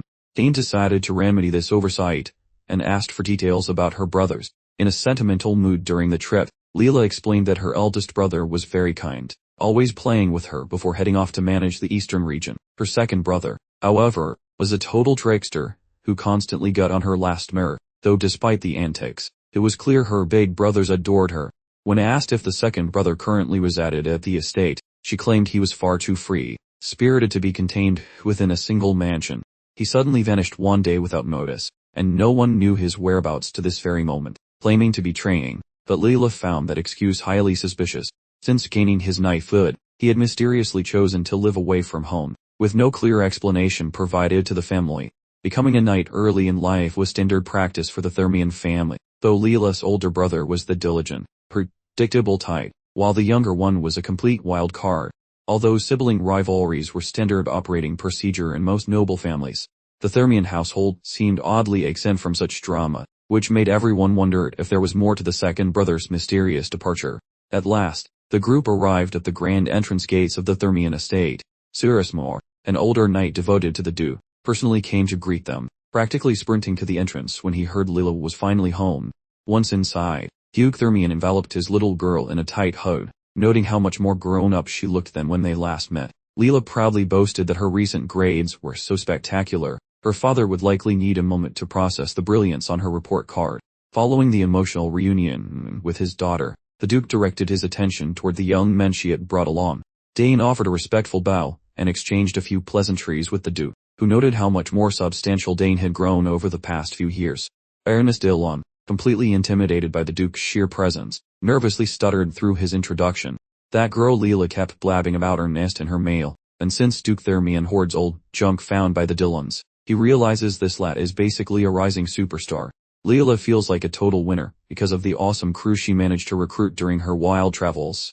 Once everyone stopped shaking hands, the big boss led them inside, where he apparently threw a tiny party that was actually a massive feast for his kid. Dane dreamed about those legendary pastries for ages, so luckily his bestie Leela ordered a literal mountain of sugar just for him, proving she is a top-tier friend. That modest snack time the Duke promised was actually a giant rave, packed with fancy rich people wandering around fancy rooms while loud tunes filled the air. It is totally obvious why Leela was itching to return to her crib, given that the snacks were top-tier and the general energy was absolutely flawless. They made a pact to kidnap older Priscilla for the next trip, mostly so she could stop working and finally chill out for once. Just as they were chilling, Dane felt a bunch of creepy dudes staring at him from across the room like he was a piece of steak. He asked Leela about the stalkers, and she explained they are just local soldiers who only showed up because they heard the famous Dane was in the building. The moment those words dropped, Dane felt a heavy wave of regret, and a sudden urge to hide. Eventually, the armored fan club marched over, and a guy named Candace Daggerwold introduced himself with more confidence than a used car salesman. They were super nice, so Dane played along with equal charm. Candace gushed over how Dane was a child prodigy, then begged to hang out with the cool kids for a few minutes. Leela bragged that their local army is basically the best in the land, ignoring the king's guards, and told everyone that every rookie wants their job. Candace threw some respect toward the Sograi squad, and Dane thanked him politely, noting his dad made sure their boys are basically gods with pointy sticks. It all started when his dad taught soldiers how to poke people effectively during wars. Soon, it became a legit squad, standing as the only spear-focused group in the entire empire. Candace guessed that Dane was a spear wizard, but Leela interrupted to shout that the boy is basically a god every single thing he does. She claimed that if every single soldier and the castle attacked him together, they would all get absolutely wrecked. Dane literally only wanted to stuff his face with fruit snacks, yet Leela refused to shut her loud mouth for even 1 second. Exactly as he suspected, the whole group of warriors politely asked if they could get beaten up by him in a formal duel. His intuition for annoying chores is always spot on, and since Leela made him sound like a superhero, he actually has to perform now. Realizing these stubborn fighters were not going to leave him alone, Dane finally gave in and agreed to their little combat party. They left the party and walked over to the training arena. The local boys grabbed wooden swords, while Dane picked up a dull stick for a lopsided fight against a whole group of them. When things kicked off, those knights attacked with a surprising amount of aggressive energy. Dane shut down their first move easily, looking totally bored with the whole thing. Swatting away professional soldiers was a total breeze for a guy who was basically born with cheat codes for fighting. Twirling that wooden pole felt totally natural, and he moved with surgical precision, stopping their hits and counter-attacking the moment they messed up. Dane could have probably destroyed these guys even with a blindfold on. Duke Thermian felt like snooping on the kid's growth, so he strolled over to watch the supposedly polite beatdown. The show totally smashed his already astronomical hopes for the lad, leaving him genuinely impressed. Dane Sugres fought like a demon with that polearm, looking exactly like a carbon copy of his old man. He manipulated every inch of that stick to wreck his foes from directions that shouldn't even physically exist. Once the dust settled, every single arrogant warrior nearby had been rudely relieved of their pointy toys. Candace figured a mob could handle one wild animal, but he was proved hilariously incorrect in record time. Having snatched their gear away, Dane figured there was no point in bullying the poor losers any further. He looked down on those jokers while remaining as cool as a cucumber, not even dampening his shirt. The Duke loudly declared Dane the winner, showering the youngster with praise for putting on such a violent masterpiece. Later, Duke Thermian gifted Dane dusty old Tums and a dead Tom, likely because Leela previously gossiped about his obsession with ancient manuscripts. This suited him perfectly since the school library acts like a gatekeeper for ancient scrolls, and these books deserve a fan rather than gathering dust. Meanwhile, Ernest got backstage pass to the treasure room with the butler, making Dane feel quite salty and left out. Worried, Leela begged him to chill out because tests are finished and they are finally free from that academic prison. Life is good, especially since the Duke beamed with fatherly pride after witnessing those insane poking skills with the stick. During their chat, Dane mentioned Leela's middle sibling, causing the old man to suddenly stiffen like a piece of wood. Leela also felt annoyed by that wild man's antics, finding his behavior totally exhausting. The oldest sibling occasionally mails updates from eastern lands, but the second-born has remained entirely unreachable for years. With zero calls or texts, it is obvious why the Thermian clan treats his name like a bad smell. While Dane and Leela were wandering the grounds, just chilling together, they noticed some rustling in the bushes, suggesting a sneaky intruder had climbed the walls to crash their little party. To keep things safe, Dane whipped up a glowing magic projectile to use for personal protection. He yelled at the hidden creep to come out before he decided to turn the scenery into a crater. Noticing the magical bomb and the scary tone, the hidden person yelled for mercy and promised to behave themselves. Leela paused for a moment to think, eventually identifying that annoying and high-pitched squealing voice from her past. The trespasser stumbled out of the leaves looking like a total door, appearing quite relaxed about the whole thing. He insisted he was merely spying on his sister as she hung out with some totally unknown dude. Lo and behold, the creeper was actually Delward Thermian, the Duke's legendary second-born son and professional hide-and-seek player. He looked older now, but Leela spotted that little brat right away despite the passage of time. She immediately rushed over to smack him silly for ghosting the family and making everyone think he was dead. She poured all her anger and worry into her knuckles, finally venting years of stress onto this absolute moron.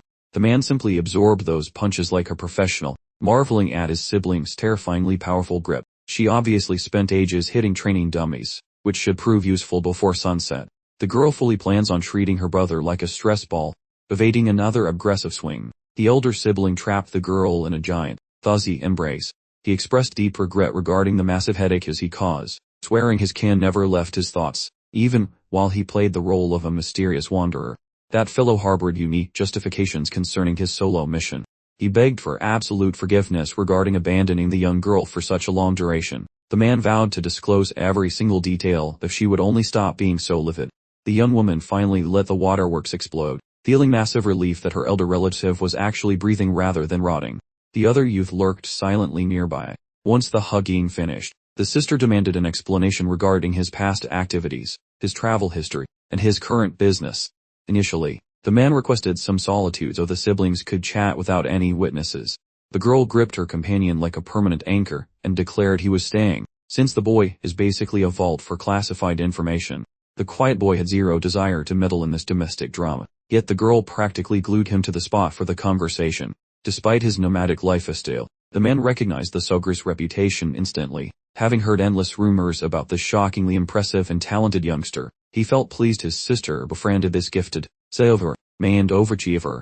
Those two noble lineages are basically joined at the hip. The elder brother relented and decided to include the boy in the loop, though he warned that these family skeletons should probably remain locked away. The boy swore to remain tight-lipped regarding these household secrets. The brother suggested they relocate to a secluded spot, nestled within the overgrown shrubbery of the Thermian grounds. The trio gathered close as the rebellious runaway admitted he spent years surviving inside the hostile Dranic Empire. The girl instantly roasted him for visiting such a death trap. The man only braved that scary territory because he was hunting for a magical remedy for their mother's chronic condition. Their parent had been stuck under the covers indefinitely without showing improvement, so the son spent his entire youth acting like a frantic detective searching for medical breakthroughs. Ultimately, his private inquiries pointed toward the Dranic borders. Infiltrating a rival country is basically a fancy way of volunteering for a death sentence, which is a pretty huge deal. The sister angrily pointed out that teamwork makes the dream work, while his solo quest was both incredibly stupid and a giant waste of energy. The man confessed he felt forced to handle the mission alone after a lucky break allowed him to slip past the border, plus he hated risking his kin, and since he returned intact, no real damage was done. The girl nearly rearranged his facial features on the spot out of sheer frustration, while wondering exactly why the family wanderer decided to show his face now. The runaway finally identified the specific items required to fix their mom's crumbling health. Those vital components were completely absent from that enemy land, which forced the traveler to pack his bags and return to the nest. Currently, he merely possesses vague breadcrumbs, though sniffing them out individually appears quite manageable within the Alshan borders.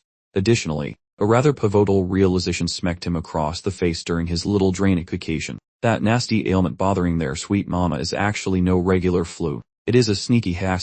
Upon absorbing this massive bombshell, Leela and Dane performed a synchronized involuntary retreat. The eldest brother cataloged the various indicators, noting her energy was gradually leaking away, limbs shaking like leaves in a gale, head spinning like a top, and hacking up hemoglobin. Those eggplants, colored blotches splattered across her spine are the real kicker, fitting the profile of a classic dark enchantment perfectly. The supposedly incurable plague haunting the Thermian household was actually just magical mischief in disguise. Even the eldest brother struggled to swallow that bitter pill initially. Dark magic does not just grow on trees, implying some jerk intentionally jinxed their dear old mother. Identifying the specific hater is tricky, yet their clan has certainly collected a fan club of bitter rivals throughout history. He begged his sibling to keep her eyes on the prize, noting that catching the villain comes after fixing their cursed parents. Fortunately, he has already sniffed out a way to fix the mess. He possesses the recipe and the spooky instructions for the magical exorcism ritual. Scavenging the ingredients seems mostly doable, though their wallets will definitely scream in agony from the high price tags. The single major headache, which also happens to be vile, is a gem called Roxana's Tear. This mythical rock reportedly scrubs away any hex, supposedly hiding within the Havarok peaks sitting right between those two giant kingdoms. Local gossip suggests it is chilling in a dusty temple protected by some prehistoric grumpy monster. Mentioning prehistoric temples immediately caused Dane's internal alarm for suspicious activities to explode. Delward swore an oath to fetch that shiny pebble despite the peril, because other options were currently non-existent. For the second time, he aims to handle this weight solo without informing his dad or the Thermian warriors, feeling quite cocky about his 4, or maybe 5, internal batteries. Considering that a squad of knights marching toward a border would inevitably spark a massive diplomatic tantrum or a full-scale war, Leela put her foot down and demanded he stop being a loner. Delward promised he was not just running in like a headless chicken, since he had a backup plan for every potential catastrophe. However, venturing into old dusty basements without the world's biggest nerd for crumbling rocks would be a massive strategic blunder. It appears that Puff Guy actually needs to hire the romantic club to bail him out of this mess. Once the topic of prehistoric monsters and crumbling structures came up, the resident map geek practically started drooling with joy. Ernest truly does not care about getting eaten. as he is way too hyped for finding loot, and would have left yesterday. Delward noticed the group's enthusiasm, yet reminded them this was not a playground. An actual death was on the menu. Dane countered that the lethality was exactly why solo travel was dumb, insisting that having more bodies to throw at problems is better. Leela reminded her kin that the Dillons are professional wonders, warning that if he dies solo in a hole, nobody shall even notice. Delward realized their annoying bickering actually held some water, unfortunately. However, those pesky toddler-level birth certificates really clouded his vision.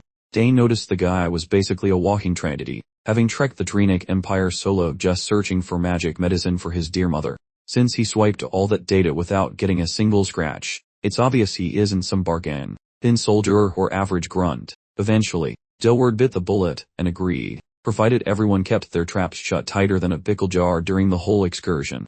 Because Layla's mom was feeling under the weather, the team planned to go full beast mode on this mission. Once the roster was finally finalized, Delward presented his sibling with a fancy, shiny box that definitely wasn't empty.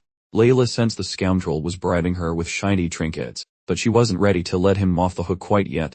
Luckily, she quit using her brother as a punching bag, since her earlier rage was honestly nightmare fuel. If that present turned out to be trash, his ribs were definitely going back on the menu. However, the moment she peeked inside and heard those sweet tunes, her burning fury evaporated like water on a hot sidewalk. The brother's offering was a musical device depicting a tiny Layla and their mother grooving together in perfect, rhythmic bliss. Observing those little spinning dolls triggered a deep yearning for that golden era when her mama wasn't feeling like a wilted flower. Back then, their household was super stoked, so Delward recruited a Drenic artisan to assemble this nostalgic contraption. A quick nudge about their actual motivation was exactly the kick in the pants Layla required. Those off notes instantly teleported the girl's mind toward her history of being a carefree, happy brat. Layla started leaking from her eyes, honestly believing this was the coolest swag she had ever owned. This elegant trinket energized her for the mission, especially since her older sibling totally understood her nostalgic vibes perfectly. Dane and Ernest hung back, quietly enjoying the unusually mushy scene unfolding right in front of them. Assuming things done go south, their mother might finally stop acting like a zombie and feel human again. Layla praised her sibling's clever souvenir, vowing to protect the trinket forever until her final day on this earth. The siblings shared a massive hug while all sorts of gooey feelings started flying around. Delward expressed his gratitude to his sis for not letting the house burn down while he was playing Explorer. Ernest even started sobbing like a baby, while the group upstairs continued their dramatic, jerking reunion. Meanwhile, that fancy Lord Thermian paced the party room, scratching his scalp while pondering the whereabouts of his missing Vips. Sadly, Delward had to skedaddle quickly since he wasn't mentally prepared to face the old man, though he vowed to properly greet the Duke later. The fellow provided a mystical signaling frequency so Leela might buzz him whenever, noting he planned on scavenging resources across the territory to ensure a rapid return. He promised this wouldn't be another long-distance ghosting session, swearing on his life to return before they missed him. Additionally, Delward dropped off a sack of mysterious drugs designed to make his mama feel slightly less like a corpse. The guy made Leela swear she would administer those meds, while ensuring the entire plan remained top secret from their grumpy father. Hating to say goodbye to her sibling, she gave a distracted nod of agreement. He urged the fellas to guard his kin for now, promising a miserable journey across the summits if he manages to come back. He hopped over the manor fence and did a disappearing act in the darkness. Leela felt like a human blender of feelings, having barely hugged her brother before he decided to ditch her again. That fellow swore his buddy was invincible, arguing that since he outmaneuvered the Drenic Empire, no threat can stop him. Dane felt pretty twitchy about the situation, so he pawned Leela off on Ernest and sprinted away like he left the stove on. He claimed to have forgotten some jam, but we all know he is full of it, because that man ran like a cheetah. The pair remained alone while that massive glowing space rock lit up their worried faces. Delward walked into town with extra sass, despite being tailgated by some incredibly annoying creeps who apparently followed him all the way home for the workout. Luckily, the creeps haven't realized he is a local boy from the Thermian Duchy, though they clearly sniffed around while he hid inside, making that secret hole in the wall a lifesaver. Just moments prior to ditching that garbage Trina kingdom, letting the hunters discover his home in the Altian Empire was probably the dumbest mistake in his long career of bad choices. The hero must resolve his matron's unlucky spell, though certain nasty organizations are ensuring the job stays difficult. Finally, the man took a left when he should have gone right, hitting a brick wall. The stalkers blocked every single path and boxed him in like a delivery package. He left such a massive scent that finding him was easier than stealing candy from babies. The villains claimed the high tiles and the dark passages down below. He is basically a mouse in a bucket, meaning the Thermian family name ends here in this alley. Tossing his gear to the dirt, the fighter braced himself to go down swinging. Scanning the area, he spotted 10 ghoulish cosplayers in hoods closing in. Every one of them was a professional ender, a group of silent freaks who put the fun in funeral for their victims. Given some insane luck, the man might smack a pair of villains before they carve his jugular. He whispered a silent sorry to Leela, knowing he probably would not be returning to keep his word to her. The moment the ninjas got the green light to start turning Dullward into human confetti, they lunged forward with swords out, radiating a vibe that screams they truly want to murder you. Despite his fancy talk and peacocking, the younger Thermian brother turned into a human popsicle from fear. If he knew death was this close, he might have actually told his old man he was sorry first. Right as the light faded, he saw something that looked like a fever dream. The nearest thug folded like a cheap chair, losing his knife, while blowing bolts of doom started drilling holes into the rest of the hooded squad. They were getting absolutely wrecked by high voltage mana slugs flying from every single direction at once.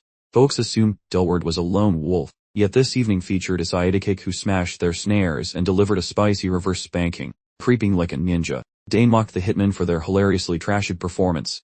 The moment that head executioner and his surviving cronies spawned toward the noise, they definitely didn't foresee a fresh-faced executioner sporting a dapper school outfit skulking within the gloom. They demanded his name. However, that information was totally useless for people about to expire. Chit-chatting with future ghosts is a waste. So after the carnage, Dane and Dullward piled the meat bags for cleaning. Then Dane sensed weirdness and shadowed the man out.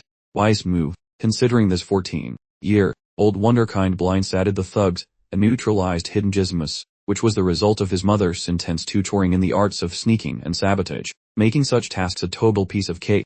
Dullward gave props for the assistance, realizing he totally owed his heartbeat to the teenager. Lacking that timely rescue, he would have croaked because those annoying mercenaries had been bullying him non-stop. Imagine escaping such a gory mess this way. As he explained, the goons were breathing down his neck the moment he hopped the border. He was baffled by their magical tracking powers, but typically these scenarios involve a secret device clinging to the victim like a bad rash. Validating his hunch, Dane inspected the fellow utilizing his fancy energy. Sensing eyeballs, he swiftly identified the miniature troublemaker clinging desperately to the bottom of Dullward's boot. He straight up begged the traveler to examine the underside of his footwear immediately. Discovering a magical listening device was tucked inside his leather, Dullward nearly suffered a hilarious cardiovascular malfunction. He squinted at his shoes and pinpointed the microscopic pest that had been wagering his life for weeks. Hitmen adore this classic gimmick, involving a minuscule gadget that tracks better than a hungry bloodhound, which was likely slapped on before he even crossed the frontier. Dane didn't explain his eagle eyes, emphasizing instead that they should definitely crush that noisy signal sender into dust. Dullward breathed easier now that the paranoia could take a height, although he definitely needed to watch his step hereafter. While busy prying the magic bug from his heel, Dane asked why Dullward insisted on playing the solitary hero despite the obvious danger. Stopping by the Duke's place seemed wiser, or he could have updated their big bro and requested some backup. Dullward suspected his old man viewed him as a disappointment, especially since the Duke wanted an heir, while the boy decided to go rogue. Honesty wouldn't matter, as Duke Thermian would likely dismiss his wacky adventures as complete fabrications. Regarding the elder sibling, the fellow possessed even less motivation than a sloth on vacation. He opted to camp in the middle of nowhere killing beasts rather than chilling in a comfy palace. At the moment, rocking the single life is way more efficient and less stressful. He aims to collect medicinal bits to validate his family name, and though the kid's logic was totally warped, Dane couldn't help but respect the gritty hustle. Since the tracker was toasted, Dullward felt ready to conquer his goals, vowing to eventually settle the massive debt he owed his savior. Dane tossed the wandering child his contact info just in case he stumbled into another disaster. Before partying, he begged the little troublemaker to avoid getting killed so he could actually collect on that favor. Dullward asked Dane to keep an eye on Leela once more, which felt a bit like asking if water is wet. Of course, he would protect her. They exchanged a subtle glance of mutual agreement and quickly went their separate ways. He realized they absolutely had to hide tonight's gory massacre from Leela. The poor girl already had enough stress on her plate. Should she learn of Dullward's current predicament, Leela would certainly try to hunt down her impulsive brother. Dane casually returned to the celebration, looking like he hadn't just single-handedly dispatched 10 expert killers on a nearby street. The following day, Word spread rapidly throughout the entire duchy regarding the significant improvement in their mother's condition. She actually finished an entire plate of food, the first in months, which pleased Duke Thermion immensely. He played it cool, but was dying to know about Delward's sneaky little visit. Dane felt anxious that Leela might have accidentally blabbed and let their secret slip. Leela reassured Dane that she only mentioned Big Bro stopped by to drop off some healing medicine. Regardless of that minor issue, they had an extremely important task scheduled for later that day. The moment had arrived for Dane to receive a significant boost in power from the Thermion family's prestigious forge. The forge was completely different from what one would expect. Its immense size made it resemble an entire small village. Leela clarified that the surrounding area had gradually expanded into quite a large settlement, though very few chosen craftsmen actually worked inside the forge itself. A handful of true master smiths managed everything, and security was incredibly strict. Access was completely prohibited without a proper token. Even Leela, a direct member of the Thermion family, couldn't freely access the facility unless accompanied by her father. Consequently, Dane would have to enter the premises completely on his own. Leela had never ventured inside her cell, and Ernest was absolutely green with envy over Dane's amazing chance. Dane assured him he would be fast, leaving Ernest outside impatiently pacing. The moment he stepped inside, a busy settlement surrounded him, filled with the pungent scent of worked iron. Its scale truly defied belief. The constant clanging and shouting of working men echoed in every single corner of the forge. Every kind of weapon imaginable was neatly arranged on display racks, which made Dane incredibly eager to see exactly what kind of impressive gear he would soon acquire.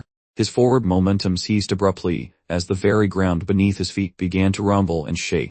He first assumed it was an earthquake, but then realized the tremors were actually being caused by heavy footsteps. A monstrously large man, carrying an equally colossal hammer, stared Dane down, scanning him carefully from top to bottom.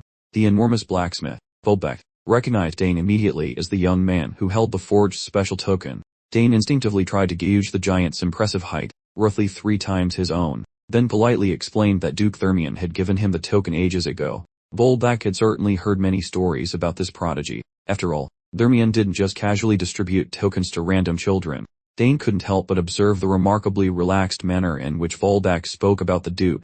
The giant gave an immediate warning that Dane's noble status meant absolutely nothing inside this forge. They only recognized blacksmiths or non-blacksmiths, treating royalty identically, with only Duke Thermion being the exception. Even the big boss, Sothspring, don't get a VIP pass here, as only the genuine elite can sneak a peek, because real talent laughs at royal bloods and some master smith knows his worth is pure gold. Volbeck led his guest into the workshop's core, where a massive chamber expanded like a magic tent far exceeding its outer dimensions. This massive workspace was tailored for a fellow who was half dwarf and half human, creating a unique build, though you better keep any rude comments about his looks to yourself. The youngster was wise enough not to aggravate the man. Once they hit the main station, the big guy questioned what kind of hardware the youngster was actually looking to acquire. He admitted he was still undecided, since picking a legendary tool is a rare shot at greatness, so he was playing it safer than a cat in a room full of rocking chairs. The blacksmith admired the hesitation, noting that being picky is a sign of intelligence. However, the middle master could read the boy's desires like a neon sign. He literally sniffed the metallic destiny on the boy, sensing exactly how a warrior's perfect blade should be hammered into existence. The lad reeked of high-quality spears and knives because he already owned them, so the giant preferred to cook up something fresh for the tiny human. The boy was shocked that the giant's nose was better than a bloodhound. Internally, the massive smithy looked surprisingly modest and strictly business, ignoring the skill, except for every hammer and chair being sized for the literal titan. Because the kid was already packed with sharpsticks and pokey knives, the big man proposed crafting a classic blade. He argued that blades represent combat perfection and remain his ultimate specialty, but shouting that might cause Count Sagris to flip out and fight for his precious spears instead. The boy worried about the grip, fearing he might sprout up like a weed and make a teenage blade look like a butter knife in a few years. The giant told him to chill out, promising a magical fit that scales as he grows, because a real expert doesn't make disposable junk. The argument for a blade was solid, especially since it was the same tool the lad leaned on most during his past life adventures. That sealed the deal, and he officially committed to the path of the blade. The smith already envisioned the blueprint the moment he saw the boy's frame, which meant they could skip the boring planning phase and get straight to the heat. Then, the task was picking out the perfect ingredients. The giant guided him into a side chamber so the youngster could choose his materials. This storage space was packed with every shiny ore and expensive rock imaginable. creating a view that would make a dragon blush with envy. He beamed with pride, basically claiming that every single pebble of value in the entire world was crammed into this one dusty room. The lad felt like a toddler in a sugary heaven, seeing as every chunk of metal on the racks was worth a small kingdom. Most of these exotic ores were totally new to him, looking way more interesting in their raw state than anything he had seen before.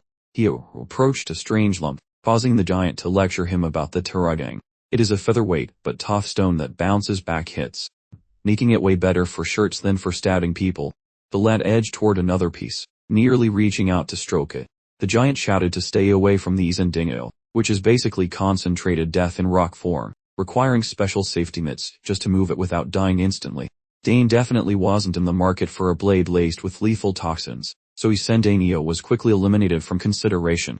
After wandering through the exhibits for several minutes, his gaze was captured by a pitch-black piece of ore, which seemed determined to be the goth at the rainbow party of colorful minerals. He made a beeline for the stand and cornered Volbak, demanding to know the story behind the oddly appealing black mineral. The massive blacksmith identified it as arcanium. Our main character recalled learning about this specific substance during his deep dive into very specialized, almost useless, research. He realized this had to be the fabled ore whispered about in connection with Arcana, the long-lost magical kingdom. Apparently, this specific piece had been unearthed from the royal castle ruins of the ancient civilization, making it exceptionally scarce because almost none of those magic kingdom ruins remain intact globally. Beyond confirming its basic metallic nature, no one had yet managed to figure out its actual purpose or chemical composition. Since existing technology and techniques can smelt or analyze it, determining arcanium's intended use is impossible. For now, it's basically just a high-status collector's item, because it's essentially just an expensive paperweight. Volbak recommended looking for materials that actually, were. Volbek started droning on about Artma, but different were found in Havrosk's mountains. But Dane's focus had completely drifted. Captivated entirely by the arcanium's powerful, magnetic pull, he felt as though the inanimate object was telepathically trying to get his attention. The ore was practically murmuring sweet nothings, attempting to convince him that it desperately wanted to go home with him. The instant Dane got close enough for a good look at the shiny ore, it decided to put on a show and started morphing right before his eyes. The stone pulsed with an intense glow, a color so brilliant it was almost exactly like solidified, pure magical energy. Volbek spun around to witness the young man extending his hand toward the now glowing mineral. Fearing for the kid's safety, the massive figure sprinted over to where he stood. After realizing Dane wasn't actually in danger, Volbek calmed down significantly, then became utterly fascinated by Arcanium's sudden, unexpected behavior. Dane insisted he hadn't actually done anything, only looked, but he recognized that this altered state meant the previously unworkable ore could potentially be forged after all. Volbak detected a distinct metallic odor that hadn't been there previously, suggesting that perhaps they could finally actually do something with the rock. Whatever caused the ore's transformation, Volbak was certain it involved the young man standing next to him. He was absolutely positive. He snatched the arcanium off the stand, officially accepting Dane's order for a sword made from this very special rock. It was imperative that they begin the forging process without delay. But the moment the giant tried to smelt it, the arcanium immediately reverted to its stubborn, unworkable form, refusing to yield no matter how many times they attempted to manipulate it. Just as they were getting truly frustrated, a small friend appeared to offer some assistance. Karnas likely sensed Dane's anxiety and decided to lend a hand, or perhaps a wing. The brilliant, magical flames from the little dragon were exactly what they needed to successfully smelt the difficult arcanium. With the method now clear, Dane stepped away from the forge, leaving the master craftsman to work. They contained Karnas' fiery essence within the ore so Volbek could proceed with the forging process, allowing him to work at a leisurely pace. Leela couldn't help but be amused that Karnas was, once again, forced to assist Dane in a crisis. Forging blades from arcanium results in stunningly lethal steel, capturing that dreamy vibe from the vanished Arcana realm. Since the blacksmithing chores are finally wrapping up, we should probably sprint back toward school grounds. Having some freedom remaining before curfew, the trio decides to devour a truly magnificent midday feast. 7 days later, the school displayed a spacey bulletin regarding a beast hunting day, where every major can apply, though only elite nerds make the cut. Rivalry is absolutely nuts, because of the fat loot, especially with the royals throwing the party this time around. Campus gossip reached a fever pitch, as students craved that sweet gold and a chance to flirt with royal attention. Crushing it at a royal shindig basically serves as an express elevator toward fame. Furthermore, the 4th Division of Shiny Armor Dudes will be supervising this entire creature cleanup project. It is that identical fellow who tagged along with the third royal brat previously. Priscilla skipped the part where Sir Delphian attempted murder, and she also whiffed on Edward's fancy bride presents. A churchy student mentioned that the whole brawl is happening at some dusty remnants located close to the main city. Ernest got all sparkly eyed at the mention of ancient bricks, specifically a dumped dig site where a scary beastie currently pays 0 rent. Every single healer must deploy to patch up the bruise, meaning Priscilla is forced into this field trip. Ernest signs up for the sake of exploring rubble, while Leela joins to actually stab something that breathes. Pure violence beats practicing on straw dummies any day, so the whole group registered for the event together. Basically, the entire group tossed their names into the metaphorical blender of destiny. This pest control gig sounds like a blast, though Dane cautioned that dying is bad, and passing the test is hard. Although Ernest fights like a wet noodle, his massive brain for old basements will likely carry him through. Leela is a prodigy with pointy objects, yet Dane scheduled extra sweaty practice hours just to be safe. Some sunrises later, the auditions for the Beast Clobbering crew finally commenced on the school lawn. This yearly quest stands as a massive deal for the local prestigious school. Nearly all scholars attempt to flex their muscles to impress those shiny tin guards plus wealthy snubs. Teachers use this moment to evaluate if their pupils actually learned anything or just doodled in notebooks. Big Boss Delphian told the royal hero that all logistical headaches were finally sorted. Royal sibling number 3, Edward, returned to school to manage the auditions and the upcoming party. Loud trumpets screeched to signal that the team auditions were legally and officially underway. Each scholar desperate to outshine their annoying classmates was totally vibing with excitement. Naturally, the tests were simple, just a classic brawl where kids beat the stuffing out of one another. Various majors flaunted their distinct talents, beginning with blade mastery, wizardry, managing pointy pokers, plus conjuring beasts, while rivals fought like feral cats. So merely the cream of the crop managed to wiggle their way into the final stages. Once the score settled, the bigwigs in the Imperial Annex faced a massive headache regarding Dane's aggressive placement. Since the blade nerds and the wand wavers were busy slapping each other over his soul, the monster tamers shouted their pitch, while the lance enthusiasts added their own flavor of noisy nonsense to the growing heap of drum. Eventually, Prince Edward stood up and told the whole bickering lot to put a sock in it. Scared of annoying the blue-blooded boss, everyone zipped their lips instantly.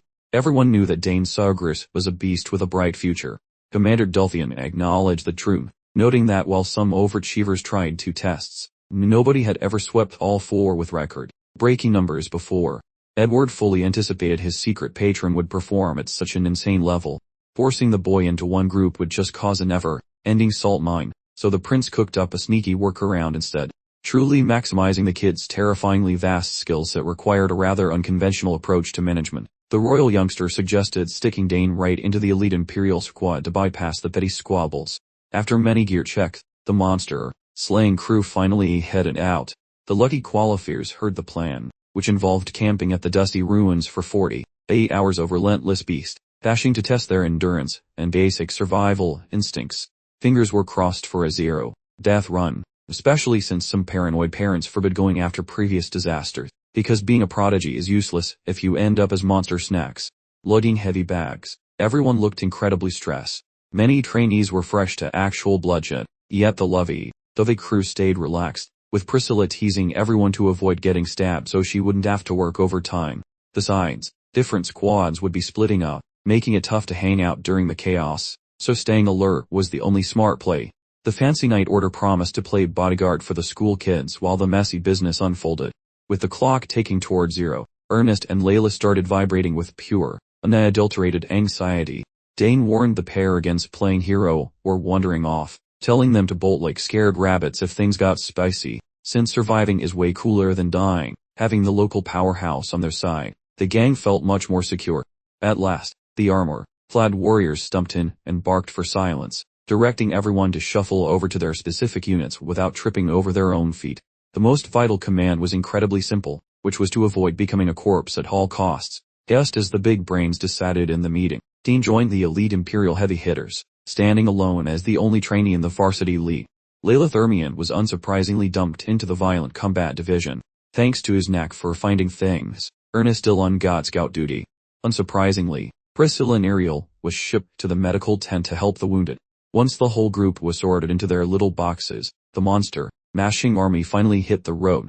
Following a tedious hike away from school grounds, The group stumbled into the rather sketchy neighborhood of Rawasan, leading the pack of travelers. Dane poked the armored fellow Hilderan with a burning inquiry about their current path. Rumor had it they were supposed to hang a left at Rawasan rather than strolling right into the lion's den. Rumors suggested reaching camp by midday, but the team was wandering toward the morning sun instead of the evening shade. Commander Hilderan noticed the kids' sharp wits, and since he knew the boys' secret mission, he shared a spicy secret that would definitely make the other kids wet their pants. The boss whispered that some angry critters were spotted on their old trail, with a massive mob of monsters rushing the ancient rubble.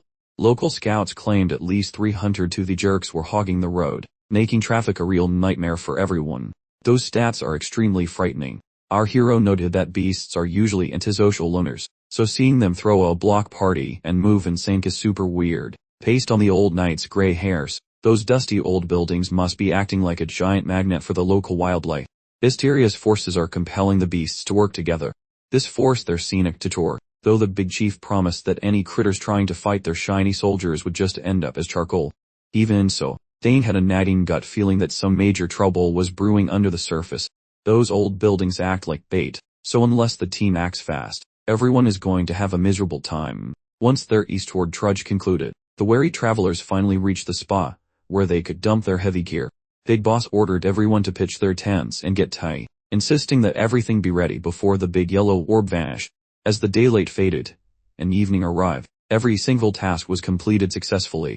Dane met his team on a ledge, and Ernest whined that the campsite chosen by those soldiers provided no safety whatsoever. Our lead agreed, noting that when you have a massive crowd, you lose the luxury of being picky about your sleeping quarters. Leela looked for a pep talk, but since the boy was clueless about the plan, he just advised watching their backs extra hard. The youth figured their little team should keep their eyeballs glued to the direction of the spooky Rawasan territory. Both boys felt a wave of the heebie-jeebies rolling in from the dark shadows of that deep mountain crack. Meanwhile, the little dragon was wiggling inside the boy's shirt, clearly sensing the same creepy vibes. Feeling cranky, the small beast escaped his hiding place to zoom around like a caffeinated squirrel. The miniature beast screeched at the western horizon, though his tiny squeaks failed to strike fear into anyone with ears. The dragon's freakout confirmed the big guy's fears, because out in the sticks, you never ignore a lizard's magic nose. The girl insisted they go tell the armored commander about the looming disaster before things got even more out of hand. Dane noticed the small lizard's frantic attempt to point out the sunset horizon. Our hero resolved to notify the second officer right away. Entering the leader's private quarters, the youth explained the coming disaster and begged for reinforced walls plus a stronger magical shield, demanding that every possible defense be deployed right away. That officer essentially chuckled regarding the proposal, blaming those youngsters' trembling knees on rookie nerves, given the mem relies on the summit searchers while those documents noted zero trouble, so the boss refuses to spark massive chaos for some random pupil. Our protagonist cannot really admit a skilly companion recognized a strange vibration within the atmosphere, therefore he needs to invent a lie. The boy claimed his squad stumbled upon damp beast nuggets, massive paw prints, and tufts of hair near the sunset border, irritably digging into his hair. The boss felt zero concern about animal poop left by random beasts, mostly because predators have brains and would never strike a massive legion gathered in the sunlight. If disaster strikes, those walking trash cans are prepared for combat, so the man recommended our youngster find a mattress or chill. Our hero understood he was merely blowing precious air trying to enlighten this colossal bag of hammers.